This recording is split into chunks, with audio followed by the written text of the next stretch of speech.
the Northern Ireland Assembly Plenary. Programme signed. This is the Northern Ireland Assembly Plenary. Programme signed. This is the Northern Ireland Assembly Plenary. Programme signed. This is the Northern Ireland Assembly Plenary. Programme signed. This is the Northern Ireland Assembly Plenary. Programme signed. This is the Northern Ireland Assembly Plenary. Programme signed. This is the Northern Ireland Assembly Plenary. Programme signed. This is the Northern Ireland Assembly Plenary. Programme signed. This is the Northern Ireland Assembly Plenary. Programme signed. This is the Northern Ireland Assembly Plenary. Programme signed. This is the Northern Ireland Assembly Plenary. Programme signed. This is the Northern Ireland Assembly Plenary. Programme signed. This is the Northern Ireland Assembly Plenary. Programme signed. This is the Northern Ireland Assembly Plenary. Programme signed. This is the Northern Ireland Assembly Plenary. Programme signed. This is the Northern Ireland Assembly Plenary. Programme signed. This is the Northern Ireland Assembly Plenary. Programme signed. This is the Northern Ireland Assembly Plenary. Programme signed. This is the Northern Ireland Assembly Plenary. Programme signed. This is the Northern Ireland Assembly Plenary. Programme signed. This is the Northern Ireland Assembly Plenary. Programme signed. This is the Northern Ireland Assembly Plenary. Programme signed. This is the Northern Ireland Assembly Plenary. Programme signed. This is the Northern Ireland Assembly Plenary. Programme signed. This is the Northern Ireland Assembly Plenary. Programme signed. This is the Northern Ireland Assembly Plenary. Programme signed. This is the Northern Ireland Assembly Plenary. Programme signed. This is the Northern Ireland Assembly Plenary. Programme signed. This is the Northern Ireland Assembly Plenary. Programme signed. This is the Northern Ireland Assembly Plenary. Programme signed. This is the Northern Ireland Assembly Plenary. Programme signed. This is the Northern Ireland Assembly Plenary. Programme signed. This is the Northern Ireland Assembly Plenary. Programme signed. This is the Northern Ireland Assembly Plenary. Programme signed. This is the Northern Ireland Assembly Plenary. Programme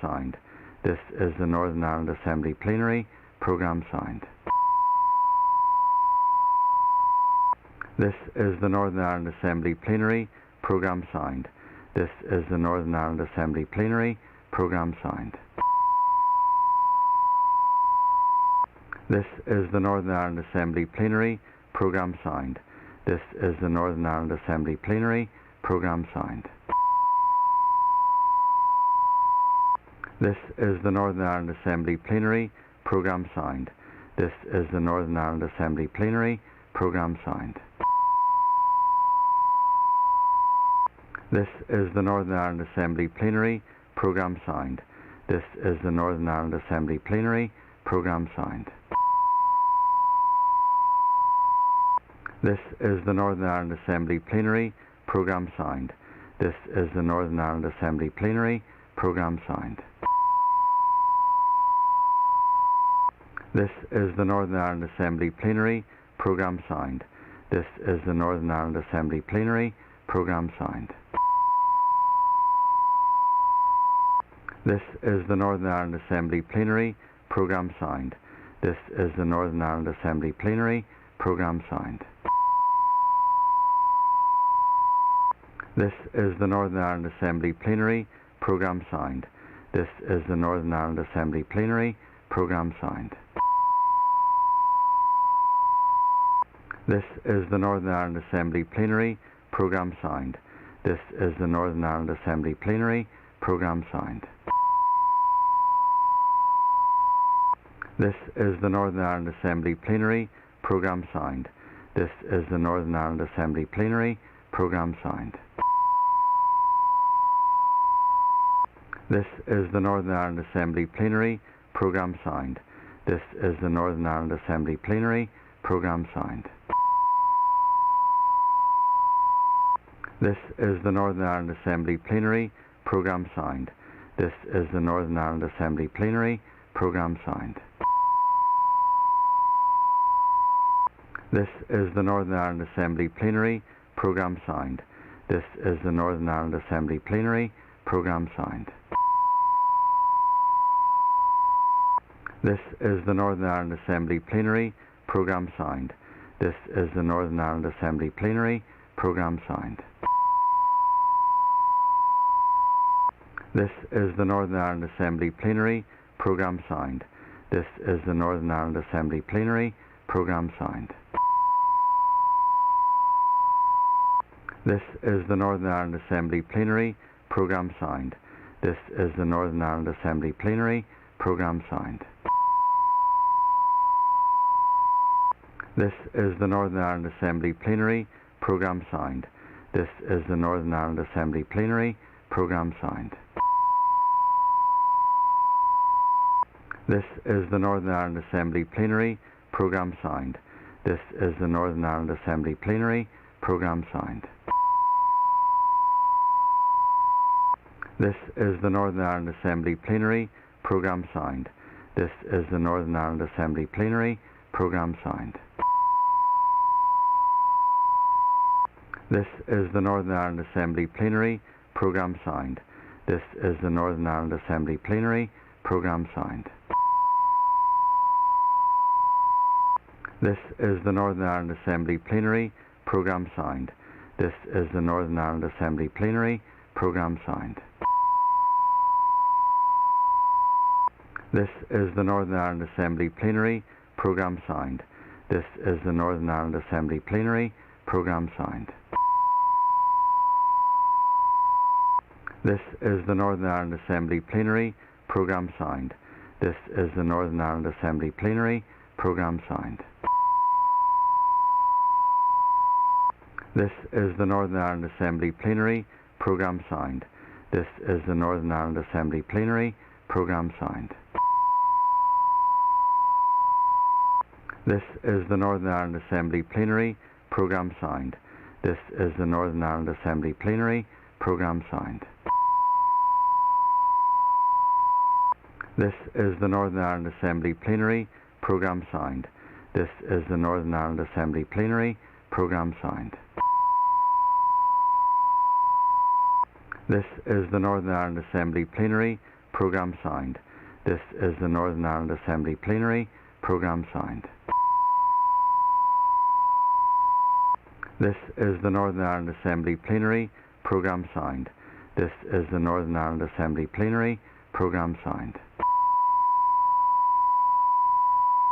This is the Northern Ireland Assembly Plenary. Programme signed. This is the Northern Ireland Assembly Plenary. Programme signed. This is the Northern Ireland Assembly Plenary. Programme signed. This is the Northern Ireland Assembly Plenary. Programme signed. This is the Northern Ireland Assembly Plenary. Programme signed. This is the Northern Ireland Assembly Plenary. Programme signed. This is the Northern Ireland Assembly Plenary. Programme signed. This is the Northern Ireland Assembly Plenary. Programme signed. This is the Northern Ireland Assembly Plenary. Programme signed. This is the Northern Ireland Assembly Plenary. Programme signed. This is the Northern Ireland Assembly Plenary. Programme signed. This is the Northern Ireland Assembly Plenary. Programme signed. This is the Northern Ireland Assembly Plenary. Programme signed. This is the Northern Ireland Assembly Plenary. Programme signed. This is the Northern Ireland Assembly Plenary. Programme signed. This is the Northern Ireland Assembly Plenary. Programme signed. This is the Northern Ireland Assembly Plenary. Programme signed. This is the Northern Ireland Assembly Plenary. Programme signed. This is the Northern Ireland Assembly Plenary. Programme signed. This is the Northern Ireland Assembly Plenary. Programme signed. This is the Northern Ireland Assembly Plenary. Programme signed. This is the Northern Ireland Assembly Plenary.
The first item of business is the introduction of the Criminal Justice Committal Reform Bill, and I call the Minister of Justice to move the first stage.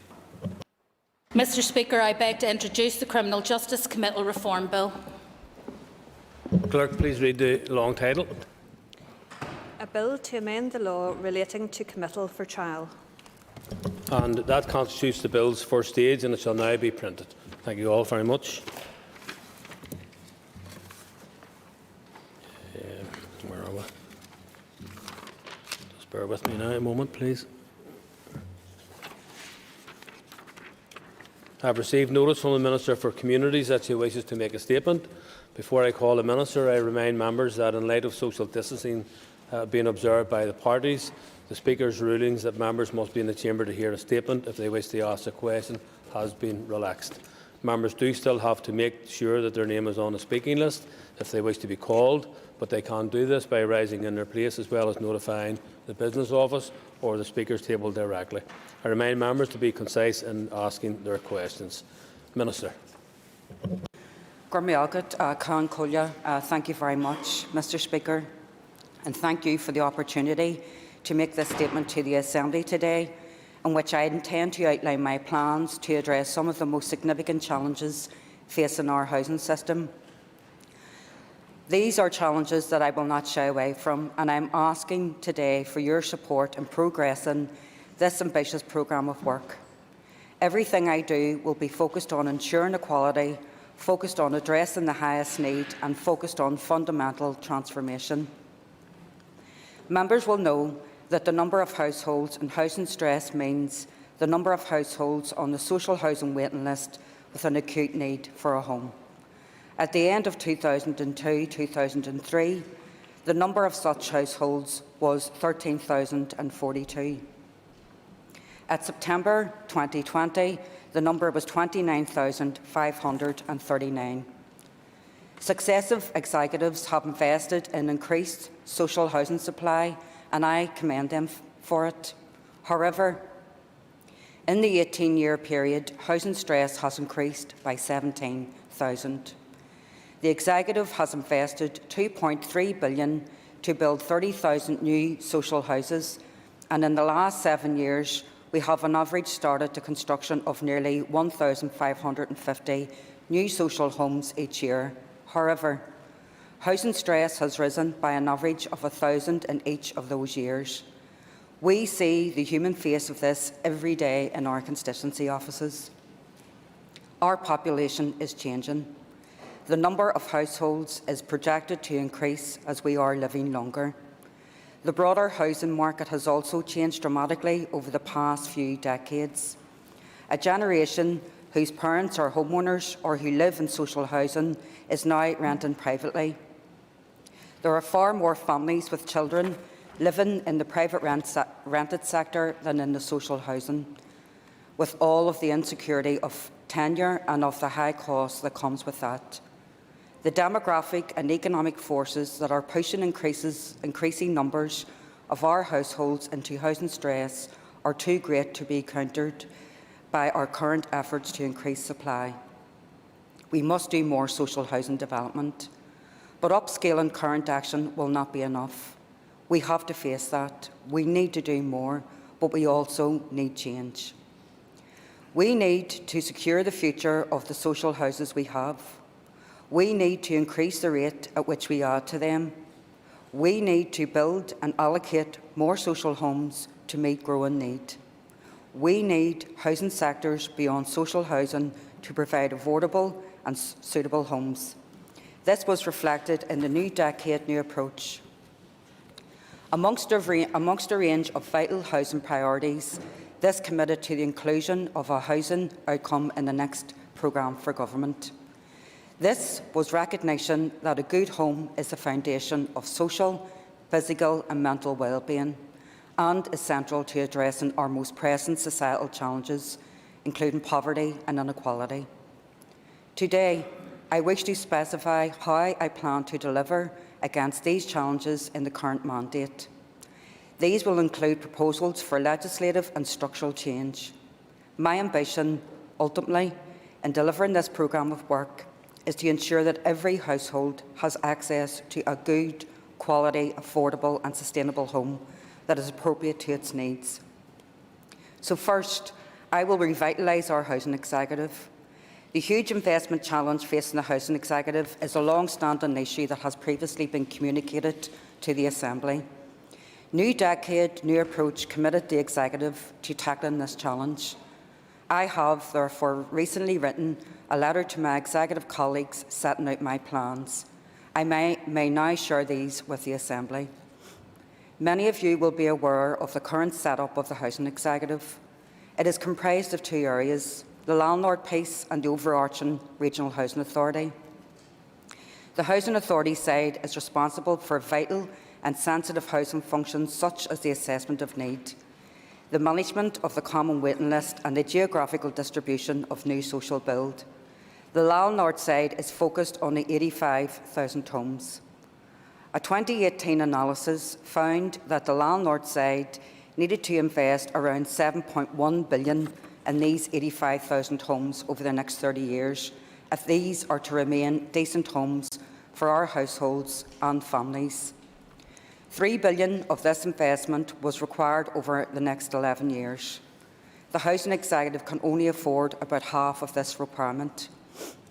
The Executive could fund this by allocating about £100 million from its capital DEL each year to the landlord maintenance requirement. But where should we take this from? From hospitals, from schools, from all of the money my department currently invests in building social homes? It would have to be that kind of choice if we, as an executive, were ourselves to fund the Housing Executive's investment requirement. Our choice would be either lose 40,000 of our old social homes or the next 11 years of a new social development. Either option would propel housing stress faster and higher. Neither option is acceptable to me, nor without doubt to this Assembly. We are seeking an alternative which can enable the Housing Executive as a landlord to borrow. While the Housing Executive remains classified as a quasi-public corporation, as a landlord it cannot borrow. If we can change this classification, then the Housing Executive as a landlord will secure the freedom to borrow and have the ability to invest in its own homes. I plan to change the classification of the Housing Executive landlord to a mutual or cooperative designation so that it may borrow and secure a sustainable future for all of its 85,000 homes and provide security for current tenants and future generations. To change the classification of the Housing Executive landlord in the manner I propose will mean its separation from the regional part of the Housing Executive. The Housing Executive Regional Authority will remain accountable to a publicly appointed board and continue to remain under the oversight of an Executive Minister meeting objective housing need in an equality and human rights context. The current rental structure does not work. Therefore, an important part of these plans will be a comprehensive rental review leading to financial sustainability in line with agreed commitments in the new decade and new approach. Social rents must be affordable to tenants, and they will be. The Housing Executive currently has the lowest social rents in these islands, and I will ensure that they remain the lowest. An important contribution to my plans for revitalisation may also be made by exempting the Housing Executive from corporation tax liabilities and by finding better options for the removal of its historic debt. My officials are exploring these issues actively with colleagues in the Department of Finance and with the British Government. These were commitments in the new decade new approach. More work needs to be done on the proposal briefly outlined here, and 2 years have passed since the last analysis of the scale of the investment challenge. The current situation is most certainly worse and the scale of the investment even greater. The new investment requirements have materialised since 2018, the consequence of Grenfell Tower disaster and the ambition to reach a position of carbon neutralisation on our homes by 2050. I have set out to my executive colleagues that I will focus consideration on options that promise to retain what is valuable about our Housing Executive model. I am interested in options which would see part of the Housing Executive revitalised as a cooperative or as a mutual. We can learn from models of best practice. We can avoid the pitfalls that other models have experienced, and ultimately we can build a model that is effective and meets the needs of tenants here. I have asked officials to commence this work, and I anticipate that I will return to the Executive before the end of 2021-2022. The revitalisation of the Housing Executive is also about the other ways we need to protect the social housing stock and the imperative for us to reduce housing stress. We have invested well over $100 million of capital in building about 1,800 new social homes. We have sold on average 483 social homes under the right to buy. We have sold these social homes at a discount of up to £24,000, a discount that the public have funded. Clearly, we have one policy that is in direct conflict with another. I will make sure that we have a suite of options to secure community stability and enable everyone to buy a home if they so wish. But this must not reduce social housing supply that we are striving to increase. In June of this year, the Assembly passed legislation which will end the house sale schemes for housing associations in August 2022. At that time, I committed to bring forward a consultation on the future of the Housing Executive Sales Scheme. I will do this in November, and I aim to make changes before the end of this electoral mandate. This will address the need to protect social housing stock and deal with the inequality in the social housing. We have never achieved more than 2,200 social new build starts in 1 year. I want that to change. I want to change that as soon as possible. I have already told this Assembly that I believe the targets for social housing are far too low. I am looking at assigning significant budget and policy changes to increase the capacity of the social housing development programme. I need to ensure that such areas such as North and West Belfast and Derry City and all areas of acute housing need are prioritised. So I intend to reintroduce ring fencing. We need mechanisms that means houses are built where houses are needed. I have asked the Housing Executive to identify these mechanisms, and I am confident that they will provide them. I am also working with housing associations and have been encouraging them to identify land that is available for social housing. I am conducting, on behalf of our Executive, an exercise to identify surplus public land that can be used for social housing. My officials and Housing Executive officials have been engaging with a range of public bodies to explore the delivery of increased social housing. Some of these initiatives can be implemented in the immediate to short term, others are more strategic measures to be explored in the longer term. Revitalisation of the Housing Executive is also about how it allocates social housing. Ensuring effective and fair social housing allocation system is fundamental to easing housing stress and making sure allocations to social housing are to be based on objective need. This is why I have been actively considering how I wish to progress the outcomes of the 2017 consultation, the Fundamental Review of Social Housing Allocations. I have committed to Executive colleagues that later this autumn I will publish a report of this consultation and an action plan for implementing changes. 2 of the 20 proposals need more work. The first is regarding intimidation points. I do not intend to proceed with the proposal to remove intimidation points. People in danger in their own home need prioritisation under the selection scheme. The manner of that prioritisation needs to be tightly focused on such people, including victims of domestic violence. But consistent with this, the mechanisms for such prioritisation need to prevent abuse and provide robust verification. They need to ensure that the manner in which the scheme responds to cases of intimidation does not distort the list. Officials are investigating options for an alternative proposal, including consideration of a statutory body to independently manage this verification process. I will be able to update the Assembly further on this in due course. The second proposal that I will not proceed as per the consultation is the removal of interim or temporary accommodation points. I believe that people who find themselves in all forms of temporary accommodation should be awarded these points to recognise the additional stress associated with being insecurely housed, in whatever form that takes, whether in hostel accommodation or sofa surfing with friends or family. This would involve extending interim points to a wider range of people who are homeless. This new proposal will require further analysis, and again I will update you on this in due course also. As this plan will make clear, I will implement the other 18 of the 20 changes proposed in the 2017 consultation. These changes will make our selection scheme fairer and better at responding to objective need. We will also consider what support before and after allocation that can facilitate a successful and sustainable tenancy. There are other areas of challenge. I know there are long-standing issues with adoptions. We have affected some of the most vulnerable people in our society.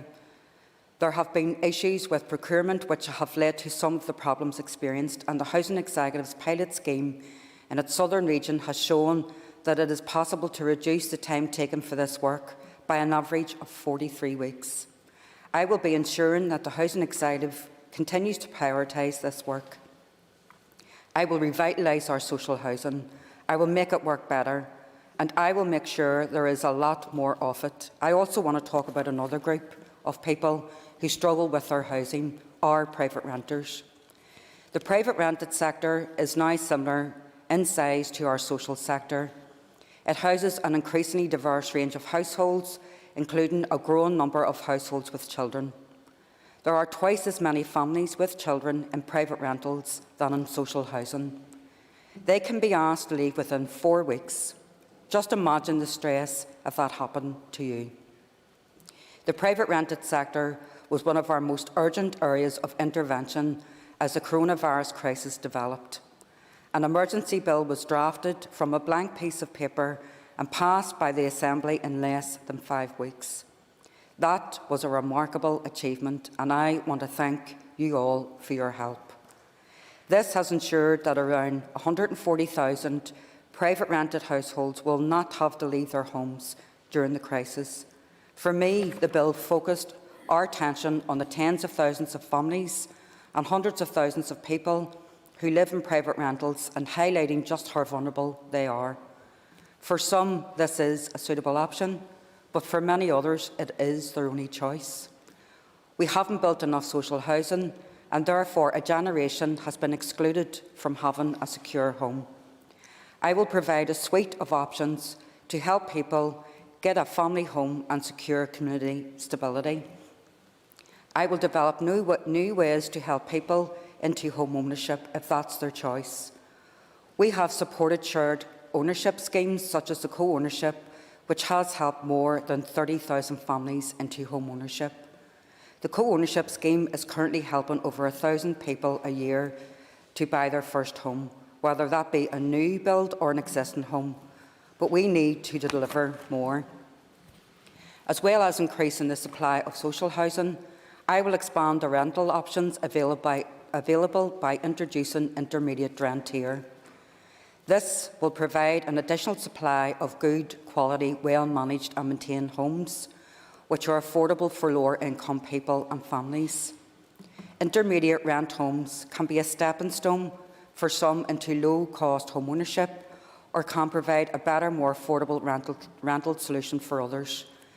My officials are currently working closely with the sector and exploring options to develop a type of intermediate rent that works here. I will ensure that there is no need to choose between social housing investment and affordable intermediate housing by maximising the potential of newer funding streams, such as the Financial Transactions Capital Loan funding, to deliver on these additional housing options. I will develop a fundamental housing supply strategy. The strategy will have mixed tenure at its heart, ensuring stable, secure communities for everyone. I will work with executive colleagues and councils through the local development plans. About 40% of all housing benefit is paid to private landlords. More than half of all private tenants get housing benefit. It is right that we make sure that when hundreds of millions of pounds of taxpayers' money is paid to private landlords, it is not paying for low-quality, overpriced housing. I will bring forward legislation to the Assembly that will improve the safety, security and quality of the private rented sector. 4 weeks is too short a time for anyone to be asked to leave their home. To find a suitable new house you can afford, maybe find a new school and childcare for your kids and pack up your belongings, it's just not enough. My department previously consulted on extending notice to quit to 8 weeks, which would be a start, but in my view is that it should be a lot longer, more like 6 months. I will see what is possible given the limits of our legislation and bring proposals to the Assembly. Rented homes should have safe electrics and tenants should be safe from the threat of carbon monoxide poisoning. This is all fundamental stuff, and I'm sure there's no member of the Assembly will disagree with any of it. Part of my work will be to consider an enhanced role for our councils in registration and enforcement. I talked earlier about making sure social rents are fair. My work on this will also extend to rents in the private rented sector. Tenants in this sector face the highest rents and often get the least for their money. I accept that landlords run a business, but I will not let them exploit tenants, especially given that so much of the rent they receive comes straight from taxpayers. It doesn't matter if you rent a social home or from a private landlord.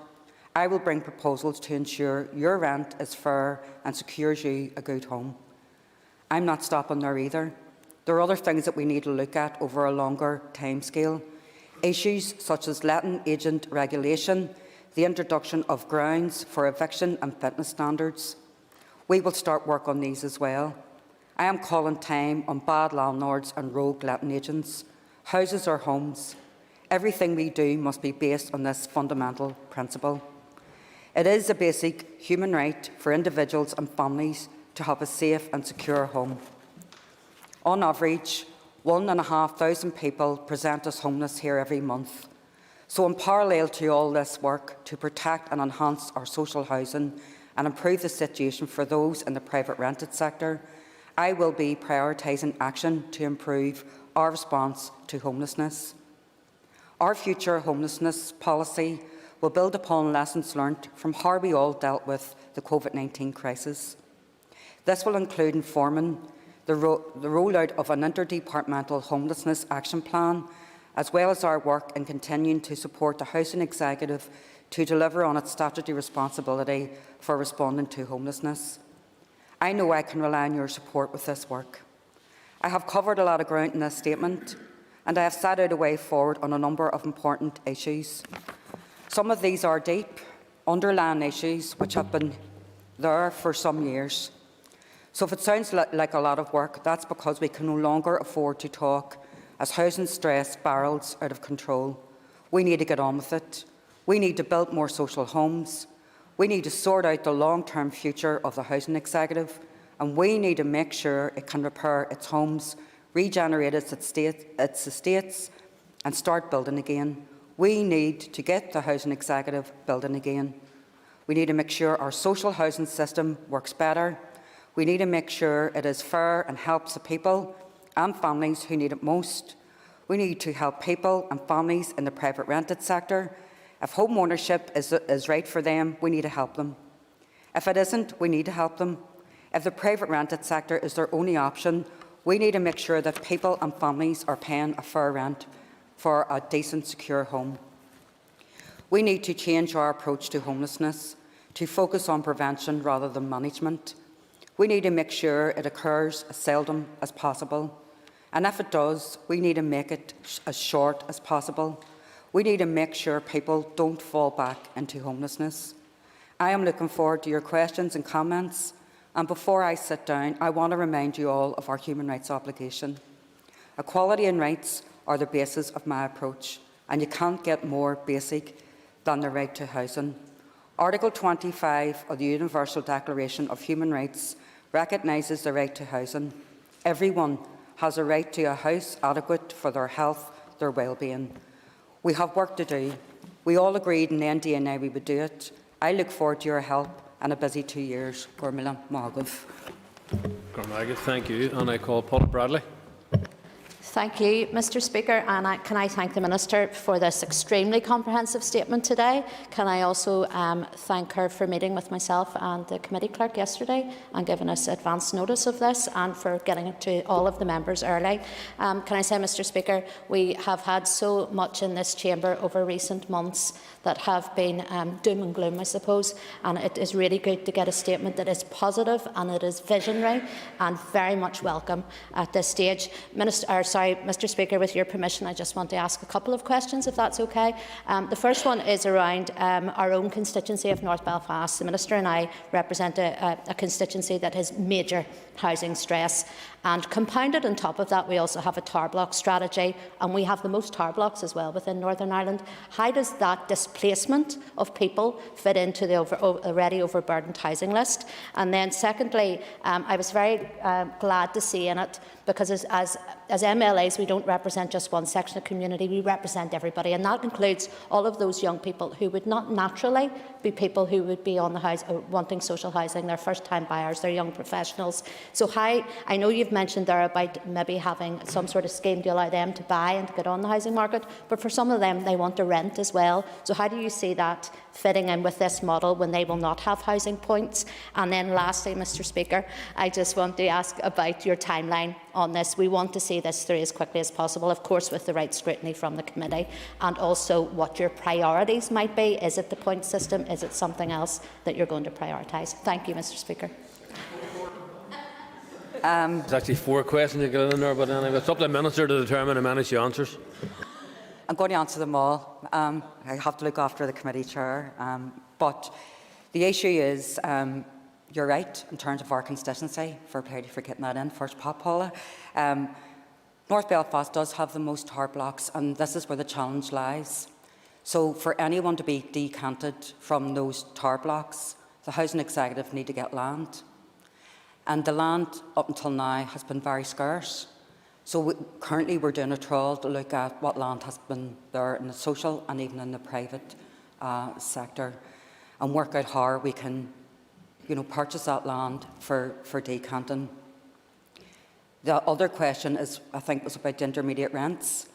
And that's something that, even just chatting to the Housing Executive yesterday, what I've asked them to do, and it'll probably tie into some of the other questions you've asked, is very quickly, so I haven't got a priority in all these priorities, I want a timeline for them all. I want the short, the immediate that we can do to the medium to long term, and certainly that this all needs to be completed by this mandate. In relation to perhaps more information on the rent to buy from the co-ownership, I too want to see that a bit more accessible for young people, or for anyone for that matter, because while it's there in essence and principle as a scheme for affordable home ownership, if that's people's choice, some of the feedback that I've received recently, that they have to pay 6 months rent up in advance, and that for one person was almost £15,000. That's not accessible. So certainly I will, at the end of this, I will gather all the questions, share them with members, and certainly keep the committee informed as we progress through. Thank you. I call Martina Anderson. Boimi Agad, Cian Collier, and I have to say that I'm really blown away with this statement. I think it's the most important housing statement that I have heard in years, and not only are you delivering, Minister, on a strategic level, you're also delivering on the ground, because I got your response in relation to the triangle in the waterside, and I'm pleased to see that that is moving forward. I'd love to take this opportunity to ask a number of questions, but I know I won't be allowed, so I'm going to stick to one, and that was in paragraph 23, when you mentioned reintroducing ring fencing, and you says we need mechanisms that mean houses are built where houses are needed. So can I ask you, Minister, will there be a robust monitoring put in place in order to ensure that this policy is delivered, given its importance, its vital importance of addressing persistent and chronic inequality in housing in Derry and in North and West Belfast? I thank the member for her question and indeed her sentiments. Mila Buhas, much appreciated. These priorities will all be monitored by the Minister of Communities. So this is a statement that I make on behalf not just of my department, but indeed on behalf of the Executive. And I can assure the member that in relation to bringing in the protections for areas who have faced not only the most housing stress, but have consistently faced the most housing stress, with the most increase in housing stress for decades. So we will ensure, and I will ensure as long as I'm here, that that will happen. The Housing Executive yesterday know exactly what they need to do. So their officials and my officials this morning and the days after will be sitting down to work through what some of these priorities mean, and the committee will have first sight. But I just want to give the assurance there will be, all these priorities will be closely monitored by the Minister for Communities. I call Mark Durgan. I thank the Minister and very much welcome her statement this morning that outlines her ambition and approach to tackling our housing crisis. As legislators, however, we'll be judged on what we do, not just what we want to do. And I very much look forward to working with the Minister and colleagues to realise these much needed and desirable changes. It's difficult to find something that's not in here, but I've managed. Prevention, as the Minister outlines, must play a part in with regards to her homelessness strategy.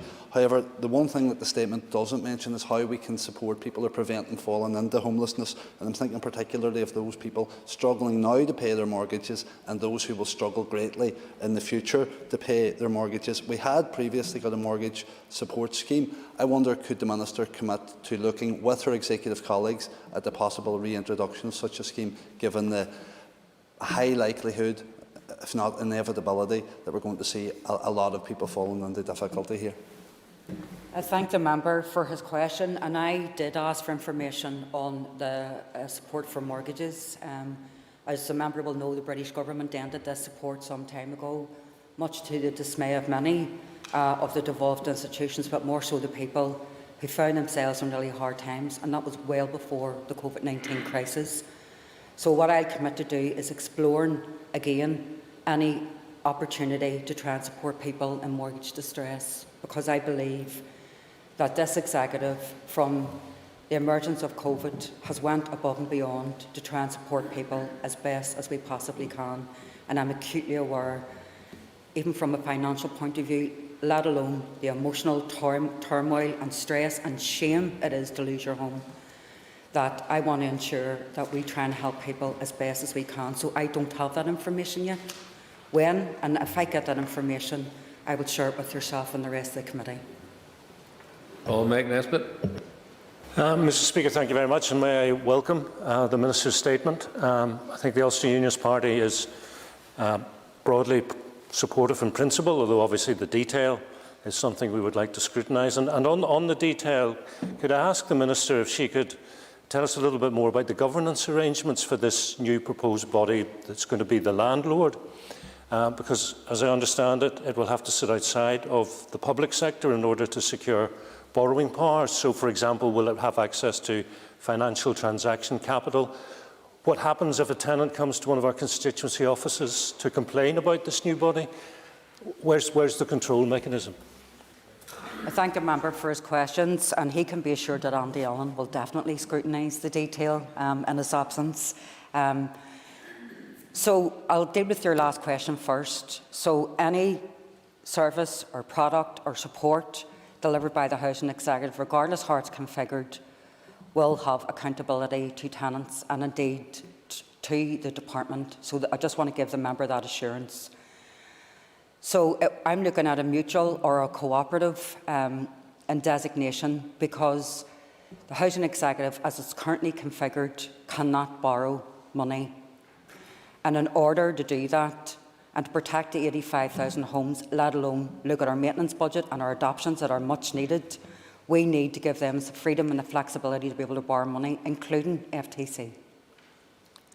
And as well as this, we need to do this in order to make the Housing Executive exempt from corporation tax and try to get its historical debt written off. There will be no threat to any public accountability. People will have this, they'll not even notice any difference. And for Housing Executive staff who currently work on the landlord side, this protects their jobs for the future, in my opinion. And that's what we need to do. We need to protect our public services, but more so we need to protect our social housing stock that 85,000 of our tenants are living in. I call Kelly Armstrong. Thank you, Mr. Speaker, and thank you very much to the Minister for a very ambitious housing plan coming forward to the House today. You asked us at the start of your speech for support, and you'll not be found wanting with the Alliance Party, because this is well needed across Northern Ireland. But I would like to ask you, I noticed in paragraph 38 where you talk about, mixed tenure at the heart, does that mixed tenure extend then to shared housing? Because the Executive's commitment to shared housing has been very welcome over the years, and I just want to make sure that when you talk about mixed tenure, that extends then to the people who live in those houses and shared housing. Thank the member for her sentiments and indeed for her party support. Shared housing is there and it will be there. Mixed tenure for me means that if a private developer, and this is under the local development plans that local governments are bringing forward, but if a private developer said, I want to build 100 homes, then 20 of those need to be social. They need to be on the same site as a development, and they need to be tenure blind. And that's what we need to do. This is not just about social clauses, it's not just about their Section 76 obligations. This is about them being part of the security for tenure for a lot of people. I've learnt many lessons across bad examples of this in these islands. I went to a place in Dublin where the social tenants were moved 3 miles out of the private development. That won't happen here.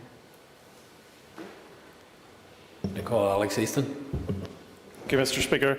Could I thank the Minister for her statement on what promises to be the biggest shake-up in housing ever, so it's all very exciting. In my own constituency, there's over 1,700 people on the housing list. Can the Minister guarantee that different types of housing will be looked at to to address the different social needs, and also to deal with the adaptations that there's a chronic shortage in dealing with as well?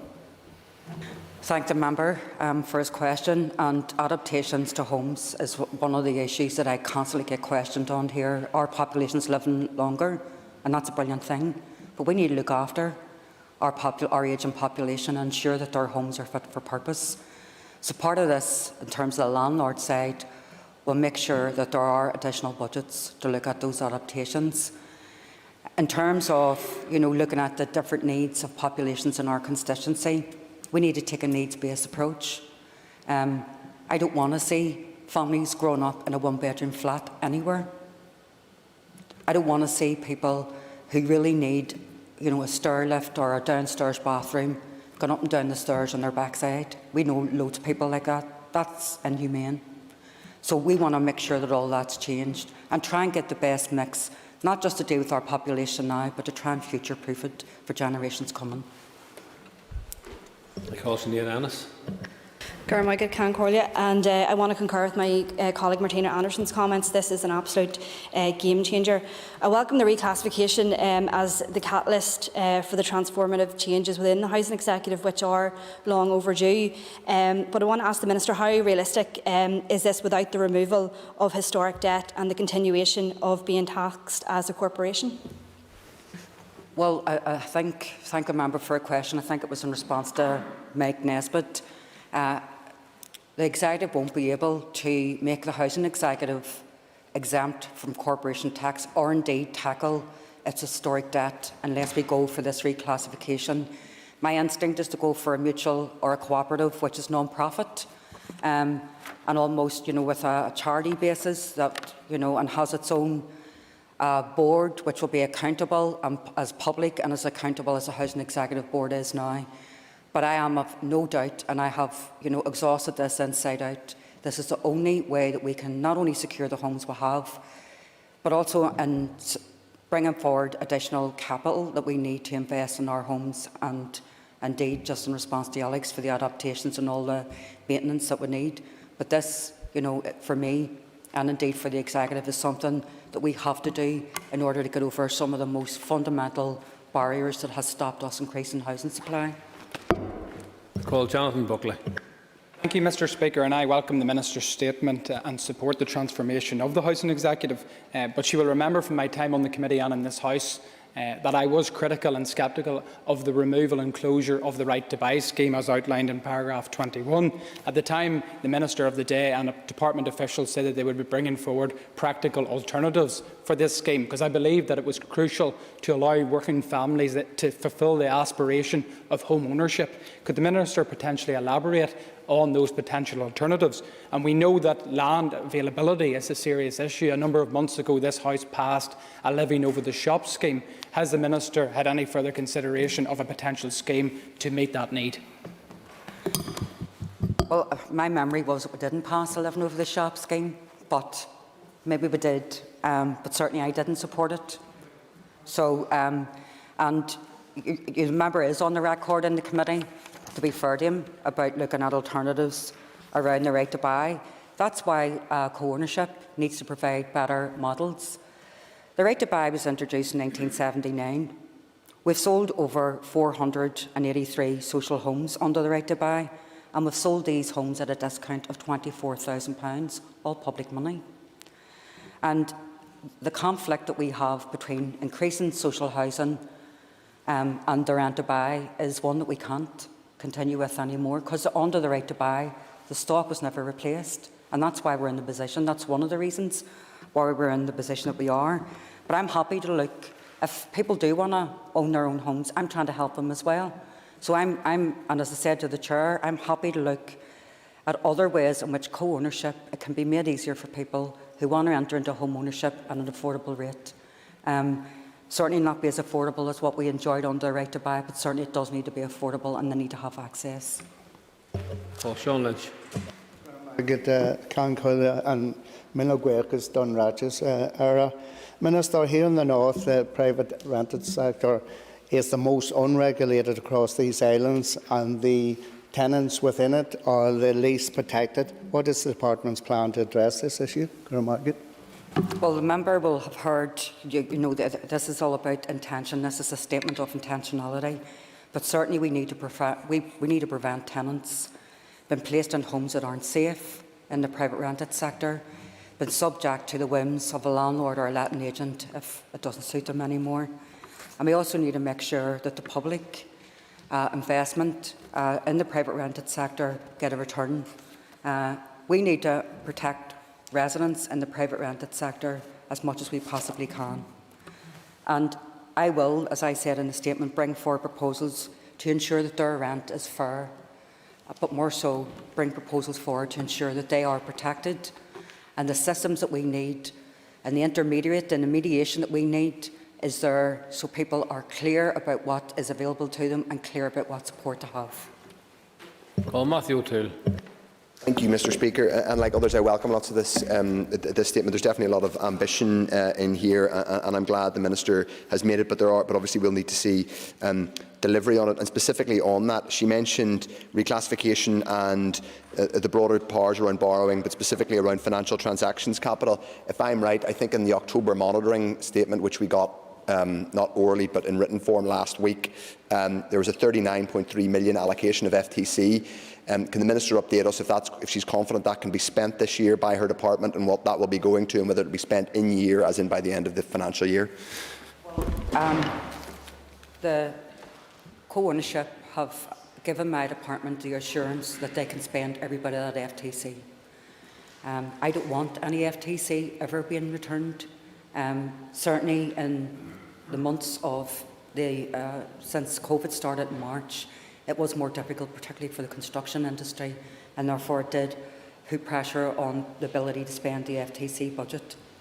But this is getting into this year and indeed next year as well, so the overcommitment is better in order to be able to spend that budget, and over-ambition from co-ownership is better to be able to spend that budget.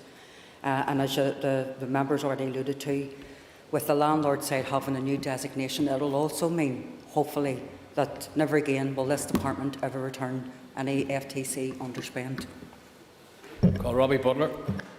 Thank you, Mr. Speaker. I thank the Minister for bringing this statement. I had a very brief period on the Community Committee with you previously. There's one thing that jumps out at me, but whilst there's much to applaud you for, and it's the piece in and around intimidation points, and understanding the sentiment to protect people that are under threat is well made. However, as been spoken about many times, it is also abused, and we see people under housing stress being jumped over and overlooked. So could you outline what steps you're going to take, maybe in conjunction with the Justice Minister, to ensure that the process is as fair and appropriate as possible?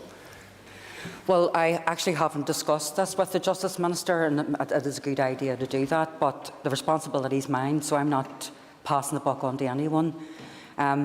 We all remember, most of us remember a debate we had in this chamber.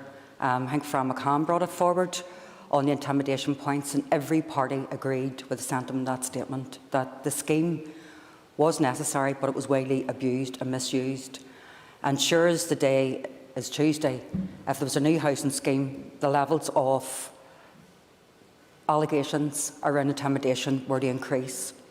And what that meant was the very people that I spoke about in this statement, the people who are homeless, living in hostels, sofa surfing, were effectively queue jumped by people.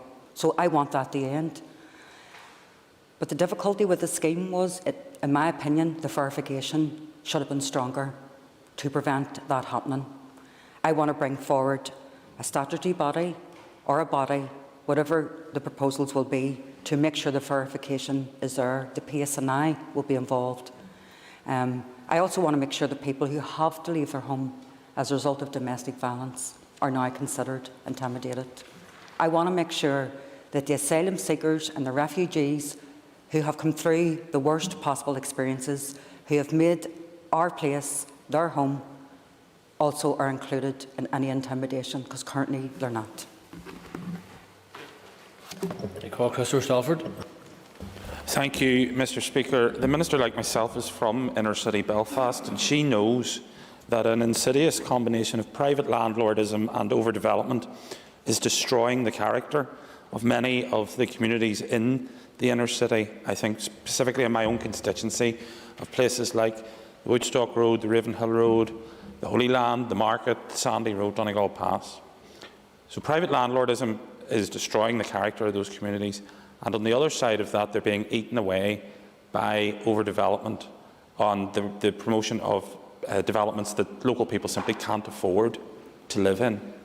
How can the Minister assure those communities that this policy statement will address those issues? I thank the member for his question, and Deirdre Harkey would be delighted to refer to her area, and her constituency is the market. So fair play always. No, yes, absolutely. BT7 all the way. Anyway, look, I've seen what happened to the village in Donegal Pass as an example. I've also seen, as a member pointed out, what happened around the market. So on one hand, you had a community which is literally living on top of each other, looking at, you know, tall, shiny buildings going up, that the people who would like to live in them can't get access to them. And that's the most hateful position to be in. They really are outside looking in. What we need to do, if people want to live in those buildings, we need to make it easy for them. And that's the bottom line. Belfast is going to go through a massive regeneration. You know, the local development plans are the first put out by any local government, and in that is a guarantee that there will be an eye to social housing and public housing along with private. But we need to make sure that the housing executive, in particular, use the vesting powers that they have. So if there is an opportunity to develop family homes within those communities, they need to make sure that they've got that land. And I've spoken recently with Conor Murphy on several occasions, and as well as looking at the market rate measurement, he's also considering looking at the social value measurement to make it easy to buy land in our constituencies in order to ensure that there's a better supply of housing. We don't need skyscrapers all over instead of social housing. What we need are good quality homes to sustain our communities, because quite frankly, our communities have sustained us through thick and thin, and we need to look after them. Call Arlia Flynn. I know different parts of Belfast have already been referenced, and I'd like to thank the Minister for her statement. But just to highlight, Minister, there are areas such as West and North Belfast where rents are increasing through a market demand that's coming from the lower income families that are struggling to access social housing. So I would just like to ask, would your department consider looking at rent caps or creating rent pressure zones in areas such as these?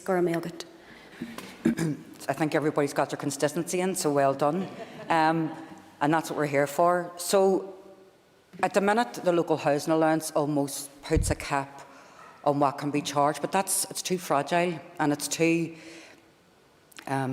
volatile, particularly when the market rate goes up and landlords are businesses and they put their rent up, and that leaves people having to make a decision between their rent or their rations, as we used to call it, and that's food for all these young people below 30. But the issue is that the whole purpose of me looking at intermediate rents is to ensure that anyone caught in that cycle is protected. We also have a position that the Housing Executive, and fair play to them, and I want to put this on record, have done their best, and indeed this Executive and previous Executives have done their best to ensure that Housing Executive rents remain affordable. But the Housing Association rents are becoming unaffordable, some of which are charging £125 a week as opposed to below £70 of the Housing Executive, and that's a problem. So we need to look at bringing that into the intermediate rent as well, because the last thing we want is for tenancies that need to be sustained even before an allocation is made, but certainly sustained as part of anyone's experience growing up in a social or public house. And I call Paula Bradshaw, and you might want to mention Lannadoon and Tullymore when you're at it. Thank you, Mr. Speaker. Thank you, Minister. Very, very impressive statement here today. And thank you to my colleague Christopher Stafford, who stole my question, so I have another one.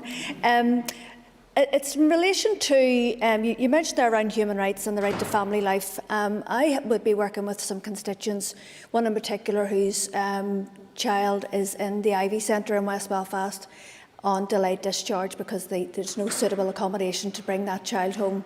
And when we look at what has happened in Muckamore and other areas where there are people, beloved family members who have complex needs, who are languishing in these institutions. Can you tell me where in this statement or where you're collaborating with the Department of Health to actually start introducing housing that would fit those scenarios where maybe you have to have a live-in carer or a live-in nurse? So where is that in the statement? Thank you. So the part in the statement where it talks about reclassifying the housing executive landlord in order for them to build homes, but also the adoptions. I mean, I'm here long enough to remember the Bamford strategy, and we are still waiting on much of its implementation, and it's not good enough. And the separation and the forced separation of families, and particularly ageing families who are looking after their ageing children, they need as much support as possible. So in this, we will ensure that they will have the capital money they need to look at the adoptions, to purchase homes, to develop homes, and look at the maintenance issues that will really improve the quality of life issues for all tenants and citizens. But that's where it is in this statement. That's what the intentionality is. I'll be talking to other ministerial colleagues about how this statement and their department and I can work closely together, and that's one of the issues that I'll be discussing with the Minister for Health. Call Colm Gillernew. Minister, and it will be no surprise that I will also mention Fermanagh and South Tyrone, areas of which have indeed huge housing stress as well. But I very much welcome this statement, which is truly a once-in-a-generation shake-up of housing here and long overdue in that respect. And Minister, I know that you recognise the problem of homelessness and that not all homelessness is necessarily rough sleeping. However, at the start of this pandemic, your department's efforts in relation to homelessness was absolutely second to none. But can I ask what work is being done on the issue currently to ensure that the tackling homelessness strategy is not just successful but sustainable? I thank the member for his question. I recently met with the Chartered Institute for Housing, and one of the issues that they majored on, and I think it's something that not only makes a lot of sense but articulates and encapsulates the concern that we have had in this Assembly, and that's about sustainable tenancies. So if people are homeless and before their allocation is made, particularly if they're vulnerable and particularly if they've got mental health issues or issues of addiction or whatever it is, we need to help them, work with them and support them when their tenancy is allocated, and then support them throughout it. For the youngsters and the families who are growing up in people's living room sofas, or for 2 sets of bunk beds in a tiny room, we need to give them hope that that's going to end, that that's not going to be the way they're going to rear their kids, and be that in Lenadoon, the Market, Fermanagh South Tyrone, Upper Ban, wherever, North Belfast, then that's what we need to do. We need to give not just people hope for the sake of it, but they need to know that they've got somebody in this department who is working on all their behalf, not just my constituents or yours, for us all. We're here to serve everyone, and that's what we'll do. I call Dolores Kelly. Mr Speaker, and I thank the Minister for her statement.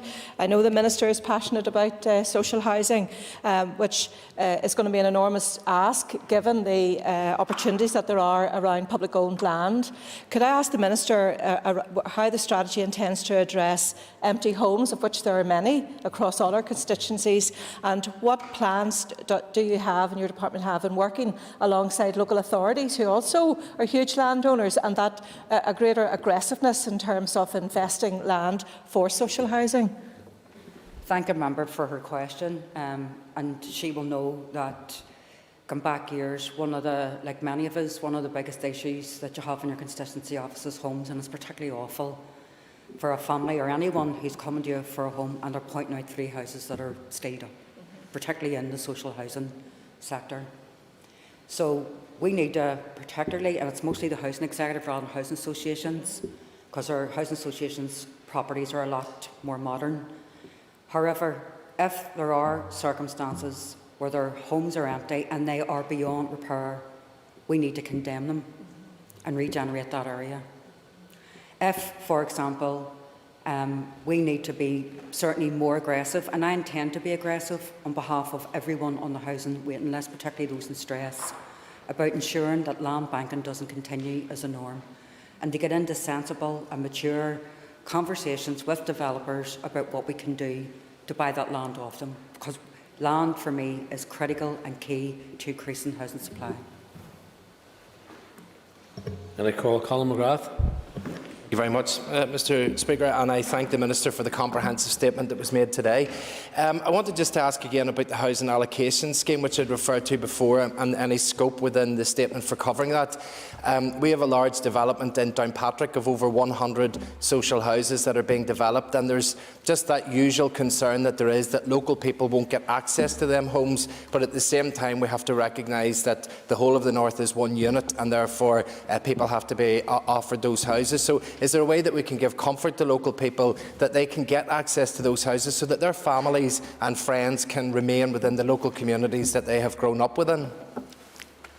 To be honest, I can't give any guarantee, because you're right, it is seen as one unit. And when someone's points are allocated and they put their preference down, then that's what they're entitled to.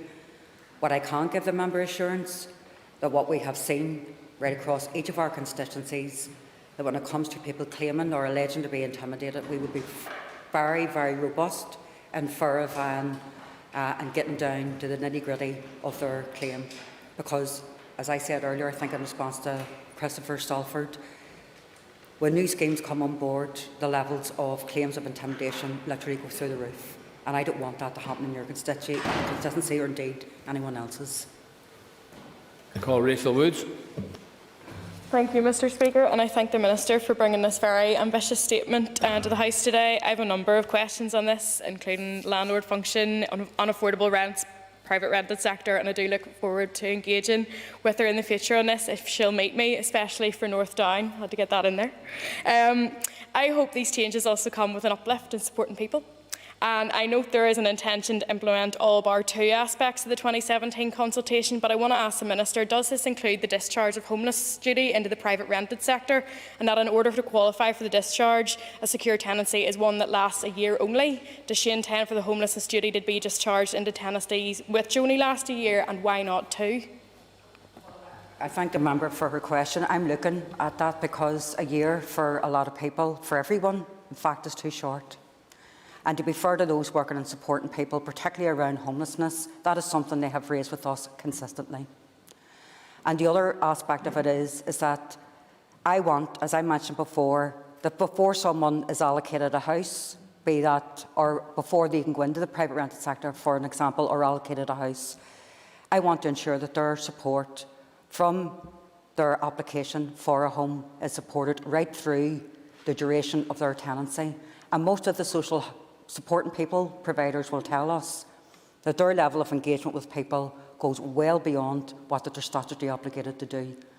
And most people are doing the frontline work on our behalf, particularly during this pandemic, and we need to support them. But just to give the member the assurance, I'm looking at that as well.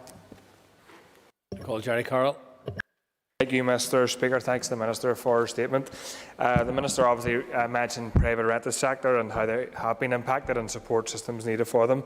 I refer to the Loughran and Penny Rentals judgment in relation to letting fees, which were deemed unlawful, and a further joint ministerial communique, I think before she was in the department, but by her department and the Finance Minister earlier this year, provided further confirmation on this issue. It appears, however, that some letting agents are openly continuing to charge letting fees and sometimes rebranding them. So I wanted to ask the Minister, what is she and her department doing to challenge these letting agents and the fees, and what has been done to support renters in the situation in which they feel powerless? Thank you. Well, I'm certainly going to pick that up because the Loughran judgment was significant in the impact and the changes and the protections it brought for private renters. So just like any company under good company law, you can't change your title and your status to suit your circumstances and expect, public money and expect any difference in approach. So what I can guarantee the members, I'd certainly look at it. I do not support any digress from what was cited in the Loughran judgment, and if anything, it should be the floor rather than the ceiling of protection for private renters. Call Trevor Lunn. Thank you very much, Mr. Speaker. I would say to the Minister, there's so much to welcome in this statement that I almost feel like a party pooper even to ask a question about it, but it's a very good statement. I wanted to just ask the Minister to develop the question that Robbie Butler asked about intimidation points. And I don't have a problem with their existence, but have had a constant problem with their allocation. And I note their proposal to bring together a statutory body. Can we take it that that statutory body, perhaps unlike some other statutory bodies that we've had in the past, will not contain members who may have a connection with organisations which may have intimidated people out of their property to start with? You're so eloquent in your diplomacy, Trevor. So fair play to you. That's why I want to change the verification process. That's one of the reasons. And we also just call it for what it is. You know, people can buy an intimidation on one door and walk out with their points in another. That's ending. We're calling quit to that. We're putting a halt to that. The PSNI need to be more involved in the verification of intimidation. And we also need to ensure that people who are genuinely intimidated are given the support they need. But for those who aren't, we need to show them the door. Claire Sugden. Thank you, Mr Speaker, and I thank the Minister for her statement. This is a comprehensive piece of work which no doubt started with Minister Hargey, and I hope she continues to recover from her illness. Minister, I appreciate that because of population that we will tend to focus on cities like Belfast and Derry. However, I want to point to my constituency, East London-Derry, which does have a predominantly rural area, and would like to hear more about your plans on how we provide housing within rural areas, and also specific housing. Sometimes it's just not possible to be able to build houses for everyone, maybe for larger families or people with specific needs, or people who want to live out in the country away from bigger developments because of mental health issues. So how are you going to address this in your plans moving forward? I want to assure, I thank the member for a question, and I want to assure that this isn't just about an urban regeneration plan for housing. We need to sustain and support rural communities as well.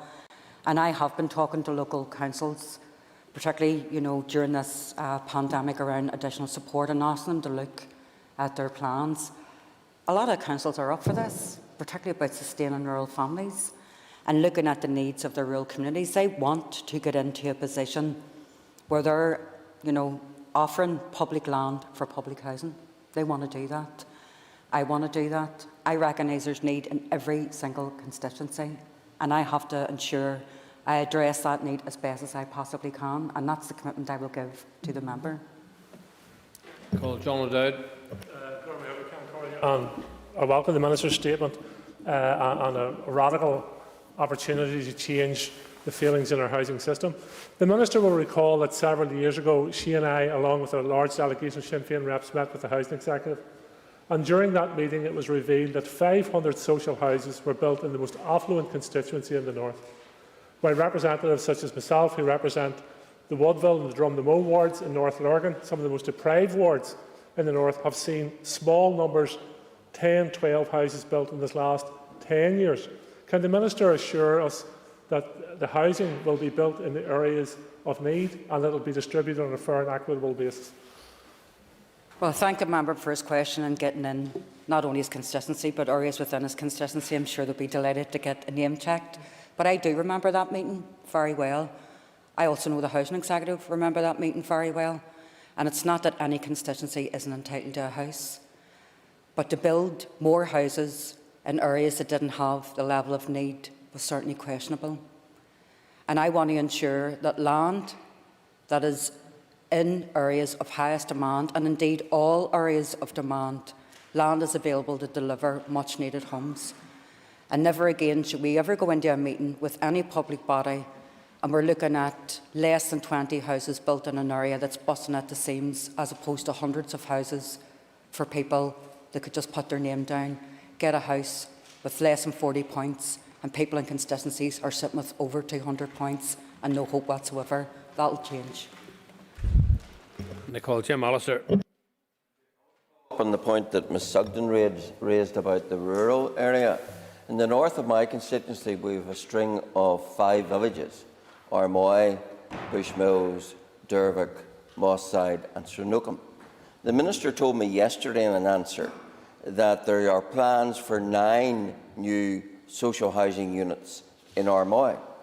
The problem is, Minister, there's no sewage capacity left in Armoy. And in all those other villages that I've named, there are no plans for social housing, and none of them, apart from Bushmills, has sewage capacity.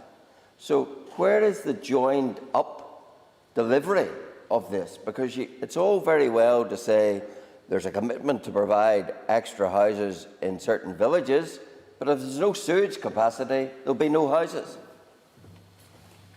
The member for his question, and again, for getting 5 villages in his constituency name-checked. The member's right. There needs to be the infrastructure in order for these houses to be developed. And I will be talking to the Minister for Infrastructure, who quite rightly has been banging on about this issue from she came into your department. So there's a lot that we can do. We can't build houses without that infrastructure. We can't do that. But we also can't leave areas like Armoy and Darvik without any hope of getting homes to meet a growing population. Is the task mighty in front of us? It absolutely is. But we're going to tackle this as best as we possibly can to bring change to people and give them hope of having a home in their own community. And that concludes members' questions on this statement. Can members take a raise for a few minutes, please?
Members, the next item of business is a motion to approve a statutory rule. I will ask the clerk to read the motion.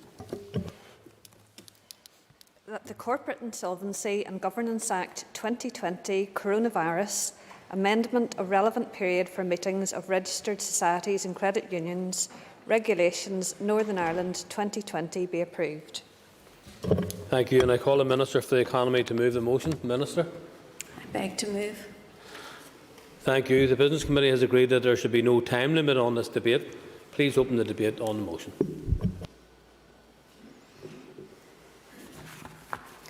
Thank you, Mr Speaker.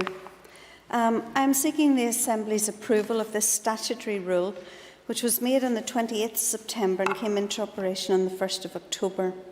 The regulations are made under powers set out in the Corporate Insolvency and Governance Act 2020, which was made at Westminster on the 25th of June 2020.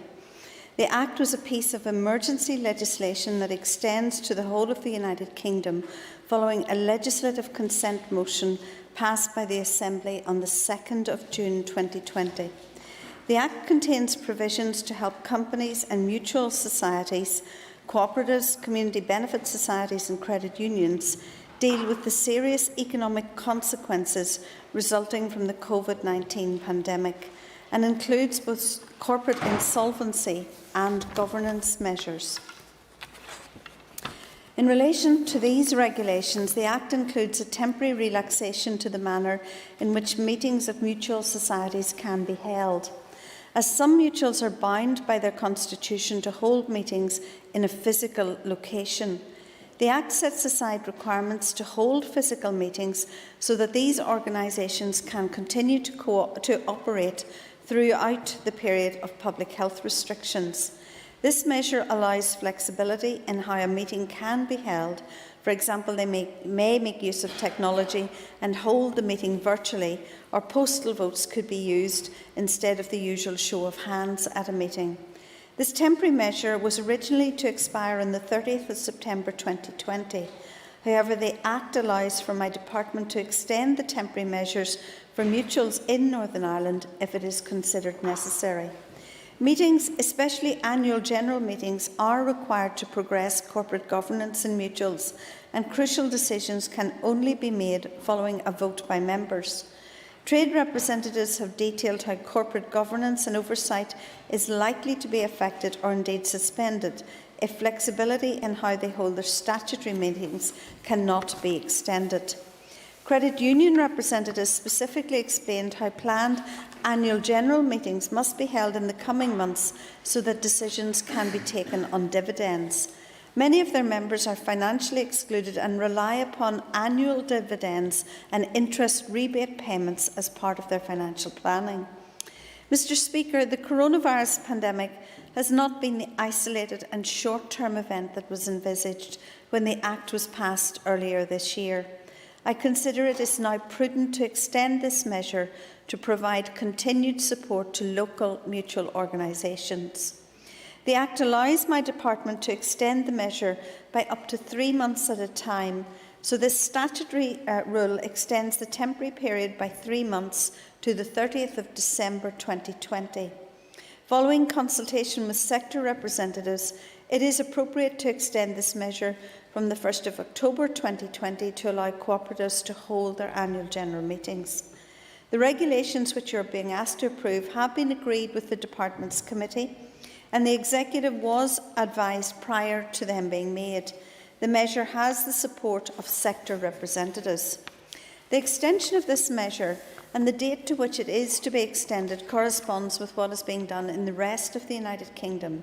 It is imperative that mutual societies in Northern Ireland can avail of the same easing of requirements as their counterparts in Great Britain. However, I am aware that many credit unions hold their AGMs in January and February, and so my officials are working on a subsequent statutory rule to extend the period further to ensure none of our hard-working mutuals are disadvantaged. I have written to the committee and the Executive to inform them of this further extension of support to the sector. In conclusion, Mr. Speaker, I believe that the extension of this temporary measure will provide continuing support and assistance to local mutuals and their members. Therefore, Mr. Speaker, I would move that these regulations should now be approved by the Assembly. Thank you, Mr. Speaker. Thank you, Minister. And I call the Chairperson of the Committee for the Economy, Caoimhe Archibald. I rise just to speak briefly on behalf of the committee and to support the motion on its behalf. As the Minister has indicated, the Corporate Insolvency and Governance Act 2020 Coronavirus Amendment of Relevant Period for Meetings of Registered Societies and Credit Unions Regulations NI 2020 amends the Corporate Insolvency and Governance Act 2020 by extending the temporary relevant period for mutual societies to hold meetings in a flexible manner. The regulation substitutes the end date of the 30th of September for the new date of the 30th of December 2020. The committee considered the SL1 for the regulations at its meeting on the 23rd of September 2020, and members were content with the policy direction. The committee agreed the statutory rule for the regulations at its meeting on the 7th of October, subject to the report of the Examiner of Statutory Rules. The rule came into operation in September 2020. The Examiner of Statutory Rules has raised no issue with the rule, and I support the motion to affirm on the committee's behalf. And just to add, in my role as the Sinn Féin Economy spokesperson, I also support the motion. I had already been contacted back in September by some credit unions who were concerned about the expiration of the previous regulations at the end of September, as the Minister has outlined, and the need to hold their AGMs. This amendment, which extends the relevant period until the end of December, would allow for them to conduct their business and to continue to operate either virtually or by other means. And I think it's important that we do support businesses and other organisations under the exceptional circumstances that we continue to face. I welcome also that the Minister has outlined that there may be a further extension if necessary to support our local mutual organisations. This is obviously a very difficult time for businesses and individuals, and it's important that these mitigating measures are put in place to allow business to continue. I'm going to call Christopher Stalford. Thank you, Mr. Speaker. I support the statutory rule that the Minister has brought forward, and this represents, I think, just the latest example of the suite of measures that her department has undertaken to support credit unions and mutual organisations during this difficult time. Those of us, and I declare an interest, excuse me, sir, I declare an interest as a member of a credit union. Those of us who know the credit union movement know the very valuable and important work that it undertakes in our communities. For many, many people, it is the credit union movement that provides access to credit that they otherwise would not get through banks or other lenders. So I'm pleased that the Minister has moved to protect the credit union sector throughout the pandemic. This is a positive measure, and it will allow credit unions to undertake and other organisations to undertake their important work, and will further protect them during these difficult times. And on behalf of the Democratic Unionist Party, we support these measures. Thank you. No other members indicating to speak, so I would then call on the Minister for the Economy, Dan Dawes, to wind the debate. Can I say again, Mr. Speaker, thank you, and thank you to colleagues across the Chamber for the support on this very, very important issue. It is incredibly important that our mutual societies and credit unions can operate efficiently and function on behalf of their members in very difficult circumstances, and I am content that this will meet the need. Thank you. Thank you. And the question is that the Corporate Insolvency and Governance Act 2020, Coronavirus, Amendment of Relevant Period for Meetings of Registered Societies and Credit Unions, Regulations, Northern Ireland 2020 be approved. All those in favour say aye. The contrary, no. The ayes have it. The ayes have it. Thank you, members. And could I ask members to take reads for a few minutes?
Order, members. Order. The next item of business is the second stage of the Licensing and Registration of Clubs Amendment Bill. I call the Minister for Communities to move the motion. The second stage of the bill has been moved, and in accordance with convention, the Business Committee has not allocated any time limit on the debate. And I call on the Minister to open the debate on the bill. Minister. Thank you.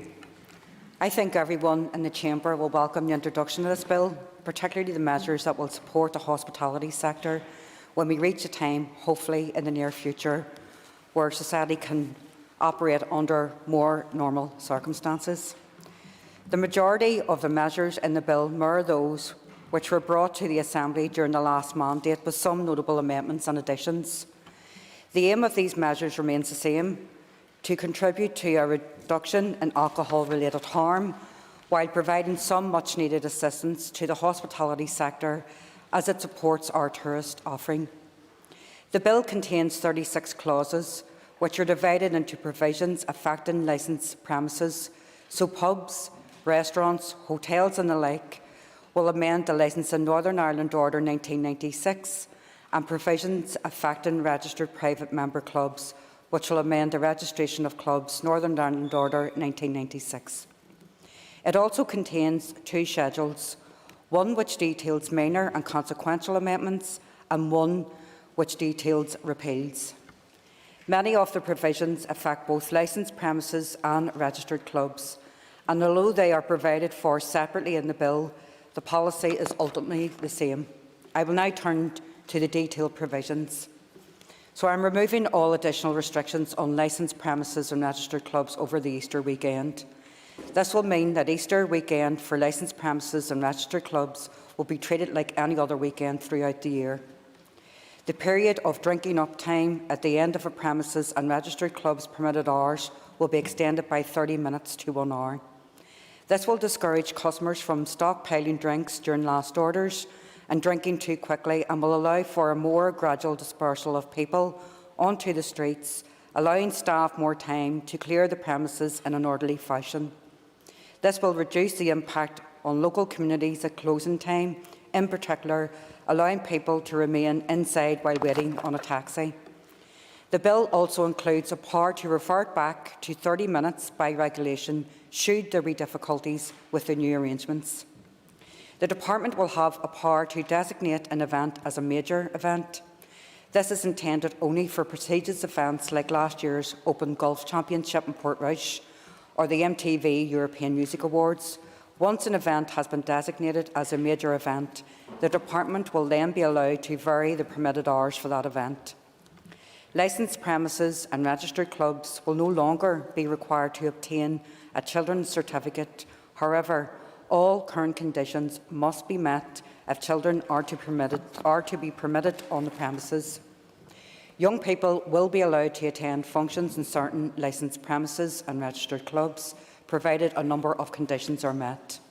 This will ensure that young people have a safe environment to hold events such as school formals, where adequate safeguards are in place and no opportunity exists for young people to obtain alcoholic drinks.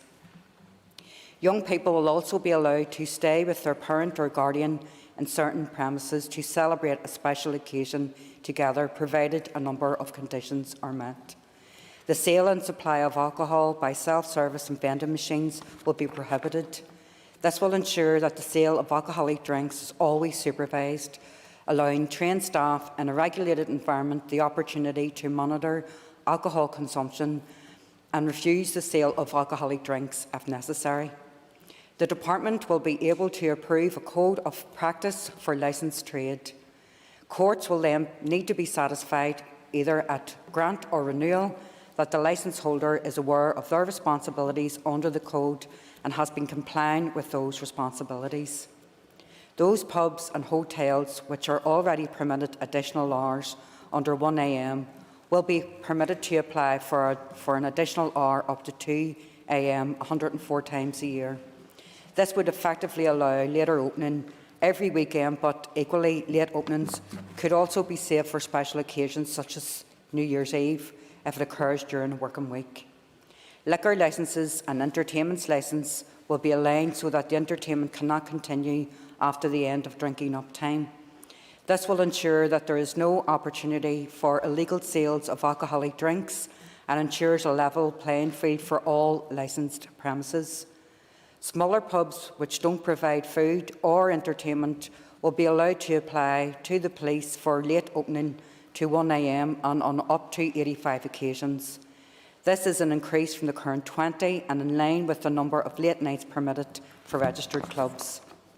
Larger pubs which have late opening granted by the courts will also be allowed to apply to the police for ad hoc late nights up to 20 times per year, and this will mean that they can react to late notice events which are on days not included in those allowed by the courts.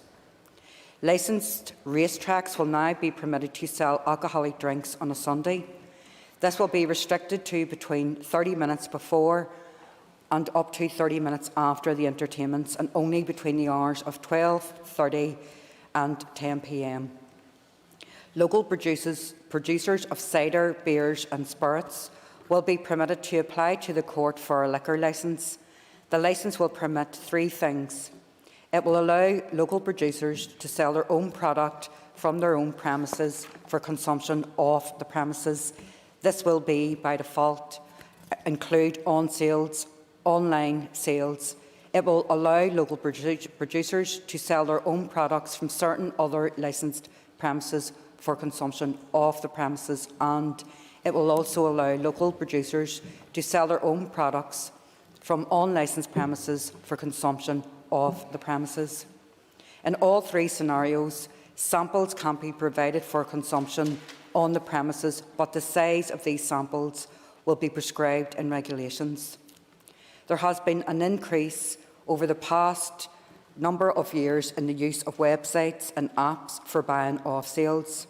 Where a sale takes place in any way other than face-to-face, the place of dispatch here must be licensed. There will also be a requirement placed on delivery drivers collecting alcoholic drinks on behalf of the customer to carry a receipt from the sale with the purchase and to deliver without unreasonable delay. The law in respect of children will be strengthened to ensure that young people can no longer accept a delivery of intoxicating liquor at the home address of the purchaser. Delivery drivers will be required to record in a logbook occasions they requested identification and detail the form of identification provided.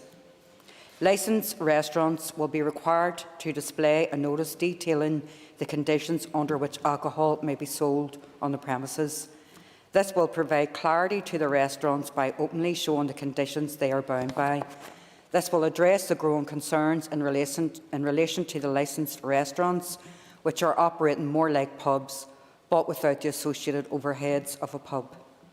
Off-sales premises, including supermarkets, will only be permitted to advertise alcoholic drinks within the licensed area of their premises, the area where the drink is displayed for sale. This is intended to reduce the instances of impulse buys of alcoholic drinks, particularly in the supermarkets. They will also be prohibited from advertising alcohol promotions within 200 metres of their premises.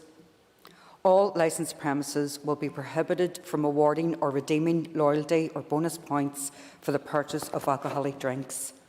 This will reinforce a message that the sale of alcoholic drinks are regulated because they are not like a normal commodity like groceries. Courts will be able to impose conditions on an occasional licence, and if conditions are not complied with, there will be repercussions for the licence holder. Body corporate licence holders will be required to notify the courts and the police of any change in its directorship within 28 days. Angustra bidders, we've said that all right, will no longer be exempt from the definition of intoxicating liquor, and as such may only be sold in licensed premises. This brings a duty and licensing regimes into line following the repeal of the excise duty exemption that previously applied to Angustra bidders. A sporting club will be able to apply on 6 occasions per year to extend the area of its premises licensed to supply alcohol, provided certain conditions are met. This will allow sporting clubs to take advantage of events at their clubs, such as Captain's Day, which attracts large numbers of members and guests, by extending the area where they can supply alcohol to the club grounds. Young people will be allowed to remain in the bar area of a registered club until 11 p.m. during the summer months, being that from the 1st of June to the 31st of August, or to attend an award ceremony on one occasion in a calendar year. This will allow young people to avail of the full range of sporting activities open to them during the summer months, which often extend into the evening. The award ceremony allows sporting clubs to celebrate the success of young people who have participated in the sporting activities offered by their club. A registered club will be allowed to advertise any function outside a club premises where the advertisement clearly states that only members of the club and their guests may attend. Currently, members of the general public are permitted to attend functions where the proceeds are devoted to a charitable or benevolent purposes. However, the law prohibits a registered club from publicly advertising the function. This provision will ensure there are no restrictions on the advertising of such events. I know that there are many people who would like the licensing regime to be more flexible, where licensees would have more freedom to open and close when they like. On the other hand, there are many people concerned about the harm caused to our society by the misuse of alcohol who wish to see greater restrictions on the advertising and sale of drink. I believe, though this bill strikes the right balance between offering a level of support to the hospitality sector, which we all agree is very much needed, whilst protecting our communities by ensuring the sale of alcoholic drinks is controlled. It is clear from discussions with stakeholders and indeed many other parties there is significant support for these balanced proposals, and on that basis I hope members can support the bill at this second stage. I beg to move. I now call on the Chairperson of the Committee for Communities, Paula Bradley. Thank you, Mr Deputy Speaker. On behalf of the Committee for Communities, I welcome the second stage of the Licensing and Registration of Clubs Amendment Bill. The Minister introduced the bill on the 19th of October, and this marked the start of the process to bring about these important and long-awaited changes to the liquor licensing laws in Northern Ireland. I say long-awaited because, as members will know, the current legislation relating to the sale of alcoholic drinks in Northern Ireland dates back to 1996. Mr Deputy Speaker, I think it is helpful to remind the House of the recent history in this regard, and that has led to the bill we have before us today. A review of liquor licensing laws in Northern Ireland was first launched back in 2011, and over the past 9 years there have been a number of attempts to get such a bill over the line. This finally resulted in the Licensing of Registration of Clubs Amendment Bill in 2016, which was introduced in the Assembly in September of that year, but subsequently fell in January 2017. Some amendments have been made over the years, namely the Licensing and Registration of Clubs Amendment Act Northern Ireland 2011, the Licensing of Pavement Cafés Act Northern Ireland 2014, and in 2016 a private members' bill successfully added outdoor stadia as a category of premises which may be granted a liquor licence. The committee were briefed most recently by departmental officials at their meeting on the 8th of October, when we heard that the aims of this new bill both mirror and expand on the 2016 bill to modernise liquor licensing laws by the way of a balanced package of measures aimed at providing vital support for hospitality and tourism, but also tackling alcohol misuse and promoting responsible alcohol consumption. Mr Deputy Speaker, the 2016 bill was thought by some at the time to be too modest in its ambitions for the modernisation of licensing laws and for failing to recognise the patterns of alcohol consumption were changing, with people drinking less in pubs and more in their homes. On the 8th of October, the Department advised the Committee that the bill has now taken account of many of the issues and concerns that arose during the evidence sessions for the 2016 bill. That is to be welcomed and may make the Committee's scrutiny task somewhat clearer.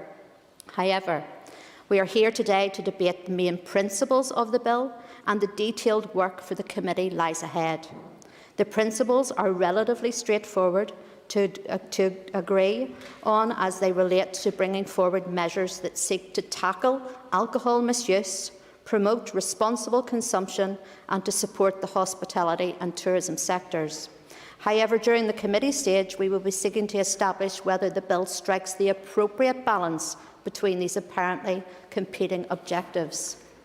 Alcohol has never been more affordable or available, and in our support for the hospitality and tourism sectors, the committee will not lose sight of the fact that alcohol misuse is a significant public health and social issue in Northern Ireland. It is estimated that we are spending around £700 million annually to address alcohol misuse, including costs to healthcare, policing, prison services, social services and workplaces through absenteeism. According to a Departmental Health Inequalities report from 2018, almost a quarter of children in Northern Ireland aged between 11 and 16 are drinking alcohol, sometimes on a daily basis. All of us will also have personal views about alcohol, based on experience or perhaps moral or religious beliefs. However, we are here to legislate for all of society. It will therefore be the job of the committee to consider all evidence and arguments presented and advise this House accordingly. Mr Deputy Speaker, I do not intend to highlight all of the clauses of the bill here today. However, I would like to highlight a number of key areas. The committee is sure that the hospitality and tourism sector will welcome the range of proposals relating to increased opening hours. Not only the proposed removal of restrictions over the Easter weekend, but the extension to drinking up time and also the increase to the number of days certain licensed premises and small pubs can open longer. Small pubs are often a social hub in local communities. The committee is pleased to see the proposals to align alcohol and entertainment licences to help offset the issues associated with problem premises. The bill proposes to legislate for major events to allow the Department to designate an event as a special or major event and to vary the permitted hours and allow certain off-sales at that event. In support of small producers of alcoholic drinks and in recognition of their contribution to food and drink culture and tourism, the bill proposes a new category of premises for local breweries, cideries and distilleries, and the committee are looking forward to engaging with that sector. The committee envisage that sporting clubs will welcome the proposals to be allowed to extend the area of their premises within which they can lawfully supply alcoholic drinks on a limited number of occasions per year. We look forward to engaging with all sectors I have mentioned so far in the coming weeks to determine the positive or otherwise impacts of the proposals of this bill. The committee will also be closely scrutinising the range of measures that impact on children and young people. These include a range of measures such as allowing young people under 18 to be in the bar area of licensed premises and registered clubs after 9 p.m, and to permit young people under 18 to attend an awards ceremony in a sporting club one night per calendar year and remain on these premises until 11 p.m. We know that licence holders, particularly in the current economic climate, are keen to allow their function rooms to be used for functions attended by young people. The bill also proposes that young people may remain on licensed premises beyond 9 p.m. to attend a private function such as a wedding or anniversary, provided they are accompanied by a parent or guardian and a main meal is being served at the table. The committee are pleased to see that it is proposed to strengthen the current law to prevent young people under 18 from receiving a delivery of alcoholic drinks to the home. Mr Deputy Speaker, the committee are keen to ensure that the bill contains sufficient measures to tackle excessive alcohol consumption. It is known that in recent years, drinking at home has increased. Therefore, the proposed restrictions on the advertising of alcoholic drinks in supermarkets and other off-sales premises are to be welcomed, to encourage shoppers to make a conscious decision about whether or not they purchase alcohol. Also, to encourage reduction in alcohol consumption is the proposal to amend the law to prohibit the practice where many retailers currently allow loyalty points to be gained from the purchase of alcoholic drinks or exchanged for the same. The committee will also be keen to explore with relevant stakeholders the proposals to amend the law to allow statutory approval for voluntary industry-led codes of practice in relation to the sale and promotion of alcoholic drinks. Mr Deputy Speaker, in conclusion, the committee fully appreciates that we are currently working our way through the COVID crisis and recognise that in connection with the bill, it is causing particularly huge difficulties for the hospitality and tourism sector. Given the history of attempts to change law in this area and the challenges facing many in the sector on which it impacts, the committee will make all efforts to ensure there is no unnecessary delay in the passage of this bill. However, it must carry out thorough scrutiny and remain mindful of the fact that the scope of this bill is considerably wider than the 2016 bill. Also, we are scrutinising this bill with a view to changing licensing laws for potentially many years to come on a number of fronts, and not just to assist a number of sectors to cope in the present pandemic and its immediate aftermath. Having said that, I am confident that a more flexible licensing framework with appropriate safeguards will not only assist those sectors to rebuild following the COVID crisis, when our society can again operate under more normal circumstances, but also ensure protections are in place to help tackle alcohol-related harm. The committee is supportive of the principles of the bill and looks forward to considering it in much further detail. Thanks to the Chair for giving way. The Minister declined, and therefore I'll pose the question because I'm seeking some information to the Chair of the Committee and hope that she might be willing to give it. Paragraphs 26 and 27 of the explanatory document refer to the PSNI being asked to provide estimates in respect of additional policing costs arising from the extra hours of opening and the extra administrative tasks. Paragraph 27 says that the PSNI undertook to provide those figures, but they were not finalised at the time of publication. Now that we come to debate this bill, have they yet been finalised? Can the House be told what the PSNI are saying are the extra costs of these proposals? And I thank the member for his intervention, and I would imagine that is an answer that needs to be from the Minister and not from myself, but certainly we will consider that also as part of our committee deliberations. Mr. Speaker, or Mr. Deputy Speaker, have come to the end of the committee stance on this. I just want to make a few comments as a DUP MLA and also as a constituency MLA, and very much welcome. As I said, this has been a long time. I think you, Mr. Deputy Speaker, sat on DST committee maybe at a time in that 2011 to 2016 mandate where we looked at the liquor licensing back then and all of the many people that came in to brief us. And I know as a member of the committee and other members within this chamber will be very aware we are being lobbied heavily by all sections of community, those that will benefit from this and those that will not benefit from this. They are lobbying us very hard at this time. But I just want to say, as a member of that committee and a member of my party, I will take all of that evidence on board. I think we need to, as a committee, listen to that evidence. None of us should be going in to that committee now with preconceived ideas of how we're going to change this or going to amend this, because the evidence needs to be listened to.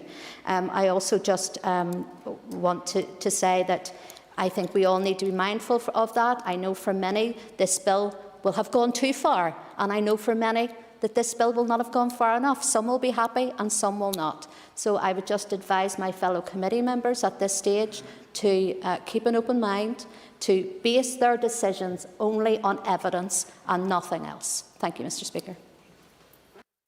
I call Sinead Ennis. Gurmagit, Last Concordia, and I fully take on board the comments the Chair made in her last few comments there.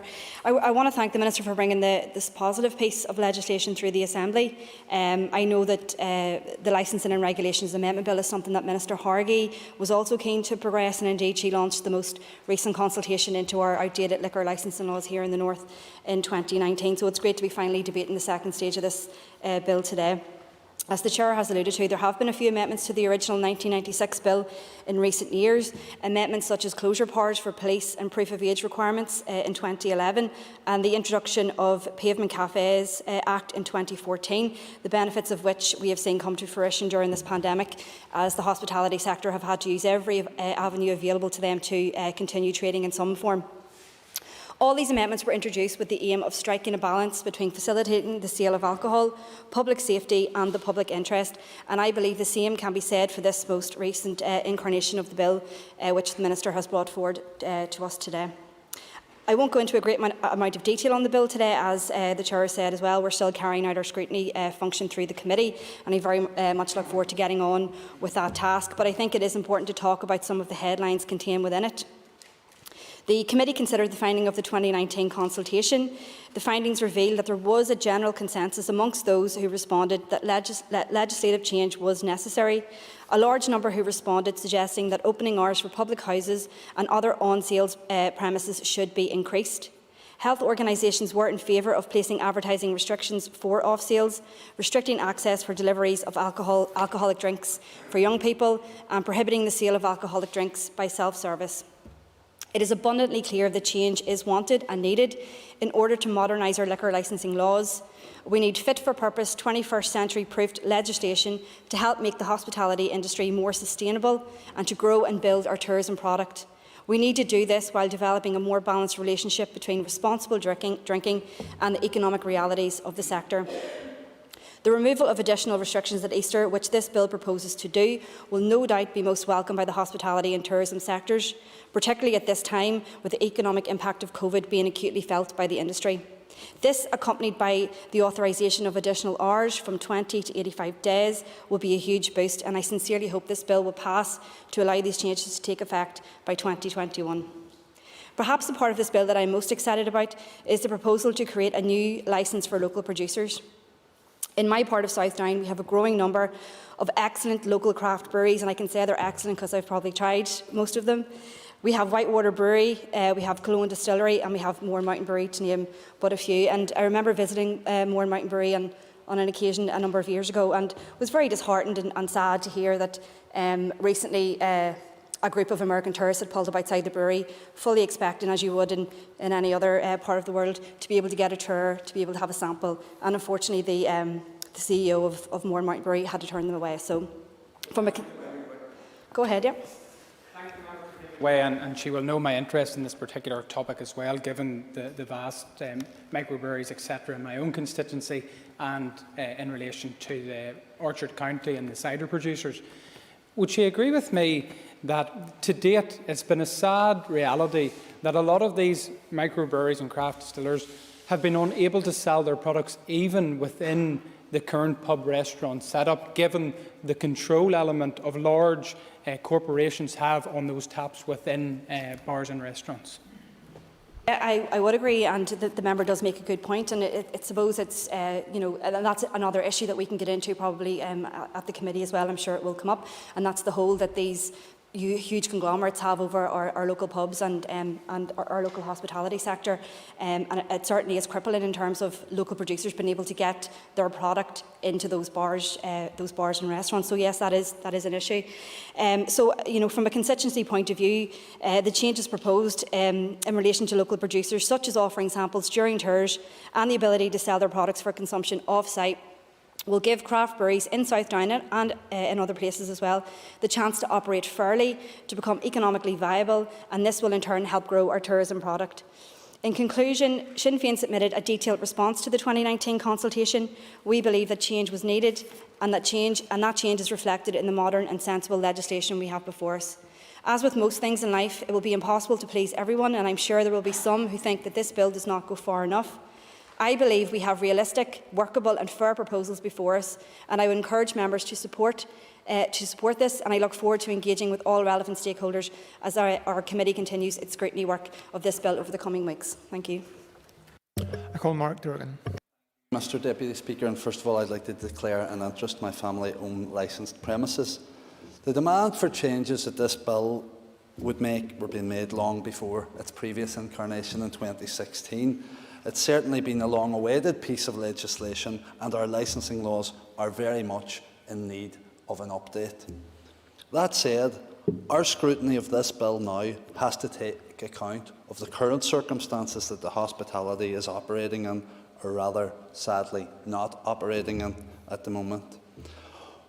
Oh, what the hospitality industry, and indeed all of us, wouldn't give to be subject to the old system rather than the current restrictions we are now facing as a result of the pandemic. Pubs and the wider hospitality industry are facing a fight for survival, and many of them will struggle to open their doors again. They will need support to enable them to once again to contribute to our job market, our tourism industry and our social lives. And the measures in this bill will play a role in that by laying the groundwork for their return and make these changes to modernise licensing even more pressing than they have been.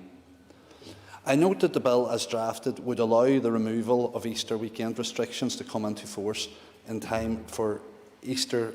We were initially told at committee Easter 2021, but I notice on BBC today it's Easter 2022. I'd just like the Minister to clarify that when she's concluding her remarks later on. Obviously, we don't know what lies ahead of us, but we would all hope that enough progress has been made by then for businesses and patrons to have the benefit of that change as soon as possible. Mr Deputy Speaker, the committee will undertake line-by-line scrutiny of this bill, but there are three main points that I wish to raise now, and will save the painstaking detail until later on in the legislative process. Firstly are the suggestions from local breweries and the independent pubs regarding Clause 8. I suppose you could call them draft proposals. As currently drafted, it makes no provision for on-site sales of their beer, which is allowed in Britain and increasingly in other regions across the world. I've met with representatives of that industry.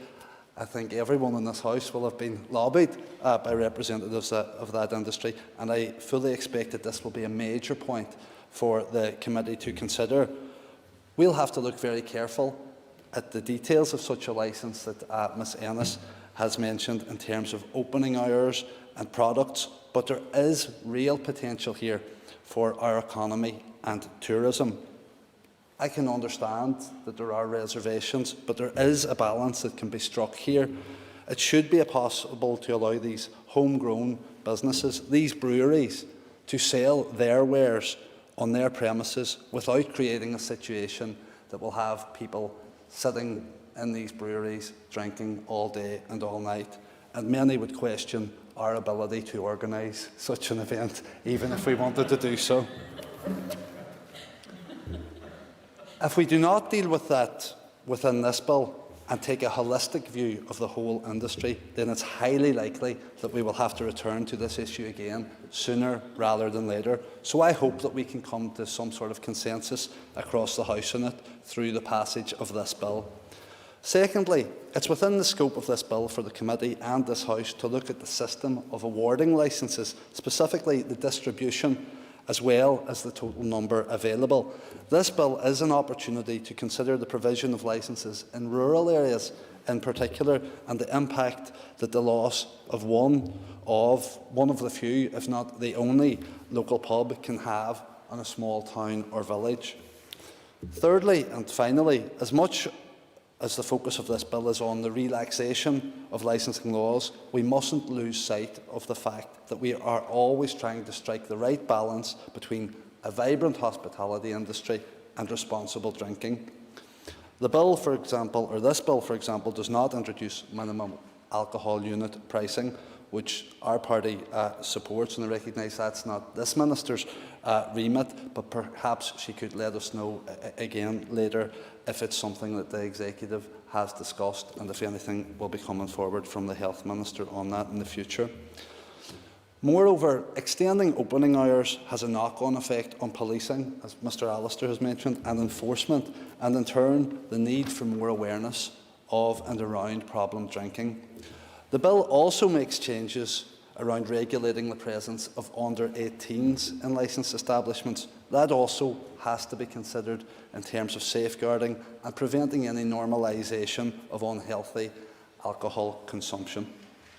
So I look forward to hearing from the Minister and stakeholders about how that balance between economic and social activity and public health can be struck.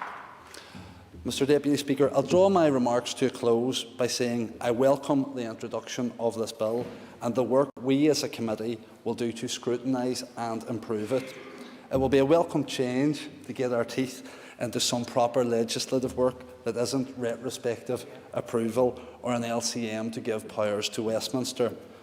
I do hope that stakeholders engage with the committee stage and that this can be an example of the Assembly legislating effectively as opposed to another news headline about another crisis at Stormont. That isn't only important to the businesses and consumers affected by this bill, but it sends a wider message about devolution and these institutions themselves and our efforts to restore public confidence in them. Thank you, Mr Deputy Speaker. I call Robbie Butler. Thank you, Mr Deputy Speaker. I don't think I'll have the chamber in as much mirth as Mr Durkin had, but I rise to speak on behalf of the Ulster Unionist Party on the second stage of the licensing and registration of clubs amendment bill in second stage. In the absence of my party colleague and spokesperson Andy Allen, who is self-isolating, you could say I'm a poor man's Andy Allen. I want to thank the Minister for her kind remarks about Andy. He's isolating, but I did relay the fact that you did point out that he would scrutinise the housing bill, and I'm sure he will add that scrutiny to this as well. So as a party, we support the introduction of the licensing bill, the second attempt due to the previous bill falling on the collapse of the Assembly. And I know a lot of hard work went into the previous bill, some of which has been reflected in the bill before us today. So when dealing with licensing and registration of clubs, it is vitally important that we strike a balance in supporting this. The Minister has already alluded to that and used those words. It is vital to help the sector grow and our local industries and support them and create employment whilst also implementing appropriate safeguards, which I recognise that the chair of the committee talked at length about, and I thank her for that. It's estimated that the hospitality sector generates around £1.2 billion per year for the local economy, and it's a significant driver also in the tourism industry. However, as we know, and as Mr Durkin has pointed out, COVID-19 and the restrictions have had a devastating impact, not just here in Northern Ireland, but indeed across the rest of the world. And the hospitality industry in recent months has struggled perhaps more than many others in these very challenging times. It's previously been highlighted by stakeholders that the growth of the industry has been significantly curtailed by restrictive legislation here in Northern Ireland that inhibited the growth of the hospitality sector and potentially cost our economy millions of pounds. Modernisation of the antiquated licensing laws is long overdue, and given the current difficulties facing the sector in Northern Ireland, it could be a welcome boost to both the sector and our local economy when we are able to emerge from the COVID-19 pandemic. I am in no doubt that modern licensing laws intelligently implemented could actually help to alleviate problems as well as help to revive the nighttime economy in our provincial towns and villages. And I know my colleague from Lagan Valley will speak on this debate with passion and vigour, and I'm sure he will refer to Lagan Valley and bring his experience to that. It is, however, also important when considering any changes to licensing regulations, we must also acknowledge that alcohol misuse has been identified as a significant public health and social issue in Northern Ireland over many years. On average, 2,500 people are being treated each year for alcohol abuse, with some 1 in 6 admissions to A&E as a result of alcohol misuse. The bill covers a broad range of areas from Easter opening to the introduction of a new producer's licence. There will be no doubt that many who wish to input to the bill in its current form, or even wish to see amendments, will take part in the consultation, and we would invite them to lobby as they are and keep our inboxes filled and speak into the committee. Mr Speaker, it's vitally important that we get it right in alleviating the problems, implement the safeguards while support the industry to go. We therefore support the bill's progression to committee stage, and the Minister is correct to say it one more time: we need to strike the right balance. I call Kelly Armstrong. Thank you very much, Deputy Speaker, and thank you very much to the Minister for bringing this to the House today. I rise today to confirm that the Alliance Party, of course, supports this Licensing and Registration of Clubs Amendment Bill. I look back at the hospitality sector, and thank you very much to Hospitality Ulster for some of these figures. The hospitality industry sustains 60,000 jobs. In tourism alone, that accounts for 45,000 jobs. Tourism delivers 750 million to the Northern Ireland economy, and food and drink accounts for over 30% of visitor spend.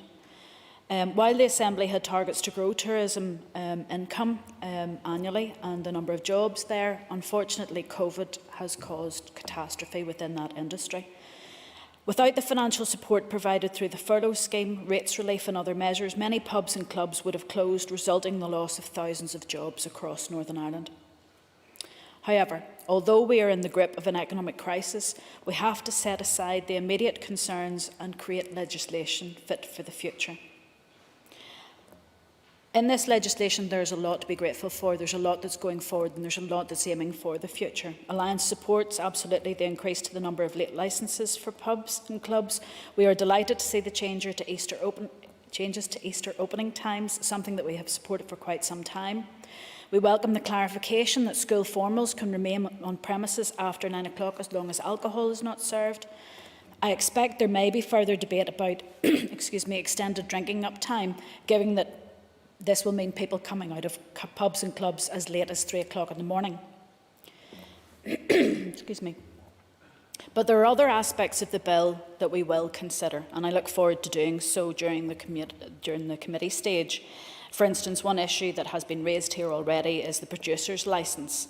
That licence doesn't allow those local producers from selling produce from their own premises. Our current model inhibits the growth of local producers due to the very fact that a licence on the private market can cost in the region of hundreds of thousands of pounds. This leaves publicans with no choice than to sign contracts with multinational brands in exchange for financial incentives, cutting local producers out of the market and sending money out of the economy. There is wide public support for local producer taprooms, and we have all been approached by many of the people who would like to see them. But given that they are not currently legislated for, the only legal way for breweries to operate taprooms currently is by using occasional licences. Breweries acknowledge that this is not what occasional licences are designed for, which is the specific reason they are asking for the ability to obtain a producer's licence, and I'm sure they will be coming to the committee to seek that. Using an occasional licence, a brewery can operate a taproom selling whatever drinks they like, and with a closing time the same as pubs, and I can certainly understand why pubs would be concerned about that. However, breweries are willing to compromise to only sell their own products and to limit their closing time to 11 o'clock. Until 2016, national stadiums such as Windsor Park and the then Ravenhill had to use occasional licence for every fixture held at their ground. Hospitality Ulster argued that because there was public demand for alcohol to be served at matches and occasional licences were not designed to be used this way, a new category of licence should be created to allow national stadiums to serve alcohol at matches. That argument was successful and a new category of licence was created. This is not dissimilar to what the breweries are seeking from ourselves. 99% of beer sold in Northern Ireland is produced elsewhere. Building local brands will encourage more pubs to begin selling local beer on draft, keeping money and jobs in the local economy and increasing HMRC tax revenues. Local breweries already export a majority of their products. They can't sell it on site, so they export. With Brexit looming, which may impact their export sales, they need a strong local market to enable them to invest in their employees and equipment in order to facilitate exports. The nature of taprooms is that they are ancillary to the main purpose of brewery, and they are proven to become less financially dependent on taprooms once they have established a brand in the local market, which the taproom allows them to do. But we'll look at that issue when it comes forward for further scrutiny. One of the issues that has come up, and I know I've received an awful lot of communication about, has been the issue of the cost of buying a licence. And I appreciate that that is not included within this bill. But the private trade means that while court costs for a licence remains within a few £100s, the licence is privately traded for 5- and 6-figure sums. The reasons this happens is because of the number of licences that are available here.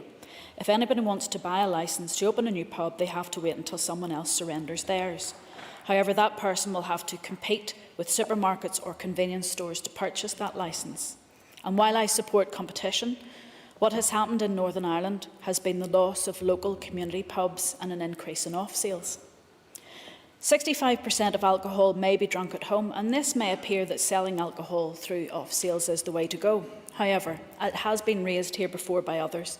It means that the regulated, controlled environment of the pub is not there to protect and manage drinking.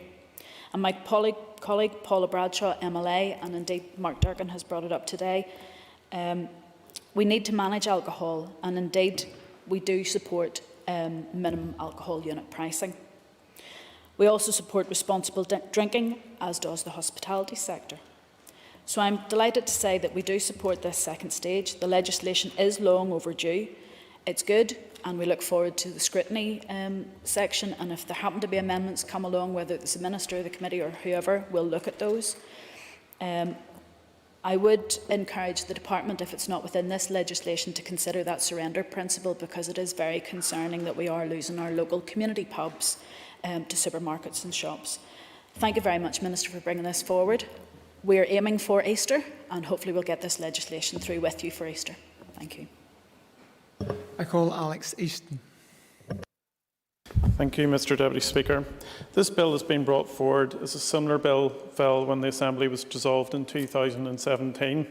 To give some context for the introduction of this bill, there was a review into licensing legislation which began in 2012 and revealed that the problem of alcohol misuse in Northern Ireland is growing. The number of deaths related to alcohol consumption in recent years has been over 15% higher than that was recorded just a decade ago. This comes at a considerable cost to our economy and brings with it many social problems. The hospitality industry has also raised concerns about licensing laws and felt more could be done to support this sector. COVID-19 has obviously had a serious impact on the hospitality sector in recent times. Businesses have been forced to close, allowed to reopen and then asked to close again. Even with these businesses were allowed to open, they had to operate with a lower capacity to allow for social distancing measures. Whilst government support has been put in place for the sector, it is clear that this loss of revenue and ongoing restrictions are causing many businesses to struggle. The end of last year, Mr Deputy Speaker, saw a follow-up consultation surrounding licensing laws. The Department for Communities met with interested groups and there were general agreements amongst all groups, and there needed to be legislation changes on these issues. Given the ongoing pandemic, it is particularly important that the concerns of the hospitality sector are taken into account as we begin our economic recovery. However, as a former member of the Health Committee, it is these issues on which I am going to focus most of my remarks, Mr Deputy Speaker. This bill has significant implications for the health of our population. The interested health organisations that responded to the consultation expressed concern about prevalent excess drinking in the home. COVID-19 will only have exacerbated this problem and the potential harms this can bring with it, such as domestic violence, causes of which we know have risen during the pandemic. This bill therefore aims to reduce the amount of alcohol people purchase in supermarkets and off licences. And Clause 16 restricts the advertising of promotions and sales on alcoholic drinks to the specific areas of the supermarket in which they are sold. This clause seeks to defer individuals from purchasing more alcohol on a shopping trip than they had originally intended. For any company in breach of these new regulations, this bill also creates a fine of up to £1,000. Clause 17 of the bill prohibits loyalty schemes and bonus points related to the sale of alcohol for all licensed premises, and this will be punishable by a larger fine of up to £5,000. This should further serve to deter customers from purchasing excess alcohol, as they will receive no economic benefit from doing so. On Clause 15 of the bill, further policing access to alcohol, it states that self-service and vending machines options should be prohibited from selling alcohol, with some specific exemptions for vending machines in the likes of hotels that meet certain conditions. Self-service and vending machine options also allowed easier access to alcohol for those under aged 18, and this new clause will ensure a member of staff must have direct supervision of any sales that take place. These measures may go some way to assist the problem of excess alcohol consumption at home, which currently costs our economy around £900 million a year. However, this is clearly a complex issue, many of the solutions to which are beyond the scope of this bill. Mr Deputy Speaker, health organisations also expressed concerns during the consultations about underage young people drinking, and this bill therefore seeks to restrict their access to alcohol in a number of ways. Clause 10 of the bill requires businesses which provide meals and sell alcohol to ensure that young people are accompanied by an adult and sit away from the bar. It also requires young people to leave the premises by 9 p.m. or 9:30 p.m. depending on whether a meal is ordered or not. The following clause establishes a fine for bars that host underage functions and fail to meet certain requirements, such as preventing access to the area of the premises which sell alcohol or selling alcohol to an adult in the designated area of the underage function. This clause also inserts an amendment into the betting, gaming, lotteries and amusements order to prevent gambling machines from being used in the area of underage functions. As for prevention functions or private functions in licensed premises, Clause 12 provides that children must be accompanied by a parent, a meal must be served away from the bar area, and that no member of the public should have access to the private function area. Mr. Deputy Speaker, with the rise of online shopping that has only been further boosted by COVID-19, Clause 13 introduces a fine of up to £5,000 and a potential imprisonment for up to 6 months for licence holders or their staff who deliver alcohol to someone under the age of 18 at their home. The second part of the bill largely replicates the clauses from the first half of the bill and applies them to sporting clubs. I would just highlight that the lifting of advertising restrictions on private sporting club functions will help them to finance the activities they provide to their local communities and which will not otherwise be available. These clubs clearly provide health and social benefits to local people, and they should be supported in recovering from COVID-19. To close my remarks, I would just like to touch briefly on the hospitality and small business sectors, Mr. Deputy Speaker. This bill allows for extended opening hours for the hospitality sector, which will also benefit the tourism industry as travel begins to open up in the aftermath of the pandemic. Additional revenue can also be gained from the hosting of underage functions under the strict conditions outlined in this bill, which will be welcomed by a sector that has been badly hit by global events this year. This bill also provides for the introduction of producer licences for breweries and distilleries to allow them to sell their alcoholic products that they produce on their premises. I know this is a measure which has received a great deal of support, and this will be a boost for those small businesses, particularly as they attempt to recover from the COVID-19 pandemic. Thank you, Mr. Deputy Speaker. I call John O'Dowd. Last Concordia. And I rise to welcome the publication or the second stage of this bill. And at this stage of the legislative process, I speak broadly in terms of the various clauses within the bill and wish the committee all the best in terms of its deliberations. And I'm sure they will be, quite rightly, inundated with representations from a variety of sectors out there who are affected by this legislation. Our society has a very difficult relationship with alcohol, dating back many centuries. Alcoholism has caused huge problems in family homes, in society, and others have mentioned to our health service, and has ruined many, many lives. And the abuse of alcohol is something that we as a society have to recognise, we as legislators have to recognise, but we also have to say, in measured terms, how we ensure that we create a relationship with alcohol which is responsible.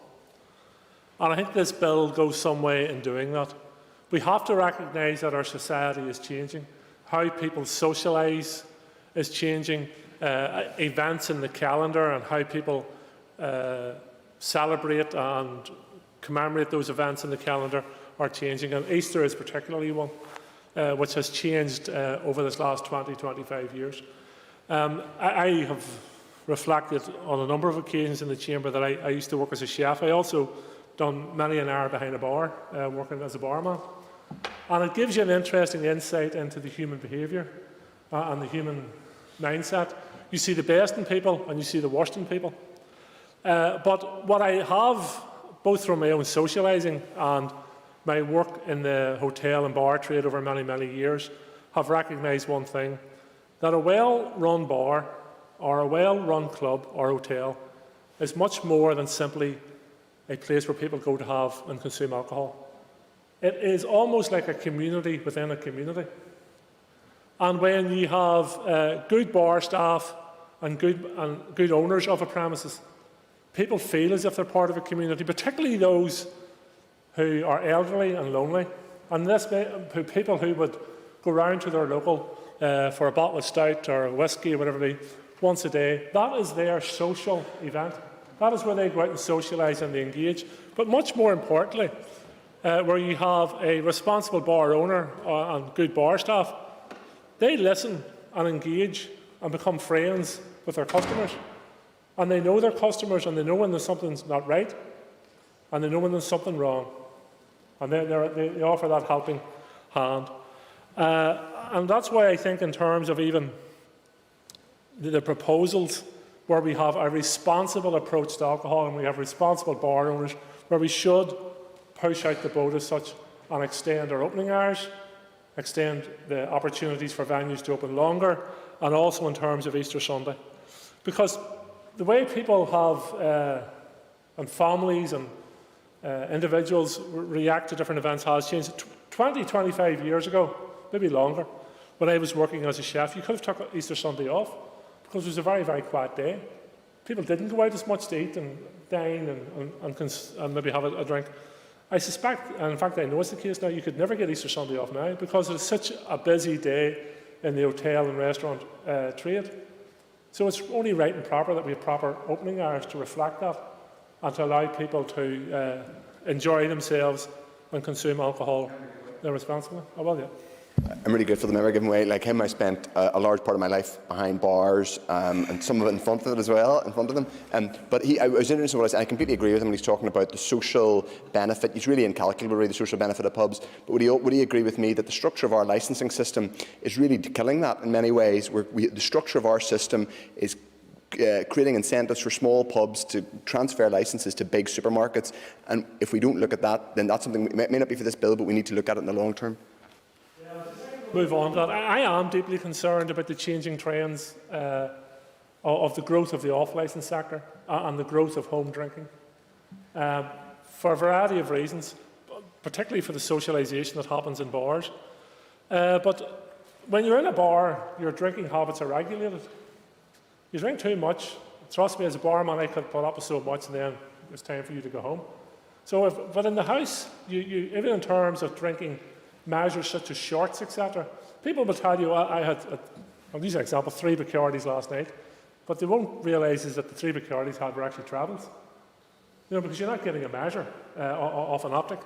So I think that is deeply worrying. And while it's not the responsibility of this minister yet, or this executive yet, I would actually favour a method of a higher taxation on off-licences and perhaps lowering taxation in bars to shift that trend. Oh, well, yes. Member for giving way, and it's on the same vein, and I'm glad that you've mentioned quite detail in relation to the societal harms of alcohol consumption. With 2/3 consumed in the home, it is indeed worrying that it's an unregulated environment.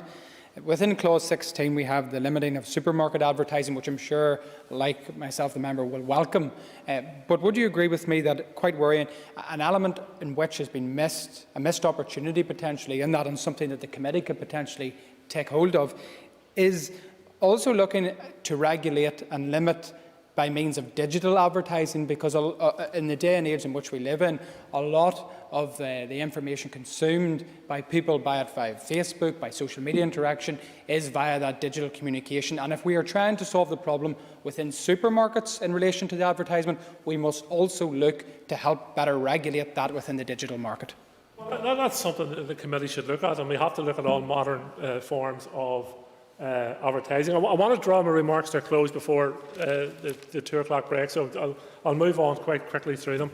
One of the things that I do welcome is that automatic and self-service dispensers are going to be made illegal. They are an abomination to the principle of what we just previously talked about in terms of good bar staff, good bar owners, that's socialisation. Self-service tills should also be removed from shops, in my opinion, as well, because they do away with jobs and they do away with that socialisation. So I particularly welcome that fact. I also welcome the fact that there's relaxation for the microbreweries and producers of alcohol. And my colleague from Aberban mentioned in a previous intervention around cider producers and beer producers in Aberban, and I think that will be a welcome development. I know there's going to be further discussions around how far that should go and what other elements of that, but I think that's a very welcome recognition of an industry with there's growth potential, tourism potential, and will be a benefit to our economy moving forward. So the other thing I want to mention before I end, staff who work in these premises are usually low paid, sometimes on zero-hour contracts. Not always the case, but sometimes. And this is not the responsibility of this minister, but the industry has to recognise that if this Assembly passes this legislation and gives them greater opening hours and greater opportunities to promote their business, they have to look after their staff. They have to look after those bar staff and waiters and waitresses and all those other people required to run the industry. And they have to ensure they're properly paid and properly looked after, particularly if they're working later into the early hours, because that has to be recognised, and the industry out there has to take that on board. So I'll draw my remarks to a close at that last point. Members, the Business Committee has arranged to meet at 1 p.m. today, and I therefore propose, by leave of the Assembly, to suspend the sitting until 2 p.m. The first item of business when the Assembly returns will be questions to the Minister for Agriculture, Environment and Rural Affairs. This debate will resume after question time, with the next speaker scheduled to be Matthew O'Toole. The sitting is, by leave, suspended.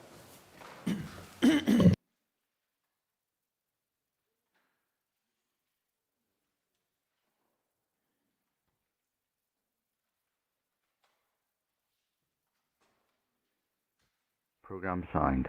This is the Northern Ireland Assembly Plenary. Programme signed.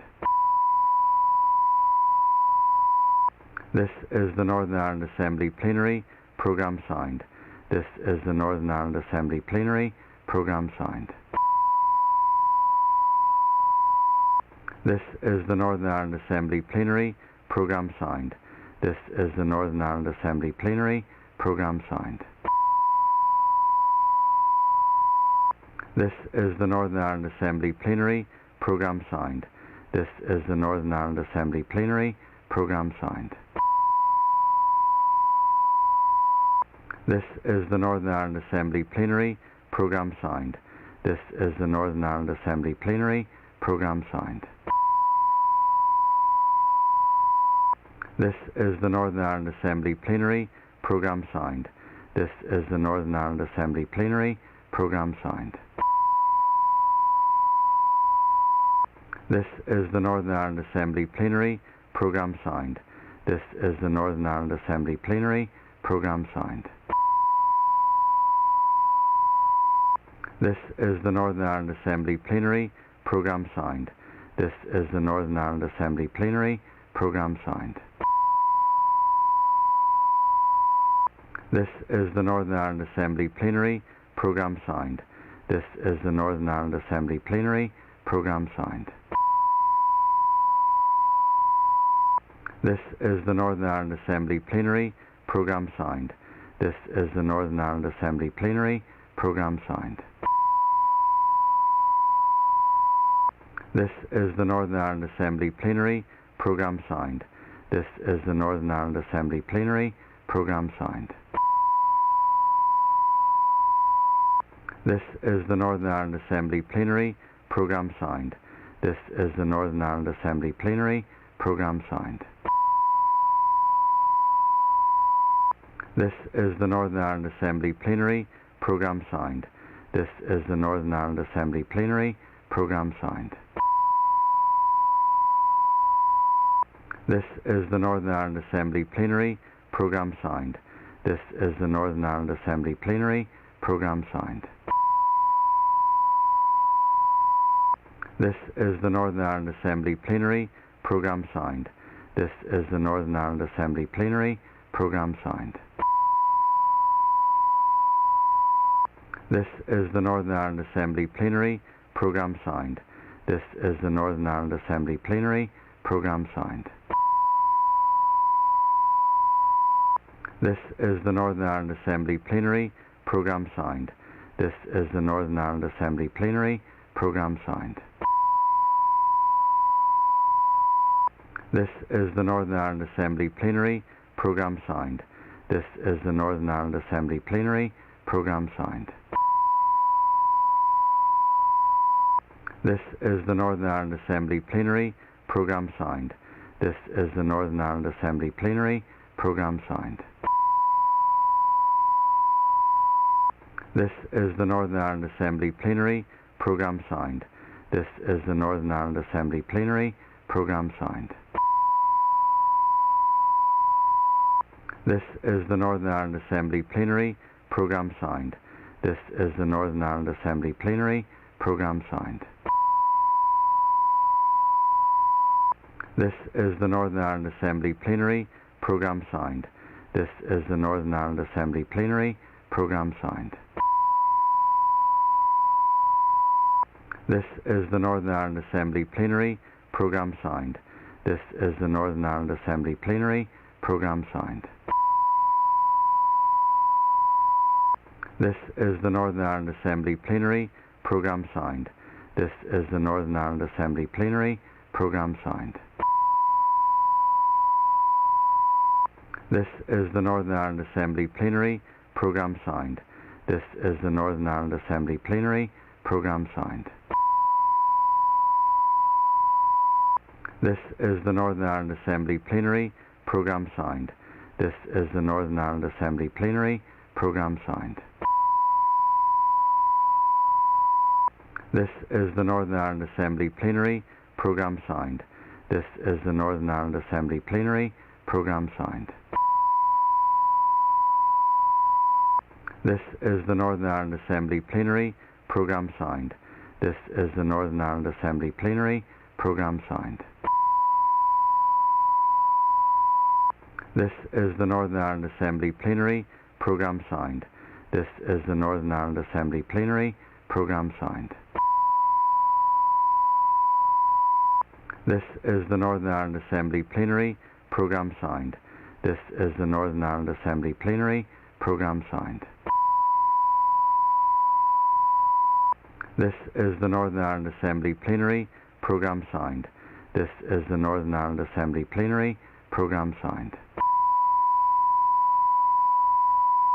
This is the Northern Ireland Assembly Plenary Programme Sound. This is the Northern Ireland Assembly Plenary Programme Sound. This is the Northern Ireland Assembly Plenary Programme Sound. This is the Northern Ireland Assembly Plenary Programme Sound. This is the Northern Ireland Assembly Plenary Programme Sound. This is the Northern Ireland Assembly Plenary Programme Sound. This is the Northern Ireland Assembly Plenary Programme Sound. This is the Northern Ireland Assembly Plenary Programme Sound. This is the Northern Ireland Assembly Plenary Programme Sound. This is the Northern Ireland Assembly Plenary Programme Sound. This is the Northern Ireland Assembly Plenary Programme Sound. This is the Northern Ireland Assembly Plenary Programme Sound. This is the Northern Ireland Assembly Plenary Programme Sound. This is the Northern Ireland Assembly Plenary Programme Sound. This is the Northern Ireland Assembly Plenary Programme Sound. This is the Northern Ireland Assembly Plenary Programme Sound. This is the Northern Ireland Assembly Plenary Programme Sound. This is the Northern Ireland Assembly Plenary Programme Sound. This is the Northern Ireland Assembly Plenary Programme Sound. This is the Northern Ireland Assembly Plenary Programme Sound. This is the Northern Ireland Assembly Plenary Programme Sound. This is the Northern Ireland Assembly Plenary Programme Sound. This is the Northern Ireland Assembly Plenary Programme Sound. This is the Northern Ireland Assembly Plenary Programme Sound. This is the Northern Ireland Assembly Plenary Programme Sound. This is the Northern Ireland Assembly Plenary Programme Sound. This is the Northern Ireland Assembly Plenary Programme Sound. This is the Northern Ireland Assembly Plenary Programme Sound. This is the Northern Ireland Assembly Plenary Programme Sound. This is the Northern Ireland Assembly Plenary Programme Sound. This is the Northern Ireland Assembly Plenary Programme Sound. This is the Northern Ireland Assembly Plenary. Programme signed. This is the Northern Ireland Assembly Plenary. Programme signed. This is the Northern Ireland Assembly Plenary. Programme signed. This is the Northern Ireland Assembly Plenary. Programme signed. This is the Northern Ireland Assembly Plenary. Programme signed. This is the Northern Ireland Assembly Plenary. Programme signed. This is the Northern Ireland Assembly Plenary. Programme signed. This is the Northern Ireland Assembly Plenary. Programme signed. This is the Northern Ireland Assembly Plenary. Programme signed. This is the Northern Ireland Assembly Plenary. Programme signed. This is the Northern Ireland Assembly Plenary. Programme signed. This is the Northern Ireland Assembly Plenary. Programme signed. This is the Northern Ireland Assembly Plenary. Programme signed. This is the Northern Ireland Assembly Plenary. Programme signed. This is the Northern Ireland Assembly Plenary. Programme signed. This is the Northern Ireland Assembly Plenary. Programme signed. This is the Northern Ireland Assembly Plenary. Programme signed. This is the Northern Ireland Assembly Plenary. Programme signed. This is the Northern Ireland Assembly Plenary. Programme signed. This is the Northern Ireland Assembly Plenary. Programme signed. This is the Northern Ireland Assembly Plenary. Programme signed. This is the Northern Ireland Assembly Plenary. Programme signed. This is the Northern Ireland Assembly Plenary. Programme signed. This is the Northern Ireland Assembly Plenary. Programme signed. This is the Northern Ireland Assembly Plenary. Programme signed. This is the Northern Ireland Assembly Plenary. Programme signed. This is the Northern Ireland Assembly Plenary. Programme signed. This is the Northern Ireland Assembly Plenary. Programme signed. This is the Northern Ireland Assembly Plenary. Programme signed. This is the Northern Ireland Assembly Plenary. Programme signed. This is the Northern Ireland Assembly Plenary. Programme signed. This is the Northern Ireland Assembly Plenary. Programme signed. This is the Northern Ireland Assembly Plenary. Programme signed. This is the Northern Ireland Assembly Plenary. Programme signed. This is the Northern Ireland Assembly Plenary. Programme signed. This is the Northern Ireland Assembly Plenary. Programme signed. This is the Northern Ireland Assembly Plenary. Programme signed. This is the Northern Ireland Assembly Plenary. Programme signed. This is the Northern Ireland Assembly Plenary. Programme signed. This is the Northern Ireland Assembly Plenary. Programme signed. This is the Northern Ireland Assembly Plenary. Programme signed. This is the Northern Ireland Assembly Plenary. Programme signed. This is the Northern Ireland Assembly Plenary. Programme signed. This is the Northern Ireland Assembly Plenary. Programme signed. This is the Northern Ireland Assembly Plenary. Programme signed. This is the Northern Ireland Assembly Plenary. Programme signed. This is the Northern Ireland Assembly Plenary. Programme signed. This is the Northern Ireland Assembly Plenary. Programme signed. This is the Northern Ireland Assembly Plenary. Programme signed. This is the Northern Ireland Assembly Plenary. Programme signed.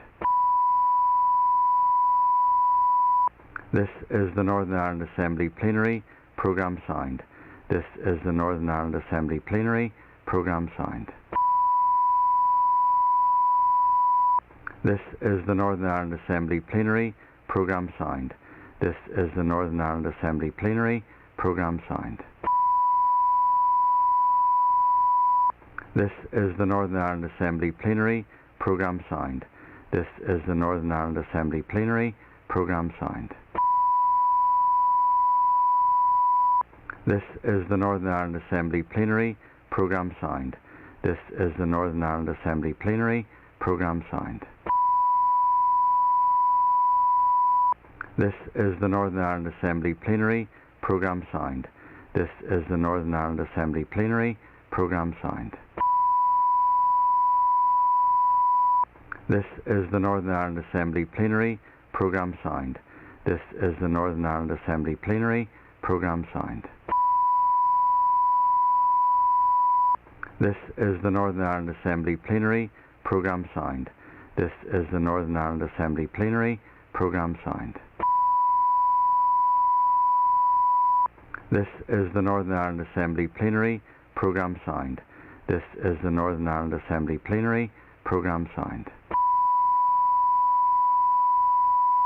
This is the Northern Ireland Assembly Plenary Programme Sound. This is the Northern Ireland Assembly Plenary Programme Sound. This is the Northern Ireland Assembly Plenary Programme Sound. This is the Northern Ireland Assembly Plenary Programme Sound. This is the Northern Ireland Assembly Plenary Programme Sound. This is the Northern Ireland Assembly Plenary Programme Sound. This is the Northern Ireland Assembly Plenary Programme Sound. This is the Northern Ireland Assembly Plenary Programme Sound. This is the Northern Ireland Assembly Plenary Programme Sound. This is the Northern Ireland Assembly Plenary Programme Sound. This is the Northern Ireland Assembly Plenary Programme Sound. This is the Northern Ireland Assembly Plenary Programme Sound. This is the Northern Ireland Assembly Plenary Programme Sound. This is the Northern Ireland Assembly Plenary Programme Sound. This is the Northern Ireland Assembly Plenary Programme Sound. This is the Northern Ireland Assembly Plenary Programme Sound. This is the Northern Ireland Assembly Plenary Programme Sound. This is the Northern Ireland Assembly Plenary Programme Sound. This is the Northern Ireland Assembly Plenary Programme Sound. This is the Northern Ireland Assembly Plenary Programme Sound. This is the Northern Ireland Assembly Plenary Programme Sound. This is the Northern Ireland Assembly Plenary Programme Sound. This is the Northern Ireland Assembly Plenary Programme Sound. This is the Northern Ireland Assembly Plenary Programme Sound.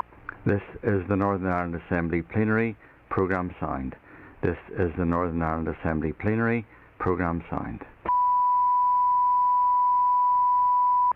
This is the Northern Ireland Assembly Plenary Programme Sound. This is the Northern Ireland Assembly Plenary Programme Sound. This is the Northern Ireland Assembly Plenary Programme Sound. This is the Northern Ireland Assembly Plenary Programme Sound. This is the Northern Ireland Assembly Plenary Programme Sound.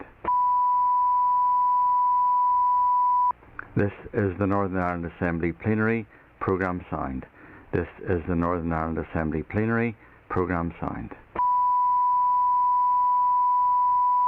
This is the Northern Ireland Assembly Plenary Programme Sound. This is the Northern Ireland Assembly Plenary Programme Sound. This is the Northern Ireland Assembly Plenary Programme Sound. This is the Northern Ireland Assembly Plenary Programme Sound. This is the Northern Ireland Assembly Plenary Programme Sound. This is the Northern Ireland Assembly Plenary Programme Sound. This is the Northern Ireland Assembly Plenary Programme Sound. This is the Northern Ireland Assembly Plenary Programme Sound. This is the Northern Ireland Assembly Plenary Programme Sound.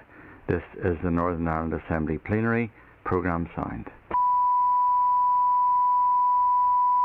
This is the Northern Ireland Assembly Plenary Programme Sound. This is the Northern Ireland Assembly Plenary Programme Sound. This is the Northern Ireland Assembly Plenary Programme Sound. This is the Northern Ireland Assembly Plenary Programme Sound. This is the Northern Ireland Assembly Plenary Programme Sound. This is the Northern Ireland Assembly Plenary Programme Sound. This is the Northern Ireland Assembly Plenary Programme Sound. This is the Northern Ireland Assembly Plenary Programme Sound. This is the Northern Ireland Assembly Plenary Programme Sound. This is the Northern Ireland Assembly Plenary Programme Sound. This is the Northern Ireland Assembly Plenary Programme Sound. This is the Northern Ireland Assembly Plenary Programme Sound. This is the Northern Ireland Assembly Plenary Programme Sound. This is the Northern Ireland Assembly Plenary Programme Sound. This is the Northern Ireland Assembly Plenary Programme Sound. This is the Northern Ireland Assembly Plenary Programme Sound. This is the Northern Ireland Assembly Plenary Programme Sound. This is the Northern Ireland Assembly Plenary Programme Sound. This is the Northern Ireland Assembly Plenary Programme Sound. This is the Northern Ireland Assembly Plenary Programme Sound. This is the Northern Ireland Assembly Plenary Programme Sound. This is the Northern Ireland Assembly Plenary Programme Sound. This is the Northern Ireland Assembly Plenary Programme Sound. This is the Northern Ireland Assembly Plenary Programme Sound. This is the Northern Ireland Assembly Plenary Programme Sound. This is the Northern Ireland Assembly Plenary Programme Sound. This is the Northern Ireland Assembly Plenary Programme Sound. This is the Northern Ireland Assembly Plenary Programme Sound. This is the Northern Ireland Assembly Plenary Programme Sound. This is the Northern Ireland Assembly Plenary Programme Sound. This is the Northern Ireland Assembly Plenary Programme Sound. This is the Northern Ireland Assembly Plenary Programme Sound. This is the Northern Ireland Assembly Plenary Programme Sound.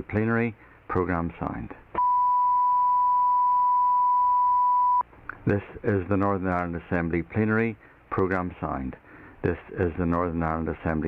Programme Sound. This is the Northern Ireland Assembly Plenary Programme Sound. This is the Northern Ireland Assembly Plenary Programme Sound. This is the Northern Ireland Assembly Plenary Programme Sound. This is the Northern Ireland Assembly Plenary Programme Sound. This is the Northern Ireland Assembly Plenary Programme Sound. This is the Northern Ireland Assembly Plenary Programme Sound. This is the Northern Ireland Assembly Plenary Programme Sound. This is the Northern Ireland Assembly Plenary Programme Sound. This is the Northern Ireland Assembly Plenary Programme Sound. This is the Northern Ireland Assembly Plenary Programme Sound. This is the Northern Ireland Assembly Plenary Programme Sound. This is the Northern Ireland Assembly Plenary Programme Sound. This is the Northern Ireland Assembly Plenary Programme Sound. This is the Northern Ireland Assembly Plenary Programme Sound.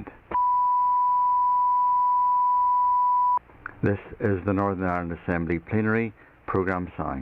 This is the Northern Ireland Assembly Plenary Programme Sound. This is the Northern Ireland Assembly Plenary Programme Sound. This is the Northern Ireland Assembly Plenary Programme Sound. This is the Northern Ireland Assembly Plenary. Programme signed. This is the Northern Ireland Assembly Plenary. Programme signed. This is the Northern Ireland Assembly Plenary. Programme signed. This is the Northern Ireland Assembly Plenary. Programme signed. This is the Northern Ireland Assembly Plenary. Programme signed. This is the Northern Ireland Assembly Plenary. Programme signed. This is the Northern Ireland Assembly Plenary. Programme signed.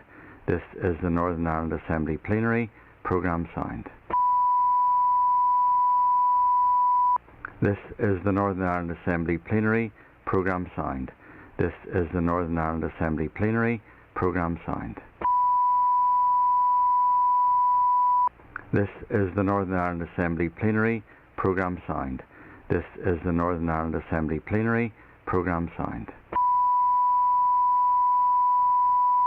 This is the Northern Ireland Assembly Plenary. Programme signed. This is the Northern Ireland Assembly Plenary. Programme signed. This is the Northern Ireland Assembly Plenary. Programme signed. This is the Northern Ireland Assembly Plenary. Programme signed. This is the Northern Ireland Assembly Plenary. Programme signed. This is the Northern Ireland Assembly Plenary. Programme signed. This is the Northern Ireland Assembly Plenary. Programme signed. This is the Northern Ireland Assembly Plenary. Programme signed. This is the Northern Ireland Assembly Plenary. Programme signed. This is the Northern Ireland Assembly Plenary. Programme signed. This is the Northern Ireland Assembly Plenary. Programme signed. This is the Northern Ireland Assembly Plenary. Programme signed. This is the Northern Ireland Assembly Plenary. Programme signed. This is the Northern Ireland Assembly Plenary. Programme signed. This is the Northern Ireland Assembly Plenary. Programme signed. This is the Northern Ireland Assembly Plenary. Programme signed. This is the Northern Ireland Assembly Plenary. Programme signed. This is the Northern Ireland Assembly Plenary. Programme signed. This is the Northern Ireland Assembly Plenary. Programme signed. This is the Northern Ireland Assembly Plenary. Programme signed. This is the Northern Ireland Assembly Plenary. Programme signed. This is the Northern Ireland Assembly Plenary. Programme signed.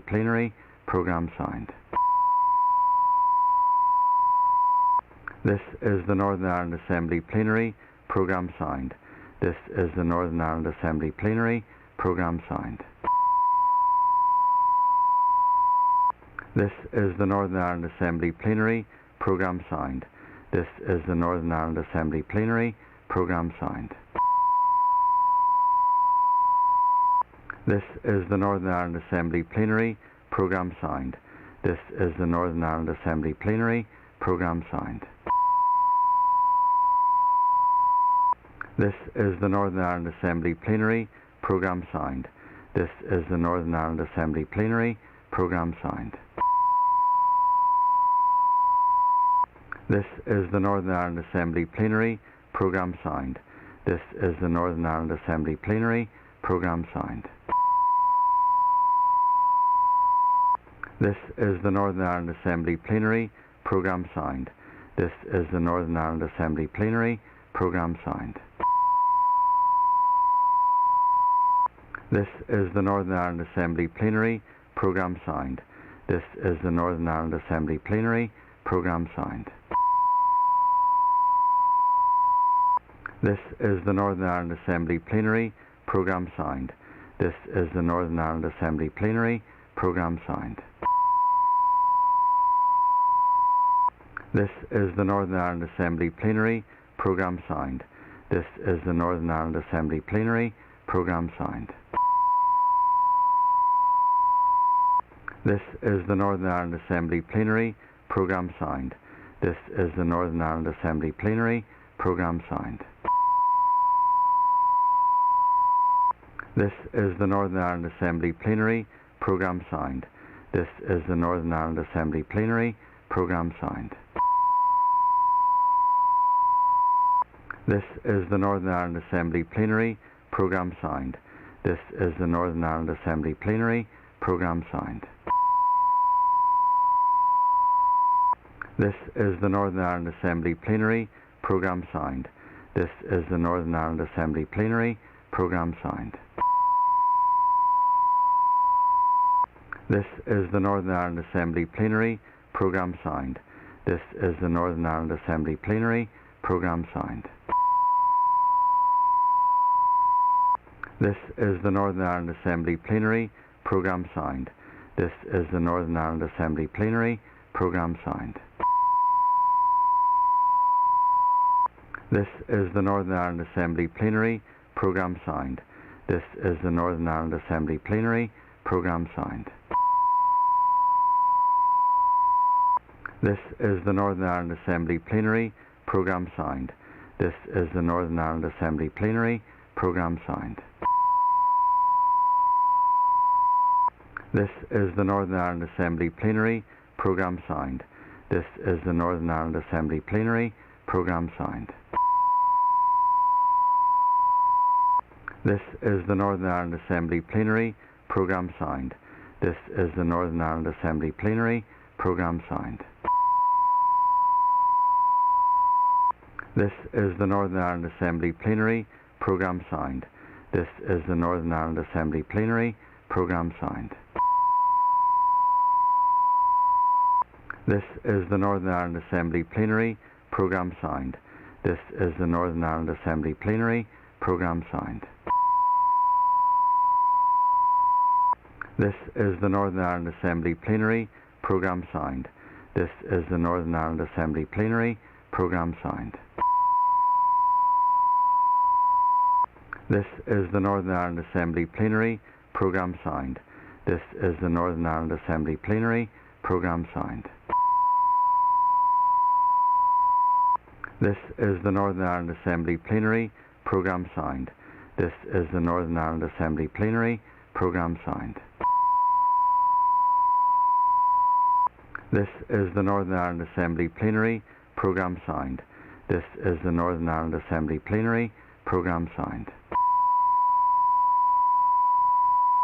This is the Northern Ireland Assembly Plenary Programme Sound. This is the Northern Ireland Assembly Plenary Programme Sound. This is the Northern Ireland Assembly Plenary Programme Sound. This is the Northern Ireland Assembly Plenary Programme Sound. This is the Northern Ireland Assembly Plenary Programme Sound. This is the Northern Ireland Assembly Plenary Programme Sound. This is the Northern Ireland Assembly Plenary Programme Sound. This is the Northern Ireland Assembly Plenary Programme Sound. This is the Northern Ireland Assembly Plenary Programme Sound.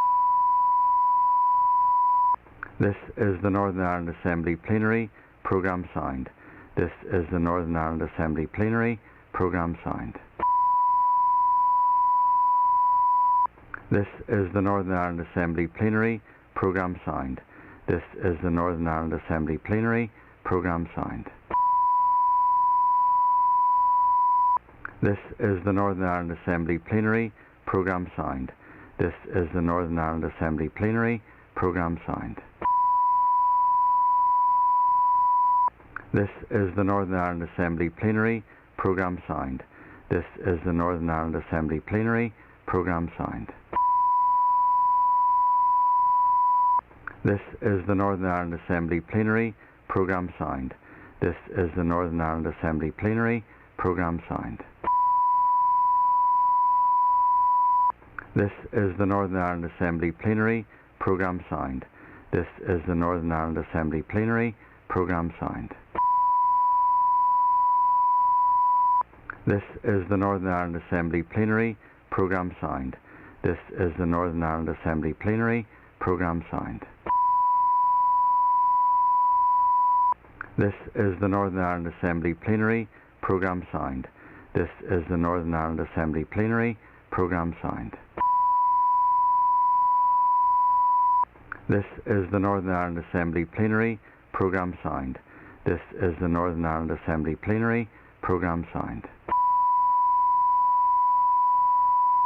This is the Northern Ireland Assembly Plenary Programme Sound. This is the Northern Ireland Assembly Plenary Programme Sound. This is the Northern Ireland Assembly Plenary Programme Sound. This is the Northern Ireland Assembly Plenary Programme Sound. This is the Northern Ireland Assembly Plenary Programme Sound. This is the Northern Ireland Assembly Plenary Programme Sound. This is the Northern Ireland Assembly Plenary Programme Sound. This is the Northern Ireland Assembly Plenary Programme Sound. This is the Northern Ireland Assembly Plenary Programme Sound. This is the Northern Ireland Assembly Plenary Programme Sound. This is the Northern Ireland Assembly Plenary Programme Sound. This is the Northern Ireland Assembly Plenary Programme Sound. This is the Northern Ireland Assembly Plenary Programme Sound. This is the Northern Ireland Assembly Plenary Programme Sound. This is the Northern Ireland Assembly Plenary Programme Sound. This is the Northern Ireland Assembly Plenary Programme Sound. This is the Northern Ireland Assembly Plenary Programme Sound. This is the Northern Ireland Assembly Plenary Programme Sound. This is the Northern Ireland Assembly Plenary Programme Sound. This is the Northern Ireland Assembly Plenary Programme Sound.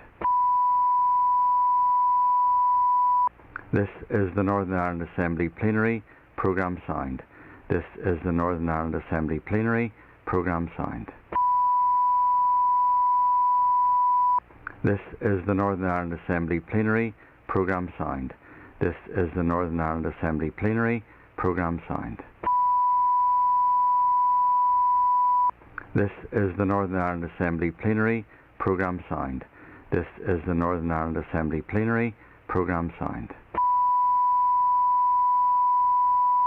This is the Northern Ireland Assembly Plenary Programme Sound. This is the Northern Ireland Assembly Plenary Programme Sound. This is the Northern Ireland Assembly Plenary Programme Sound. This is the Northern Ireland Assembly Plenary Programme Sound. This is the Northern Ireland Assembly Plenary Programme Sound. This is the Northern Ireland Assembly Plenary Programme Sound. This is the Northern Ireland Assembly Plenary Programme Sound. This is the Northern Ireland Assembly Plenary Programme Sound. This is the Northern Ireland Assembly Plenary Programme Sound. This is the Northern Ireland Assembly Plenary Programme Sound. This is the Northern Ireland Assembly Plenary Programme Sound. This is the Northern Ireland Assembly Plenary Programme Sound. This is the Northern Ireland Assembly Plenary Programme Sound. This is the Northern Ireland Assembly Plenary Programme Sound. This is the Northern Ireland Assembly Plenary Programme Sound. This is the Northern Ireland Assembly Plenary Programme Sound. This is the Northern Ireland Assembly Plenary Programme Sound. This is the Northern Ireland Assembly Plenary Programme Sound. This is the Northern Ireland Assembly Plenary Programme Sound. This is the Northern Ireland Assembly Plenary Programme Sound. This is the Northern Ireland Assembly Plenary Programme Sound. This is the Northern Ireland Assembly Plenary Programme Sound. This is the Northern Ireland Assembly Plenary Programme Sound. This is the Northern Ireland Assembly Plenary Programme Sound. This is the Northern Ireland Assembly Plenary Programme Sound. This is the Northern Ireland Assembly Plenary Programme Sound. This is the Northern Ireland Assembly Plenary Programme Sound. This is the Northern Ireland Assembly Plenary Programme Sound. This is the Northern Ireland Assembly Plenary Programme Sound. This is the Northern Ireland Assembly Plenary Programme Sound. This is the Northern Ireland Assembly Plenary Programme Sound. This is the Northern Ireland Assembly Plenary Programme Sound. This is the Northern Ireland Assembly Plenary Programme Sound. This is the Northern Ireland Assembly Plenary Programme Sound. This is the Northern Ireland Assembly Plenary Programme Sound. This is the Northern Ireland Assembly Plenary Programme Sound. This is the Northern Ireland Assembly Plenary Programme Sound. This is the Northern Ireland Assembly Plenary Programme Sound. This is the Northern Ireland Assembly Plenary Programme Sound. This is the Northern Ireland Assembly Plenary Programme Sound. This is the Northern Ireland Assembly Plenary Programme Sound. This is the Northern Ireland Assembly Plenary Programme Sound. This is the Northern Ireland Assembly Plenary Programme Sound. This is the Northern Ireland Assembly Plenary Programme Sound. This is the Northern Ireland Assembly Plenary Programme Sound. This is the Northern Ireland Assembly Plenary Programme Sound. This is the Northern Ireland Assembly Plenary Programme Sound. This is the Northern Ireland Assembly Plenary Programme Sound. This is the Northern Ireland Assembly Plenary Programme Sound. This is the Northern Ireland Assembly Plenary Programme Sound.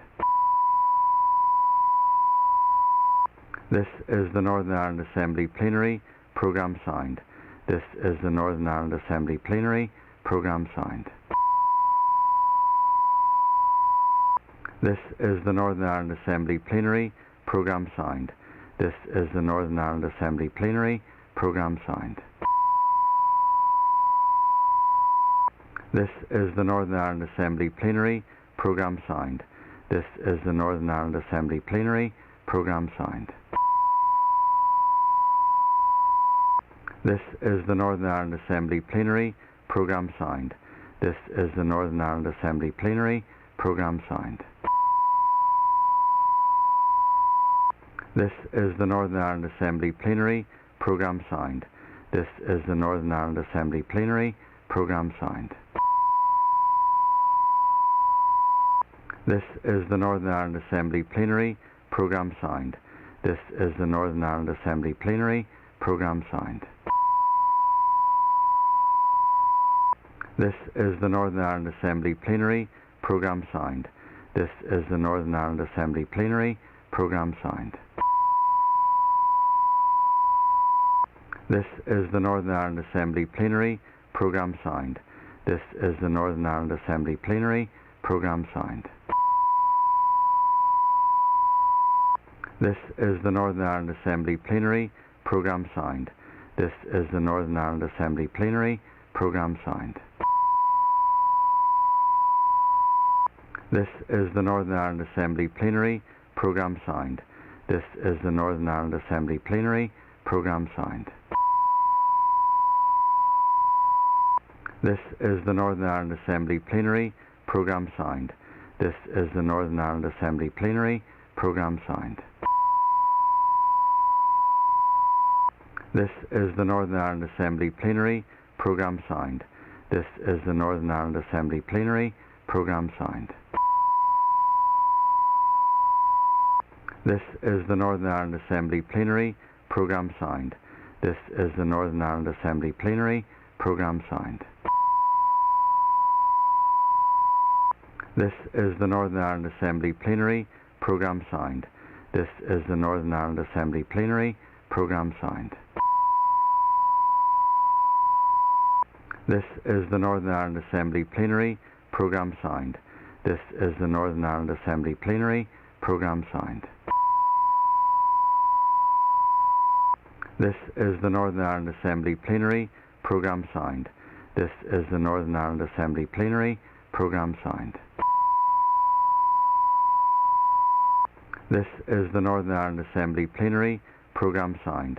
This is the Northern Ireland Assembly Plenary Programme Sound. This is the Northern Ireland Assembly Plenary Programme Sound. This is the Northern Ireland Assembly Plenary Programme Sound. This is the Northern Ireland Assembly Plenary Programme Sound. This is the Northern Ireland Assembly Plenary Programme Sound. This is the Northern Ireland Assembly Plenary Programme Sound. This is the Northern Ireland Assembly Plenary Programme Sound. This is the Northern Ireland Assembly Plenary Programme Sound. This is the Northern Ireland Assembly Plenary Programme Sound. This is the Northern Ireland Assembly Plenary Programme Sound. This is the Northern Ireland Assembly Plenary Programme Sound. This is the Northern Ireland Assembly Plenary Programme Sound. This is the Northern Ireland Assembly Plenary Programme Sound. This is the Northern Ireland Assembly Plenary Programme Sound. This is the Northern Ireland Assembly Plenary Programme Sound. This is the Northern Ireland Assembly Plenary Programme Sound. This is the Northern Ireland Assembly Plenary Programme Sound. This is the Northern Ireland Assembly Plenary Programme Sound. This is the Northern Ireland Assembly Plenary Programme Sound. This is the Northern Ireland Assembly Plenary Programme Sound. This is the Northern Ireland Assembly Plenary Programme Sound. This is the Northern Ireland Assembly Plenary Programme Sound. This is the Northern Ireland Assembly Plenary Programme Sound. This is the Northern Ireland Assembly Plenary Programme Sound. This is the Northern Ireland Assembly Plenary Programme Sound. This is the Northern Ireland Assembly Plenary Programme Sound. This is the Northern Ireland Assembly Plenary Programme Sound. This is the Northern Ireland Assembly Plenary Programme Sound. This is the Northern Ireland Assembly Plenary Programme Sound. This is the Northern Ireland Assembly Plenary Programme Sound. This is the Northern Ireland Assembly Plenary Programme Sound. This is the Northern Ireland Assembly Plenary Programme Sound. This is the Northern Ireland Assembly Plenary Programme Sound.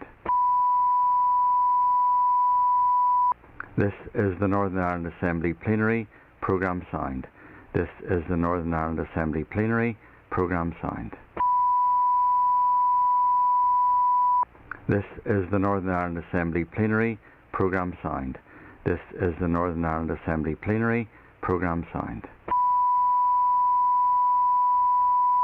This is the Northern Ireland Assembly Plenary Programme Sound.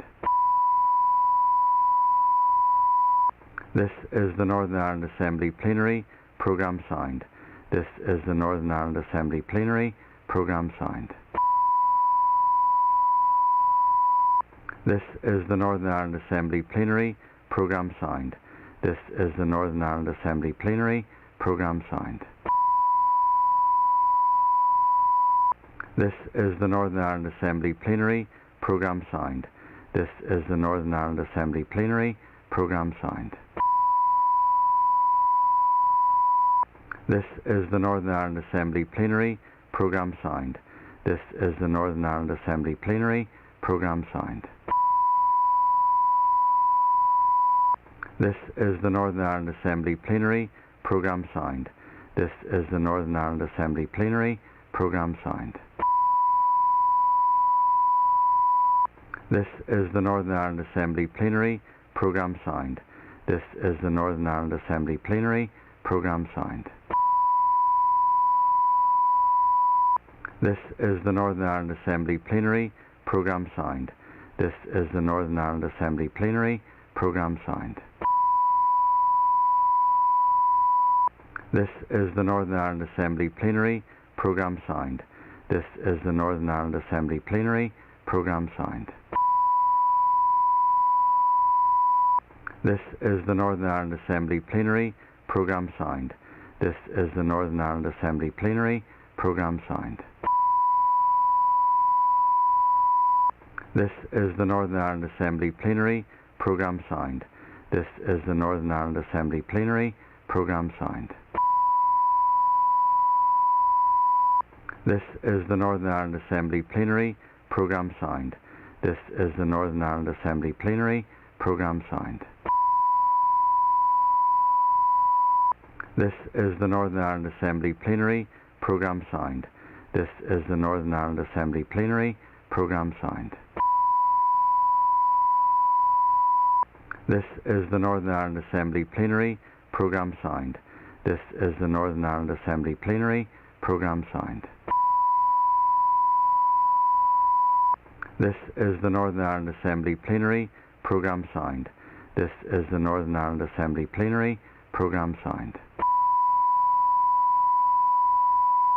This is the Northern Ireland Assembly Plenary Programme Sound. This is the Northern Ireland Assembly Plenary Programme Sound. This is the Northern Ireland Assembly Plenary Programme Sound. This is the Northern Ireland Assembly Plenary Programme Sound. This is the Northern Ireland Assembly Plenary Programme Sound. This is the Northern Ireland Assembly Plenary Programme Sound. This is the Northern Ireland Assembly Plenary Programme Sound.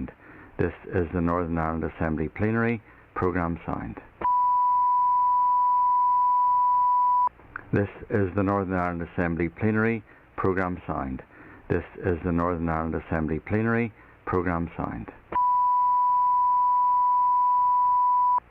This is the Northern Ireland Assembly Plenary Programme Sound. This is the Northern Ireland Assembly Plenary Programme Sound. This is the Northern Ireland Assembly Plenary Programme Sound. This is the Northern Ireland Assembly Plenary Programme Sound. This is the Northern Ireland Assembly Plenary Programme Sound. This is the Northern Ireland Assembly Plenary Programme Sound. This is the Northern Ireland Assembly Plenary Programme Sound. This is the Northern Ireland Assembly Plenary Programme Sound. This is the Northern Ireland Assembly Plenary Programme Sound. This is the Northern Ireland Assembly Plenary Programme Sound. This is the Northern Ireland Assembly Plenary Programme Sound. This is the Northern Ireland Assembly Plenary Programme Sound. This is the Northern Ireland Assembly Plenary Programme Sound. This is the Northern Ireland Assembly Plenary Programme Sound. This is the Northern Ireland Assembly Plenary Programme Sound. This is the Northern Ireland Assembly Plenary Programme Sound. This is the Northern Ireland Assembly Plenary Programme Sound. This is the Northern Ireland Assembly Plenary Programme Sound. This is the Northern Ireland Assembly Plenary Programme Sound. This is the Northern Ireland Assembly Plenary Programme Sound. This is the Northern Ireland Assembly Plenary Programme Sound. This is the Northern Ireland Assembly Plenary Programme Sound. This is the Northern Ireland Assembly Plenary Programme Sound. This is the Northern Ireland Assembly Plenary Programme Sound. This is the Northern Ireland Assembly Plenary Programme Sound. This is the Northern Ireland Assembly Plenary Programme Sound. This is the Northern Ireland Assembly Plenary Programme Sound. This is the Northern Ireland Assembly Plenary Programme Sound. This is the Northern Ireland Assembly Plenary Programme Sound. This is the Northern Ireland Assembly Plenary Programme Sound. This is the Northern Ireland Assembly Plenary Programme Sound. This is the Northern Ireland Assembly Plenary Programme Sound. This is the Northern Ireland Assembly Plenary Programme Sound. This is the Northern Ireland Assembly Plenary Programme Sound. This is the Northern Ireland Assembly Plenary Programme Sound. This is the Northern Ireland Assembly Plenary Programme Sound. This is the Northern Ireland Assembly Plenary Programme Sound. This is the Northern Ireland Assembly Plenary Programme Sound. This is the Northern Ireland Assembly Plenary Programme Sound. This is the Northern Ireland Assembly Plenary Programme Sound. This is the Northern Ireland Assembly Plenary Programme Sound. This is the Northern Ireland Assembly Plenary Programme Sound. This is the Northern Ireland Assembly Plenary Programme Sound. This is the Northern Ireland Assembly Plenary Programme Sound. This is the Northern Ireland Assembly Plenary Programme Sound. This is the Northern Ireland Assembly Plenary Programme Sound. This is the Northern Ireland Assembly Plenary Programme Sound. This is the Northern Ireland Assembly Plenary Programme Sound. This is the Northern Ireland Assembly Plenary Programme Sound. This is the Northern Ireland Assembly Plenary Programme Sound. This is the Northern Ireland Assembly Plenary Programme Sound. This is the Northern Ireland Assembly Plenary Programme Sound. This is the Northern Ireland Assembly Plenary Programme Sound. This is the Northern Ireland Assembly Plenary Programme Sound. This is the Northern Ireland Assembly Plenary Programme Sound. This is the Northern Ireland Assembly Plenary Programme Sound. This is the Northern Ireland Assembly Plenary Programme Sound. This is the Northern Ireland Assembly Plenary Programme Sound. This is the Northern Ireland Assembly Plenary Programme Sound.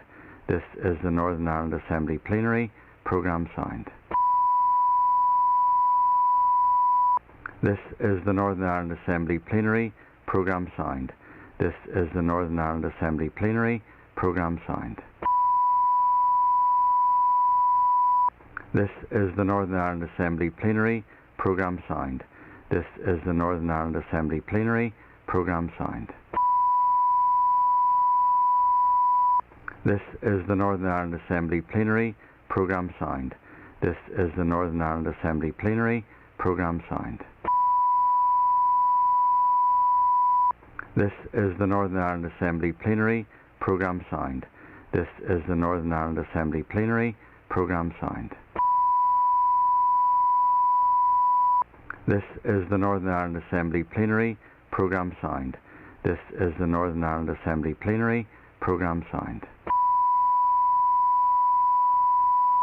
This is the Northern Ireland Assembly Plenary Programme Sound. This is the Northern Ireland Assembly Plenary Programme Sound.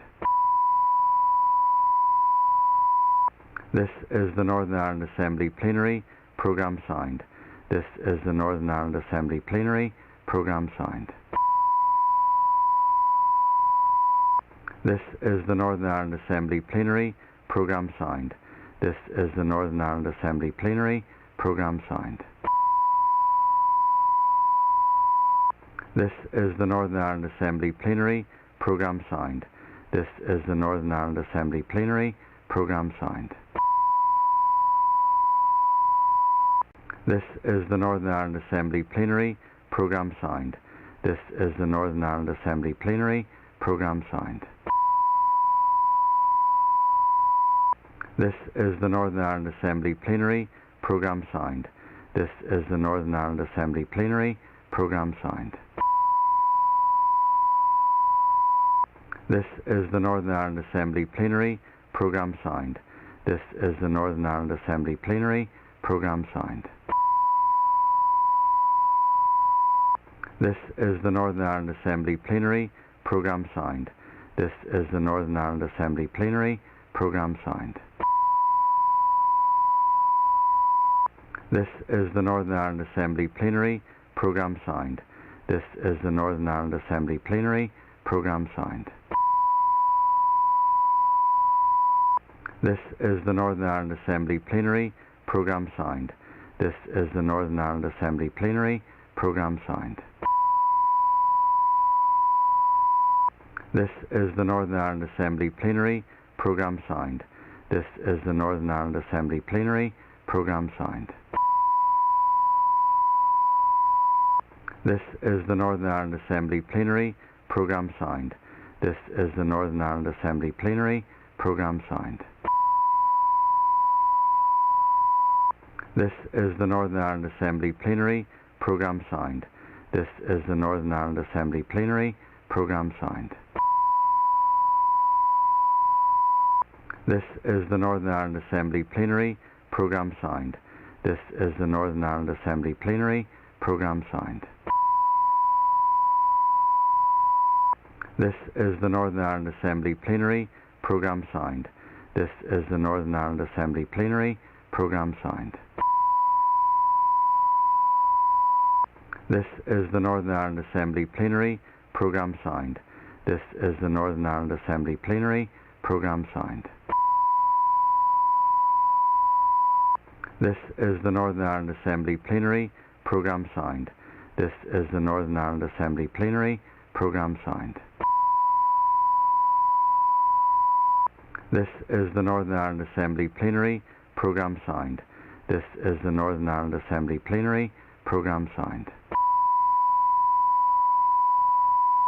This is the Northern Ireland Assembly Plenary Programme Sound. This is the Northern Ireland Assembly Plenary Programme Sound. This is the Northern Ireland Assembly Plenary Programme Sound. This is the Northern Ireland Assembly Plenary Programme Sound. This is the Northern Ireland Assembly Plenary Programme Sound. This is the Northern Ireland Assembly Plenary Programme Sound. This is the Northern Ireland Assembly Plenary Programme Sound. This is the Northern Ireland Assembly Plenary Programme Sound. This is the Northern Ireland Assembly Plenary Programme Sound. This is the Northern Ireland Assembly Plenary Programme Sound. This is the Northern Ireland Assembly Plenary Programme Sound.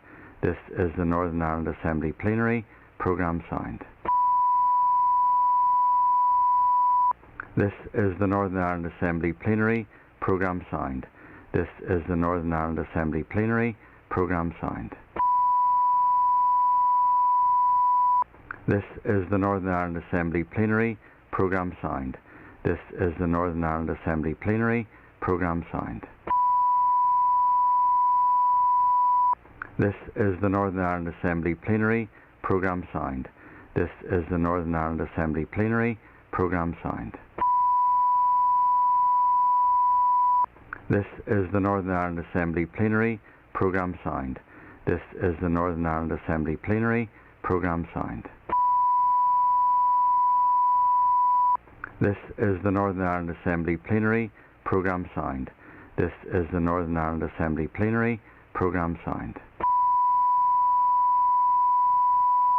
This is the Northern Ireland Assembly Plenary Programme Sound. This is the Northern Ireland Assembly Plenary Programme Sound. This is the Northern Ireland Assembly Plenary Programme Sound. This is the Northern Ireland Assembly Plenary Programme Sound. This is the Northern Ireland Assembly Plenary Programme Sound. This is the Northern Ireland Assembly Plenary Programme Sound. This is the Northern Ireland Assembly Plenary Programme Sound. This is the Northern Ireland Assembly Plenary Programme Sound. This is the Northern Ireland Assembly Plenary Programme Sound. This is the Northern Ireland Assembly Plenary Programme Sound. This is the Northern Ireland Assembly Plenary Programme Sound. This is the Northern Ireland Assembly Plenary Programme Sound. This is the Northern Ireland Assembly Plenary Programme Sound. This is the Northern Ireland Assembly Plenary Programme Sound. This is the Northern Ireland Assembly Plenary Programme Sound. This is the Northern Ireland Assembly Plenary Programme Sound. This is the Northern Ireland Assembly Plenary Programme Sound. This is the Northern Ireland Assembly Plenary Programme Sound. This is the Northern Ireland Assembly Plenary Programme Sound. This is the Northern Ireland Assembly Plenary Programme Sound. This is the Northern Ireland Assembly Plenary Programme Sound. This is the Northern Ireland Assembly Plenary Programme Sound.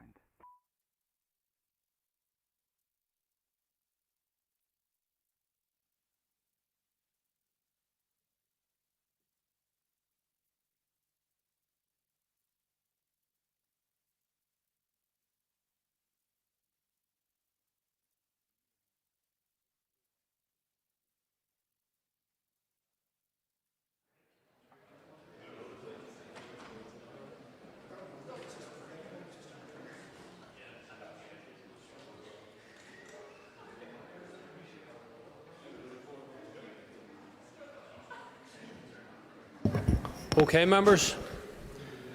Members resume their seats, please. The sitting is resumed. It is time for questions to the Minister of Agriculture, Environment and Rural Affairs. We will start with a list of questions. Questions 1 and 3 are withdrawn, and I call Chris Little. Question 2.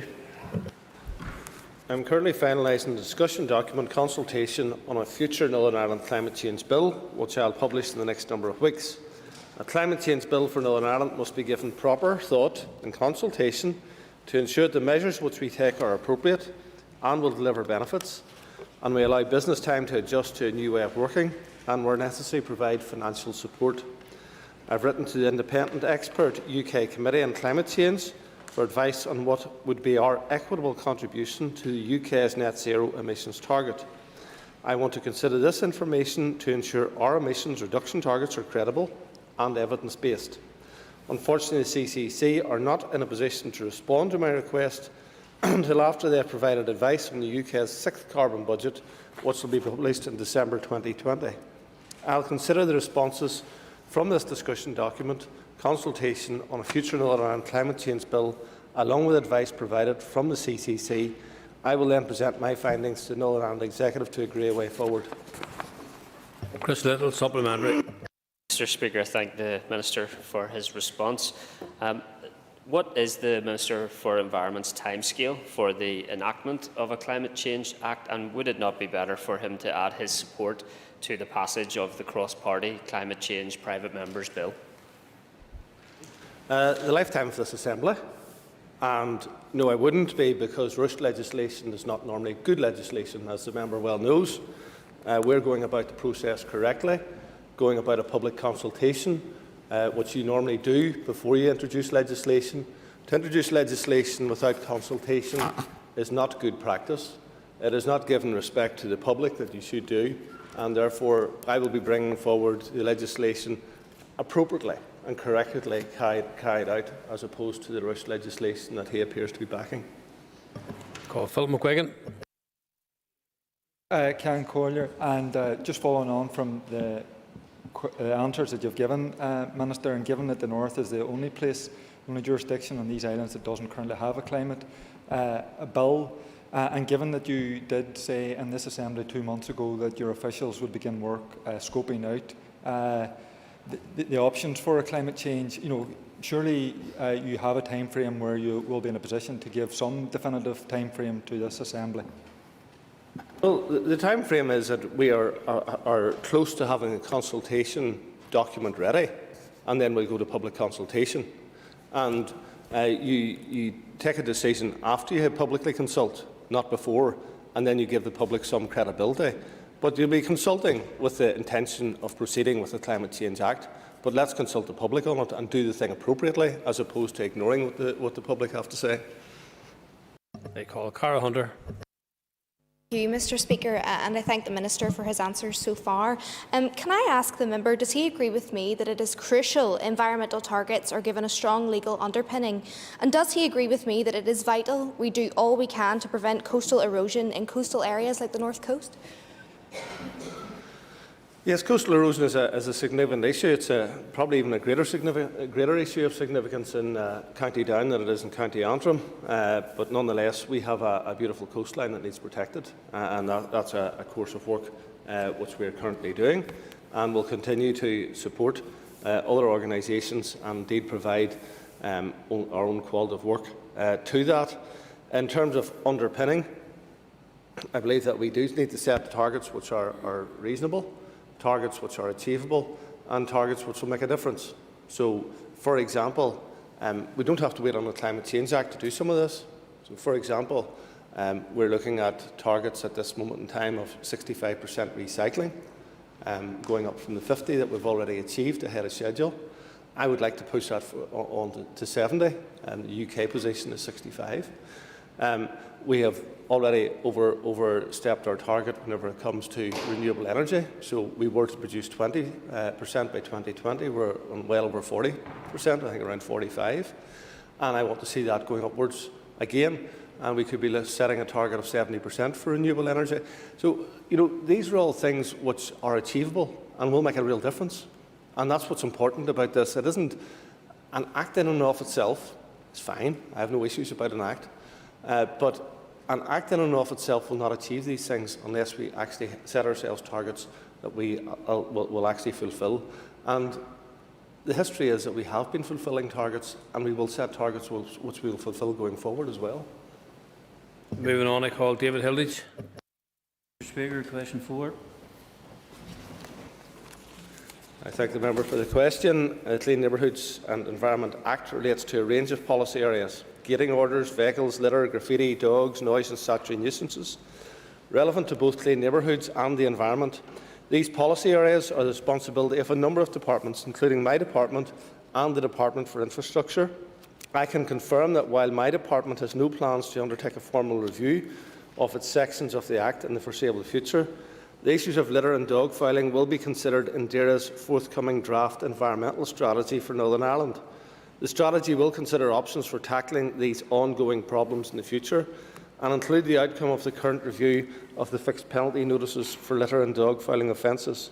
Part 7 of the Act relates to statutory nuisance. Articles 63 and 65 gives district councils the power to deal with noise from premises, including land, which they consider is to be prejudicial to health or amounts to a statutory nuisance. Where a council is satisfied that a nuisance exists, Articles 63 and 65 require the District Council to serve an abatement notice. There are no plans to amend this legislation at present. However, my officials are in communication with the Department of Justice following its earlier consultation on antisocial behaviour. The Department for Infrastructure has confirmed that it has no current plans to review any legislation linked to the Act. David Hilditch, supplementary. Thank you, Mr. Deputy Speaker, and I welcome the Minister's answer to us this afternoon.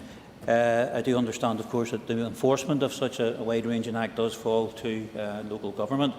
However, that's where I believe things fall down. So I would welcome anything coming forward by way of any new act at all. And is there any way that the Minister could see working better with the councils who are the enforcers? Because when looking at the records over the last couple of years, it's been very, very poor enforcement.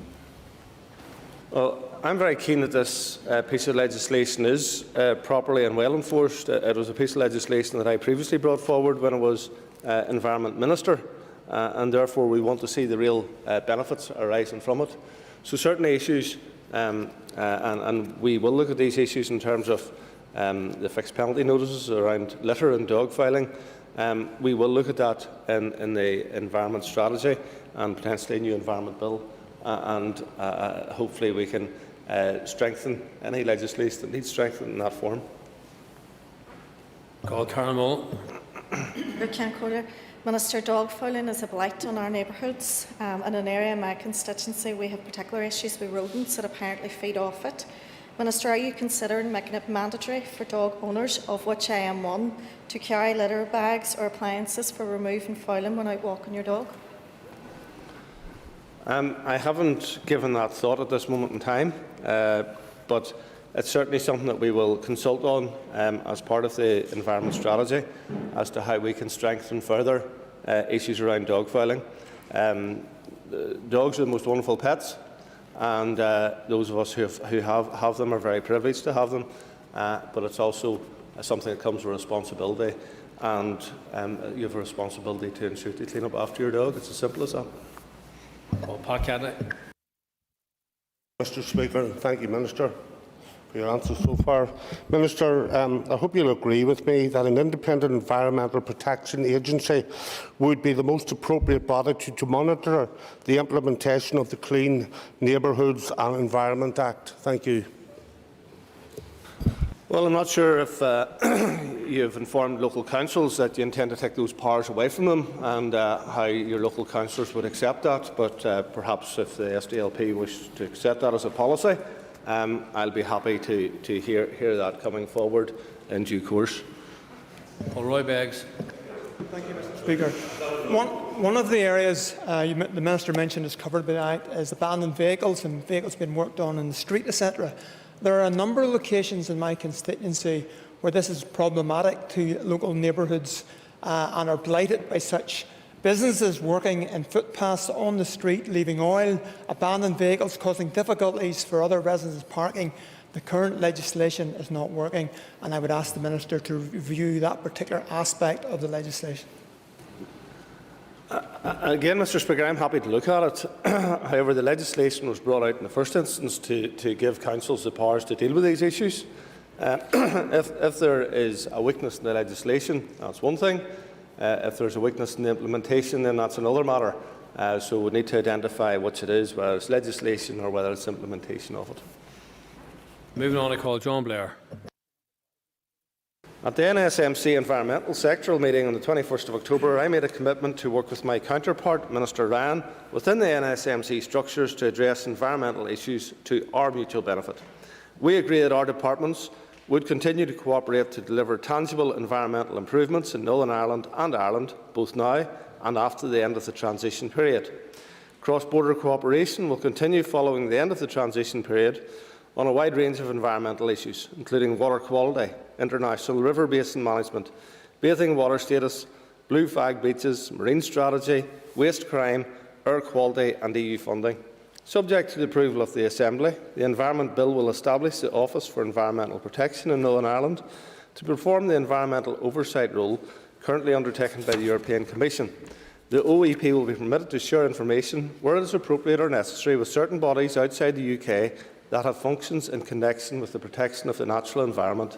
This would enable it to share information with, for example, the European Commission in relation to transboundary issues. Any arrangements would take account of current North-South governance. John Blair, supplementary. Thank you, Mr. Speaker, and I thank the Minister for the information provided in relation to North-South cooperation. Can I ask further to that in relation to East-West cooperation, what action has been undertaken by the Department to ensure that Northern Ireland is included fully in UK Government consideration of post-transition period planning? And I ask that because it became clear recently, Mr. Speaker, the Minister will be aware that Northern Ireland had not been included in impact assessments being carried out for emissions trading schemes for the future. Thank you, Mr. Speaker. We are having a debate later on emission trading schemes, and those are significant issues that I have concerns about in relation to the emissions trading scheme that currently exists. We will be having two emissions trading schemes. One will be UK and one will be EU.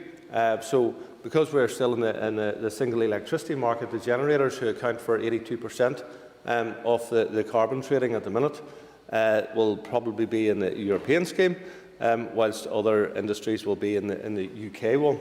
The issues that I have is that Northern Ireland, for example, in 2018 paid out something like £65 million of carbon tax into this scheme. And we've been paying those sorts of sums for many years, but have not been able to draw down funding coming from that source, because only 3 countries or only 3 schemes within a country could benefit it. So UK had 3 larger schemes which were the beneficiaries of it. However, we're paying all of this carbon tax, but we're not we're not getting any support to reduce from that particular scheme to actually reduce our carbon emissions. And I think that the scheme is flawed in that sense. However, I'm going to request that Northern Ireland be deemed as a country once the UK leaves the European Union, because we're still contributing to the scheme, and it may work to our advantage if we can have 3 significant schemes to bid for at that point. Call Emma Sheeran. Thank you, Speaker, and thanks to the Minister for his answers thus far. Minister, given that we do live on an island and it has its own environmental landscape and unique characteristics, none of which are affected by the boundary on the island, would you agree that all-Ireland cooperation and coordination in relation to environmental issues is vital? I don't get too hung up about politics when it comes to these types of things. So whether it was as Health Minister or indeed previously as Environment Minister, I have always worked well with colleagues south of the border and interests which lie mutually to both parties. So other people sometimes want to play politics with the North-South stuff. I just happen to get on with it. Call Matthew O'Toole. Mr. Speaker, I'm glad to hear the Minister is getting on with it, and hopefully we can all get on with a deal and implementation of the protocol. Can I ask, in relation to that, about our dairy producers? Dairy producers here say that if we leave without a deal, if the UK crashes out of the transition period without a deal, then we will not be able to process at least 35%, possibly more, of our milk produced in Northern Ireland. What is the Minister doing to prevent that cataclysmic set of circumstances for our dairy farmers? For a minister to produce papers which they will take significant account of in terms of their negotiations, and we're doing that, in terms of potential means of dealing with these problems that have arisen from the protocol. And it's incredibly important that we achieve it, and that the European Union recognise that Northern Ireland could be very damaged as a consequence of the protocol. So there is a trading scheme that we can do in terms of the dairy sector. Quite worryingly, the red meat sector imports around £250 million worth of beef each year for further processing, supporting around 1,000 jobs in Mid-Ulster in particular, in other areas too, but in Mid-Ulster in particular. And at this moment in time, because of the protocol, that business has the potential to be lost. So I've working very closely with NIFTA, for example, and other organisations in devising a means that will overcome these issues. But we need the European Union to actually work with the people of Northern Ireland in ensuring that Northern Ireland PLC is not damaged, that jobs are not damaged, that consumers are not damaged. Nonsense of things like every supermarket having to put export health certificates on each item within a lorry will lead to thousands, in some instances tens of thousands of pounds being added onto a lorry load of goods that will end up in a shop like Iceland or Asda or Sainsbury or Tesco. And the consequence of that is that we will likely lose some of these businesses from Northern Ireland, and the consequent job loss, the consequential loss of potential goods that are on the shelves that people want to buy. And there's a lot of businesses in GB currently talking about pulling out of Northern Ireland market because of the protocol. The protocol, as it stands, is extremely damaging, but it can be remedied should the European Union cooperate with us in remedying. I call Gary Middleton. Mr. Speaker. Northern Ireland farmers are receiving their full direct payments in one lump sum this year. Payments began to issue on Friday the 16th of October 2020, with 94% of payments totalling £256.7 million going out on the first day.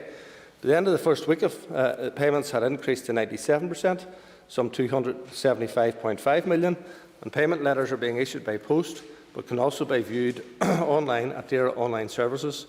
My officials are continuing to verify the remaining claims and issue payments as a matter of urgency. In addition, they have developed a new online claim tracking service so farmers can track their direct payments progress. Gary Middleton, supplementary. Thank you, Mr. Speaker, and can I thank the Minister for his response. Would the Minister indicate if farmers are entitled to a reimbursement of the financial discipline deducted from the 2019 scheme, and if so, when will this reimbursement be made to farmers? Yes, thank you, Member, for the question. Yeah, we can and we will, and that happened last year, and we would hope to be in a position to do this by the end of this year. The reimbursement of the financial discipline deducted from 29 scheme year payments will be done as a separate payment, and whilst we don't know the exact date, we managed to do it for December last year, and we'd hope to be able to achieve that this year. Daniel McCrossan. Thank you, Mr. Speaker, and thank you to the Minister for the answers to the questions so far. Minister, what financial commitments have you sought from the British Government to maintain the current level of support for farmers after the transition period? I have sought those commitments both verbally and in writing, and I raised them again with George Eustace yesterday at the IMG meeting, and we will continue to keep arguing to ensure that Northern Ireland's envelope remains the same as it has been previously. I thank the Minister, and indeed I commend himself and the Department for getting 94% of the full payments out to the door on the 16th of October. That's a great result and will be very welcomed by the farm and rural community. Can the Minister outline when he envisages any changes will come about to the basic payment regime following the transition period? Thank you. Well, there will be modest changes for next year, such as the greening requirement no longer being applied.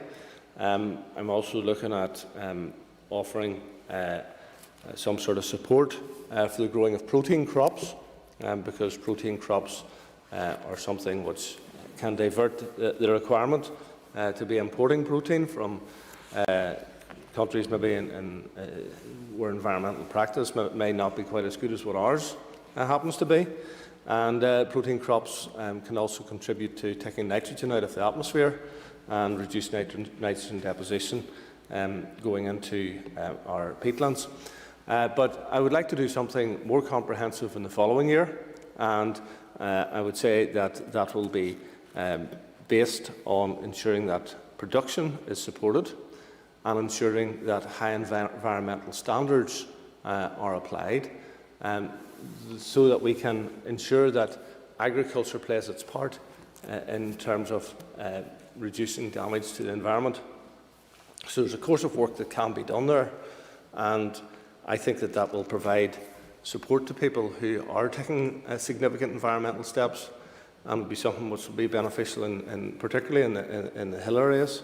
And the member, I will be interested in hearing his views on that and the views of colleagues. So I have no doubt that there will be change and significant change, but I think that the change will be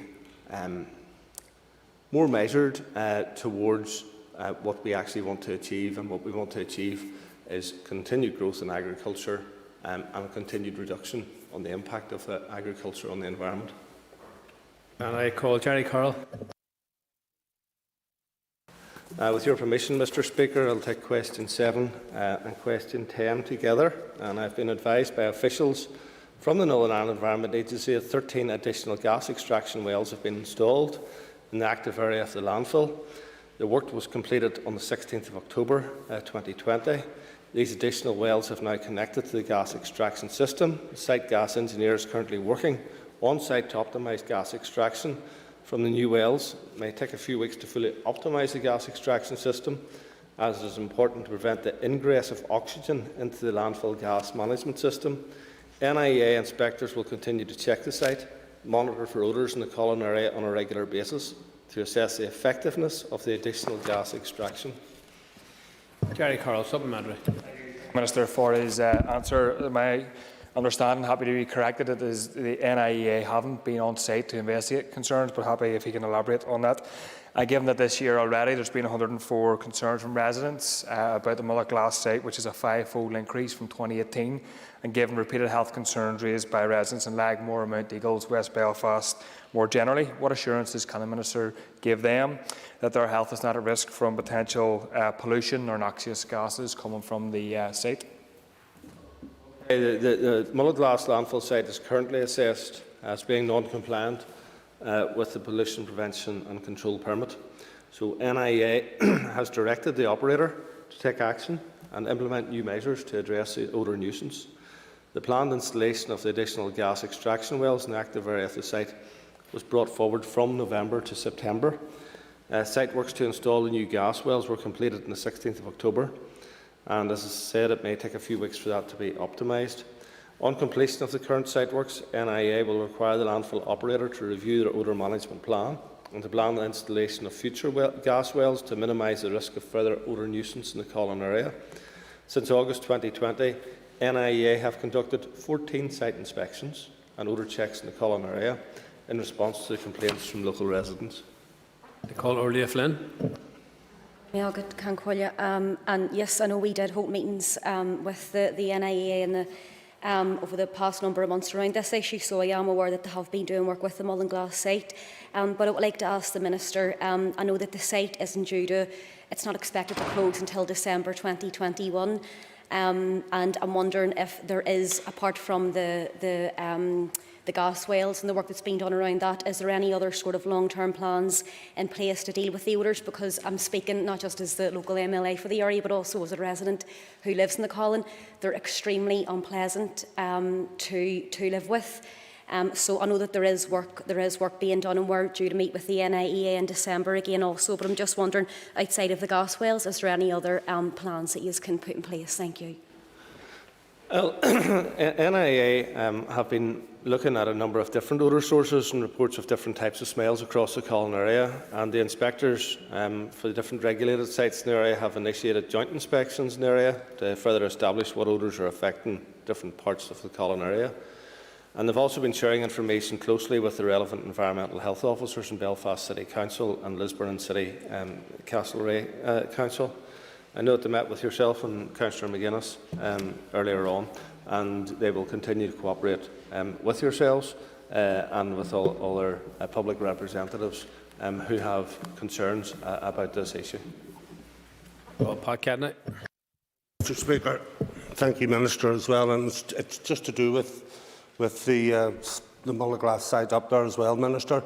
I was wondering, do you have anything, plans to seek out some sort of prosecution for those who are responsible? I know there may well be historic sites there, but there also must be some dumping going on there, which is also creating those odours.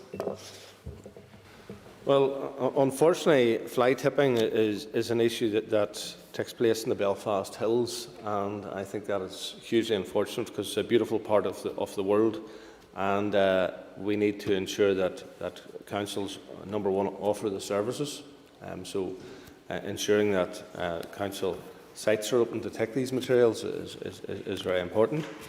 Ensuring that councils can collect those heavy goods, teas and so forth from people's houses are important, because sometimes people then employ somebody else to do it, pay them the money to do it, and those individuals unscrupulously will dump those materials. So, you know, there are companies who are not engaging correctly, and we need to ensure that we pursue those people, and where those companies who are working with us, then we will need to ensure that those companies work with us to eliminate the problems, and that's the course of work that's currently being done. I call Michelle McElveen.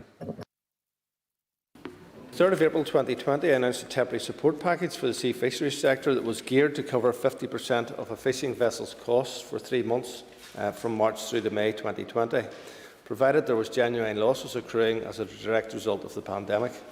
The aim of the scheme was to get support on the ground as soon as possible as a result of the total loss of markets. In total, £1.32 million has been paid out through this scheme to 171 fishing vessel owners. Approximately £1.02 million have been provided to over 10-metre vessels, and £300 million to vessels 10 metres and under. On the 26th of May, I announced a scheme of support for Northern Ireland aquaculture undertakings that incurred financial loss through lost markets during the March to May inclusive period. Up to £360,000 was made available to this sector, and in total 19 aquaculture businesses were invited to apply for support, the level of which was based on the income forgone as a result of COVID-19 during the 1st of March to the 31st of May. 15 applications were received and 15 offers of financial assistance were made and 14 accepted. To date, £83,600 has been paid to 13 eligible applicants, and a further £13,000 support is being processed for the remaining 2 applicants. The initial level of support that was anticipated to have been required was overestimated, as the figure supplied by business owners was not in many cases as large as was originally indicated. More recently, on the 5th of October, I announced a further £1.7 million financial support package for sea fisheries, catching sector that continues to be impacted by lost markets as a result of COVID-19. The support package is to deliver a £1.31 million temporary cessation scheme under the European and Maritime Fisheries Fund for the trawlers and dredgers, and is currently open to applications. Invite letters were issued to owners of 111 vessels, and to date 76 applications have been received to the value of £956,000. A £390,000 fixed cost scheme for the static fishers will be open to applications in early November 2020. Also under the European and Maritime Fisheries Fund, I am currently working with my officials to provide a £336,000 support package to Lough Neagh fishermen. Michelle McAlveen, supplementary. Speaker, and I welcome the Minister's response. We can all agree this is a challenging time for the fishing industry. Can the Minister outline how the support compares to other regions, and in addition to this, can he detail the steps that he's taking to ensure that any Brexit dividend in respect of additional landings is proportionately distributed across the United Kingdom and that Port of Vogie fishermen get their fair share? I thank the member for the question. And number one, this was the quickest, and it was the most generous of the packages that is offered anywhere in these islands. Secondly, in terms of how we go forward, we need to ensure that we get our share of the additional fishing. It is great that we have the opportunity to bid for this. We have been restricted in terms of the amount of fish that can be caught for so many years, whilst others have utilised our waters and fish that were in our waters. So I want to ensure that Port of Vogie, Ardglass, Kilkeel and all others from Northern Ireland get their fair crack of the whip after so many years of not having that. That ends the period for a list of questions. We will now move on to 15 minutes of topical questions, and I call Martine Anderson. Question number 4 has been withdrawn.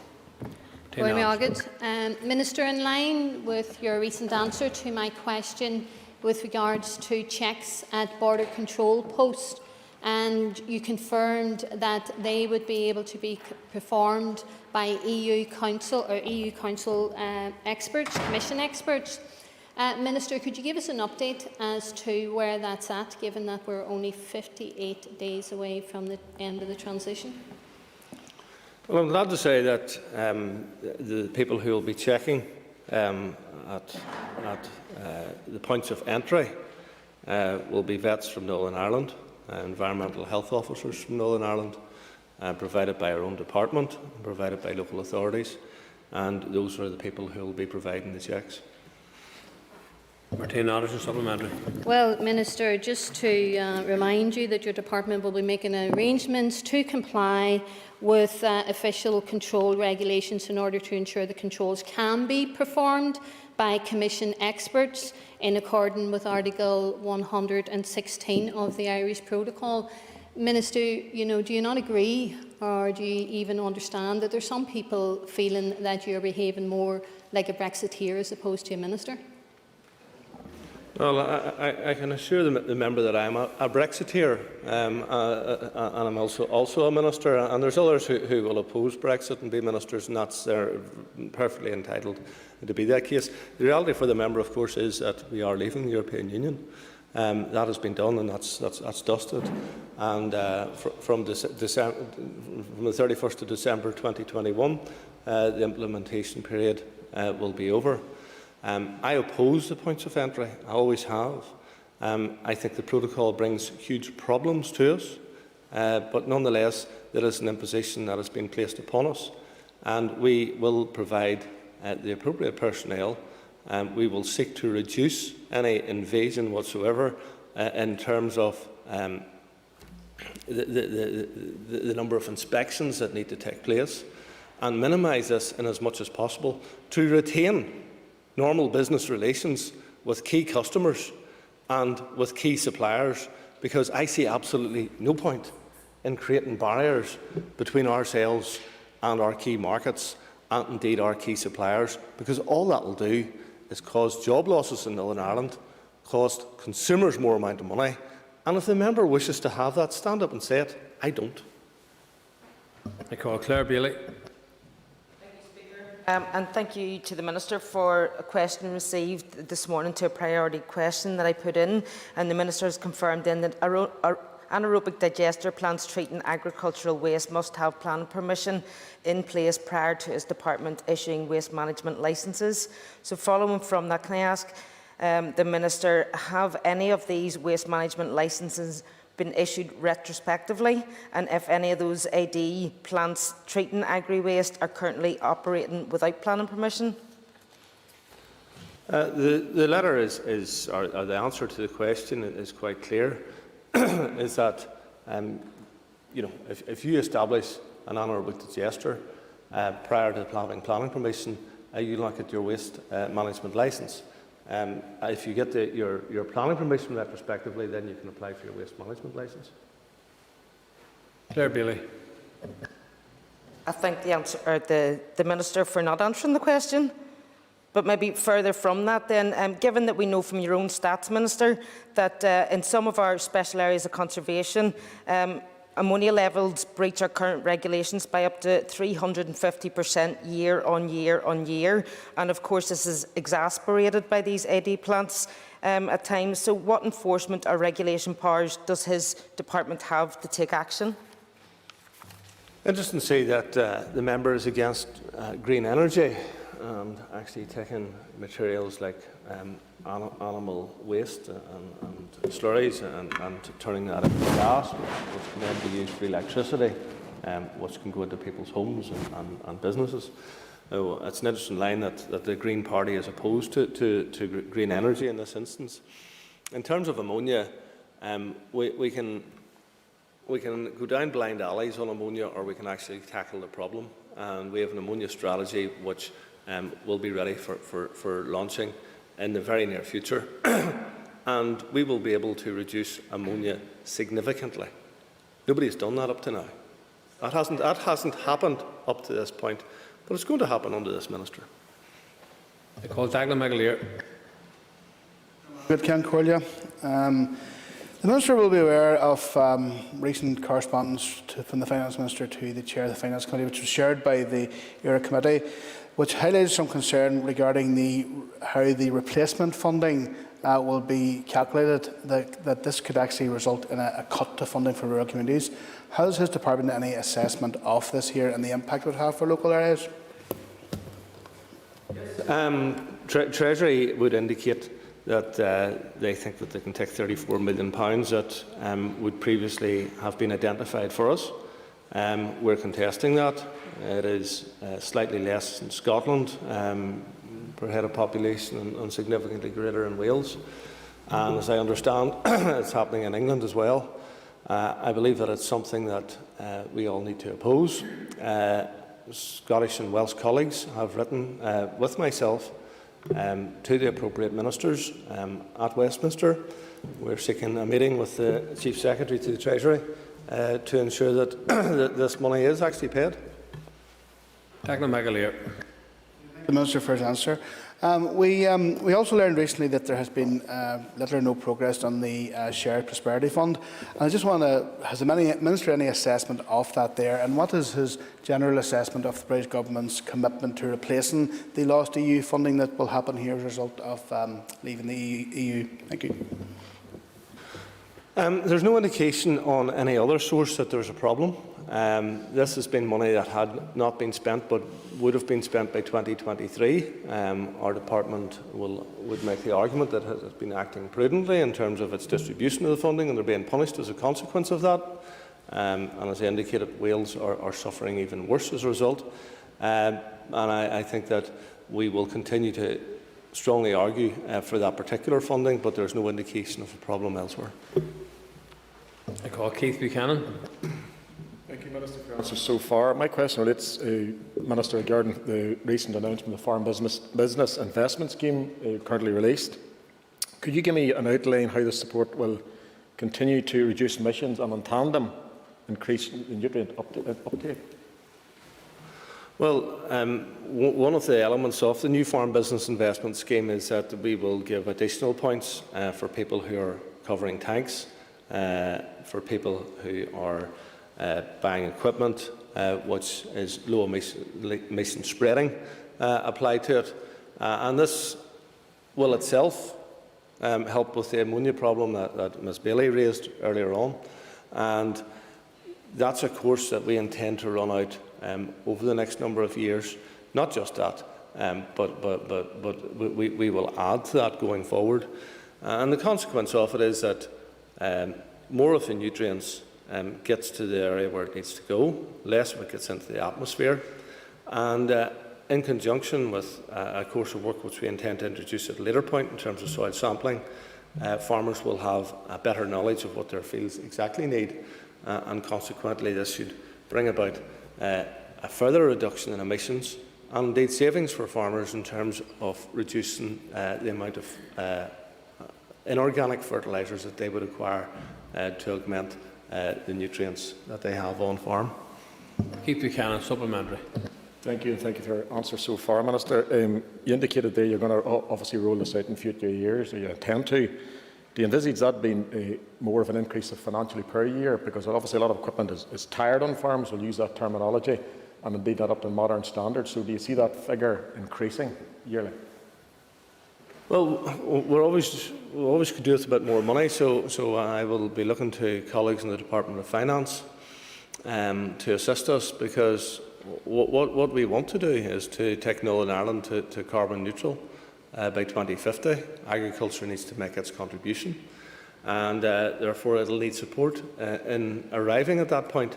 Agriculture, of course, is involved in carbon sequestration as well, and that's an important element of it, that we, on one hand, reduce and lower emissions, and on the other hand, we increase the carbon sequestration that takes place on farms, and that way we can make a real impact on the environment for the good.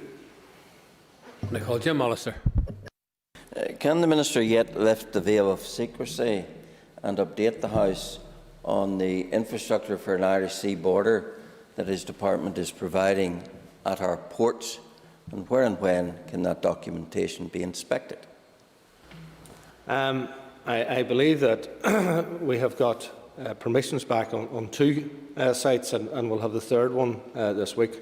And I have instructed officials as soon as they receive that to make those available to any member who may wish to have them. Jim Allister, supplementary. Of course, to date, there has been a refusal to release those either at council level or departmental levels. It would be good to see them in due course. But can the Minister tell us, as he builds the gallows for the Union at Larne, has he got the support of the Member of Parliament for East Antrim? Well, the Member of Parliament for East Antrim and myself has the same position.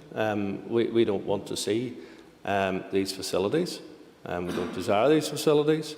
This is an imposition that has been applied to us through a negotiation between the Prime Minister and the European Union, which introduced the Northern Ireland Protocol. We are totally opposed to the Northern Ireland Protocol because it has significant potential to damage Northern Ireland, and the Member of Parliament for East Antrim and myself share that view. Minister, I know I met with you back in the summer about this, about the situation in Lough Neagh and the fishing community there, and in September you responded to a written question that I had sent you saying that you were committed to providing a package of support to the fishing men and women on Lough Neagh. Can I get an update on that, please? Yes, we had to take some legal advice on the distribution of the funding. That legal advice has been received, and we are now in a position to move forward with this. So I would hope that over the course of the next number of weeks we will be able to indicate to the fishermen on the ground what is available to them. Emma Sheeran, supplementary. Thank you, Minister. That's welcome news. Can you confirm what engagement you've had with the fishing community in Lough Neagh around this? Well, I've received a lot of communication and we have responded to them. I haven't met them personally, but I'm happy to meet people if they required. However, we have the funding set aside, and I would hope that my Fisheries Division will be in a position, who have been engaging closely with the community, will be in a position to move this forward with my authority. The next named members on the list are not in their seats, and so therefore that concludes this session.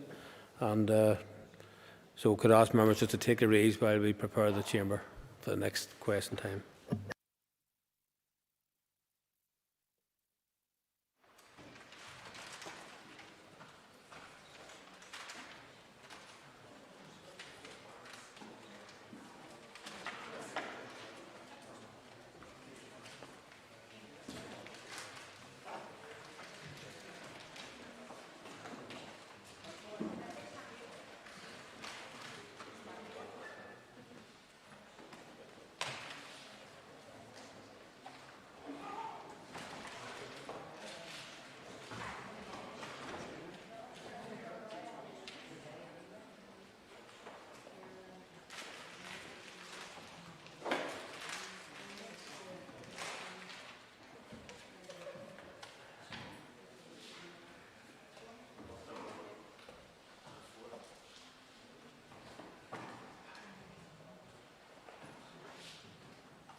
Okay, members, we now move on to questions to the Minister for Communities, and I call Justin McNulty to ask the first question. Mr McNulty. Question number 1. Minister. I thank you, the member, for his question. I recognise that the latest health regulations, which came into operation on the 16th of October, have had a significant impact across all sports at a time when they are already facing significant challenges. So I understand that sports governing bodies and their clubs find themselves facing serious financial pressures and now have to contend with the latest set of restrictions which have had an impact. When I met with senior representatives from governing bodies and sporting organisations last week, I recognised both the need for new restrictions to curb the escalating transmission rates and the impact it has on sport. So as a result, I made a bid to the Executive for a significant financial package. Which was immediately supported, and I was able to announce last week that the bid was approved by the Executive, and as part of the October monitoring round, and work has started putting together a scheme to ensure that the $15 million that I have secured is distributed quickly across the sector to sustain the governing bodies and their clubs. Just McNulty, supplementary. Thank the Minister for answering this far.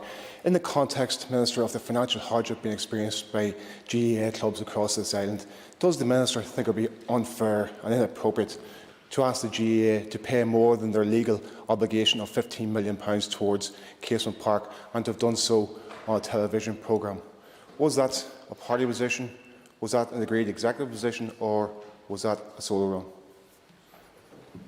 Well, the members should know that any funding arrangement with my department and the GAA will be an ongoing discussion.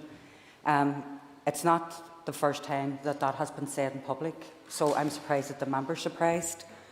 But I want to assure him, and indeed other members right across the GAA family, that Casement Park will be built. It took an awful long time for planning to come through, and it has been awarded. And I hope that it does succeed to the passage where I can now present a final business case to my executive colleagues, but namely the Minister for Finance. We get all the money that we need to deliver Casement Park, because it is unacceptable that Gaelic Games do not have a home that is fit for purpose for the 21st century.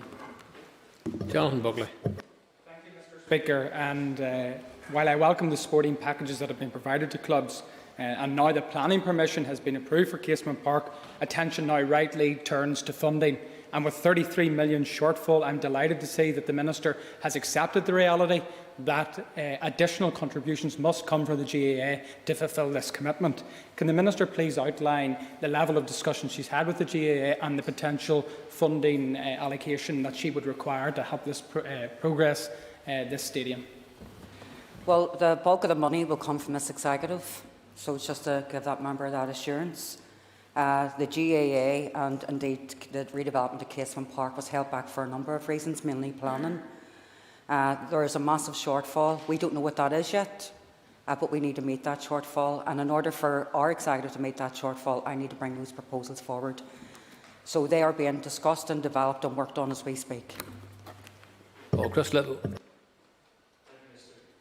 Thank you, Mr. Speaker. Can I ask the Minister what evidence is being considered by her department and the Executive regards the impact of grassroots youth sports on the transmission of COVID-19? Well, I will be having, I've asked for an update from Sport NI on this. Even just when I was speaking to the governing bodies last week, and there was over 70 of them, and obviously it wasn't almost a detailed discussion as such. But it's quite clear that our sporting bodies and our governing bodies are doing everything they can to ensure that young people can play and train safely, but as well as that, to make sure that if it means that we need to bring in further supports for those bodies to allow that training within a safe environment to happen, that's what we're doing. And that's part of the £15 million investment into sports clubs. But certainly I have asked for something similar. I'll include his question on the list to Sport and I'll bring it back to him. Moving on, I call Pat Cadney. Question number 2, please. Thank the member for his question. So in line with the commitment set out in the New Decade New Approach deal, I can confirm that I intend to introduce new primary legislation that will allow for an extension of welfare mitigation payments to those people affected by bedroom tax. A draft bill in this matter has been shared with executive colleagues, and it remains my intention to secure agreement to proceed with this as soon as possible. New regulations to extend other mitigation schemes have been prepared, and I'd hope to bring those before the Assembly shortly after the bill is introduced. I would also like to use this opportunity to highlight that mitigation payments do continue to be made to those who are eligible under the sole authority of the Budget No. 2 Act, as agreed with the Department for Finance. These contingency arrangements are kept under review, and I can extend them if required. Pat Cadney, supplementary. Thank you, Minister, for your answer, and to try and help as best as we possibly can our constituency offices. The Minister indicated at a hearing with the Committee for Communities on the 30th of September that dealing with the COVID-19 pandemic was and has been understandably meant other policy areas have received less attention. However, I hope the Minister recognises that the 89,000 additional claims for universal credit are largely related to the pandemic, and getting these new mitigations agreed in legislative form should be the priority for this executive, hopefully before Christmas. Well, I thank the member for his question, but just to give him an update, my department is recruiting hundreds of staff as we speak to support the people, to support the already increase that we've seen, and that's before the end of the furlough scheme, even before it was due to be extended.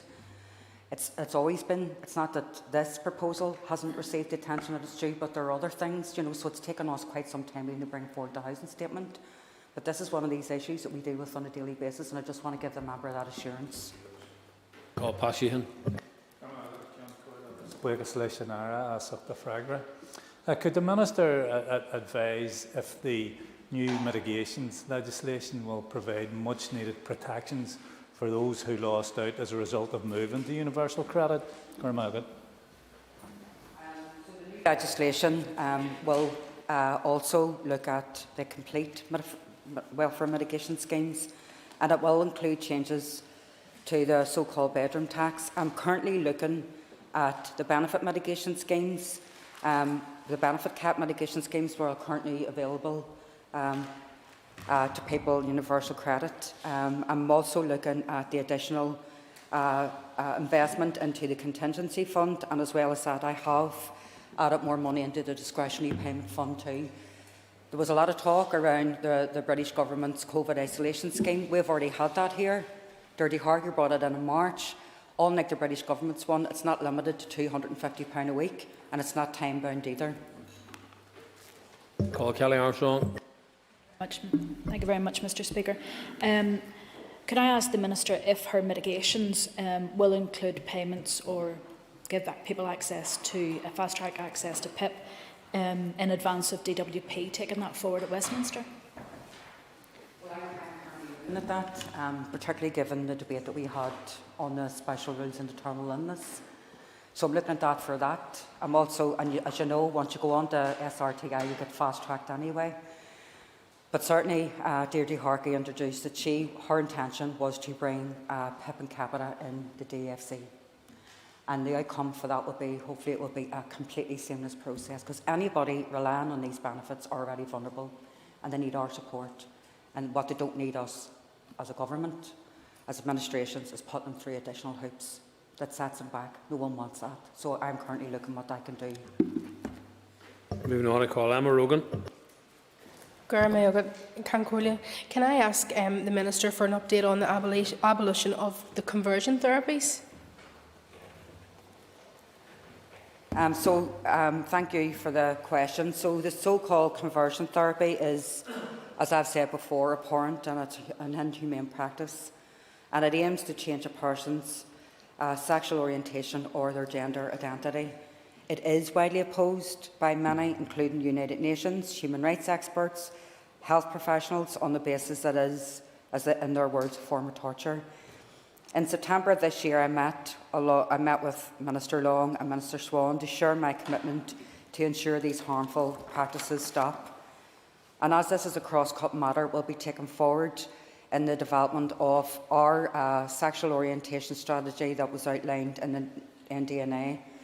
I also announced a timetable for developing the social inclusion strategies, and in support of these strategies, my officials have met with Government Equalities officers in October to discuss the data and what available therapies or what available conversion therapies are in progress at the minute, and indeed to discuss the date and timescales for their ban. Emma Rogan, supplementary. Can I also just ask the Minister, you alluded to it there in your last answer, but can you provide an update on the development of the sexual orientation strategy? Well, the sexual orientation strategy, along with the rest of the strategies, will be for publication in December 2021, subject to executive approval. I have to say that I have been really heartened and energised by the commitment of people in the sector who are going to be engaged with my department officials and indeed others, and they will bring forward these strategies and then I'll consider them before presenting them to my colleagues. But I do believe I'm not waiting on this strategy to ban conversion therapy. What I'm trying to do is look to see what I can do in the interim, look to other legislators and other devolved institutions and other governments to see what they've done and try and bring that forward as soon as possible. Call Colin McGrath. Much, Mr. Speaker, and I thank the Minister for her answer. Could I ask, has the Minister had any discussion with the Charities Commission about the charitable status of certain registered charities in Northern Ireland that both support and even offer conversion therapy? And if she hasn't had any discussions with the Charity Commission about this, would she undertake to do that? Well, thank you for the question. I haven't had any discussion with the Charities Commission, and I certainly will do it. And if the member has examples of charities that do this, I would very much receive those, because this needs to end. Call Robbie Butler. Thank you, Mr. Speaker. Question number 4. Thank the member for his question. So I have met with people across the local music industry, and I understand the impact of the current restrictions are having on those who are trying to make their living through music. So this is why I was pleased to use the first £3 million of the £29 million funding package to build up a pot for the individuals on an emergency resilience programme operated by the Arts Council on my behalf. I also want to acknowledge the financial contribution made to the fund by Future Screen NI. The funding means that the programme could make grants of up to £3.85 million to 1,089 people whose creativity, their effort, their hard work made such a big contribution to our lives here and indeed to the economy. I know that the best support for local musicians will be a return to local live music, and I'm looking forward to getting back to live gigs myself as soon as possible. Robbie Butler, supplementary. Thank the Minister for her answer, and I do thank her also for the scheme that was forthcoming. It was timely, and you're quite right. We all look forward to getting back to listen to those artists and musicians again. Would the Minister agree with me and make an undertaking to just to forward-proof this? To consider that in the event of further lockdowns that the scheme will be readily available, that money will be found, and also with the lessons learned from other departments here, that there will be nobody excluded from the scheme, and if there is, that we can find methods of filling those gaps. Well, the member will know that a lot of the individuals who applied for this grant had no access to public funds anywhere else, and the £3 million was actually just to cover the oversubscription of the previous monies announced by my department and operated through the Arts Council. I'm also waiting to see what the outcome of the latest application is, to see where the gaps are. If they aren't already covered in that fund, I have held back a few £1 million to try and help people. I hope that the restrictions that we're currently in work. We all do. I also hope that when we go back, that'll be in a phased return, so we're not back here again. And the people who make their living out of music are free to do so, but they do need our support, and I'm committed to try and do what I can. Call Chris Little. Thank you, Mr. Speaker. The Department for Communities Individual Emergency Resilient Programme requires musicians to use this aid on a project basis rather than as income replacement to account for all profit, and the Department reserves the right to retrieve all or part of the aid on this basis. How does this approach compare with other executive grant aid for other employees?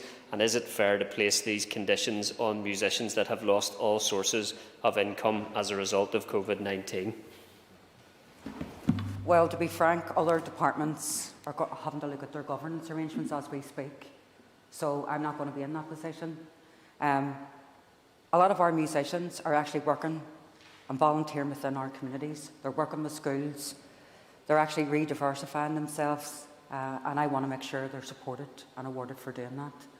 The only criteria that they have to do, really, is to prove that they're involved in the arts, and they also have bank accounts, and they will be monitored and evaluation by the Arts Council. And I don't want to impose any further restrictions. It is ridiculous, and I'm not saying you're saying this, but for a bigger group receiving millions of pounds, the smaller groups who are receiving a few £1,000 should not be subject to the same regulation as those in receipt of millions of pounds over a period of decades. Call Cara Mullen. Thank you, Minister, and for your answer so far, and thank you for engaging with the musicians. I know in my own area that they're very appreciative of the grant that they've got.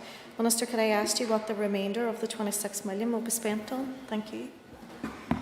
So we're currently looking, so thank the member for her supplementary, we're currently looking at the Arts Council who are opening applications, and certainly we're looking at some of our theatres, our galleries, our museums, our libraries, our heritage sites, our languages, our culture, our heritage, to try and make interventions here, because everyone has been impacted financially by COVID and certainly COVID restrictions. They all need our support. They're all viable businesses, they're viable products, and they provide viable events. And some have received public money throughout the years, but they haven't had the ability to have a ticket or generate their own income through their own events, and we need to make sure that they're viable coming out the other end of this. In terms of our libraries and our museums, and indeed our heritage products, they too need our support as well. There won't be enough money to go around everyone. I'm very conscious of that, but we need to try and get emergency support into people, not only to ensure they're viable now and they retain the staff and the skills they have now, but hopefully viable at the other end of this. Paula Bradley. Speaker, and can I also thank the Minister for answers so far. Minister, you'll be aware that many of those musicians had a short window after lockdown where they were back playing in our pubs and clubs, and were doing so in a very safe safe manner behind perspex screens and everything else. It puts safety first and foremost. But then that was very quickly taken away from them, very quickly into that. So they lost their income way before the hospitality industry lost their income. So it's just to ask, whenever we do reopen our bars and our restaurants again, will you be fighting for them at the executive to allow them to get back to work? Because that's what they want to do. They want to get back to work, not receive handouts from the various ministries. I absolutely will. So these people who give us entertainment when we're out for a drink or getting a meal are also taxpayers and ratepayers as well, and people need to remember that. There's more restrictions put on some of the people than what some of the smaller people and what there has been in big businesses, and it's not fair. I want to mention the DJs because DJs felt that they were left out. Can I assure you that you aren't? You aren't being left out. The difficulty is, and it's shown me, that not many people were aware of what was available at the Arts Council, and we need to change that. So it's just to give them that assurance, because they too are trying to make a living. And because of the public restrictions that we've put on people, it stopped them making a living. So as soon as it's safe to do so, we need to ensure that their return, and indeed return of musicians to their livelihoods and indeed to the hospitality sector, is done the way it was. It's done in a safe way. And hopefully people will recognise that and appreciate that. Well, Mark Durgan. I'd like to thank the Minister for her answers and indeed her actions thus far. But could the Minister detail what support is available or will be available to non-musicians employed within the music industry, your sound technicians, event organisers, etc.? The member will be aware that the original short grants programme that I put through the Arts Council was oversubscribed. So £3 million from that 29 million went straight to look after the oversubscription. The level of oversubscription was just below £3 million to allow a few more others to try and get supported. I have no doubt, because you just heard me answering Paula Bradley, DJs, there's only 20 DJs, and there's 20 DJs in the New Lodge, never mind across the north. So very proud of our local DJs, but all I'm saying is that we need to try and give those people support too, because their livelihoods have been impacted. So I want to see what people have done with this latest funding application in Arts Council, and if there continues to be gaps, particularly for our freelancers, our sound engineers, our technicians who rely on events, then we need to look after them, and that's my commitment. I call Liz Kimmins. Thank Thank the member for her question. I have made the commitment that citizen and community engagement, co-design and co-production will be embedded from the outset of the development of an anti-poverty strategy. So I want to assure the member that the anti-poverty strategy is evidence-based, it takes account of lived experience and meaningfully tackles inequalities and obstacles that directly affect the everyday lives of people as a result of living in poverty. So to that end, I have appointed an expert panel to make recommendations on the key themes and priorities that the strategy should address, and these recommendations will inform the work of a co-design group made up of cross-section of community and voluntary sectors, neighbourhood renewal partnerships and others. And this co-design group will be pivotal in shaping the development and the content of the strategy and its support and action plan. And the publication of this consultation will hopefully and should be by December 2021. Liz Kimmins, supplementary. I thank the Minister for her answer. The announcement of the development of an anti-poverty strategy is very welcome, and I know the great work that the neighbourhood renewal groups do, and particularly in my own area in Newry, we've got 9 groups there, and it's really, really good to hear that they're going to be a key part of that. Can the Minister therefore provide an update on our plans to deal with the long-term future of neighbourhood renewal? Like the member, I think there's lots of members who have neighbourhood renewal groups or groups that work in areas at risk right across their constituencies. And just to put it on record again, the work that those groups did at the start of the pandemic was second to none. They were the first responders. So we need to ensure that not only is that work recognised, it's valued, but as part of an anti-poverty strategy, which neighbourhood renewal was some 15-20 years ago, we need to ensure that the work of neighbourhood renewal groups is seen in a new anti-poverty strategy, so they're working towards targets that are actually more realistic than the ones they're trying to work through, which are at least 15 years old. I call Dolores Kelly. Mr Speaker, I thank the Minister. I'm just confirming that it's November 21. You hope to publish the final strategy. And in what way will the working poor be taken account of? I think there's more and more people fall into that bracket with the lower wage economy we have and also the 0-hour contracts. Dolores, just in case I've said this, if I said November, I was wrong. It's December. It's December 2021. You're 100% right, and you were here earlier on when we're talking about working poor in terms of housing. So we need intermediate actions because low wages, a lot of them, even in our hospitality and tourist sector, are relying on 0-hour contracts, which I don't support at all. So what we need to do is to make sure that as part of anti-poverty, we look at where people are, so it's relative to their financial status of where they're at. So low to medium and low income families have been with us for too long. So we need to have them reflected and included in terms of outcomes as a part of this strategy. Call Kelly Armstrong. Thank you very much, Mr Speaker.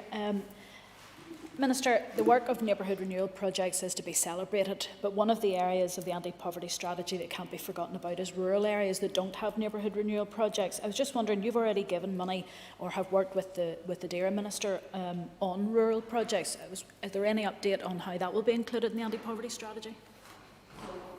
We're looking at, you'll be aware of TRIPSI, you'll be aware of the Rural Development Needs Act, you'll be aware of rural proofing. So this isn't just an urban experience, this has to be for all citizens, and the question was about neighbourhood renewal projects, but it's right across the piece.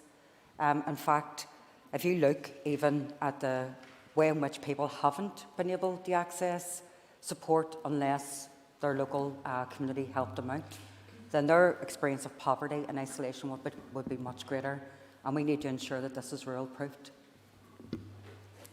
I call Paul Fruit.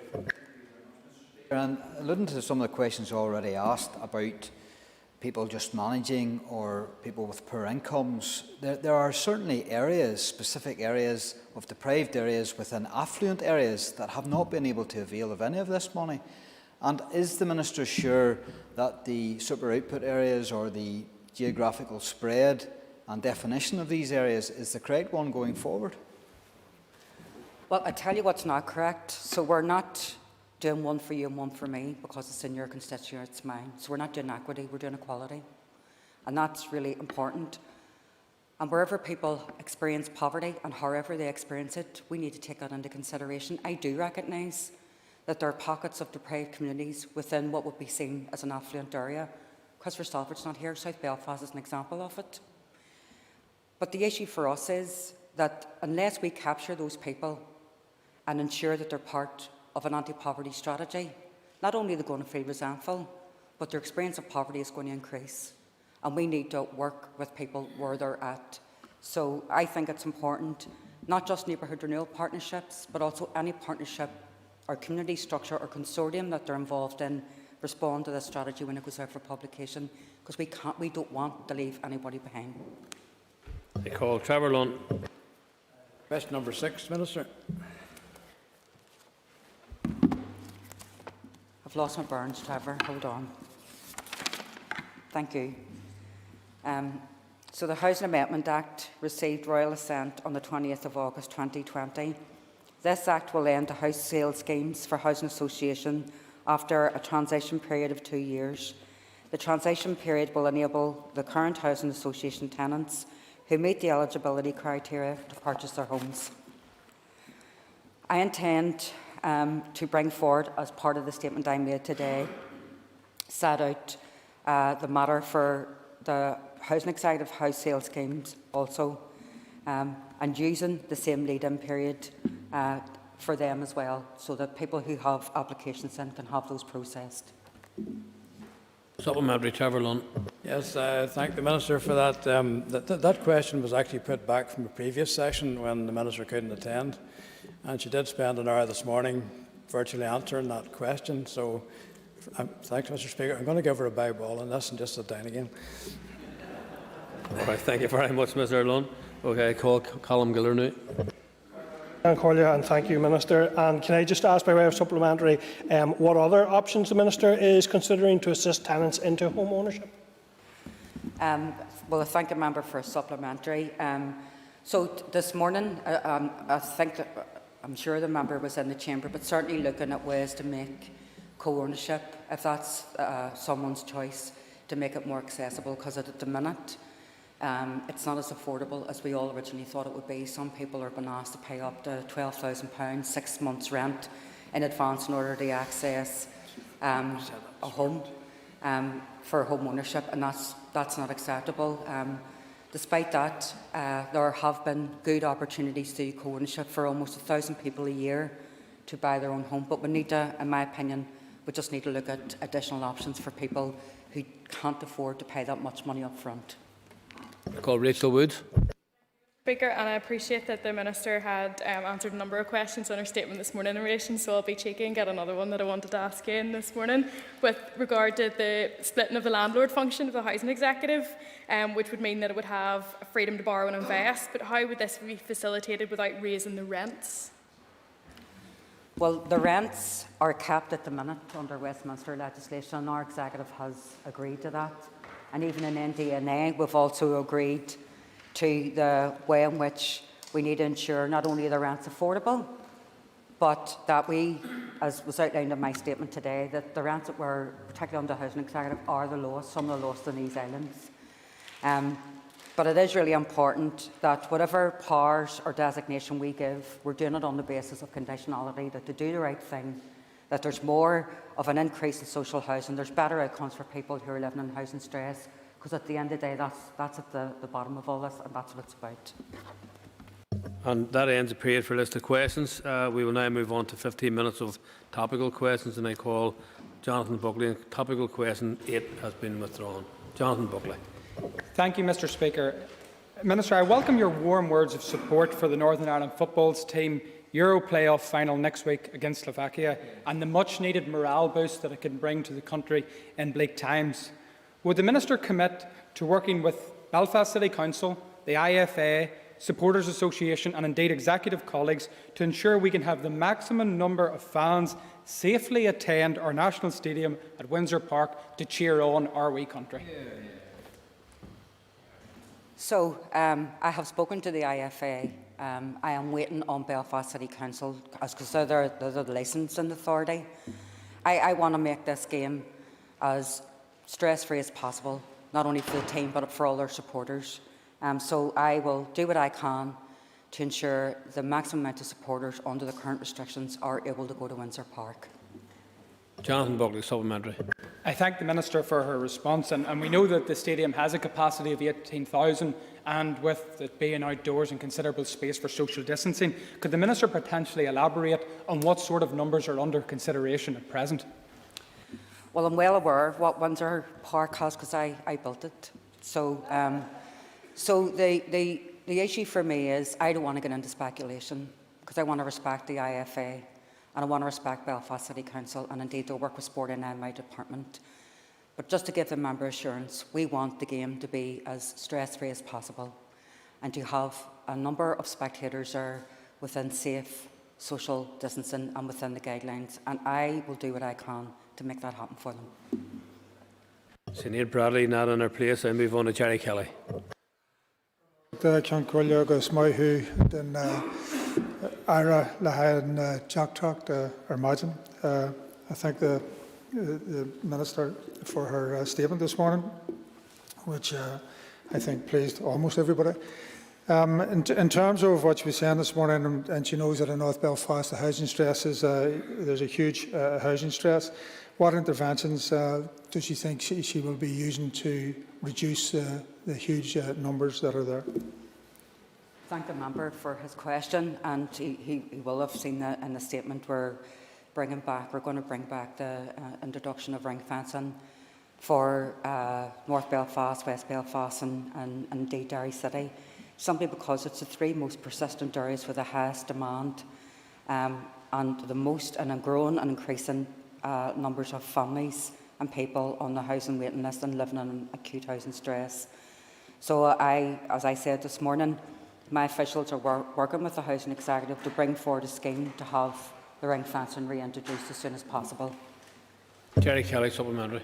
Going Wiggis Lesson hand Fraggle J. Shaw. Thank the Minister for the answer up to now. She may have answered what I was going to ask, which is, will the Housing Executive, will the Minister and the Department lead in terms of ring fencing to meet objective need? And might I just add to that, in the issue of vesting, which I think is a power within the Housing Executive, but is seldom used. There are times when it really does need to be used, especially in terms of land banking and that there, if she has a comment on that. Certainly, we're looking at everything.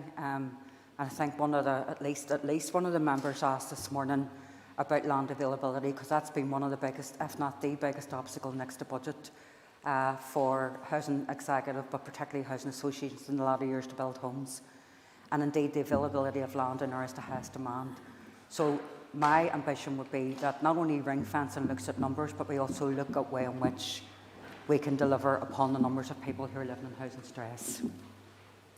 And I call George Robinson. Mr. Speaker, the Minister will be glad to hear that I have another football question. Mr. Speaker, can the Minister confirm if her department will provide financial support to Irish League football clubs such as Coleraine and Limavady United, who because of the pandemic will suffer great financial hardship from fewer supporters allowed into their grounds? Well, the member will be aware that the £15 million Sports Hardship Fund is available to all the clubs that the member mentioned in his constituency, so fair play to him. And those applications should be open fairly soon and be available to clubs on the ground. And the member's right, a lot of these clubs have been hit really, really hard since the start of this pandemic. Supplementary, George Robinson. Thanks again, Mr. Speaker. Would the Minister agree that some of these clubs, because of the present virus situation, could go out of existence without government support? I do agree, and I also want to put on record my appreciation and thanks, I think on behalf of us all, of the work that those clubs have done on the ground from the start of this pandemic. I mean, even in my own constituency, not a football club, but our down GAA along with the Community Food Bank, we're actually up to all hours in the morning delivering food parcels for kids in deprived areas. I know, again, in my constituency, Crusaders and Cliftonville have done the same thing, and I know that's replicated right across. So I want to try and give the clubs as much support as possible. I call Keith Archibald. And I thank the Minister for her responses so far, and I also thank her for her statement earlier today. I think it's the start of a really important transformation in housing. Mine is a sports question as well. The recent announcement on the hardship fund is a very welcome development, but can the Minister clarify if grassroots sporting clubs will be able to apply in their own right, or will it be carried out by governing bodies? Thank the member for that question, and it is important because I've been asked it a few times. So, to be fair to the governing bodies, they need to apply for this in their own right, as does the grassroots groups to apply for it in their own right. I wouldn't imagine any governing body wanting to take responsibility of loads of clubs within their sector wanting to deal with applications. So, in response, anyone can apply, should it be a small group or a large governing body, can apply to that hardship fund in their own right. Keith Archibald, supplementary. Thank the Minister for that response. If I could just ask the Minister, how long does she think it will be before the money actually hits communities? Well, I'm getting an update from Sport NI, but I was really encouraged to hear that Antoinette McKeown made it very, very clear, the Chief Executive of Sport NI. She made it really clear that because of the nature of this fund and because the hardship groups have been within sport and families have been, enduring the hardship throughout this pandemic, that she wants to get this fund open and available to them as soon as possible, as indeed do I. I call Chris Little. Thank you, Mr. Speaker. Can I welcome the Minister's commitment to support Northern Ireland's preparations for the upcoming European Championship qualification playoff final? And can I ask the Minister for an update on the sub-regional football stadia funding programme? Well, I'm also looking at the final business case for the sub-regional football programme as well. It's been a long time in the making. I know there have been variations of consultations and plans that have been reworked and amended, but the final business case will hopefully be completed in coming months. And that's what I hope to do, get that announced as soon as I get everything else sorted. Chris Little, supplementary. Thank you, Mr. Speaker. I thank the Minister for her update. Can I ask the Minister if she'll seek to increase the budget for the sub-regional football stadia fund in line with any increase to the regional stadia fund? And can I also ask the Minister if she can give her assurance that the sub-regional football stadium funding will be allocated to clubs before the end of this Assembly mandate?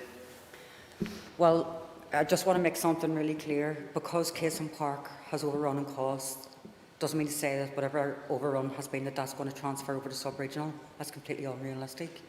But does the sub-regional fund need more money? It absolutely does. So when the final business case is done, I will see what money I have left to allocate from that fund and any potential for any additional on top of that as well. I call Rachel Woods. Mr. Speaker, the Minister will be aware of the negative impact that the pandemic has had on the maintenance of social housing and the urgent need to address this. It's my understanding that roughly £450 million worth of maintenance contracts have been awarded by the Housing Executive, with a further £90 million to tender over the next 12 months. So can the Minister confirm exactly how much maintenance contracts have been awarded this financial year?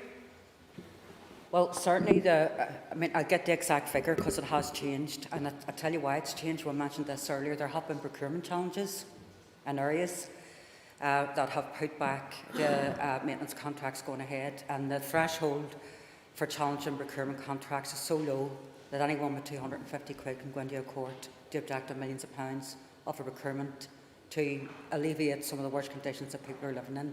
And frankly, I think that's a disgrace. So I will get the member the exact figure.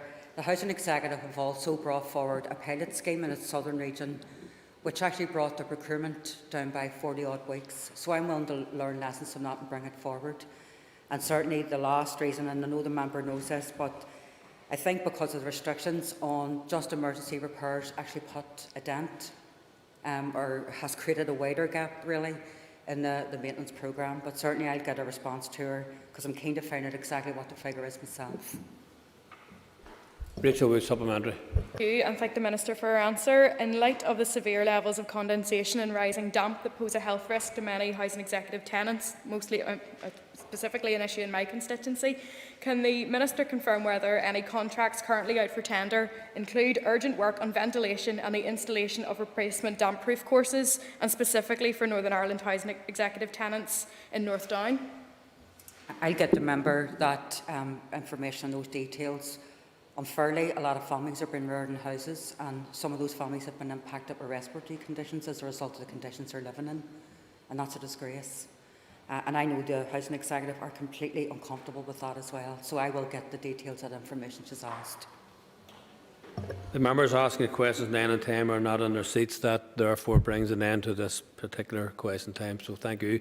And could I ask members to take a raise for a moment or two? Thank you.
We now return to the second stage of the Licensing and Registration of Clubs Amendment Bill, and I call Matthew O'Toole.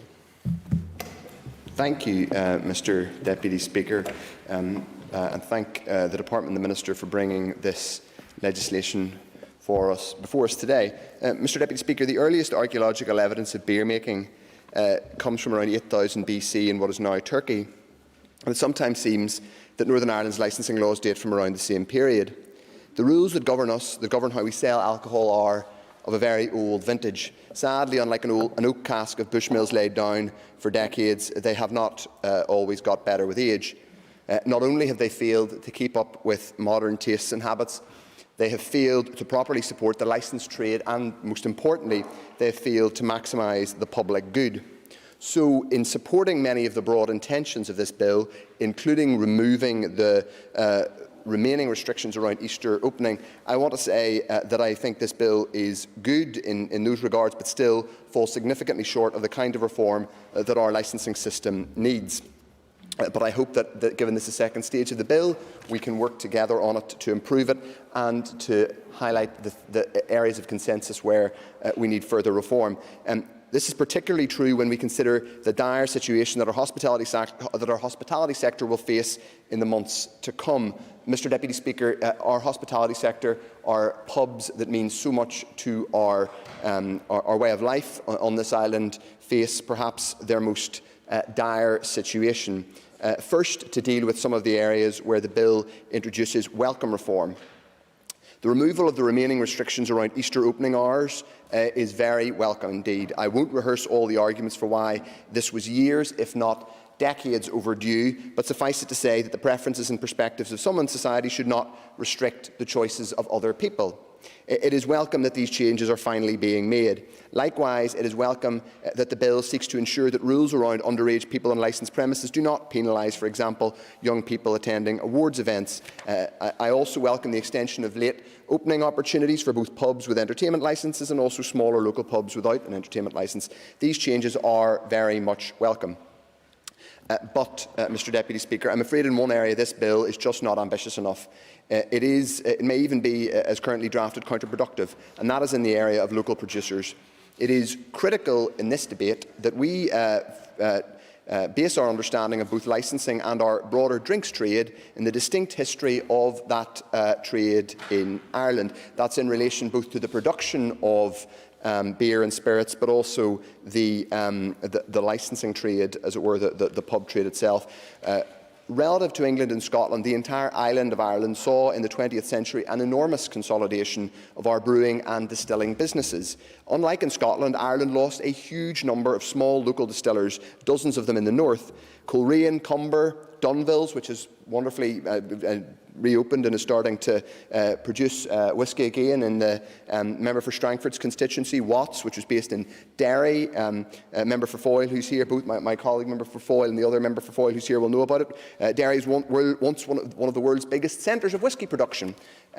All of these closed during the 20th century, leading to a point where, until a little over a decade ago, there was only one operational distillery in Northern Ireland, which was, of course, in Bushmills.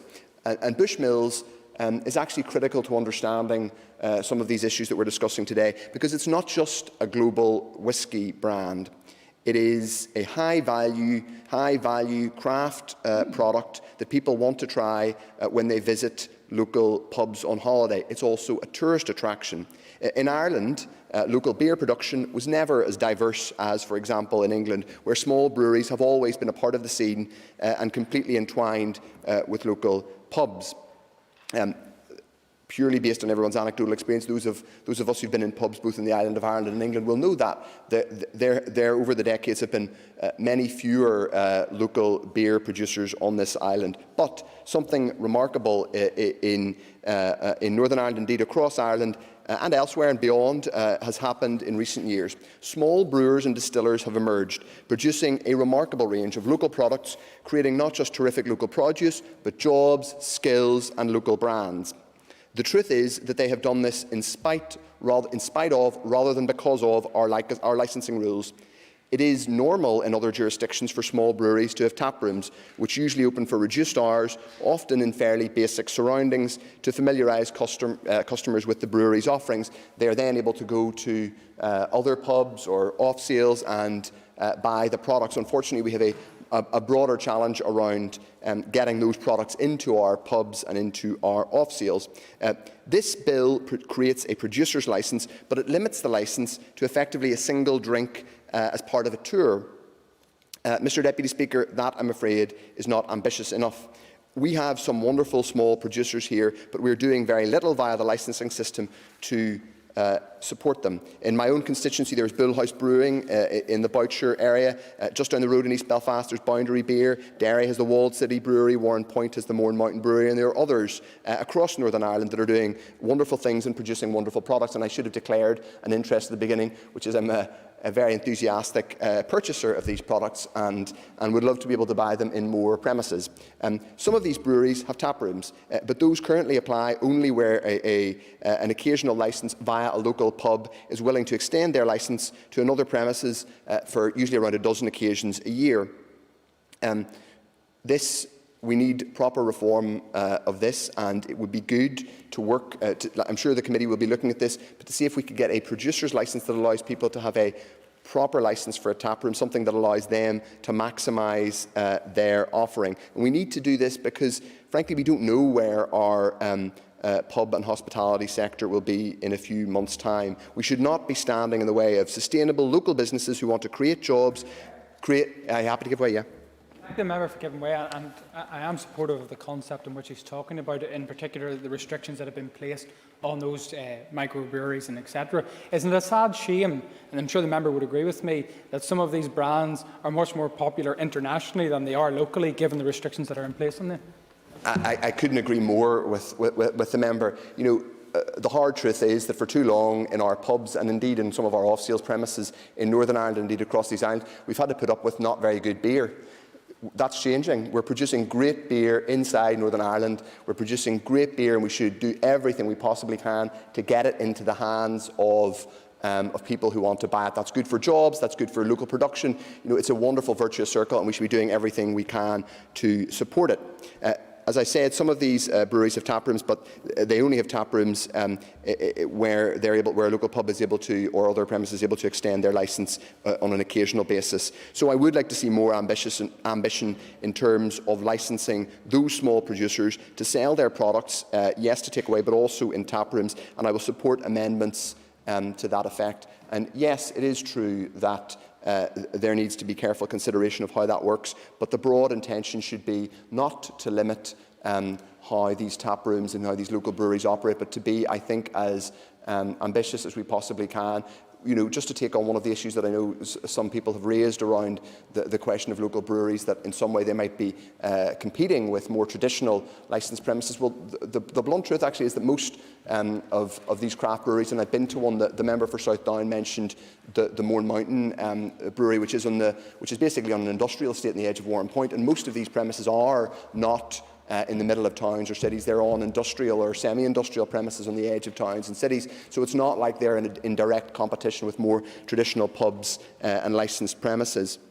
So I do want to see more ambition, Mr Deputy Speaker, in that area. And the core reason we need, to show that ambition is about what the purpose of the licensing regime, our licensing regime should be about, which is about protecting the public good. And I am strongly of the view that our amazing craft brewers and our distillers, which have sprung up particularly in the last decade, are more often than not creating a good. The point of the licensing system should be to maximise the public good from the sale of alcohol while mitigating the real risk that does exist in terms of harm from alcohol. And I'm going to come on to talk about how we manage that harm and how we mitigate that harm, because people, including the Chair of the Communities Committee, have rightly acknowledged it. And it's critical to how the licensing system works. But this brings me on to my next thought on the licensing system. Others have talked about it today, and it's completely fundamental. It's not covered by this bill. It may be that it's too ambitious, too big a task to endeavour in this bill, but it's something we should be looking at, and I want to get the Minister's thoughts on it. And that is that if we are serious about maximising the public good, we need to think hard about how long we can simply leave unreformed something that is known as the surrender principle in our licensing system. The Department's press release when this bill was introduced stated that Northern Ireland's liquor licensing laws are largely based on a licensing order of 1996. Indeed, the committee chair mentioned that herself today. I'm afraid, Mr Deputy Speaker, that's not completely true. Our licensing laws, not that I'm accusing either the Department or the committee chair of misleading the House, it is in one sense the case that 1986, the licensing order, created many of our legislations, but our licensing laws are still fundamentally based on the Pre-Partition Licensing Act Ireland of 1902, which in key parts remains on the statute book on both sides of the border. It was born out of a 19th century belief that Ireland had far too many licensed premises for the size of its population. That may indeed have been true in the late 19th century. And so it created a rule which still abides to this day. That is known as the surrender principle, which means that no new licences, basically no new pub licences for either on or off sales are granted.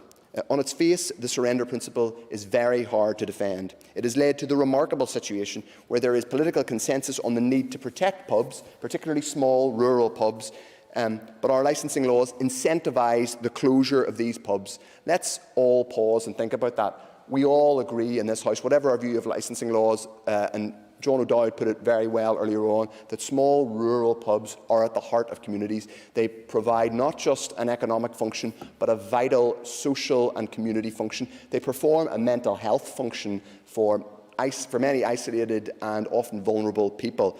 But our licensing system has created this extraordinary perverse incentive which drives these rural pubs towards closure. How long can this Assembly leave that rule unchanged? That surrender principle favours large supermarkets and convenience stores buying licences in order to integrate off-sales into their premises. There is even, Mr Deputy Speaker, an entire legal and brokerage support industry geared towards the transfer of licences. I found a website in preparation for today's debate. I found a website with case studies from a local liquor licensing broker. They reported how they had helped sell licences for two small local pubs, one in Limavady and the other in Cookstown, onwards to retailers. These people aren't doing anything illegal or immoral. This is the system in which they're operating. But is it really a defensible system? Those local pubs in Limavady and Cookstown are now gone. They're lost permanently to those small towns. Now, while there is an iron rule that no new pub licences can ever be created in Northern Ireland, indeed, generally speaking, across the island, there is no limit at all on the price that can be paid for a licence. That's why we see a constant exodus of pub licences to big supermarkets and convenience stores, or, in the case of Belfast, usually the very largest hospitality businesses.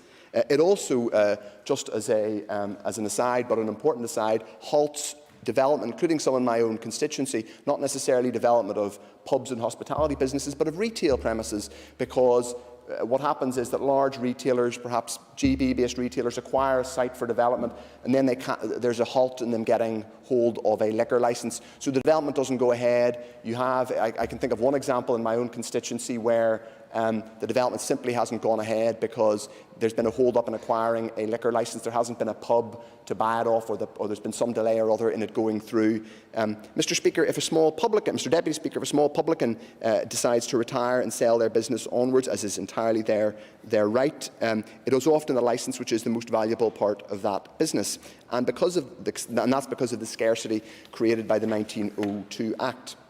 But it also means that any small operator without large financing has a very large uphill task in acquiring a licence to simply run a local pub. And that's the hard truth.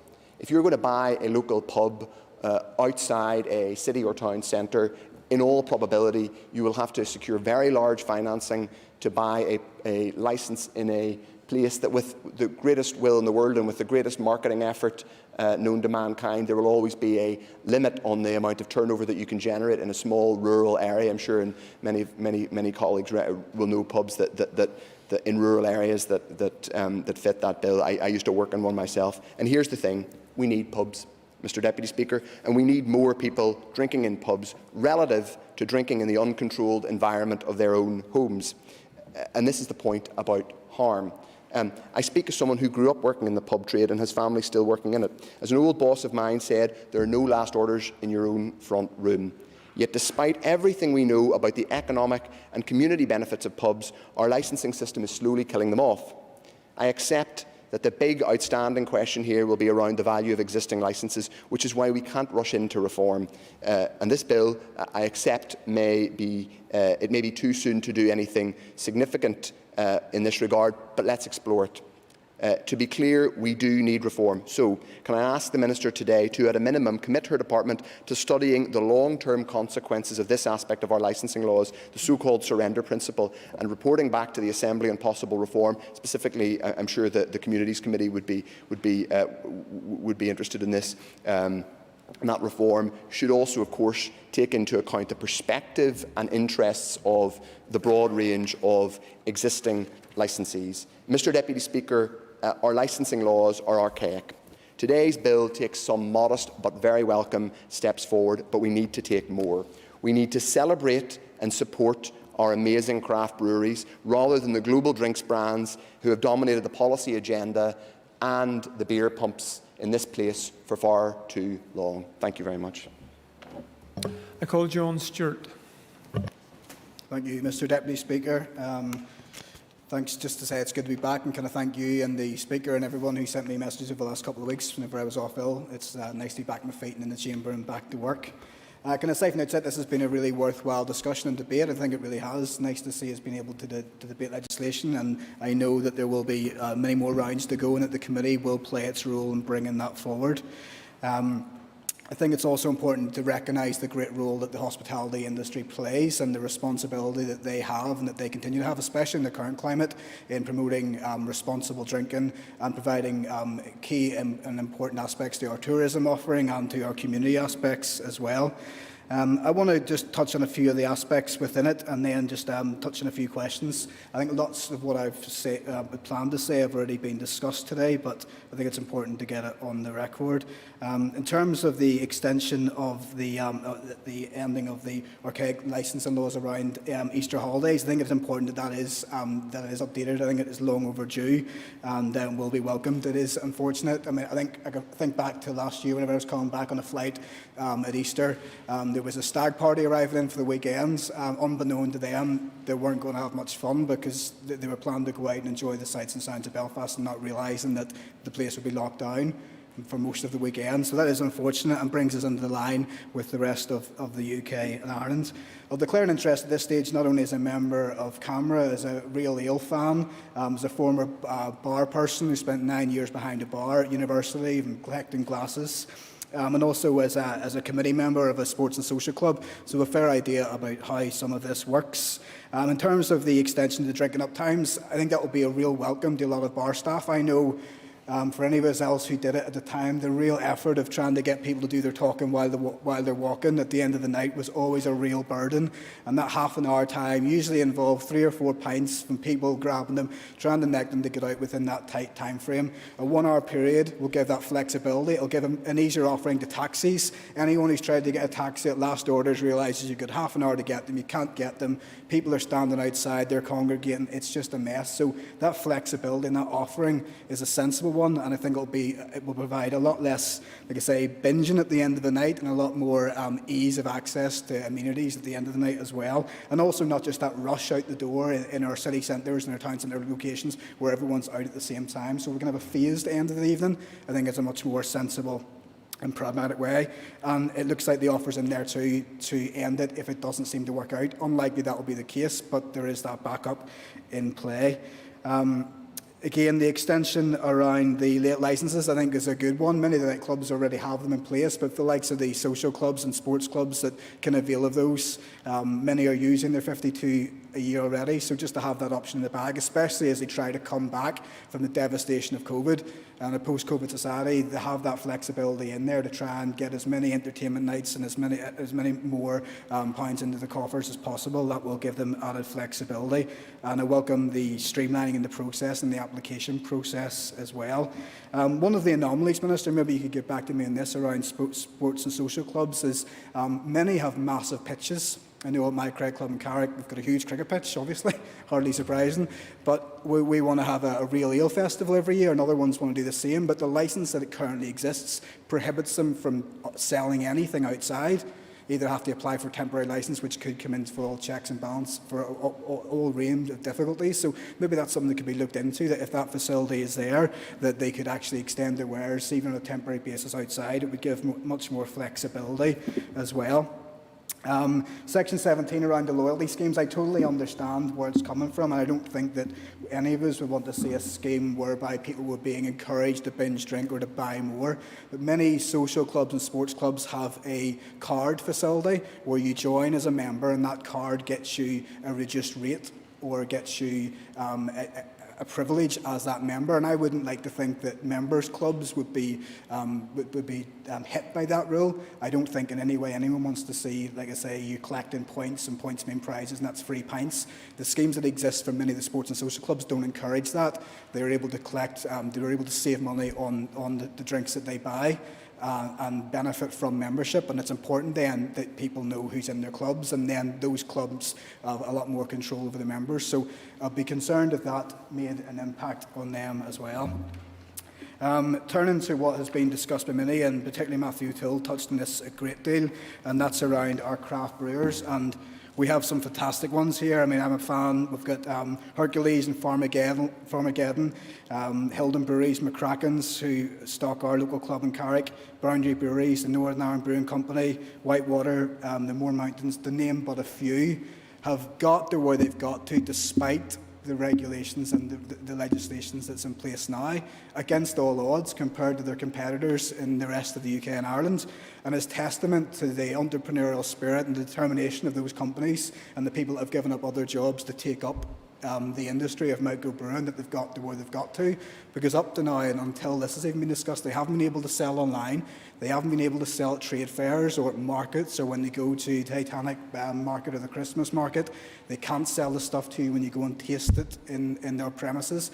And that to me just seems completely out of kilter with our strategy to try and encourage an entrepreneurial spirit and give our companies a level playing field. And many are so much more, are very responsible in what they do, and they have a community ethos, and they sponsor local organisations, and they work with communities, and that is so important to grow that. And I think it is essential that we look at offering out the tap rooms offering that like happens in England, Scotland and Wales. You take companies like Brewdog in Scotland, which has gone absolutely off the scale in terms of their ability now to sell worldwide. Tiny Rebel Company in Wales, where I used to go to university, have done the same thing, and they've been given the support and nurtured through this, and that is exactly what we want to do, because the 10 or 12 that we already have, that I've just named, can you imagine where we could get to if we give them that level playing field, or even promote them above that? The possibilities are endless, and these are real responsible organisations using local products and producing stuff that could go anywhere around the world, because the offerings that we have here, I mean, the potential in the growing Chinese market, the Japanese market, America, craft beer is going through the roof. I mean, 20 years ago, you couldn't have given a gin and tonic to anybody, or a pint of real ale, and now everybody wants one.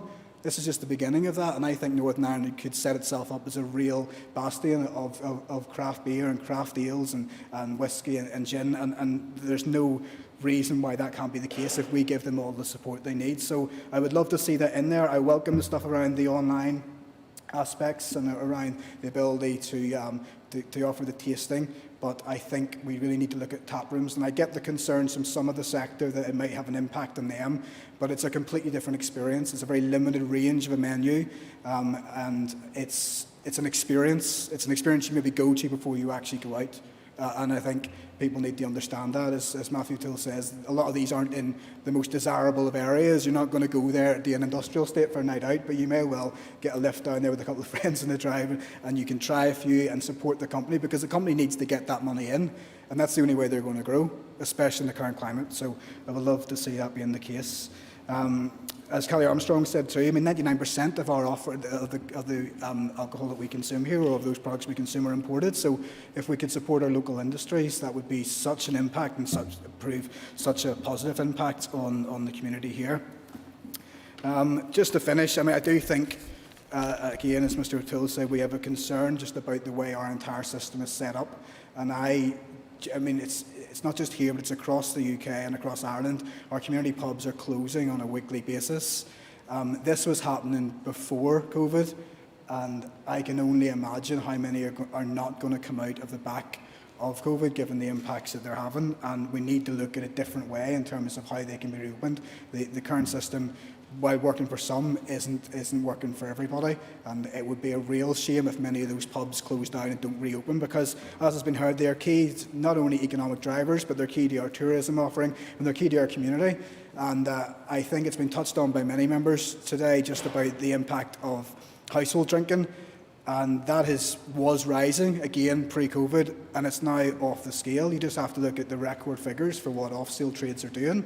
And they'll say fair play to them, but there's no control, there's no regulation, there's no social aspect of that, there's no one challenging them. I know whenever I worked in the pub industry, you were always on the lookout. I mean, I think as John O'Dowd touched upon that, just saying that if somebody was coming in, they seemed a bit down, or they would be drinking more than normally would, or there was that interaction. And if people lose that and they disappear into the house and consume much more alcohol than they ever would because their measures aren't controlled, or because they're not concerned about when the final bell's going, or because people aren't challenging them on it potentially, or their friends aren't saying, like, big man, you've had one too many, then that is growing.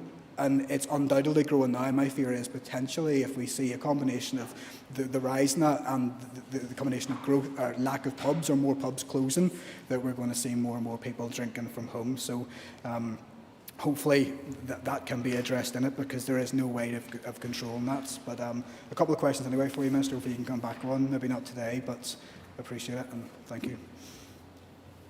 I call Stuart Dixon. Thank you, Deputy Speaker. And thanks to the Minister today for bringing forward the Licensing and Registration of Clubs Amendment Bill. And I seriously hope that the bill will progress into legislation in the life of this Assembly.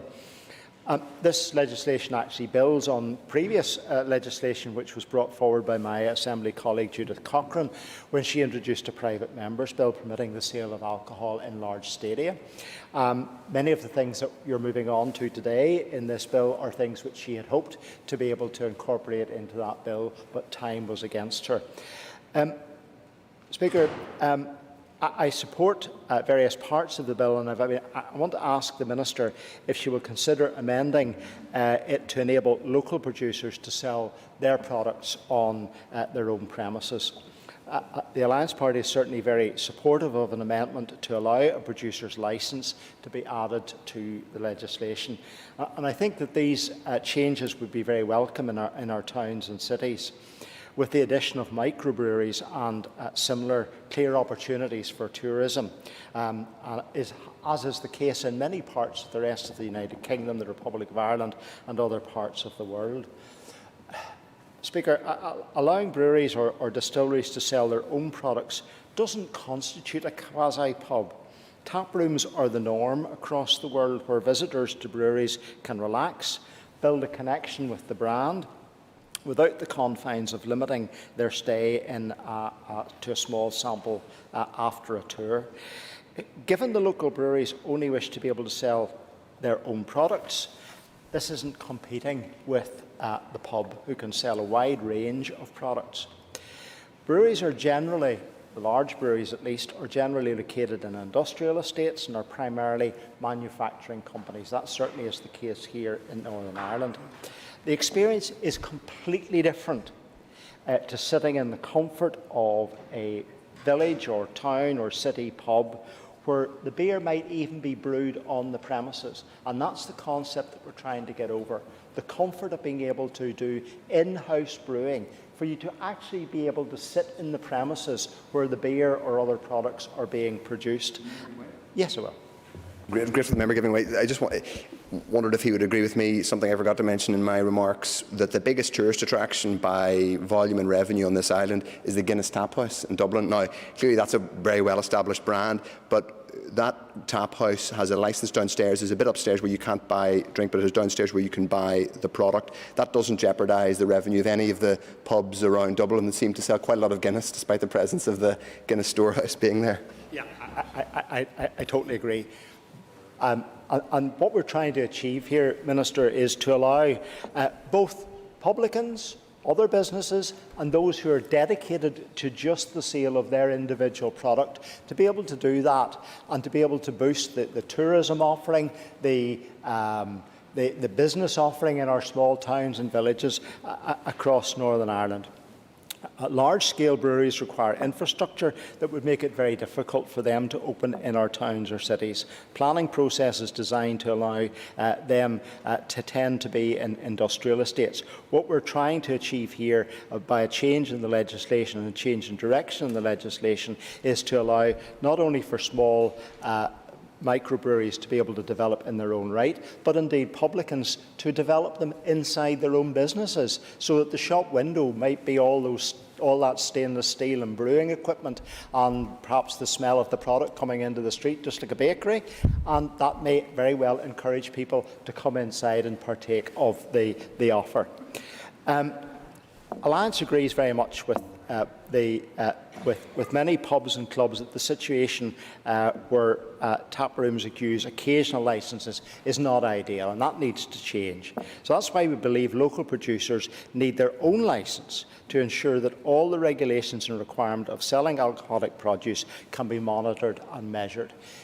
We appreciate and very much appreciate the need to control the sale of alcohol, but this is just doing it for another group of people who want to sell their product in a different way. I also think there's been a level of opposition for some in the hospitality sector, which see the legislation as promoting competition against or with their own businesses.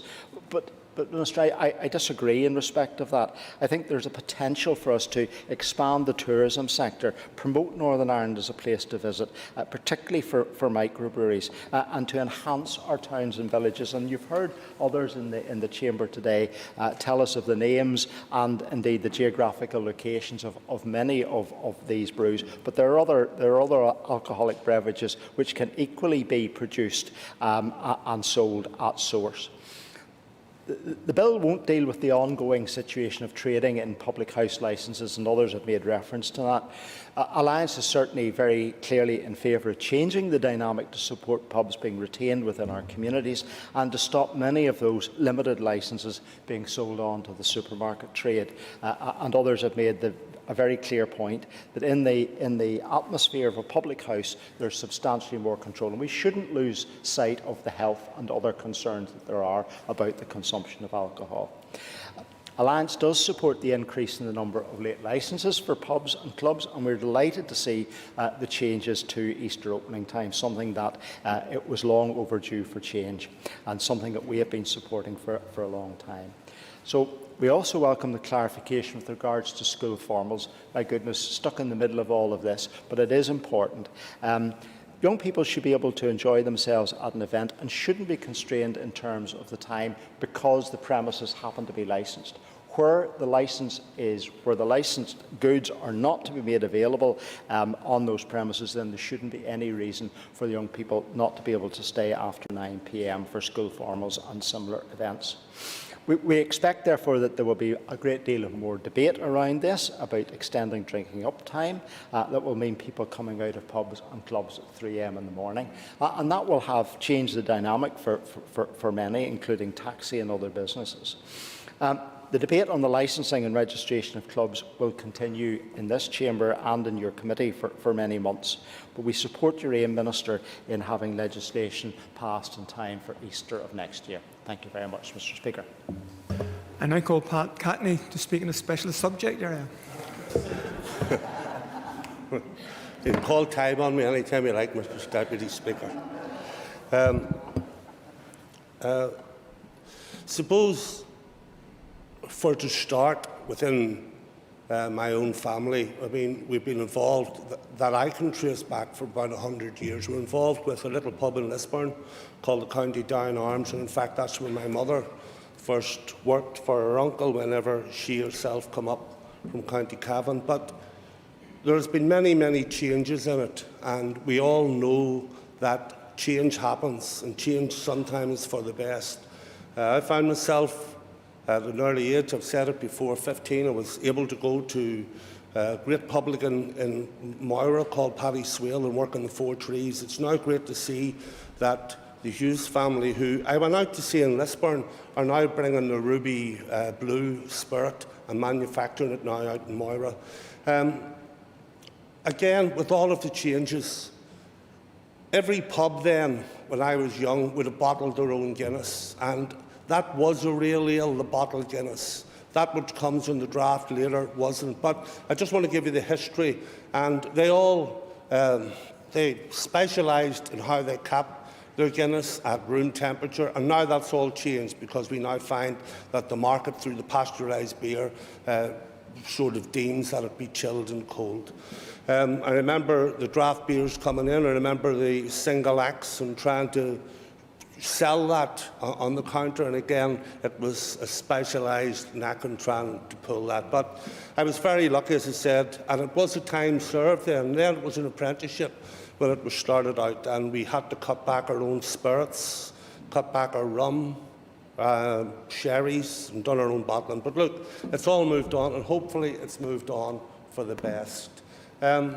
My friend, I have a family member still involved in pubs, but I have a friend, Terry Cross, and I think that it's worth mentioning today on the outskirts of Lagan Valley, he is building a state-of-the-art distillery. It is an absolute credit to him what he has brought out of the ground, and I recommend everyone at least to try and go and see. And I hope, Minister, I can extend a welcome to you, but it's worth seeing. He has 3 pot stills, and he has called them after.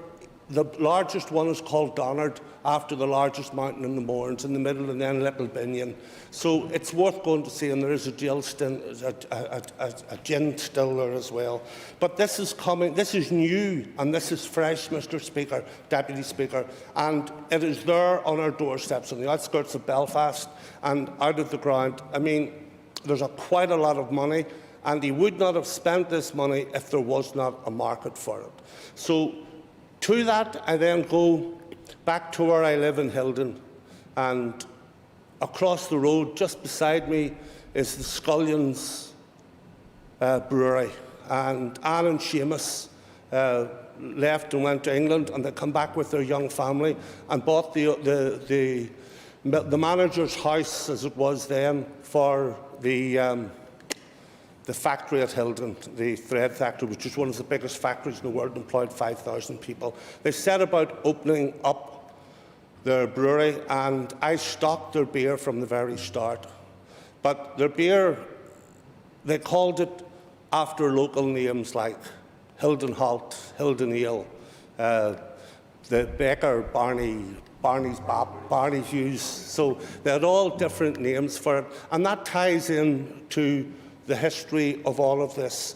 So I then moved and found myself... Can the member connect it to the legislation before us? Yes, I want to go into it now. Sorry about that.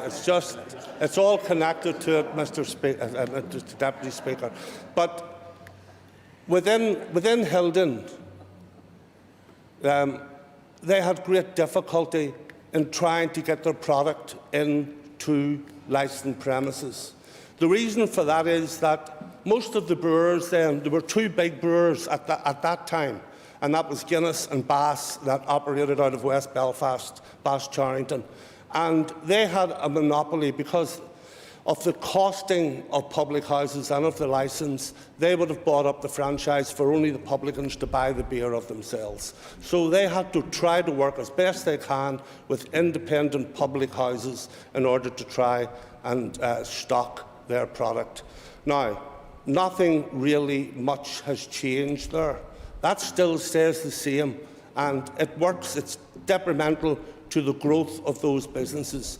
Like that little brewery in Lisburn probably can sell more beer when it goes to market in the south of Ireland. They can't go and sell at a public marketplace here. Even if you go now, and they do the tours round Hildon, and at the end of that tour, you're allowed a small little sample. I think that they should have the right to sell their products there on their premises. and it's something that I will speak to the Minister, to bring her out to try to show it, but that would make such a great difference for it. I want to go into Belfast, and again, it's about the ale and the growth of this real ale as it is now, and how it progressed within Belfast. Probably in the old kitchen bar, I organised the first real ale that we had, along with what John had said with camera. And I remember trying to find some different beers, and there was a brewery in England, and their names, they called them after World War planes. So one of them was Spitfire. It was about 3.9%. It's all related, believe me, Mr. Deputy Speaker. It was about 3.9%, and that was a sort of a social drinking beer. And then they had a stronger beer called Hercules, like the transport airplane that was used in the Second World War. And their winter warmer was a special beer of 8.9%, and that was called Over and Out. So the point is that they tried to relate where they are. So look, that was my general speak on that. But sorry? Which clause in the bill are you speaking to? I would encourage the member, it's very engaging, but I would encourage him to relate it to the bill, please. Thank you. Let me first say that I do welcome any movement in the licensing laws for around Easter time. Literally, my income out the door whenever I had to close then on that Good Friday. That said, it is clearly not enough without a complete change to our licensing system. There will not be many bars left to take advantage of the extending opening hours. In fact, the only industry that seems to do well due to the surrender principle are the supermarket off-licences, because that's who buy the bulk of these licences sold. I myself have bought 2 extended licences from County Tyrone, brought them to Belfast and opened the Laurel Glen and the Portside Inn with them. So at least I bought a licence and brought it back and was able to use that licence again in a public house. As a bar owner once put it to me, a supermarket off-licence is a tombstone for a recently deceased independent-owned bar. COVID has hit our bar owners hard. If we don't want to see more of these tombstones pop up, then we need to change the surrender principle now. Our licensing laws do not work for bars, but they also do very little to curb excessive drinking. In the bar, extensive drinking is bad for trade. For every one dangerously drunk person in your bar, there is 10 people who see them and won't cross your door. It is not something that we want or strive for. It's something the vast majority of bar owners actively work against. Recent statistics, which we've already heard, is on the 65% which are drinking at home. Drinking occurs at home, but it is also wrong to blame the bar owners. I was speaking to someone the other day with the bars closed, and he would have been inactive going out to a public house. He himself hasn't touched from the bars have been closed. So I do believe that we in the public house sector can sell drink and alcohol in a very controlled atmosphere.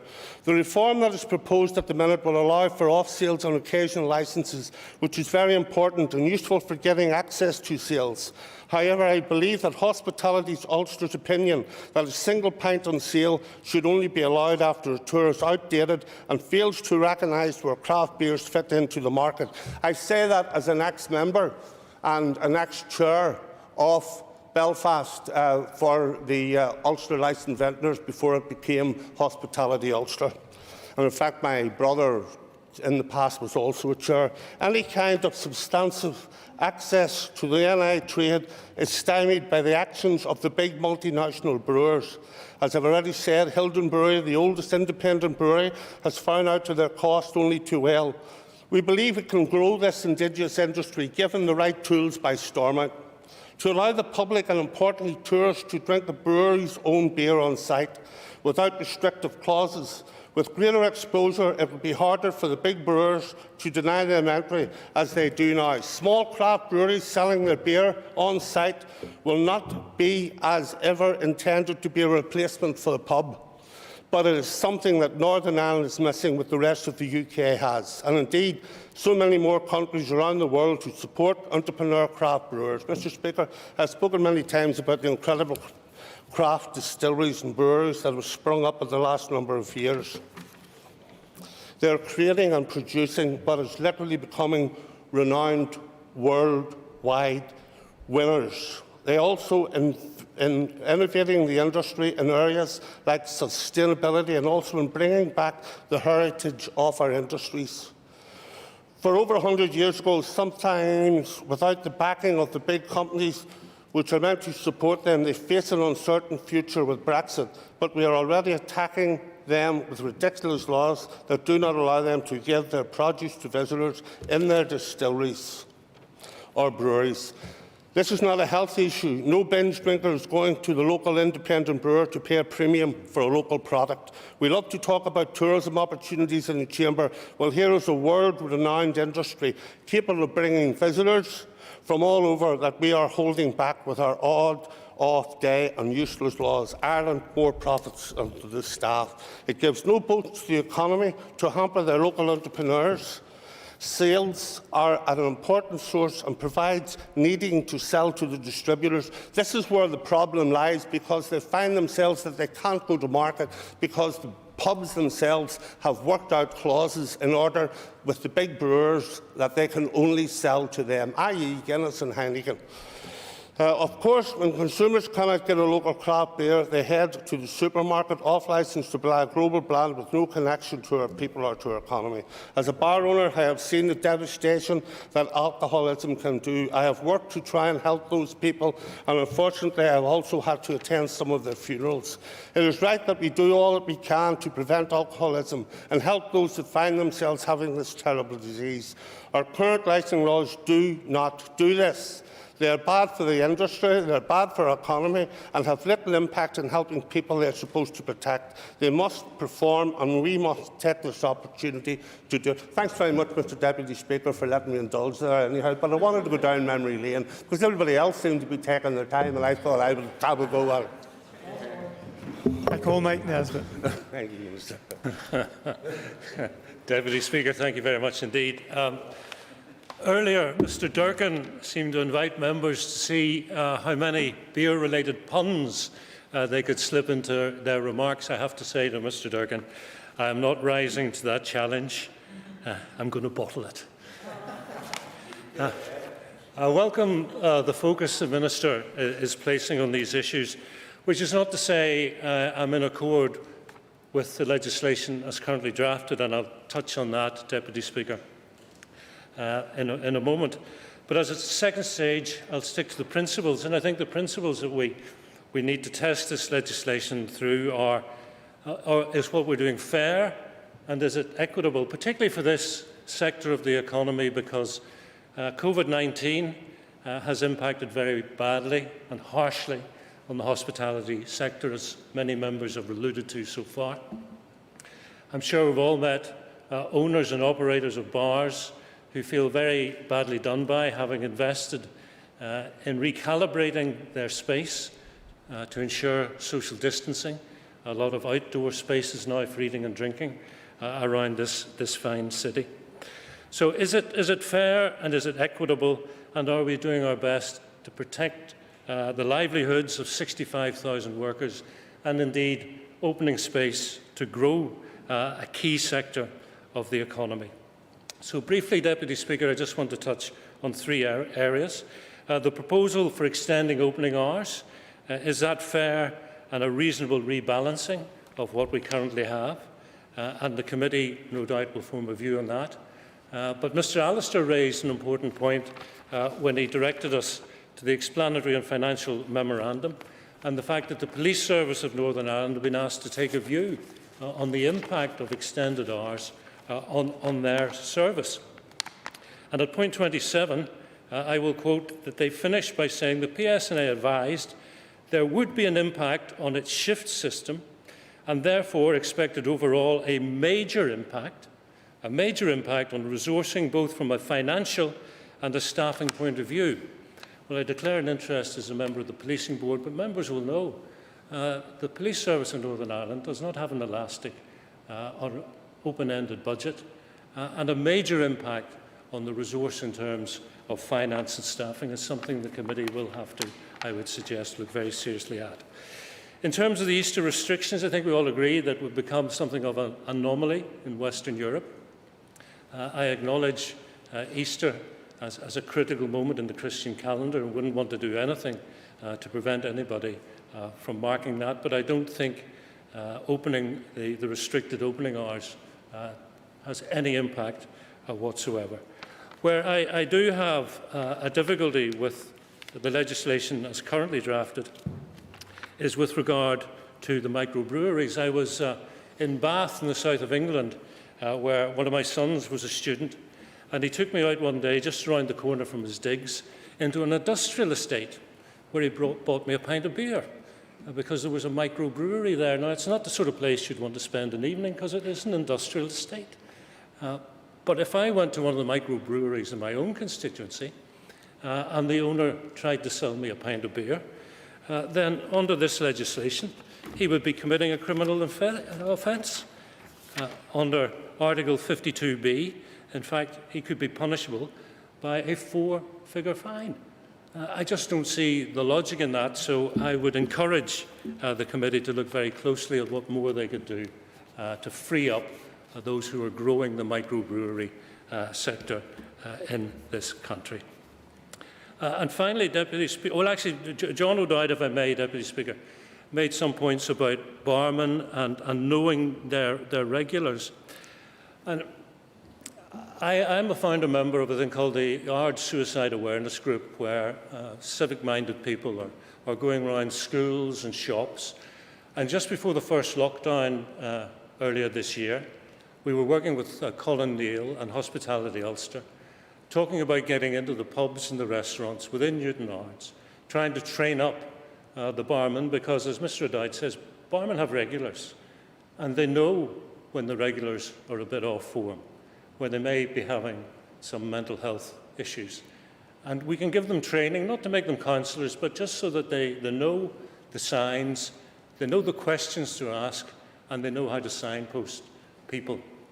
And I would be delighted to talk further to the Minister if we can get that pilot scheme going in Newton Ards. It's something I think you could roll out right across this country.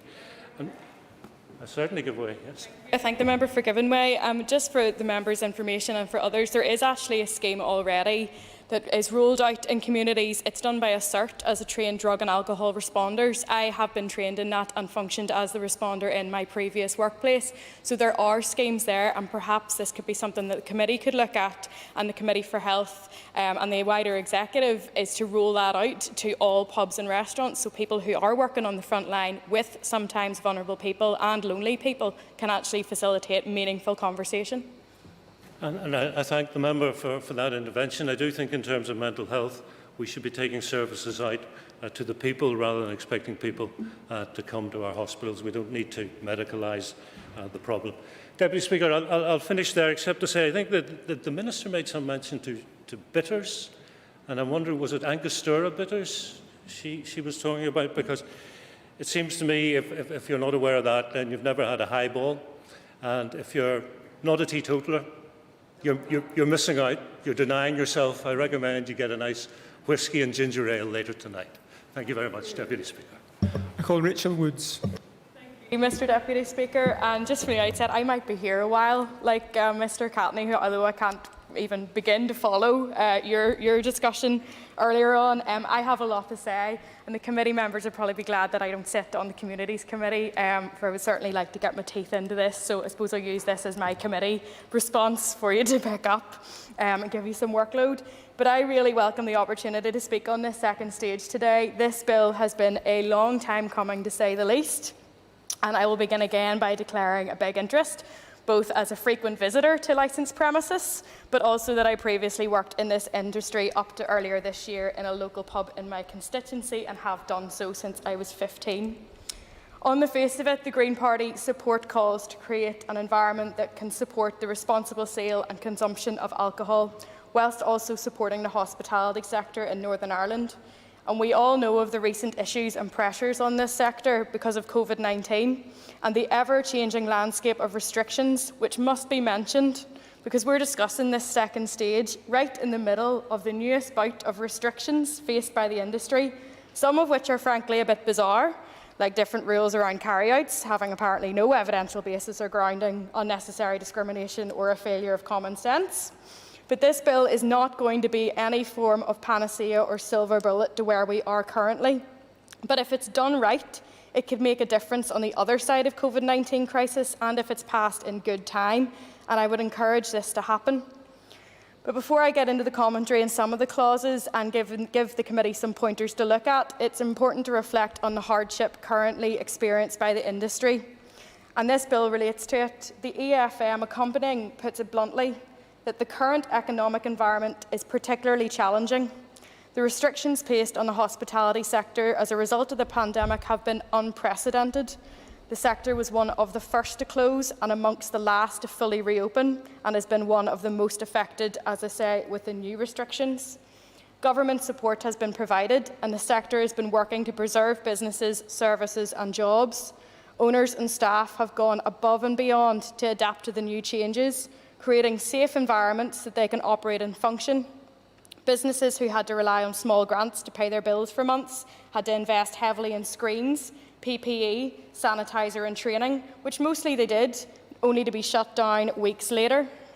Many workers are facing a very uncertain future with reduced hours or no hours, redundancies or just being let go. And it's crucial that assistance to this sector continues, and we must look to expand the support for this industry throughout this legislation and beyond. And I fully support the calls made last week by Unite for a hospitality and tourism rescue plan, and their opening statements makes for sobering reading. The hospitality and tourism sector is the third largest employer in the UK and Northern Ireland, creating 1 in 6 of all jobs and employing 6 million people, 3.2 million directly. If urgent action is not taken, hundreds of thousands of these jobs could be lost over the next 3 months. And Can I remind the member this is not about the COVID crisis, this is about the licensing bill. Please relate your comments. Absolutely. So just to remind, I will give way. I agree with me. It's important that other parties support the Unite's Hospitality Rescue Plan. It's an important mechanism to support workers in the COVID period and the looming recession, which is around the corner. Thank the member for giving way. I, of course, do think that, and I have emailed all the party whips this afternoon encouraging them to sign up to the motion that Mr Carroll and I submitted today on this very rescue plan, so I would encourage you to engage with your parties on that. But to the bill, Mr Deputy Speaker, we have to realise that we do have a lot to help the hospitality industry and this bill and the workers in the short, medium and long term in general. And we're already experiencing a lot of people leaving this industry, and that also needs to be looked at by the committee. And I hope the Communities Minister, Economy Minister will consider this as forward work and also encourage the other relevant committees to look at it with the unions, the sector representatives and those who actually work in the industry as part of this scrutiny. Action is needed with the right people around the table and celebrate the fantastic hospitality and tourism offering and staff that we have. So to the Easter opening hours, the farcical Easter opening hours in Northern Ireland have become subject of scrutiny in recent years, notably during the Open last year, and understandably so. Restrictions on the sale and consumption of alcohol on Good Friday date back to 1833 and the current position to 1924, and we're nearly 100 years on. So all restrictions should be removed, and I'm glad to see this in the legislation that's been laid. And I note that during the time that the Assembly being down, all parties in the Executive signed up to changing the Easter opening hours, and it formed part of the NDNA agreement. So I hope that we're not in a situation next Easter where there are still restrictions on opening hours because of any undue delay in the Assembly. So whilst respecting the incredibly important committee scrutiny process and the time for Assembly debate during all relevant stages, I certainly believe that this legislation should be expedited as soon as possible in that matter. Easter opening hours not only report a loss for licensed trade in terms of business and finance, estimated previously in 2018 as 20 million, but also means shorter shifts offered to staff that week, frequently with part-time and temporary staff losing out, of which I have personal experience of. Often at Easter, members of staff will not have their full shifts that they're used to over the weekend, or full-time members will have to work longer shifts in order to make their hours up. The bars and pubs are not busy as normal, or busier at different points, and earlier closing hours means that normal length shifts are cut. This not only affects the wages that come in, but also the amount of tips collected, which I'm afraid to say are a vital supplement to the low wages that our workers are paid. And a similar situation is felt by those in our kitchens, our chefs, KPs, prep cooks, our cleaners who have hours cut because of the licensing restrictions, not to mention those who rely on trade from this industry, such as other restaurants, takeaways and taxis, for example. As stated in the consultation document, there has been significant increase in the number of local producers in the last 15 years in Northern Ireland, and an uptake in the market for locally made, sustainable craft beer, cider, gin and whisky. And there's been a discussion ongoing on the possibility of the free taster sample of the product versus being able to open as a tap room. And I know from going to, say, the Teeling or Jameson distillery in Dublin, for example, that this is commonplace. You can get a selection at the end or a cocktail, and it can showcase our local quality producers here. But the restrictions in this bill don't make any economical or financial sense to many of those who want to increase football and trade, especially targeting the tourism market. So I have a few questions in relation to this section in terms of the sale of producer-made products under Clause 8. What reasoning is there for the inclusion of Article 52B, whereby a producer can only sell their product for consumption on the premises and restricting it to samples or as part of a tour? So I'd welcome much more detail on this clause, as it seems overly restrictive. If, say, a tour operates Monday to Saturday, for example, for a certain amount of hours during the day, realistically, how much is a producer going to sell? Does that make economic sense to invest? I know there's much discussion on this part of the bill already, and a number of members have touched upon it. And there are fears that if breweries are allowed to open all the time, they won't just sell their own product, and this will affect the traditional pub trade that are under different licences. But I wonder if the department has actually engaged on that so far. And I'd like to know what other models have been looked at here for local producers on the sale of their product. Have we looked at the English model and how this could be done here rather than the Republic of Ireland? Many members will have been lobbied about the amount of money that bars and pubs have to pay for licences and fee, which are incredibly high. And don't get me wrong, they are extremely high. But will a brewery be able to open as a tap room to sell solely their own product, which maybe the bars and pubs don't sell themselves, impact their footfall? Can the committee actually look at that? And committee, as I said before, please engage with all of the sectors and listen to their concerns on fees, amounts they have to pay to operate, and surely we can get to a place with a more level playing field. And Mr Catney mentioned something I do wish to touch upon again regarding the size of the distributors in the Northern Ireland market. He mentioned Guinness and Heineken. I too mentioned Diageo and Tennent's. It's fundamentally unfair that 2, maybe 3 distributors have a monopoly over the market here, which can be to the detriment of the small independent producers and their ability to supply local bars, even as part of a chain or as an independent pub. But monopolies also put pub owners in a position where they have to sign up to agreements with the big suppliers because of the financial situation that they find themselves in and what incentives that they can offer. So that must be looked at. On Article 52C on the local producer's licence and sale on other licensed premises, B states that liquor produced in the production premises can be sold if it's ancillary to an event which is held wholly or mainly to promote food, drink or craft work produced in Northern Ireland or related to agriculture in Northern Ireland. What does this mean? I would hope the Minister can tell me exactly what this means and provide a few examples. Who decides on the nature of the event? Is it the department? Based on what? This question equally applies to the designation of a major event, which is in clauses 6 and 25. The issue of liability must also be addressed. If, say, a producer is selling a product that contains alcohol in an event, closed, and the purchaser opens it, who is liable? Is it the seller? Surely not. So it must be the purchaser. One does not hold off licences responsible for anyone opening up a bottle, not that anybody would, on the street or away from their premises. That is the responsibility of the opener.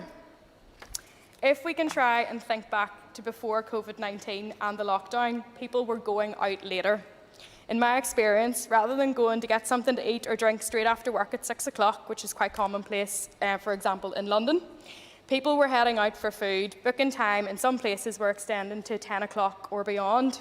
Many others, initially eating at home, were coming out later to experience the great live music and local talent being hosted in our bars and clubs. And we know we have much more to do to support this industry too. So as people were coming out later, there should be an allowance to increase the permitted hours currently granted for those places that are suitable, and I welcome the inclusion of the extended opening hours in this bill. These changes would also support the much-needed growth in the nighttime economy across Northern Ireland, as well as for the tourist industry. So the increase of late licences from 20 nights per year to 104 is good for small pubs. It's a measure to support their sustainability, which often forms an integral part of the community. And I also welcome the proposals to include registered clubs for the same reasons and in the interests of parity, again, who are crucial parts of our local community. However, any extension of hours should also be considered alongside impact on residents living around public houses and licensed premises, so there's no additional adverse impact to their neighbourhood environment, especially around noise. It should also be made clear that there's no pressure on any business to stay open longer, but the choice would lie with the individual business and be suitable for their local environment. But we should also look at having staggered opening hours for different types of licensed premises, particularly in urban areas. Concerns are often raised about increase in antisocial behaviour following on from the period after bars and pubs close. And I notice in the EFM, like Mr Alistair has raised, around the engagement with the PSNI on what impact the changes proposed may have on their costs and resources. And I noted too that there hadn't been a response by the date of the bill being printed. So I hope that the Minister could address this in her summing up. We all know that people struggle to find suitable transport home after being out for the night. Many members here may know the queues that people have to wait out at kicking out time, all looking for ways home in taxis, lifts, or via the very small amount of public transport that is available after closing time. And a few years ago, I waited outside a very well-known premises in Belfast after a gig for 3.5 hours to try and get home on my own. I would love to have got the bus. A staggering of hours could see a reduction on the pressures of managing large numbers of people. So I'd like to ask the Minister about this as well.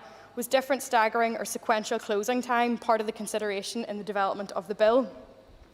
Any extension of hours should also be considered alongside the impact of staff and on working hours. Any premises opening for additional permitted hour would mean at a minimum 1 extra hour work for staff for drinking up time allocation, clean up and lock up of the business. It should also be considered alongside the impact on residents and around licensed premises and public houses, so there's no adverse impact. Business owners should adhere to the legislation and regulations on the Working Time Directive, be mindful of busy and stressful shift patterns, and ensure that enough quality breaks are given, and rota should conform to the Working Time Directive, as I say, and agreed contracts. Members should note that staff don't get any premiums for working into the wee hours. There's no double time, there's no time and a half, there's no Brucey bonuses for working into the next day or double time on a Sunday. These are long, hard shifts, often dealing with difficult people in difficult circumstances.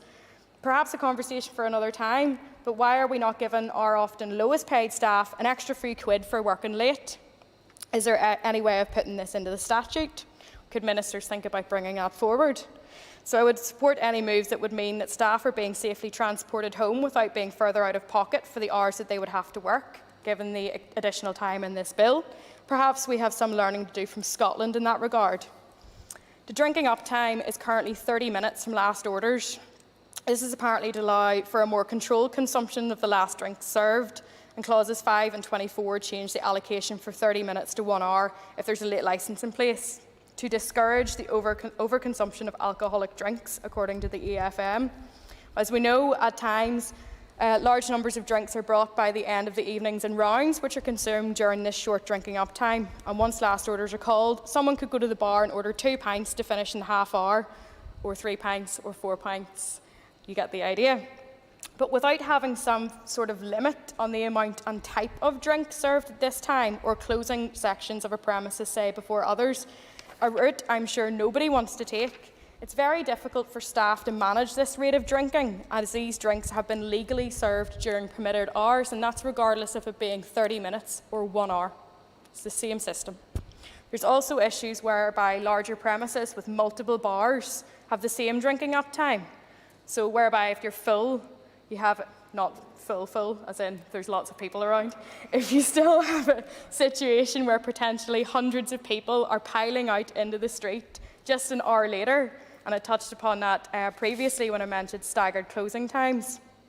The extension of drinking up time in 25 and 24 could allow for better management of people, might not lead to further purchasing of drinks during this time, but a longer period in which people can finish up or choose to leave it or get home, but only if it's managed properly, and that's surely then down to individual business to put in. So I'd like to ask the Minister and encourage the committee to investigate this thoroughly.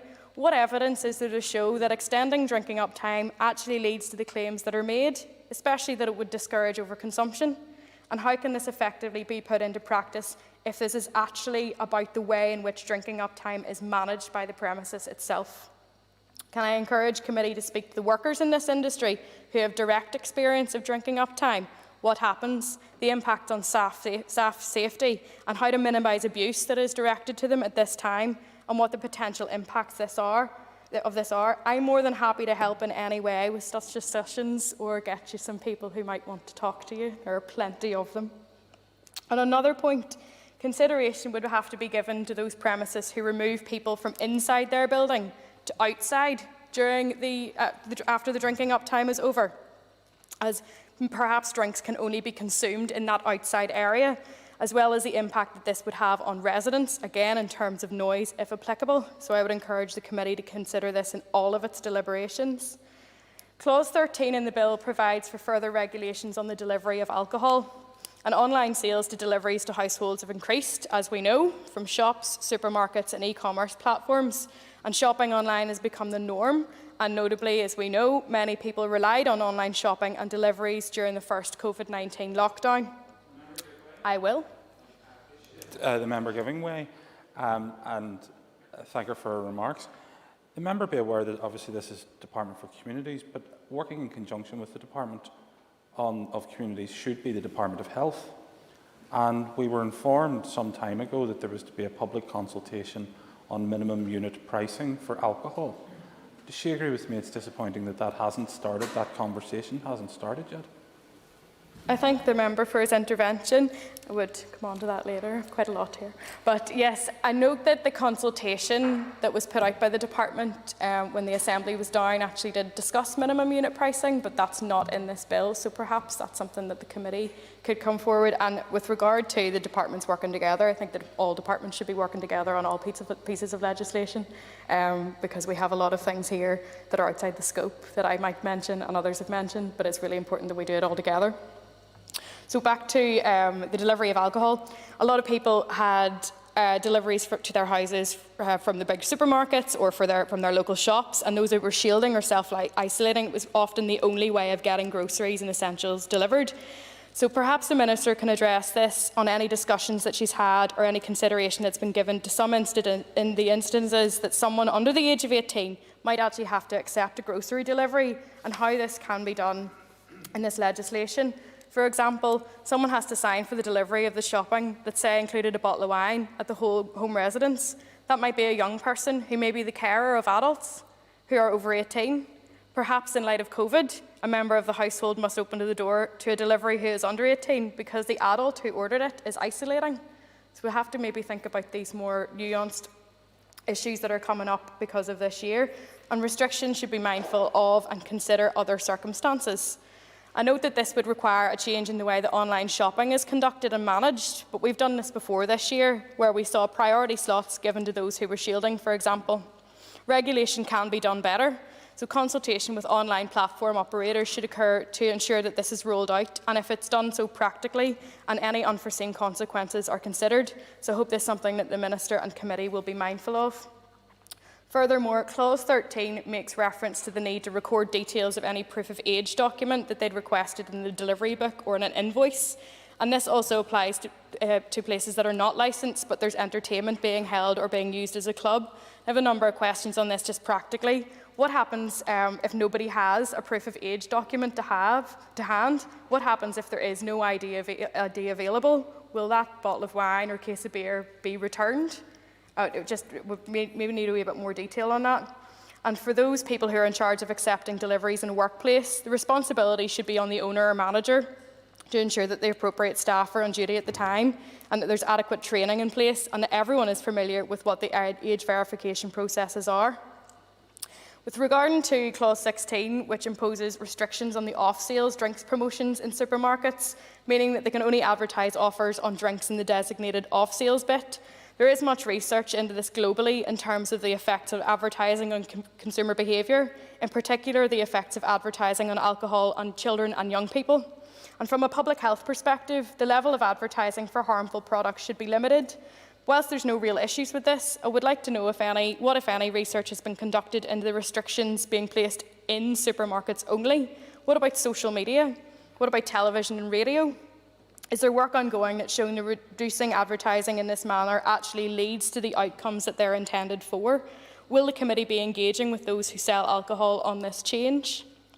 With regard to Clause 17, on loyalty schemes involving intoxicating liquor in all licensed premises, like Mr Stewart, I would have some concerns just how this works out within the club's perspective. And whilst I understand that this could encourage excessive drinking in theory, I'd like to ask the Minister and in turn the committee to look at the provision of loyalty schemes in Northern Ireland.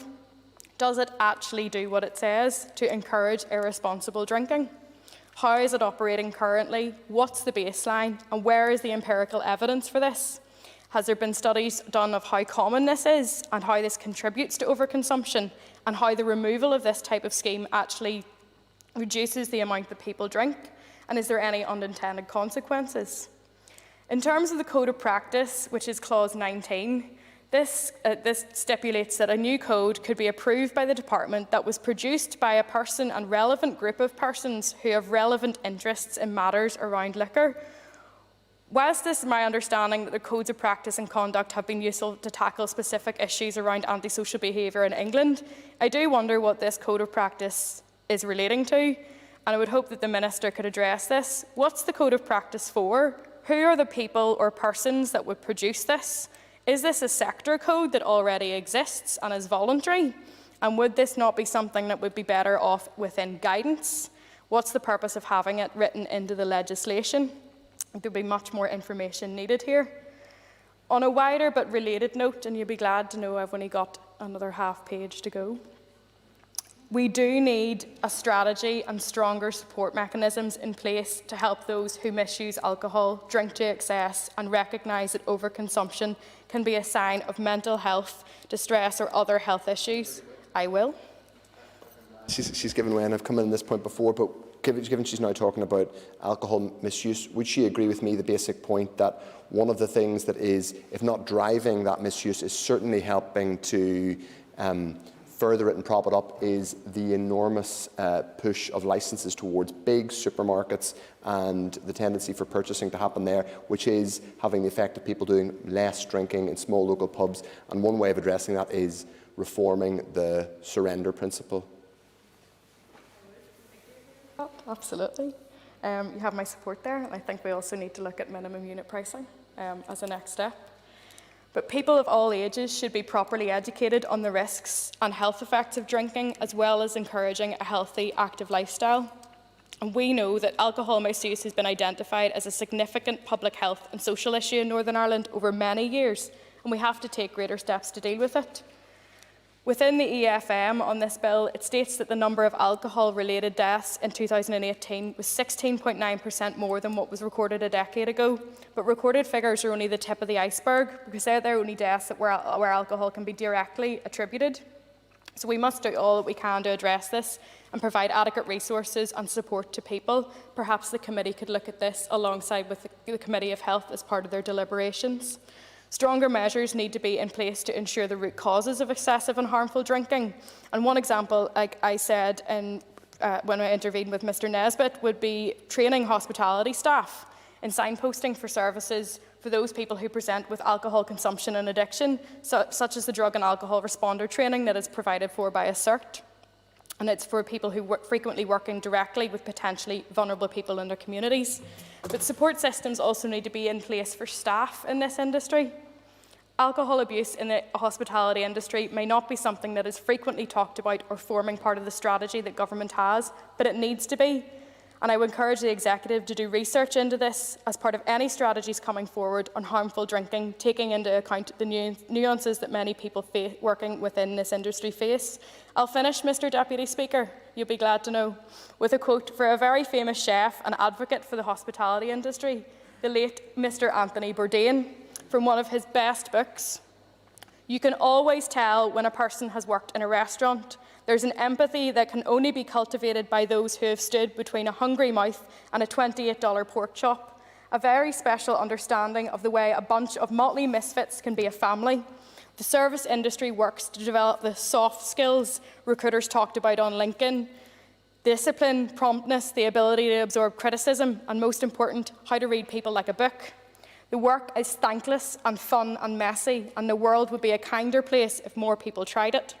With all due respect to my former professors, I've long believed that I've gained more knowledge in the kitchens, bars and dining rooms than any college could even hold, and I couldn't agree more.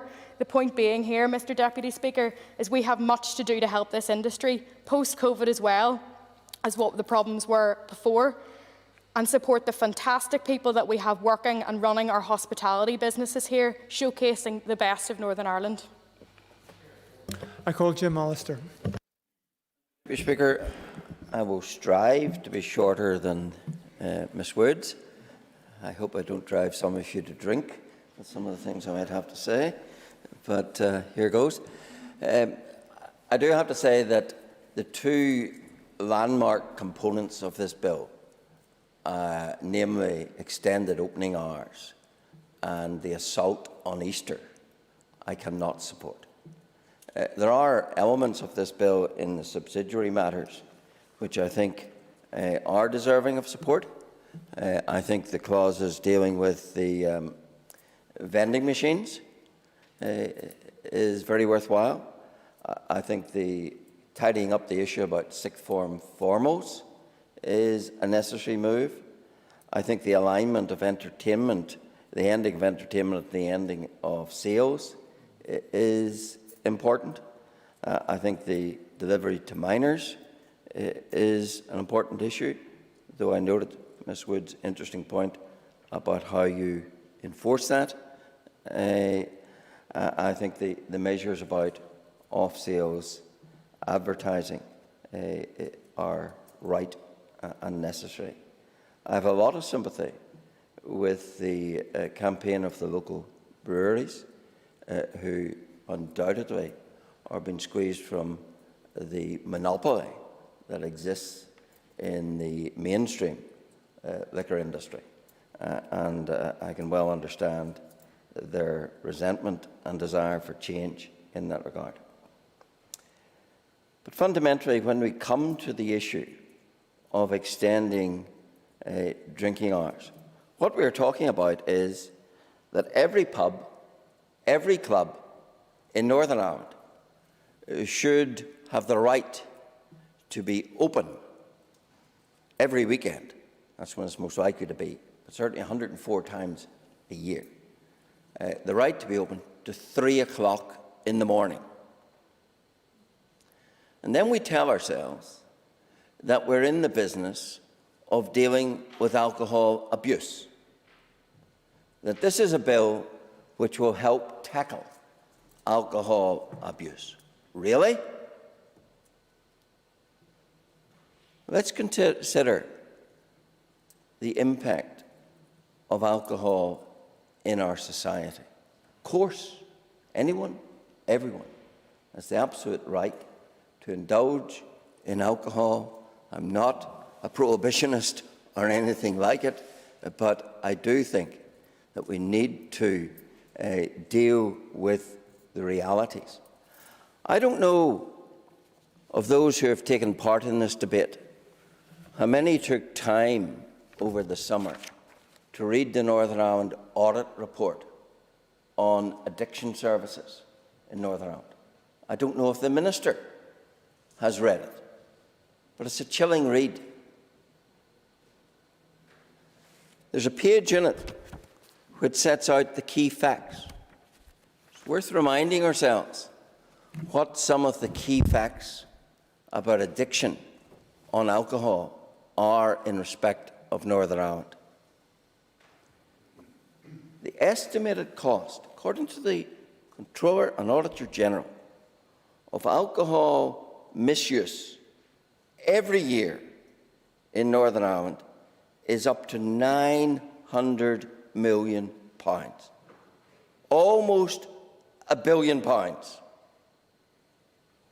More, much more, than the budget of many departments. Much more than the budget of many arm's-length bodies. Much more than the budget of many agencies. Almost £1 billion. This report also tells us that every day, not occasionally, every day, 200 hospital beds, on average, are occupied by those getting treatment for substance abuse, of which other figures show alcohol is the biggest component, being generally 2/3 of all those receiving treatment for substance abuse. 200 beds. We've heard in the COVID crisis of the great pressure on our beds in our hospital system. And now we discover that 200 of those diminishing beds are necessary for addiction abuse treatments. I simply want to ask the question, by extending liquor hours to 3 in the morning, do we think we're helping that? I don't. And then, well, just let me finish this point. Let me remind the House of this. This report shows that in 2018, there were 284 deaths because of alcohol misuse. 284.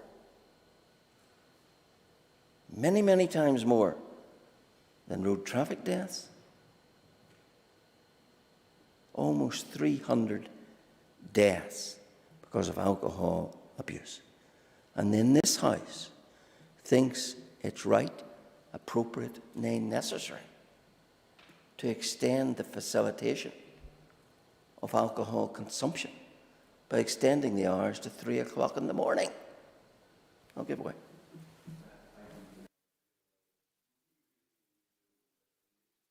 You have an issue with alcohol misuse, and he's right, it's an extraordinarily important issue. It's an issue that afflicts the society and many others. But would he accept that in relation to extended opening hours, people who have problems with chronic alcohol are more likely to go home if they're even drinking in pubs in the first place, which is questionable, and the NIAO report doesn't talk about it in detail and doesn't specifically link it to pub opening hours, that they're not likely to be stopped by a pub opening to 3 a.m. Unfortunately, the tragic truth is that opening hours in a pub won't stop them. They'll go home and they'll drink to 4 or 5 and God knows what hour in the morning in their own house, facilitated, I'm afraid, by the extremely cheap cost of drink in supermarkets. The member's point is not devoid of truth, but the logic of the member's point is that therefore you shouldn't have any closing times. If people are going to go home to drink, then why not 4 o'clock in the morning? Why not 5 o'clock in the morning? Why not 24 hours? It's an absurd proposition that we weaken our licensing hours because people nonetheless would still drink at home. An utterly absurd proposition. But you know, it doesn't just impact on health, it impacts on crime. There was a very interesting study by Stockholm University. I'd recommend it to the committee. The Norwegian Institute of Public Health conducted a survey across the experience of 18 cities in Norway of the impact of extending opening hours. And it found that for every hour you extend the opening hours, you increase by 16% the number of assaults. 16% for every hour. Now, if that study is right, what this House is being invited to do is to create the circumstances where in drink we will increase the number of assaults by 16%. That's why the question that was posed and unanswered in the explanatory document is so important. Because the PSNI is very clear. They haven't yet given the well, we don't know if they haven't yet given the figures, because the Minister wouldn't take an intervention. I'll take one now if she wants to tell us if they have given us the figures. And maybe when I give you the figure, we can go back to the bill. So in relation to your question, the PSNI haven't given figures, and I would expect them to give figures. And as soon as I get any of those figures, I will share them with yourself and the rest of the Assembly, because I think it's an important point. Riposte to that is, why are we having this debate today if we haven't got those figures? If the PSNI is saying to the Northern Ireland Assembly, at paragraph 27, the PSNI advised there would be an impact on its shift system and therefore expected overall a major impact on resourcing, both from a financial and staffing point of view. But they can't yet give the figures. Why are we debating this until we have those figures? Where's the sincerity in taking those figures on board if we're already going to have agreed in principle to the very bill that gives rise to that financial bill? I think it was a gross dereliction of duty to bring this second stage debate before we knew what the cost in terms of the public purse through the PSNI was going to be. Because as they pointed out, it's the extra administration costs, it's the extra overtime costs, it's the extra cost of needing additional personnel to deal with people spilling onto the streets at 3 o'clock in the morning. And yet, here we are, about to endorse that very proposition of allowing people to drink in every club, every pub, up and down this country, every weekend, till 3 in the morning, knowing it will impose extra costs, but seemingly not caring enough about those costs to even delay this debate till we know what they were. I do think that we are rushing our fences on this without those figures. Of course, it's not just, as the Norwegian study shows, the impact in violence. I can tell you, I spent a career at the other bar.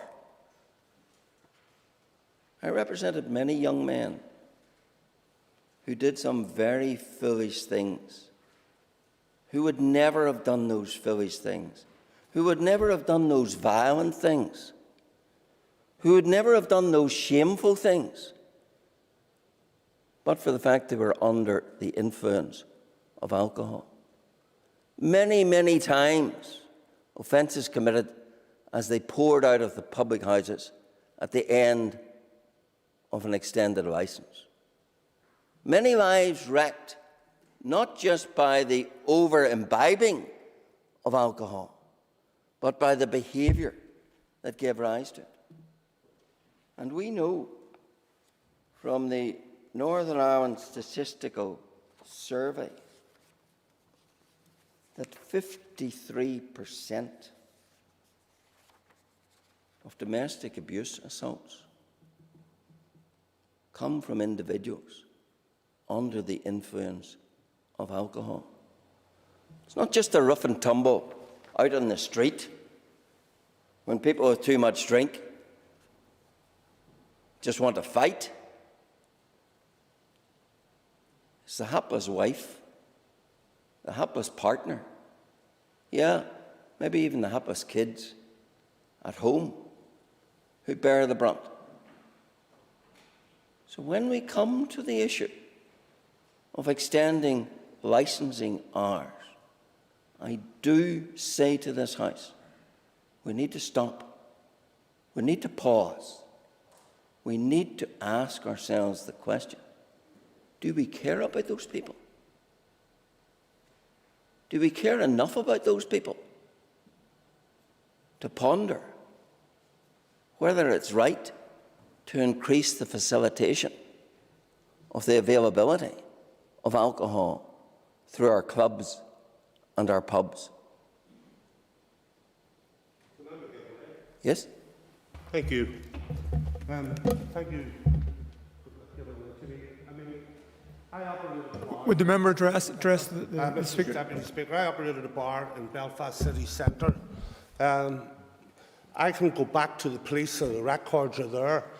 I never seen violence within that bar because it was a strictly well-run establishment, and there are publicans out there that will run their establishments with an iron fist, believe me, not allowed them to move. So whenever we take the blame for all of these misdemeanours and we blame it on alcohol, you cannot blame it on alcohol which is consumed within a public house under a very strict family tradition of running a bar. And what I have to say to you is a lot of traditional public houses is zero tolerance, zero. And I promise you, and I'm standing here and I can be corrected, I cannot remember once the police coming to me and saying to me, someone left your pub and started a riot out in the street. Not once. Thank you. I don't dispute for one moment that there are some very well-run public houses, that there are some very committed publicans, and I'm sure Mr. Catney fits exactly into that category. But that is not something that is replicated in every case, because the publican, when somebody leaves his premises, cannot be responsible for him. The number of criminal convictions which arise most often arise out in the street. There are fights in pubs, but they're not the generality of what gives rise to prosecutions. But once the inebriated individual leaves the premises, then he's no longer the responsibility, in any legal sense, of the publican. And the publican has no control over him. And it's out there in our streets. We've all seen some of the television footage of the sort of behaviour, loutish behaviour, thuggish behaviour, which sadly takes place when people are in those circumstances. And I don't think you can simply say that this Assembly can utterly wash its hands of that and say, we're only legislating for good publicans. We're only legislating for good drinkers. No, we're legislating for everyone. And we're legislating in the context where we know that there is 53% of those who attack their wives and partners, do it and drink, where we know that alcohol is a causal factor in more than 60 medical conditions, where we know that it's crowding our hospital beds, where we know it's costing our public purse almost £1 billion a year, where we know alcohol abuse is costing almost 300 lives a year. We cannot divorce ourselves from that. We cannot wish that away. And the question is, knowing that, do we then deliberately, consciously decide let's extend the opening hours. Let's give people another hour, way beyond the normal closing time, of course. Let's extend it to 3 in the morning. And then stand back and say, but we didn't intend there'd be an upsurge in violence. We didn't intend, as the Norwegian study shows, there'd be a 16% increase in assaults. We didn't intend that wives and children could pay the price. Sorry, we're legislators. And the laws we make affect ordinary lives. And therefore, we have to, with great caution, decide whether steps proposed are the right steps or not. Yes, I'll give away. But it was just to clarify and hopefully get some agreement that domestic abusive behaviour is not caused by drinking alcohol, but the perpetrator alone is responsible for their actions. And being drunk is no defence to any criminal offence. Of course, that's undoubtedly so, but it still is a fact that the statistical survey for Northern Ireland shows that 53% of those of the assailants were conducted that under the influence of drink. That's a reality, and we can't duck and dive away from it. So I do say to this House, those are the reasons why I think it is foolhardy and wrong to be embracing an extension beyond 2 o'clock to 3 o'clock in the morning. And if we do that, let's do it with our eyes wide open. And I hope I've put before the House some of what might come within our vision if we do that. That's why I think that pillar of the bill is ill-conceived. I also have to say to the House that I'm not supportive of the assault on Easter. Easter, to many people, is very important.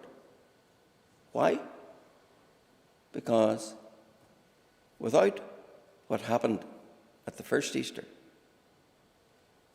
there is no Christian faith. There is no Christianity. It's the death, burial, and resurrection of Jesus Christ that is celebrated at Easter. Without the first Easter, there is no Christian faith. Is it beyond this society to show some deference to those of Christian faith, to whom Easter Sunday is one of the most important days in the Christian calendar? Is it really beyond this House to say, no, we can show no deference to that. We can show no respect for that, because we're a secular society. Yes, that may well be. But we're still a society where, at least in a token fashion, and to many much more than that, we aspire to be a Christian society. So why is it that we have to liquidate that last vestige of respect for that? Okay, well. It's very important that we know that the pubs only close at 5 o'clock on Good Friday till 11 o'clock. They're opened on Saturday and they're opened on Holy Sunday. So there's just a small closure. I don't know what the new legislation is saying, but at the moment they close at 5 o'clock till 11 and they're opened on Saturdays and Sundays at the moment. Our pubs presently close at 5. Are presently open at 5, from 5 to 11, etc. They open at 5 o'clock on Good Friday. They're totally closed on Easter Sunday.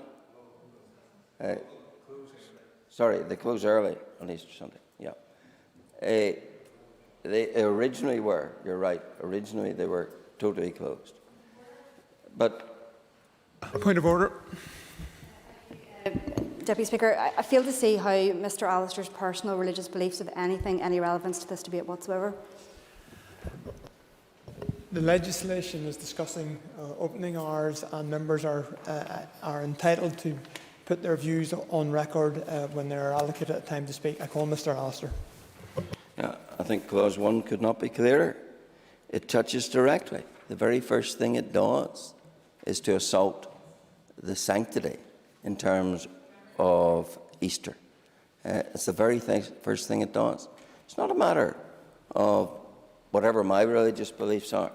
It's the fact that historically this society has respected Easter, and it has respected it for the reasons I've articulated. And I do have to say, if you respect the holiday that is Easter, then you should respect the cause. I don't hear anyone saying, we don't want to have a Easter holiday. We don't want to have a Christmas holiday. Both of them rooted in matters pertinent in the most dramatic fashion to Christianity. The birth of Christ, the death and the resurrection of Christ. That's why we've got Christmas holidays and Easter holidays. Now, if you expect Christmas holidays and Easter holidays, then why can you not respect the cause of those holidays? We still do that in respect to Christmas Day and our licensing. But there's this great surge and urge to disrespect matters in respect of Easter Sunday. And I think that is wholly retrograde. Yes, sir. I thank the member for giving way again, but does the member not agree with me that if people don't want to have a drink on Good Friday at lunchtime, then they don't have to have one? And there is nothing contained in this legislation that removes anyone's Christian beliefs from being adhered to and respected over the Easter weekend by those who want and need to. I'm not disputing that. I'm not saying there's any compulsion.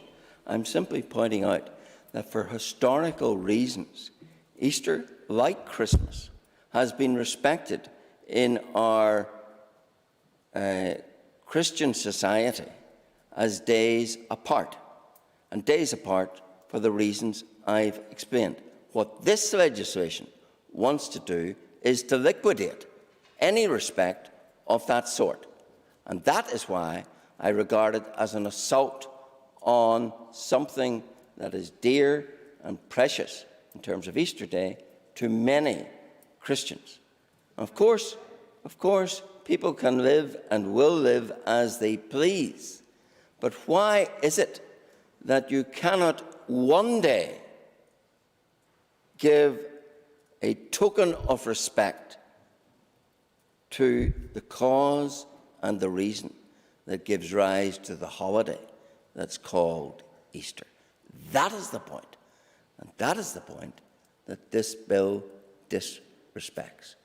That is why, both in respect of the extension of hours and in the assault on Easter, I do not find those two twin essential pillars of this bill acceptable. And if there are others to aid me, I will divide the House on this issue, because I think it is important of principle, and I wait to see if there are others. If there aren't, then I can't. But I'm giving notice that if I can, I will, because I think it's important that that stand is taken. Yes, I'm about to finish. Member, we're forgiven way. But would the member agree with me, or the member regard bars opening on Christmas Day that currently happen an assault on the Christmas holidays? But this, forms a huge part of Christmas celebrations for communities. I think all those things amount to that. My goodness, there's 363 other days of the year to do whatever one wants to do. But it comes back to this. If we are a society which respects our Christian heritage and our Christian history, and the continuing presence within our midst of many who call themselves Christian, then is it really too much to ask that you should leave some vestige of respect for the key days? If it's too much, then pass this bill. And that's, I expect, what this House will do. Thank you. I call Jerry Carl. Thanks, Mr Deputy Speaker. I'm sure many will share my feeling that it is strange to debate the normalities of the hospitality sector at this time when the majority of workers in the industry, a large percentage of our overall workforce, are dealing with uncertainty and worse, deep financial concerns. The industry is on the brink of collapse, as some have alluded to already. During the first wave of lockdown and coronavirus, venues shut their doors for good, and workers are unsure when they will find work again, and worse, when they will receive proper financial security. These fears and concerns have been addressed particularly well, Mr Deputy Speaker, by United Union and the hospitality branch, as has been mentioned by Ms Woods, and they have developed a hospitality and tourism rescue plan which seeks to address these concerns through a sector-specific job retention scheme, adequate sick pay and routine testing, a proper plan to retain workers and the establishment of a hospitality commission working between employer, union and government. It would be remiss, Mr Deputy Speaker, of me not to use this opportunity to urge the Minister to engage with the Union and their plan and to work towards a package supporting a package for the sector which ensures they are bailed out of the situation that they have been left in. This sector is relied upon week in, week out in normal times to keep the tourism industry this executive so cherishes taken over. They were asked to get back and do exactly that a few months before. They should have been, in my opinion. They put their shoulder to the wheel, and it's totally unsurprising in that situation that cases in the hospitality sector shot up and soon represented one of the highest spread of coronavirus cases across the north. Anyone could have predicted it.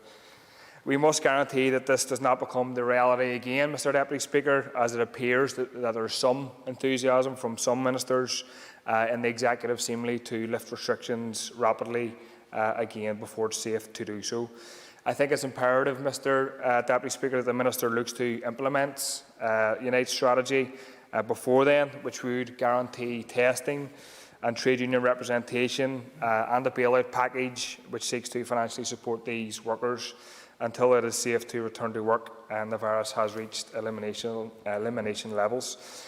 With a proper test and trace system functioning at the levels. Can I remind the member that this is a licensing bill? Yeah. It is not about reacting to COVID. So I would ask you to address your remarks to the bill, please. Yeah, thanks, Mr Speaker. But I'll remind the Speaker that a member was talking about his personal religious views for quite a long time, which has a right to do so. And Order, member. That's all right. One of the aspects for discussion in the bill is opening hours, and in that context it was relevant to the bill, and I, in my role as Deputy Speaker, will endeavour to act fairly to all. So I would encourage the member to address his remarks to the bill, and I will endeavour to facilitate him.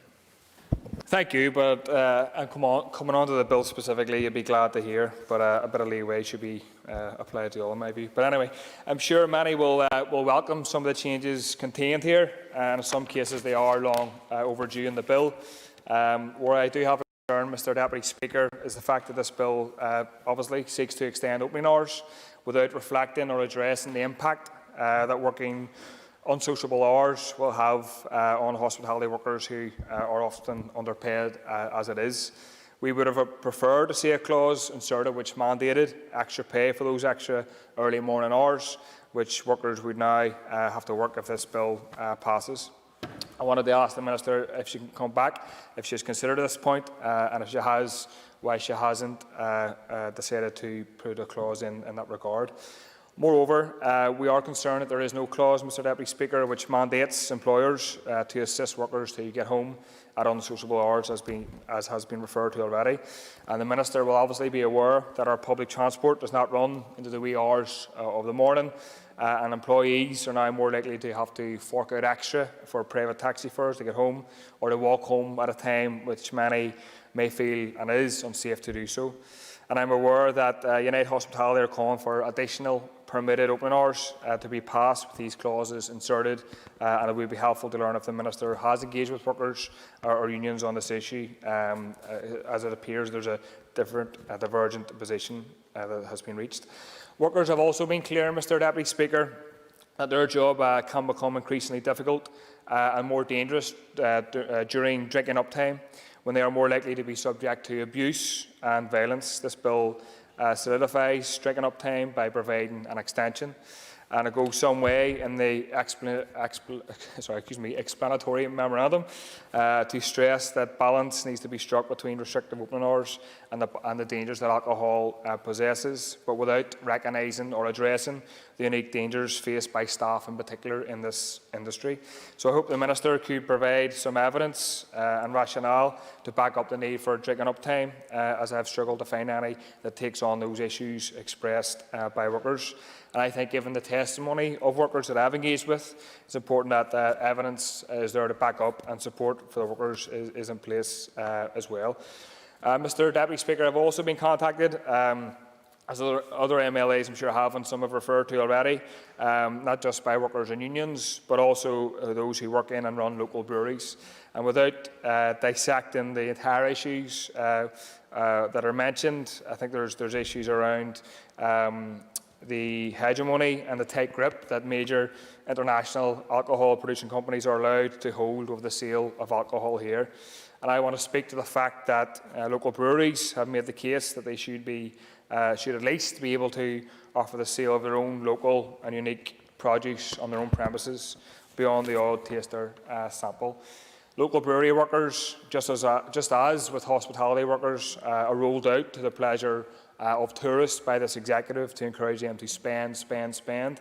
Now they're asking for help, for assistance, and they're struggling to find answers as to why they cannot sell their own product on their own premises. And I wanted to ask the Minister to address this issue in particular, so that those who are impacted can get the answers that they need. Finally, Mr Deputy Speaker, I wanted to ask the Minister to explain and expand upon the decision not to remove the surrender principle, which means that licences cannot be obtained if similar facilities exist locally without the surrender of another licence. I don't claim to be an expert in it, but it seems to me pretty out of date and archaic, and it needs to be looked at and addressed. So I'll leave my comments there. Thank you. I call Trevor Lunn. Thank you, Mr Deputy Speaker.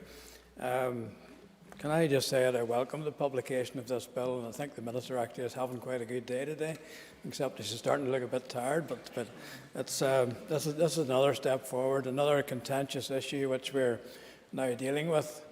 And I would say straight off that there's very little in this bill that I wouldn't find favour with. It's moving everything in the right direction. But I want to just mention a couple of points. I'm conscious that we've been here a long time, so I'm not going to take much of your time. But in terms of the removal of Easter restrictions, now I thought this would be sort of a headline issue on this bill, that the country would be up in arms and that we'd be under pressure not to proceed with the removal of this restriction. But in fact, I think I'm right in saying Mr Alister is the first person to actually mention it. Now, I don't want to get too personal here, but I grew up in a Christian religious family environment, and I learned to respect Easter, particularly Good Friday and Easter Day, and I still go to church every week, mainly, well, in part because I play the organ there. But it seems to me, now we've been confronted with this at last, that the sky isn't going to fall in, and there's nothing in this, as Rachel rightly said, nothing in this that forces anybody who takes the Christian outlook Mr Alister does to change their habits in any way. And the rest of us can make our own decision about it.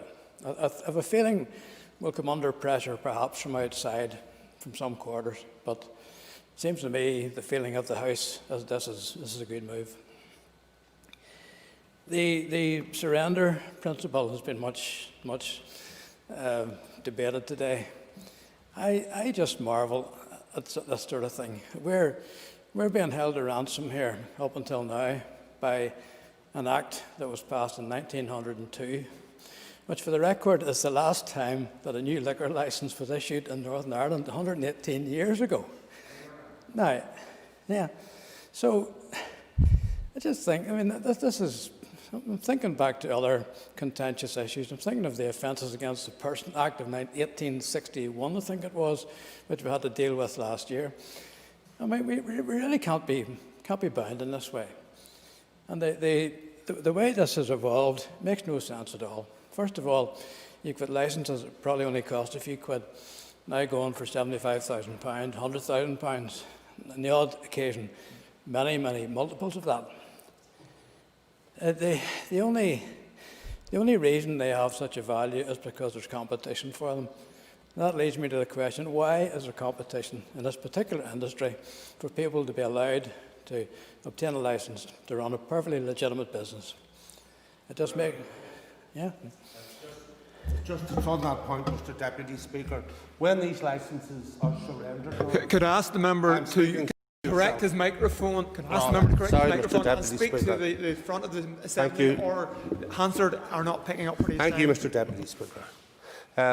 Thanks very much, Trevor, for giving way there to me. But whenever these licences are surrendered, you find they go to supermarkets. It's very rare now. Yes, I know, in order for them, because the licence is on off the premises, I agree with you, it's antiquated. It's antiquated and it does need looking at. But the other point of it, and it's a very important point, that most of these publicans that have went in order to operate their businesses, if they aren't being passed down from generation to generation, have to pay for that licence whenever they're buying their premises in order to go in and operate it. So it does create a monopoly. I do agree with you, and a mechanism would have to be found in order to compensate those if there was some change on that. Thank you, Mr. Anyway, that's by the way. You've had a good day. As I say, 1902, now, what was the population of Northern Ireland? Well, there wasn't one. What was the population of Ireland in 1902? Because that would have some bearing on the number of licences that were allowable, I think. Was there such a thing as a supermarket in 1902? No, there was not. Was there such a thing as a separate off-sales outside of a pub? No, there wasn't. So everything has changed, except for this archaic regulation that we can't issue any more licences, and I would implore the Minister to think about this as she proceeds, and the committee as well, as they proceed with the consideration stage of this bill. The question of the breweries and distilleries, I think the best I could do is say I absolutely agree with everybody who has supported their plea to extend beyond what's already on offer their ability to market their products. I think it's a no-brainer, and I'm pleasantly surprised that there's been really no opposition to this either. We have some fantastic breweries in this country and distilleries. There's one just opened on the outskirts of our constituency, Pat, selling, if I can give them a plug, Hinch whisky and Ninth Wave gin. That's excellent, but they can't sell it off their own premises at the moment, so they'll be glad of this. I think it was Sinead mentioned Whitewater. I'm familiar with Whitewater beers, very familiar. It's, I would just say I would recommend Hancock and Pigeon Rock. If you just want a nice beer, if you want to go to sleep very quickly, try the U Rebel, which is very it's marvellously named. But I mean, Whitewater and others have been in touch. There was an event up here a few months ago involving camera, and I went with others to see John nodding his head. Others took the opportunity as well. I spoke to one brewery operator, I'll just say from County Down, and I think it was Mr. Buckley, who's gone now, who mentioned the international aspect of this. This man told me that he sold virtually no beer in Northern Ireland, and if it wasn't for the fact that the Scots love his beer and his ales, his cask beers, he'd be out of business. It all just goes straight to the boat and across to Scotland. That can't be right either. So I would absolutely support what's already been said. I'm not going to stand here and prolong this. It's a good debate, and we look forward to the next stage. I would just say in closing that clause 16, I think it is, supermarkets advertising. I just have to say, look, as a warning, that my favourite wine is called 25% off 6 bottles. And I wouldn't like to see that disappear. Thank you, Mr. Deputy Speaker. I call Claire Sugden. Thank you, Deputy Speaker. I am often critical of this administration, but I have to say this is probably one of the most positive pieces of legislation to come to this House in a number of years. And I think despite the 3 years of nothingness, it is indicative of how far we have come and progressed on this issue. And that did happen with a 5-party executive, so that's the only compliment that that executive is going to hear from me for the rest of this mandate. Interestingly, I want to make a note about the consultation. The consultation was made public in October last year, I believe, and there were no proposals put to the public, but they sought a general opinion. And I think that has actually led to a more comprehensive review of what we have now and has built on the work of Mr Cullen's predecessor, Paul Given, who did, ironically, start this piece of legislation back in 2016. So, maybe more consultation processes as a general point need to take a more wider approach so that we can encapsulate what the public think about this and what's right for the people outside of this building rather than it being fed by public opinion. I do generally support the principles of this bill. There are some elements that I do have concerns, and I will come to that later. Specifically in and around tourism, not only does it support the hospitality that already exists in the form of hotels, restaurants and pubs, but it also creates its own, I suppose, tourism product in itself. On a business trip, I went to Boston, and there's a great brewery there called Harpoon Brewery. And they were able to create a tourism product, if you like, out of the factory and being able to brew on site. And alongside that production, they were able to sell their product within a beer hall. And they were selling beer, and then they were using the byproduct. I think Stuart Dixon earlier talked about bread. Bread is a byproduct of beer. So they were able to look at that and really market it, not just for their own business, but also for the local tourism. And it did bring people to the area. I think Mike Nesbitt talked about being in an industrial park. Well, this is exactly where this was, yet thousands of people descended on a Saturday to enjoy the beer and enjoy the community of being within that space. And I do think that's the opportunity that exists here in Northern Ireland. There's a real booming food and drink industry that's coming across in Northern Ireland that really celebrates Northern Ireland food and produce. Causeway Coast Foodie Tours, for example, deliberately takes people around all the various food production sites, the restaurants. If we could add another element to this insofar as the microbreweries and taking people to those to show them what local people are producing, what's the best of Northern Ireland, then I really do think there's an opportunity here for tourism. We ourselves up on the North Coast really do celebrate microbreweries, and their ask is that they can sell their own product from their own premises. Every year, sadly not this year, we have a Portrush Beer Festival. If anyone has gone to it, it attracts everyone from all sides of the community, from different backgrounds, and it's a real celebration of local produce and people coming together as a community. And I think that's the type of positives that we need to be focusing on when we're looking at the new licensing laws and the opportunities around that. I will talk about the specific microbrewery within my own constituency, Lakata. I'm sure members in this House have tried it. I'm not a beer person myself. They do often push one into my hand. But it's a really great product. But it's not just about what they're producing, it's also about the organisation which they have created. It is a community-owned cooperative which encourages local people to buy into this. And it's not necessary to make profit because it's not doing that, but it's about coming together to celebrate what's local and to celebrate the talents of local people and local produce. Interestingly, microbreweries in themselves aren't going to be a binge drinking operative. The very nature of microbreweries means that they're not benefiting from economies of scale, so their products do tend to be slightly more expensive. People are not buying them to chug them, they're buying them to enjoy them. And I think this is where this legislation misses the point. I suppose I struggle, and it's a question I would ask directly of the Minister, why this has been left out, because I'll come back to the consultation.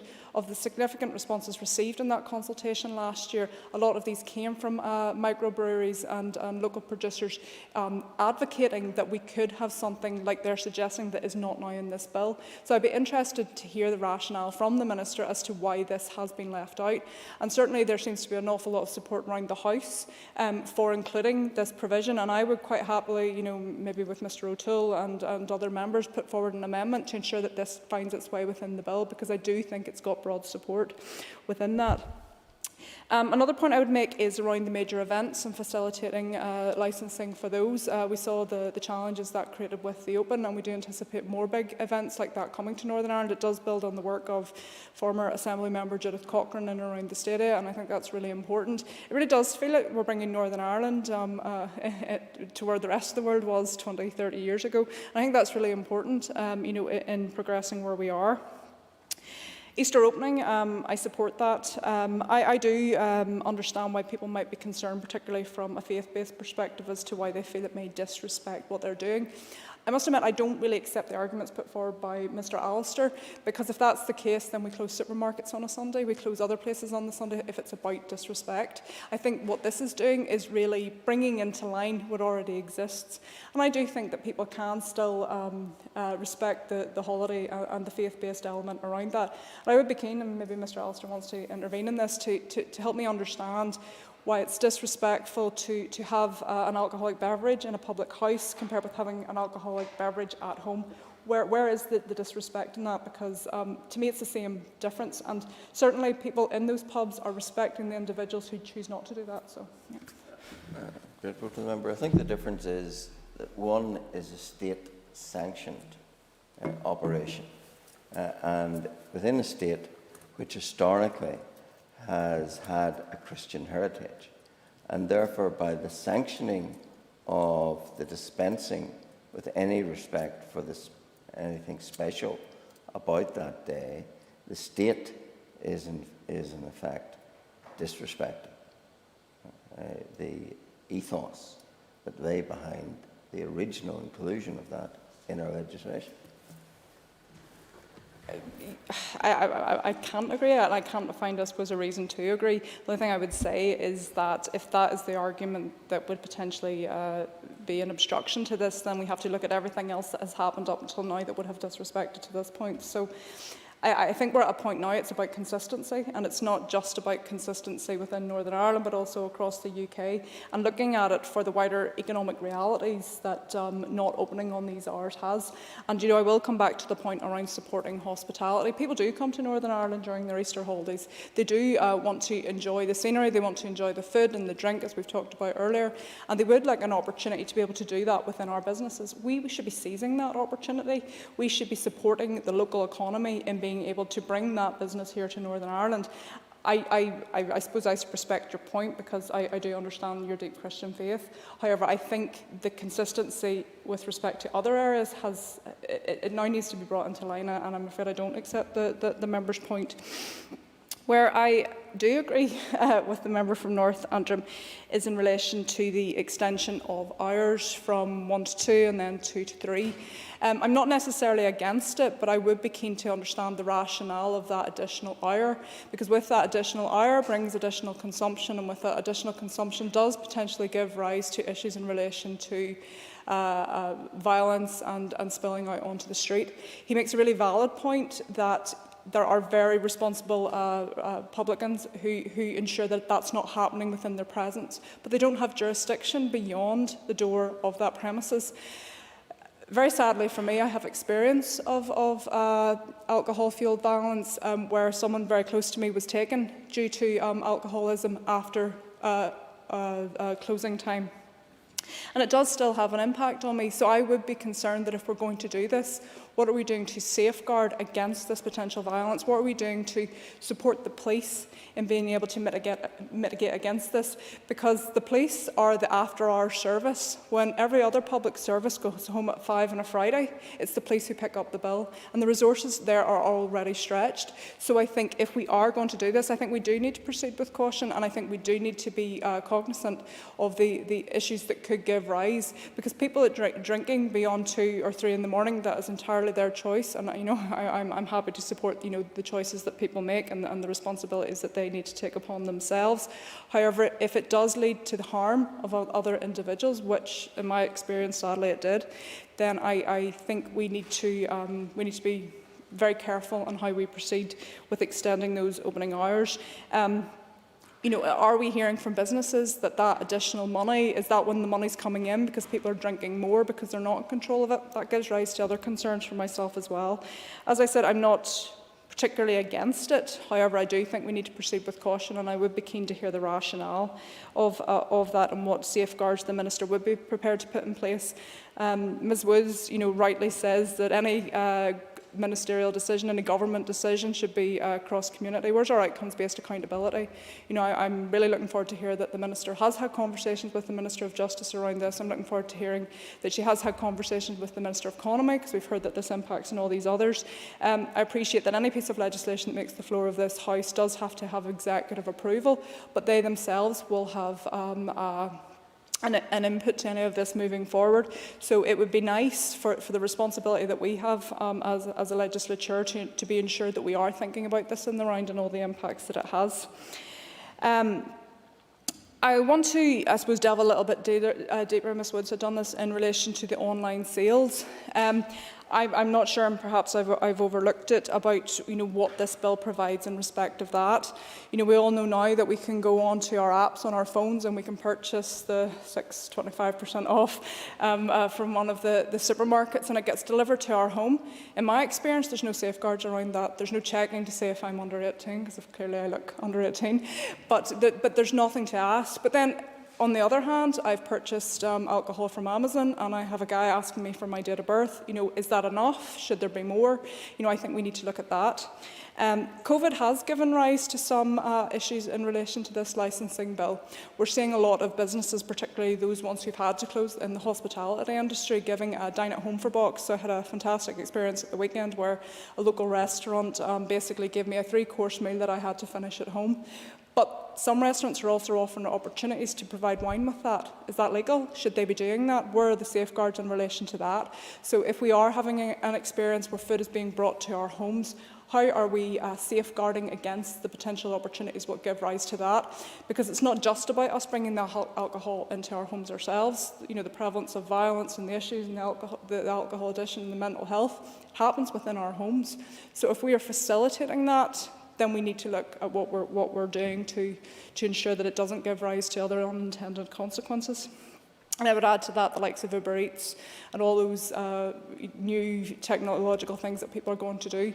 Are people under 18 going to be able to open the door and be given that without any check and balances? I think all those things are really important in the world that we now live in. I think ultimately people talked about this legislation about being balanced. I think the Minister herself today talked about this being a balance in the world we now live in, and I do agree. I don't think addiction, mental health issues, I think addiction is a symptom of other issues. I think people have mental health issues, and I think they have addiction because of traumas that they've experienced in their previous life. And I think genuinely we have to look at the root causes of that before necessarily blaming alcohol. But I do, again, understand Mr Alister's point, where we as a legislature for the people of Northern Ireland have to understand our responsibilities, and are we facilitating that? So suggestions like Ms Woods about having something like a CERT go into pubs and clubs and trying to advise people on addiction issues and being more responsible. What's our government doing in terms of a public awareness campaign about ensuring that we are acting responsibly? Now every advert for a spirit or for a pub has a little thing at the bottom saying drink responsibly.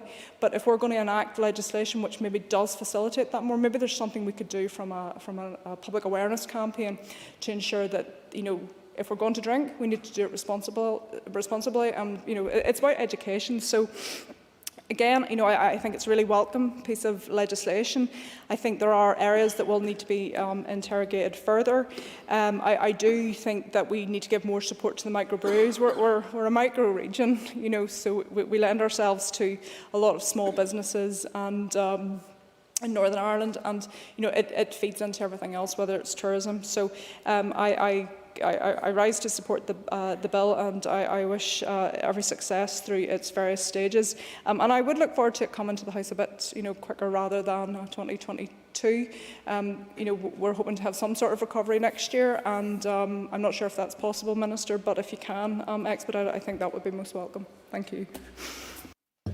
I now call on the Minister for Communities, Karen Killen, to conclude and wind up the debate on the second stage of the bill.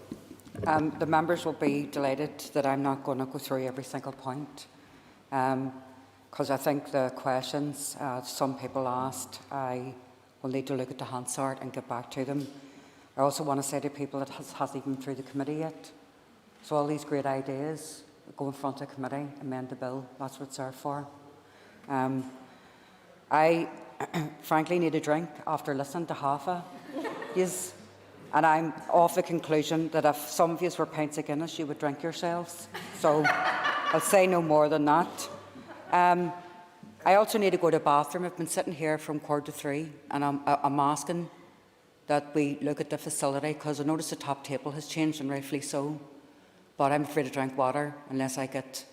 So I just want to ask us to look at that as well. Could we suspend for 10 minutes to allow the Minister a rest? No, I don't need it. I'm only going to be 10 minutes. Thank you anyway. Okay. So I'll just stand here and not move. But anyway, I do believe there's been a lot of good suggestions here. I think the liquor licensing and modernisation has been a long time coming. I want to make clear that this is about pub opening hours. It isn't about Christianity. And I believe there should be a complete separation from church and state and off. And that we make laws for everyone, not just Christians. I also want to remind people that minimum pricing or minimum unit or minimum alcohol unit pricing is responsibility of health. And I've spoken to Minister Swan about this. I will also speak to Minister Long and anybody else that will look after workers, that will tackle zero-hours contracts, and certainly look at issues. I've listed the whole surrender issue quite a lot.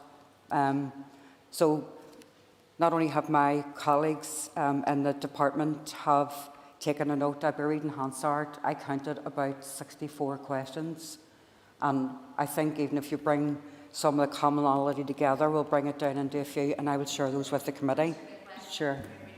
I will not prolong you any longer than you have to, and thank you for giving way. I just want to tidy up that issue to do with, and I know several members have brought it up about the Easter 2022. I just want to say as well, I don't think that the committee should be put under any pressure at all when it comes to this bill. We have had issues have come up galore here. I would like to think we have this through by Easter 2021. Yeah, and that is whenever that is the date that we're looking through, and I would like to see that happen. But I just want to say on the record, there's been hundreds of issues brought up here. I said in my speech at the beginning that none of us should be taking a point of view until we hear the evidence, and that evidence includes people from a vast gambit, and it also includes people from faith-based as well, because I have that respect there also. So I'm just putting that. I just want to put that on the record, Minister, that the committee will not be rushed when it comes to passing this bill through, albeit we want to do our very best to support our hospitality industry. And I agree. And Mark, I think you raised the issue of the BBC saying it was 2022. It's actually 2021. So Parish thought the BBC's wrong. And I understand that some of the smaller parties, the independents, this is their opportunity to have longer speaking time. So I respect that. And I respect the fact that legislation, that's exactly what it looks like, so I have no issue with it. And I don't want to be disrespectful to people. I can't answer some of your questions individually, but I will try and endeavour through the passage of time to get you some responses. And on that,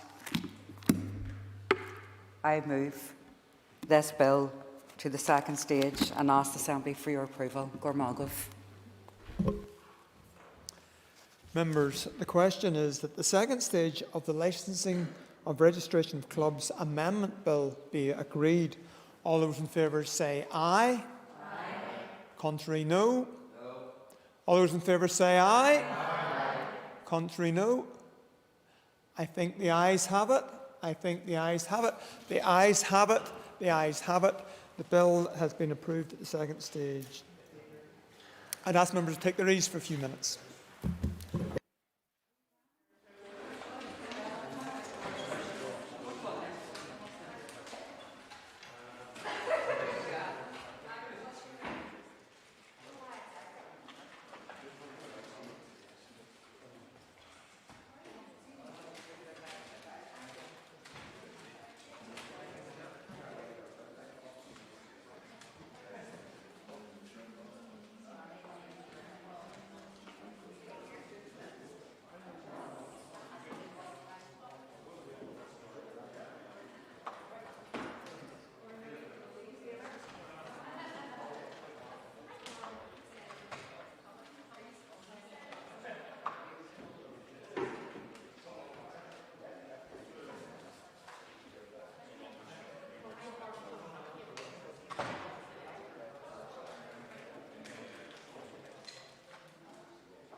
Order, members. The next item of business is a motion to approve a draft statutory rule.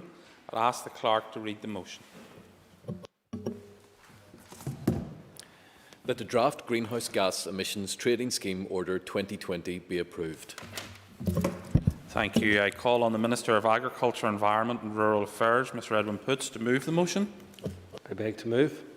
Thank you. The Business Committee has agreed that there should be no time limit on this debate, and I call the Minister to open the debate on the motion. Minister. Thank you, Mr Principal Deputy Speaker, and I am grateful for the opportunity to bring this motion forward today. The Order in Council was laid in draft in the Assembly on the 15th of July 2020 under the Climate Change Act 2008. It requires that the order be laid in draft and debated in each of the 4 UK legislatures. So far, the order has been approved by the Scottish and English Parliaments. The order establishes a UK-wide greenhouse gas emission trading scheme, a UK ETS. This replaces our participation in the EU trading emission scheme. The UK will cease to participate in the UK ETS at the end of the year as a consequence of our withdrawal from the EU. In the Northern Ireland context, there is an important exclusion from the scope of the UK ETS. This arises as a result of Article 9 and Annex 4 to the Northern Ireland Protocol, which requires Northern Ireland electricity generators to remain in the EU ETS. This is to preserve the functioning of the single electricity market on the island of Ireland. If generators in North and South were in different emission trading schemes, there would be a carbon price divergence which could distort the operation of the single electricity market. To avoid this, Northern Ireland's 5 electricity generating installations will remain in the EU ETS. Further legislation will be brought forward at Westminster later in the year to do this under the Withdrawal Act. To give some background, the UK has participated in the EU scheme since its inception in 2005. There are around 1,000 UK participants in the scheme and 21 in Northern Ireland. These 21 installations account for approximately 18% of all greenhouse gas emissions in Northern Ireland. An emission trading scheme works using the cap and trade principle by requiring participants to purchase a carbon allowance for each tonne of carbon dioxide they emit. The more carbon dioxide emitted, the more allowances required. There are penalties for failure to obtain the requisite amount of allowances. A cap is set on the total amount of allowances available under the scheme and is gradually reduced over time. The aim is to encourage reductions in emissions. Scheme participants, with the exception of electricity generators, receive free allowances which cover a proportion of their emissions. This is to prevent carbon leakage, industry moving away to relocate to other parts of the world which either don't have costs for carbon emissions or costs which are lower.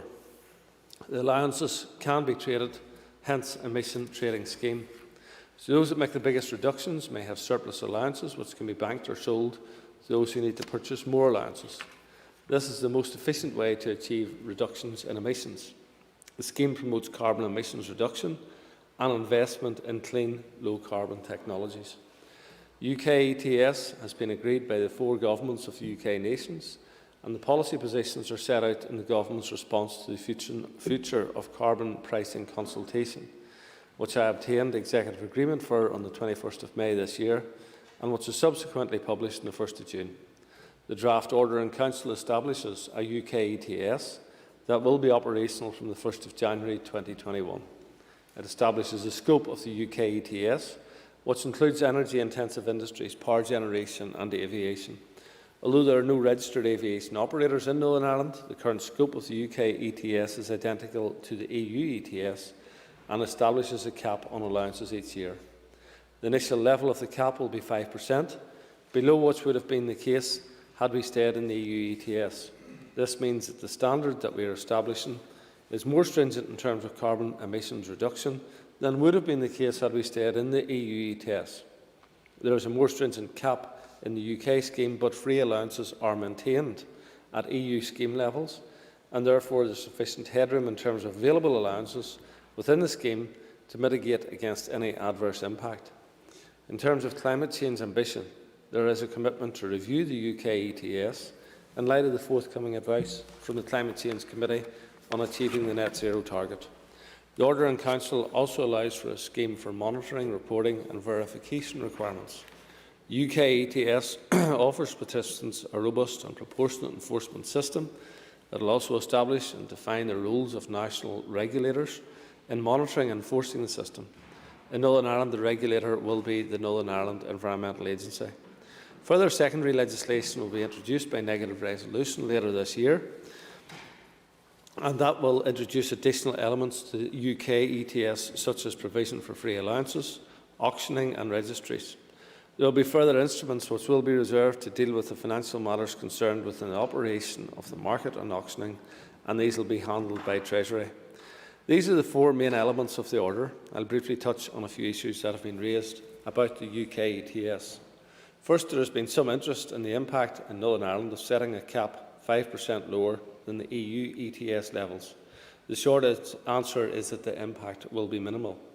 Of the greenhouse gas emissions produced by Northern Ireland installations currently in the EU ETS, around 82% come from power generators, so the majority of emissions from this sector are made by generators, and only a minority, around 18%, will come from the installations other than generators who will be part of the UK ETS. An impact assessment of the transition from EU ETS to UK ETS was published alongside the government response to the future of carbon pricing back in June.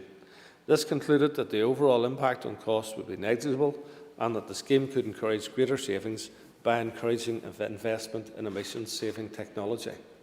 A local assessment of impact paper has drawn the same conclusion. The impact made by the order is very small for two reasons. Firstly, the vast majority of our emissions and ETS costs arise from generators who are staying in the EU ETS, as I've mentioned. So there's no impact there. Secondly, the policy approach taken and established in the UK ETS is to make the transition from the EU to UK schemes as smooth as possible for operators with similar arrangements under both. The second issue is the question of linking. In developing proposals, the UK Government and devolved administrations agreed that the desirable outcome was a UK ETS linked to the EU ETS. This is because the larger the market for trading carbon allowances, the better the chance there is of the market being effective and the less chance there is of carbon leakage. It would avoid us to have a dual system of generators in the EU ETS and non-generators in the UK ETS. The UK's government position is to develop a UK scheme that is ready to be linked to an EU scheme. The uncertainty around the negotiations with the EU on future relations mean that a definitive commitment cannot be given. Thirdly, the UK Government has introduced a fallback or alternative option of a carbon tax set by the Treasury that could be used instead of the UK emissions trading scheme. Treasury consulted on proposals for a carbon emissions tax earlier this autumn. A decision on whether a UK ETS or carbon tax will be implemented as a post-transition carbon pricing policy is expected by the UK Government shortly. I have pressed the BES ministers to clarify the position.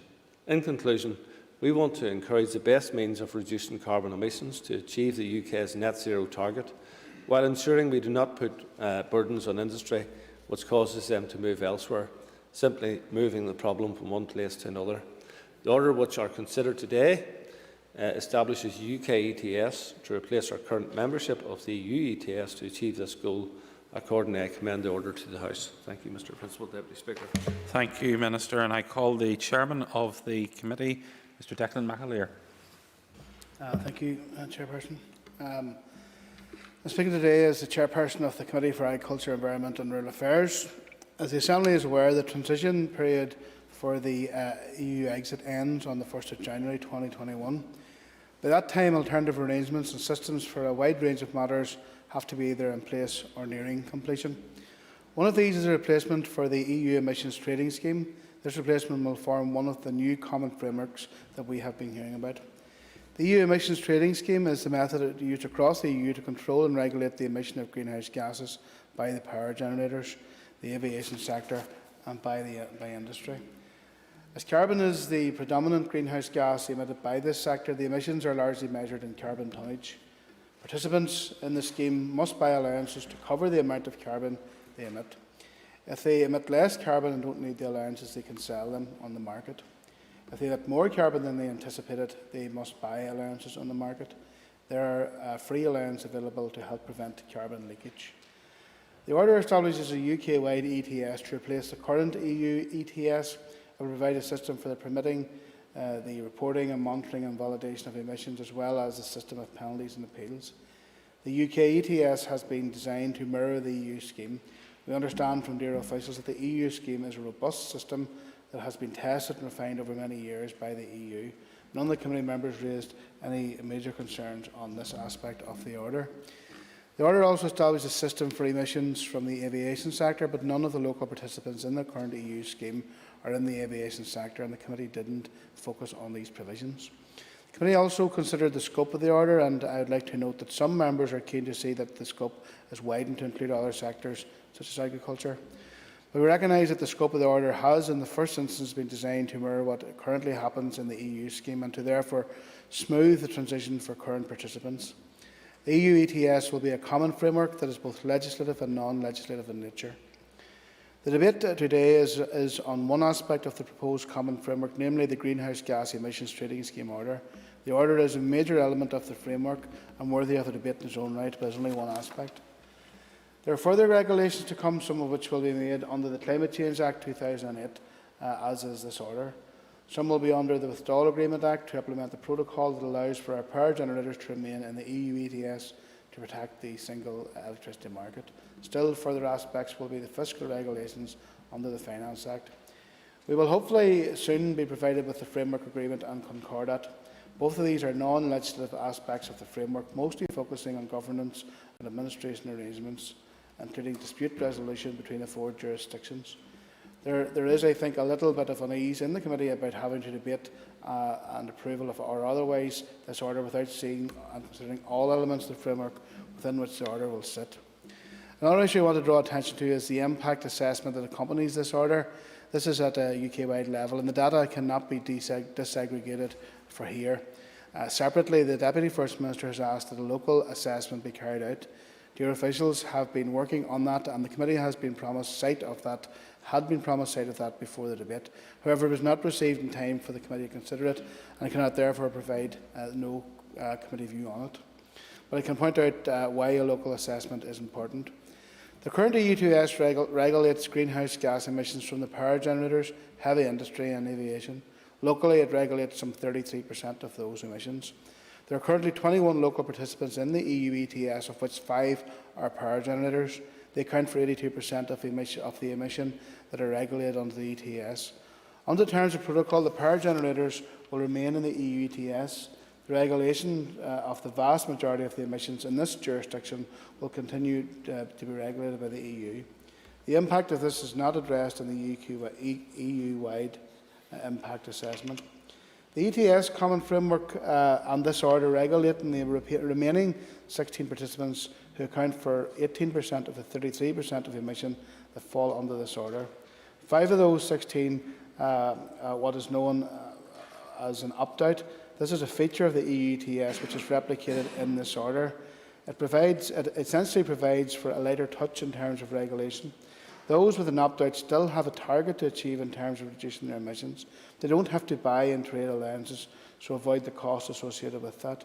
3 of the 5 participants with the opt-out are hospitals.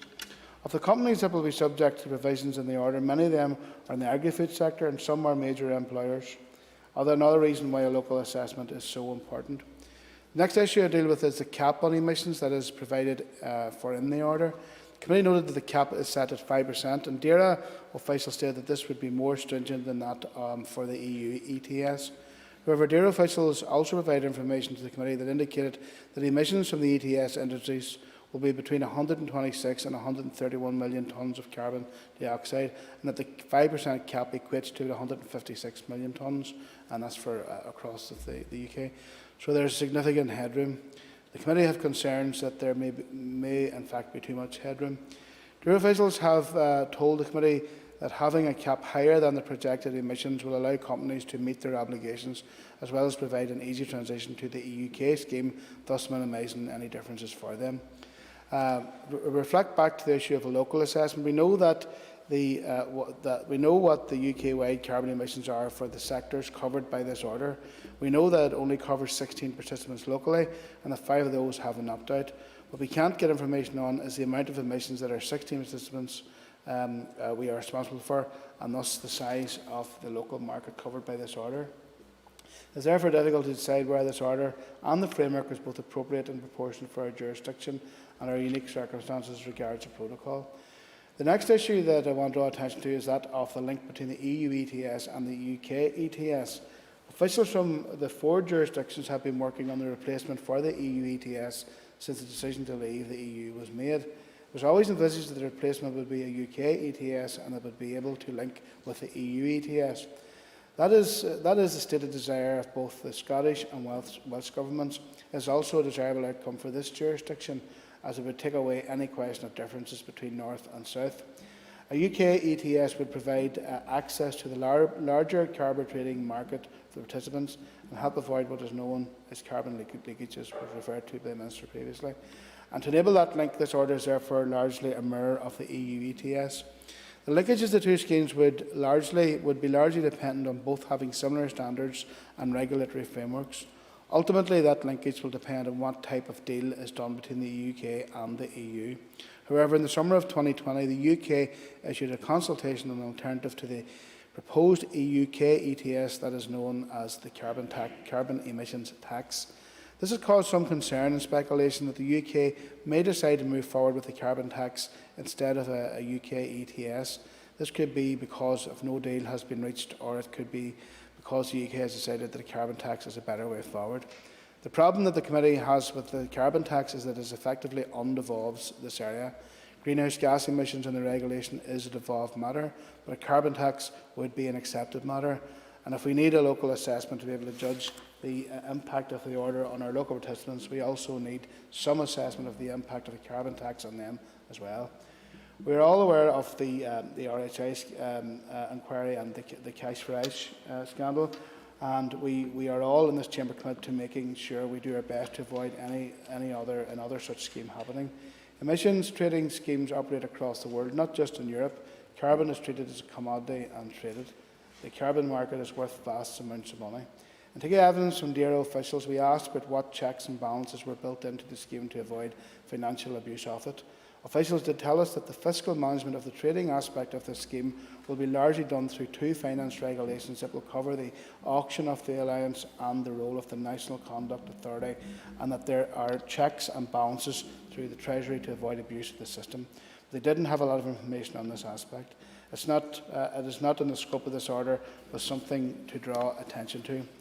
I wind up by saying that there are a number of other matters that the committee explored with DERO officials, such as carbon leakage and free allowances, divergence of regulatory systems between the EU and the UK as time goes on, and what impact that might have here, ongoing consultation with local participants, what the governance and administration arrangements might be, the opt-out system available to our smaller emitters, etc. I hope this gives the Assembly a taste of the work of the committee in this area, and that helps to inform the debate and the vote on whether this jurisdiction should be included in the order. Thank you. Thank you. Before I go to my next person on the list, I'll read who's on the list because I see there are others in the chamber and I don't know whether they're wishing to participate. People on the list presently are Mr William Irwin, Mr Matthew O'Toole, Mr Harry Harvey, Mr Philip McGuigan, Ms Claire Bailey and Mr Jerry Carroll. Mrs Rosemary Barton. Okay. And Mr John Blair. I call Mr William Irwin. Deputy Speaker, again I welcome the opportunity to contribute to the debate today. This is one of many special instruments that have been discussed within the DERO Committee in recent weeks and months. There is a significant importance attached to this particular SI in order to ensure that post-transition the trading scheme is retained outside the EU, but with the possibility of further collaboration on the issues of cleaner emissions if agreement exists to do so. This special instrument is essentially a replacement policy for the UK, including the devolved regions of Scotland, Wales and Northern Ireland, for participation in a trading scheme, and will come into effect at the end of the transition period on the 31st of December. Having a continuation of policy and a rollover of the regulation will ensure that the UK on the whole retains monitoring powers and indeed the determination and ability to continue to meet greenhouse gas emission targets.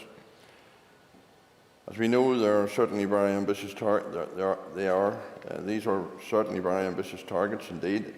Our own UK targets are more ambitious than the EU's. Therefore, in order to meet the target of net zero by 2050, industry will have to continue to make forward strides in cleaner air from industrial and electrical generating installations. This will require the trading scheme as tabled to be enacted. The method behind ensuring we have an unbroken continuation of legislation is the fact that putting a cost on carbon means that an incentive exists, therefore to drive emissions down in a way that represents value for money and critically gives important stimulus to the private sector to invest in emission reduction technology and practices.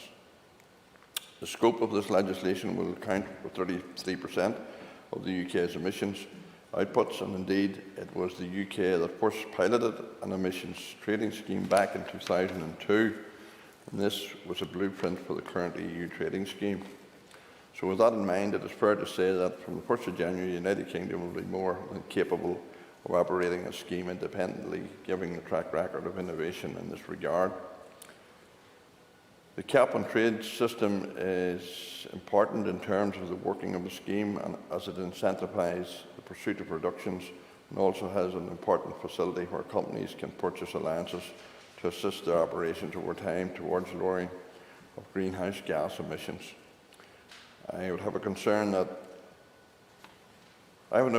and that is around the issue of competitiveness. As I understand, the target set will be around 5% lower than the equivalent European scheme. It is therefore important that we are watchful of competitiveness compared with the rest of the EU, and what, if any, impact the lower and more ambitious target will have on our own industries here. As with much of the transitional legislation, time is of an essence, and with that in mind, the fact that the UK was a forerunner of the trading scheme, I believe it can continue to lead the way in this regard with an important eye on competitiveness. Therefore, I support the motion. Mr. Matthew O'Toole. Thank you, Mr. Principal Deputy Speaker. Here we are again, I suppose, debating a fairly rushed but extremely important and consequential piece of legislation in relation to Brexit before the end of the transition period, albeit I accept, as is usual, a lot of that is because of Boris Johnson's government and its desire or its inability to bring these two devolved administrations in a timely way. It's first of all worth saying that the EU emissions trading scheme, flawed though it is, has been an important part of emissions reduction across the continent over the past 20 years.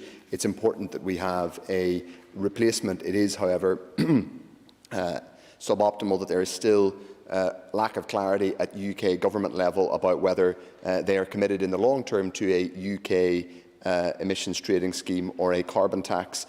There are legitimate arguments in favour of both models. As Declan McAteer from the DAERA committee said, there is a specific concern around the application of a carbon tax and what that would mean, in the sense that it would be a tax applied from the Treasury, and that would have a pretty profound impact on the principle of devolved responsibility for emissions reduction, albeit a realist would say, and I'm sure Ms Bailey might agree, that we haven't always done as well as we should do at devolved level around emissions reduction, so we shouldn't perhaps be patting ourselves on the back about that. But to come specifically to the points in this order, we have some indication of what the costs will be in relation to this order for Northern Ireland participants in current participants in the EU ETS, but unfortunately we don't have a detailed understanding of what this will mean for the different sectors. There still are a number of questions. I appreciate the Minister addressed some of them in his opening remarks, but there still are many more. It's clear that the vast majority of our actual emissions will be of our emissions that are covered by the EU ETS will continue to be covered by the EU ETS, in the sense that a small number of power generators that are participants in the All-Ireland electricity market will continue to be, and because of the single electricity market, will continue to be part of the EU ETS. It's worth saying, first of all, that's necessary, that's welcome. Excuse me, the protection of the single electricity market was one of the most important early parts of the discussions around the UK's withdrawal, and I'm glad that it is being legally protected and it's enshrined in this. But there are still significant questions about, first of all, those parts of our economy which will still be excuse me, covered by the UK ETS. And also, as the committee chair said, linkage between the UK and EU ETS. It's really important that we understand that. It's important for our economy going forward in terms of how we interact with that new UK ETS. Pardon me, Mr. Principal Deputy Speaker. If the member wanted, I'm happy, if he wants to nip out and get a glass, I'm happy to move on, and I will call you again, or are you? That's fine. I'll make my remarks very brief. The Minister will be glad that I've had an opportunity to shorten and curtail my remarks. As I said, about 80% of our emissions will continue to be covered by the EU ETS, but significant parts of our economy will still be under the UK ETS, and it's really important that we understand what the linkage will be with the two schemes. It's better for our economy, for our industry, that we understand exactly what that linkage will be and how it's going to work going forward. It's also important that we, in understanding this, that we look at our emissions more broadly. As we know, agriculture, which is one of the biggest emitters in Northern Ireland, has consistently been excluded from the EU ETS. It begs the question going forward about the holistic look we need at our emissions reduction. As we've said repeatedly in this chamber, we are the only part of these islands without a standalone and robust regulator. We need both that and a standalone piece of climate change legislation. So, in conclusion, Mr. Principal Deputy Speaker,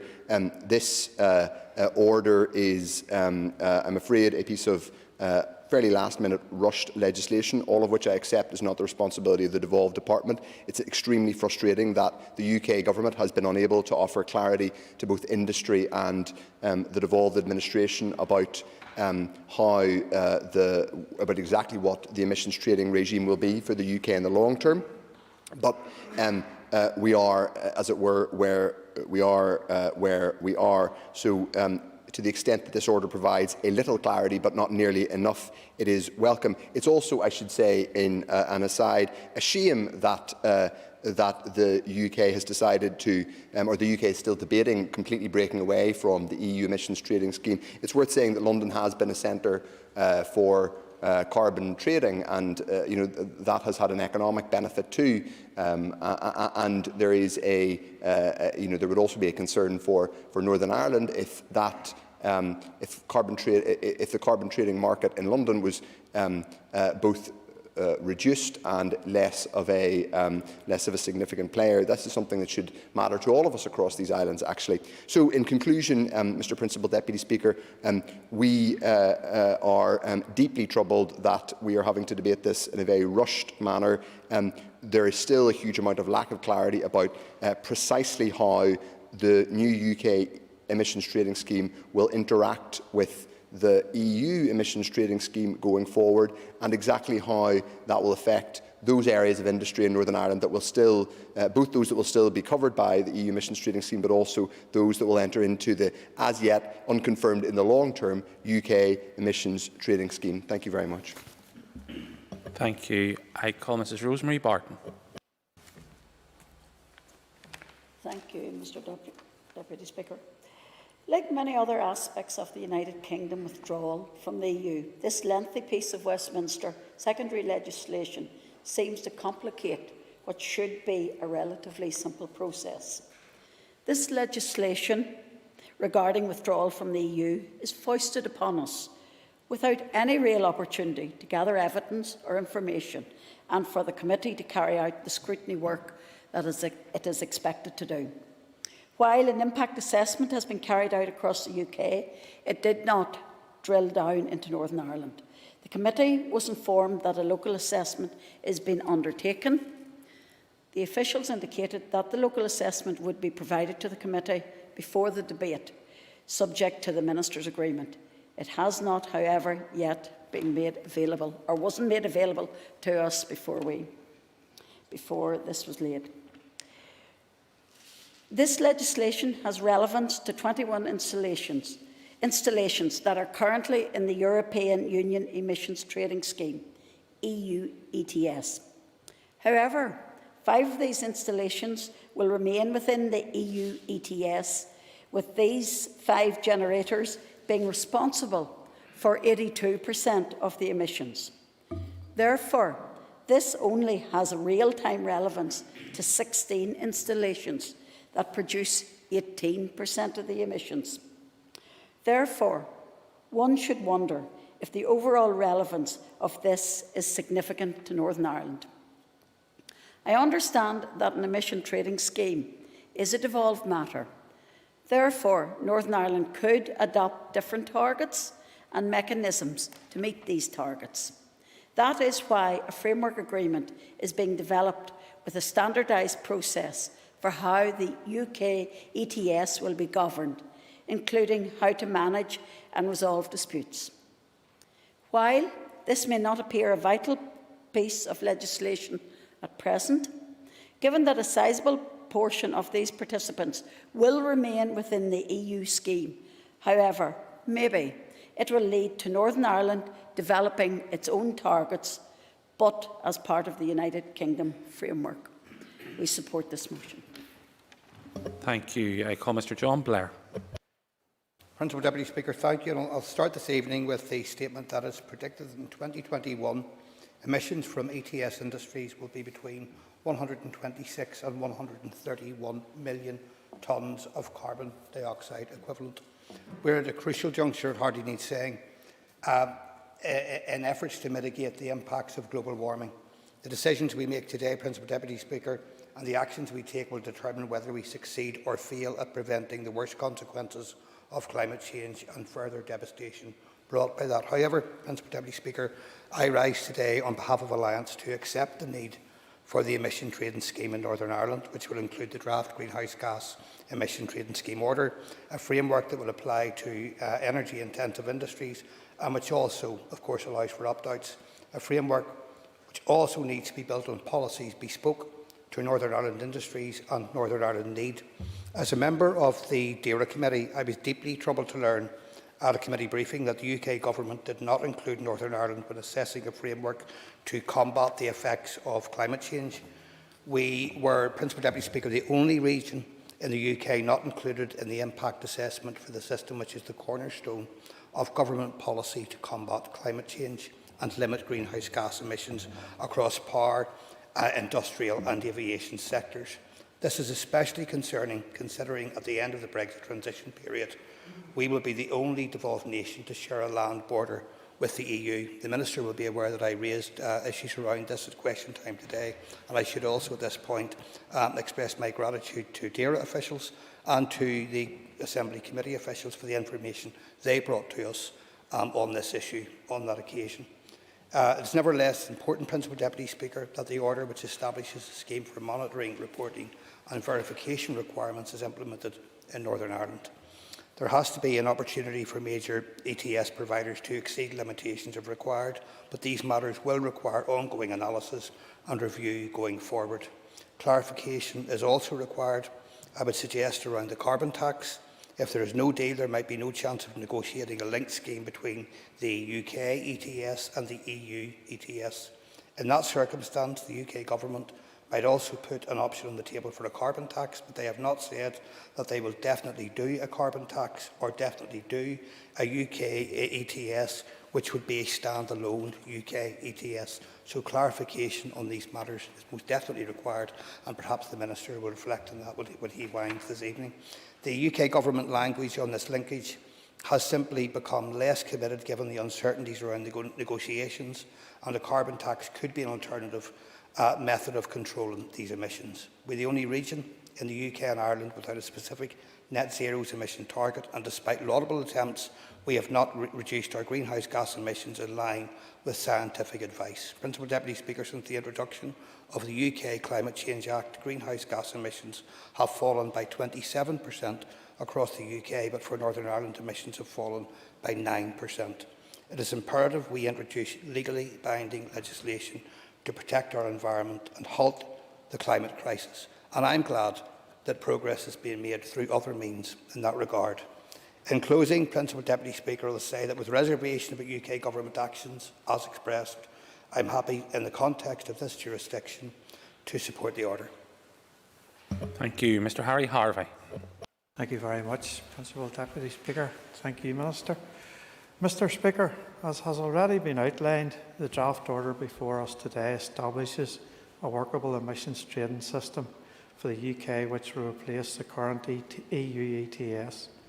I welcome the fact that it has already been agreed by the devolved governments in Scotland and Wales, working alongside Westminster and following an extensive consultation piece on the future of UK carbon pricing. The purpose of the order is, of course, to tackle climate change and drive down greenhouse gases by gradually encouraging the reduction of emissions.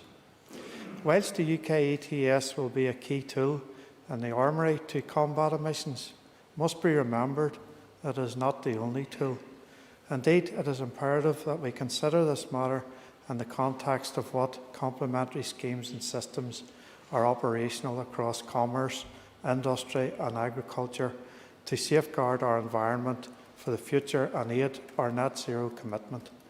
The Green Growth Strategy and tangible projects such as Forests for Our Future are key to achieving this goal.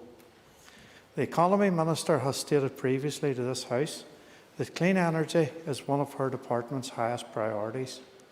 I welcome her department's commitment that the new 2030 renewable electricity target will be at least 70%. This is significant, given the fact it is estimated that the electricity market currently accounts for some 80% of Northern Ireland's ETS. It is worth bearing in mind that only 20% will move to the UK ETS when it commences, unlike the rest in the UK. It is therefore vital that if we are to remain within the EU ETS for electricity, due to the all-island nature of supply, that there is meaningful cooperation between both jurisdictions. There must be an acknowledgement by both the EU and the Irish Government that any decisions made to alter the trading system will directly affect Northern Ireland, which in turn must afford this Assembly a role and a say on this issue. It is anticipated that the EU ETS and the UK ETS will be closely aligned, which will be of benefit. As we work to reduce, we must also work in tandem to increase renewable energy forms, thus providing viable alternatives. I welcome the fact that interest in the hydrogen economy is accelerating locally. Northern Ireland has the potential to lead the way on hydrogen technology and fuel a clean cutting-edge economic growth. If we cannot realise green alternatives such as hydrogen, the likes of the ETS will fail to achieve its long-term aim. We must not only incentivise reduced emissions, but provide sustainable alternatives to greenhouse gases in the longer term. Mr Speaker, it is worth remembering that the UK has been successful in balancing these factors for many years. Over the past 30 years, our emissions have gone down by 45%, while the UK economy has grown by 75%. It is absolutely the case that reducing carbon emissions is not the enemy of economic development, but rather can work well with it. We must ensure that this is maintained and that the economy is supported in relation to tackling emissions. Reducing emissions while supporting UK businesses must be our key priority. Certainty is needed across the UK in respect of whether the UK ETS will be the preferred option or whether the government's fallback option of a carbon emissions tax will have a role to play. Whilst I appreciate this will be a factor in relation to ongoing negotiations, the sooner those involved are aware of which option is to be used, the better. There is also a balance to be struck between climate change ambition versus the cost and danger of carbon leakage. In conclusion, Mr. Speaker, I believe that the draft order draws on the best of the current system, which the UK was instrumental in developing, and adds a number of improvements which it is hoped will ensure greater flexibility to work in the interests of the UK and fight against climate change. I support the motion. Thank you, Mr. Speaker. Thank you. Mr. Philip McQuiggan. Climate change, global warming is happening, and dealing with it, as I have said in this chamber on many occasions, is the single greatest issue facing this generation. Climate change is occurring due to greenhouse gas emissions from human activity. It is having and will continue to have a devastating impact on our environment and our population through fires, floods, storms and other forms of extreme weather. Adhering to the Paris Agreement of 2015, which set the target of keeping average temperature increase to below 2 degrees compared with pre-industrial levels, is vital.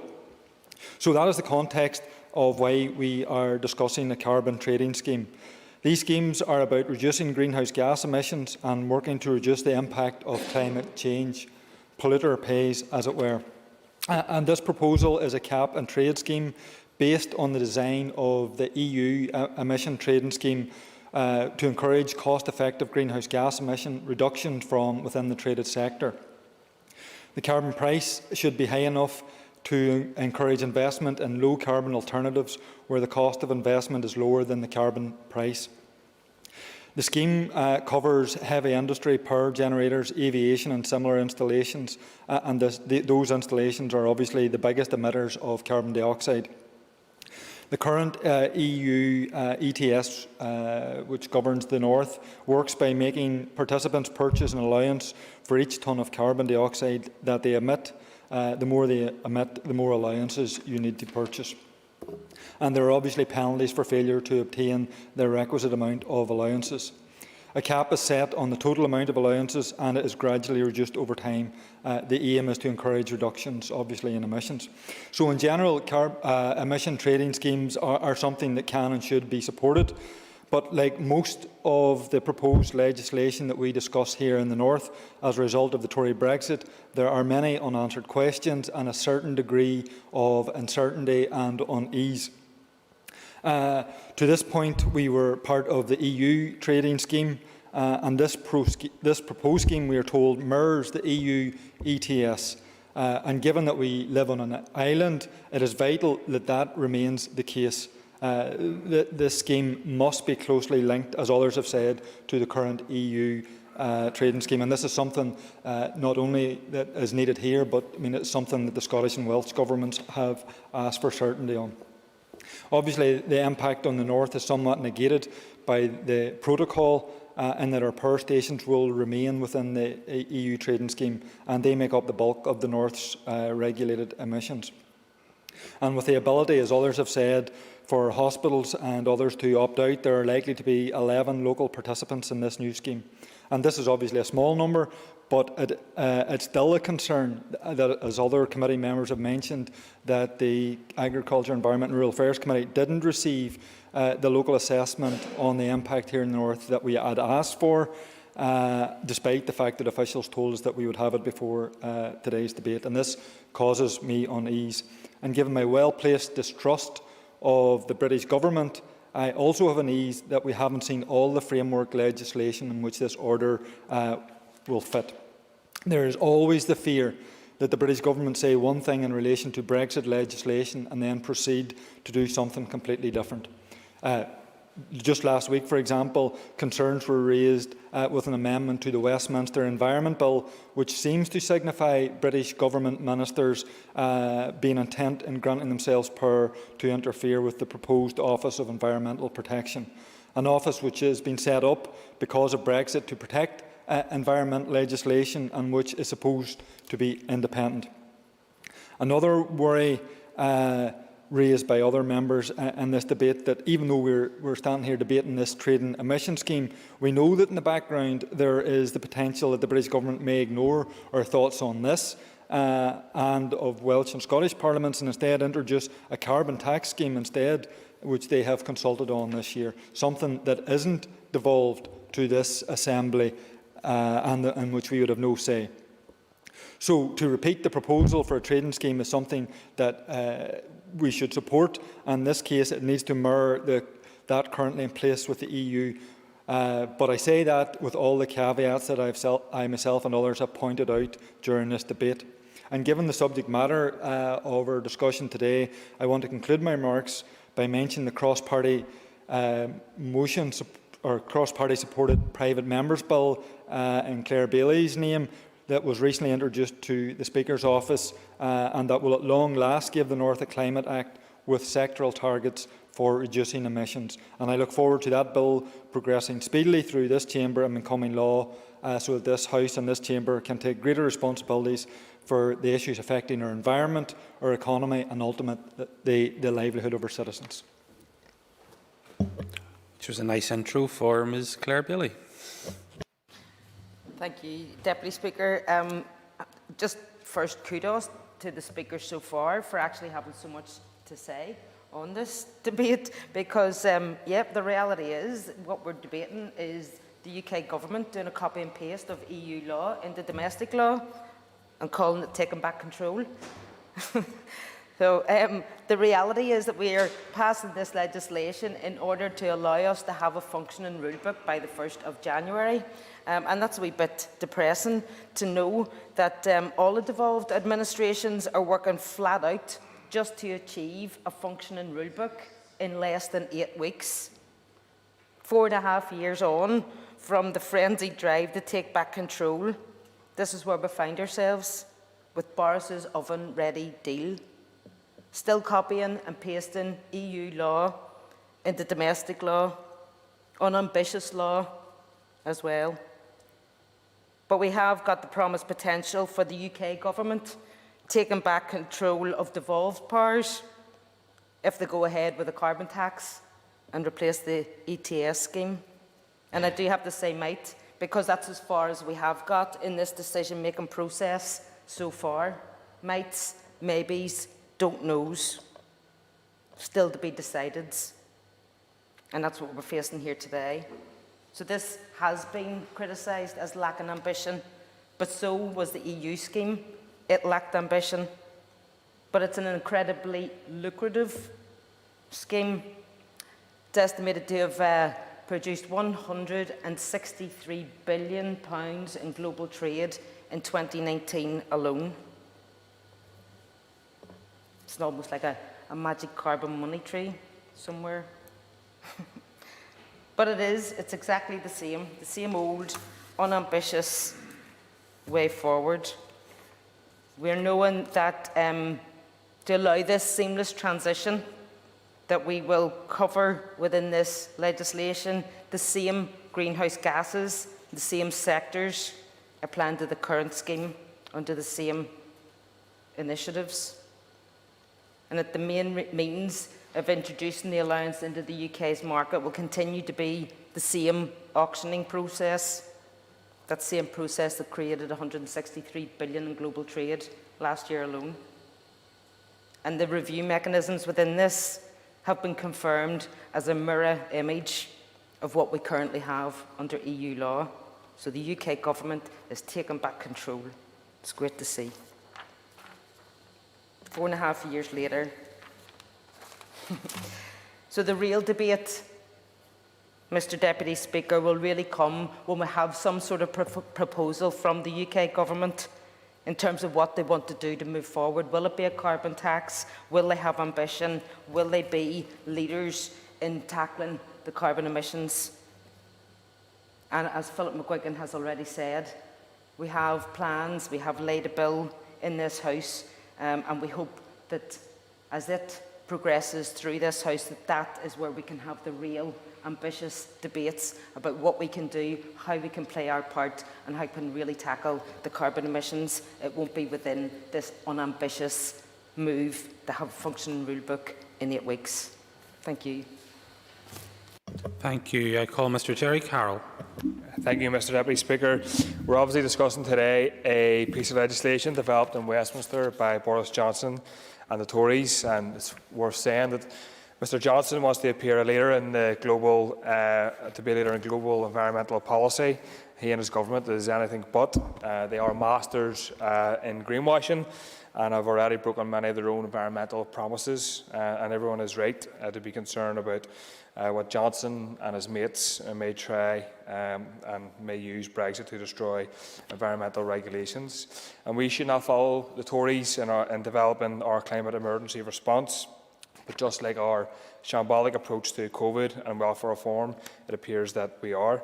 And just like Johnson, the Minister here, Mr. Poots, wants us to believe that he takes environmental issues seriously, but he doesn't want anyone to mention that we have and we're in a climate emergency, and he may not believe that himself. And if he was serious about tackling climate change, he would not be blocking the demand for an independent environmental protection agency. He would not be holding up the demand for an inquiry into the illegal Maboy dump. And what goes for Minister Poots goes to the entire executive, because a decision by the Infrastructure Minister to allow continued industrial dredging of Loch Ness amounts to an assault on our ecology, a ripping up of the climate emergency that was declared. And it means any climate bill which I have signed up to and do support, any climate bill will likely be hollow and false from the beginning. Not only that, environmental campaigners, Mr. Deputy Speaker, are right to be worried that the Executive may try to ram through fracking proposals again for Fermanagh, and add to this the fact that we have 2 green energy schemes, RHI and anaerobic digesters, hitting the news, not because of their success in reducing CO2 emissions, but because they were rackets used to enrich a golden circle of associates and corporations. That really speaks to the failure of this executive to take climate change seriously.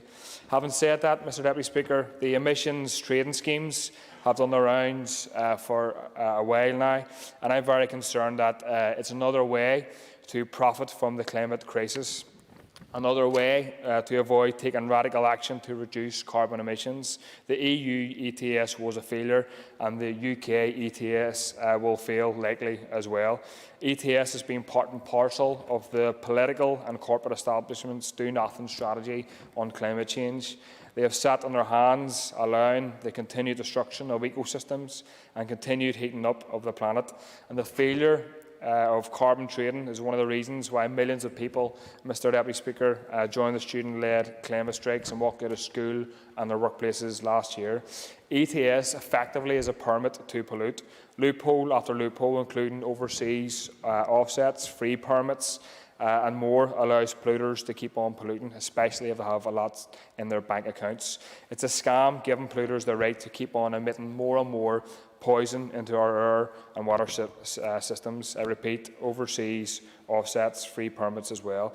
The solution, Mr. Deputy Speaker, doesn't lie with ETS, but with energy efficiency targets, with focusing on the use of reusable energy, keeping fossil fuels in the ground, forcing polluters to pay for pollution, the expansion of our public transport networks, the ending of the destructive going for growth and addiction to growth, agri-business strategy, and many, many more actions that this government, this executive, could but isn't taking.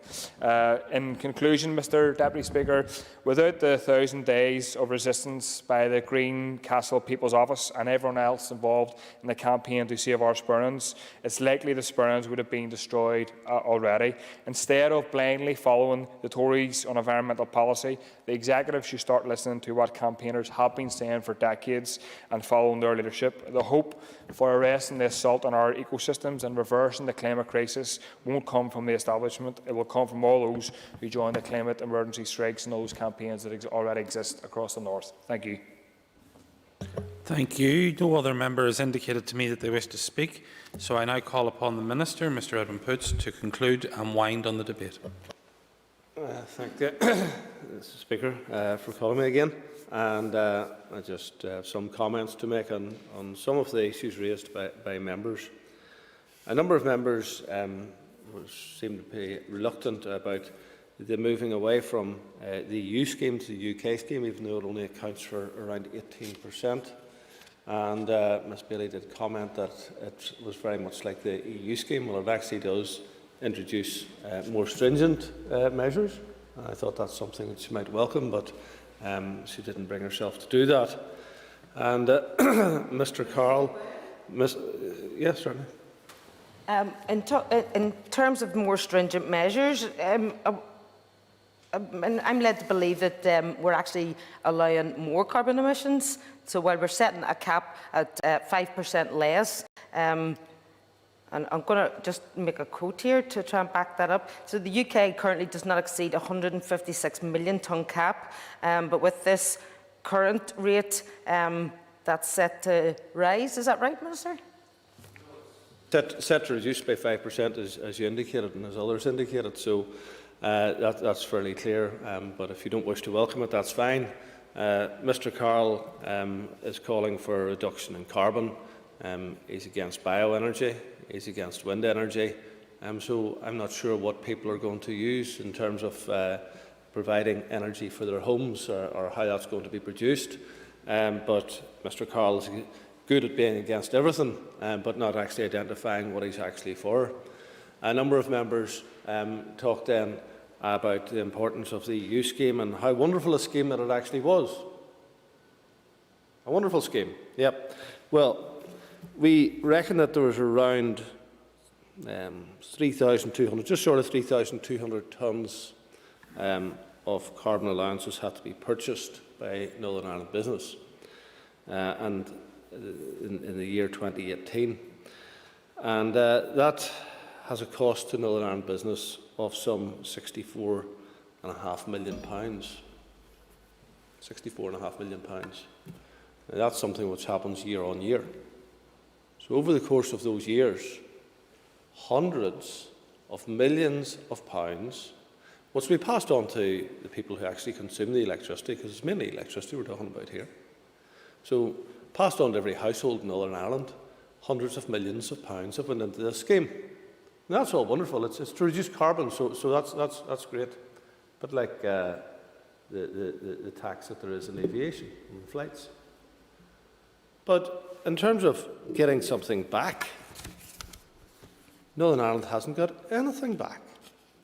So we can see, for example, Sweden got 203 million for a bioenergy scheme. Ms Bailey doesn't like bioenergy, but the EU seems to like it because they give Sweden £203 million. Germany got £112 million for wind energy, which Mr Carl would be opposed to. Spain got £70 million for solar energy. Netherlands got £199 million for another bioenergy project.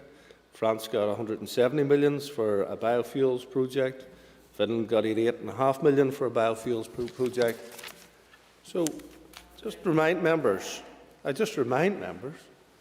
that Northern Ireland has paid in hundreds and hundreds of millions of pounds, and it's got zero back.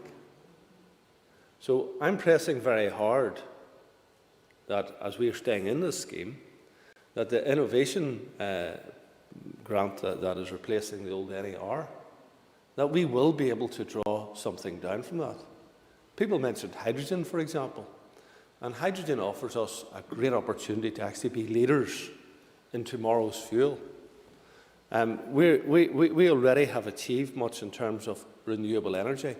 How much more could have been achieved if Northern Ireland had been the beneficiary of some of those hundreds of millions that it actually put into Europe, if it had actually been able to draw some of it back again? I'm grateful to the Minister for giving way. And further to what he's just been saying about getting things back, and I agree with him if he's being positive about the benefits of full participation in aspects of these schemes. Can I ask him, will he reach out to counterparts, whether they're in London, Brussels, Dublin, elsewhere, and explore how Northern Ireland, given its partial participation in the EU emissions trading scheme, can benefit from the very ambitious European Green Deal that's been announced by the European Commission? Because if there are ways that our industry can benefit from that in terms of innovation, would he be open to it? Absolutely, and I think one of the problems was that under the previous scheme, any country could only have 3 schemes, which they were granted, and Northern Ireland didn't get any of the three schemes. They're all English-based. And the consequence of that is that, being part of a larger nation, we had less chance of succeeding than, for example, a Latvia or a Finland or somewhere like that there with a relatively small population.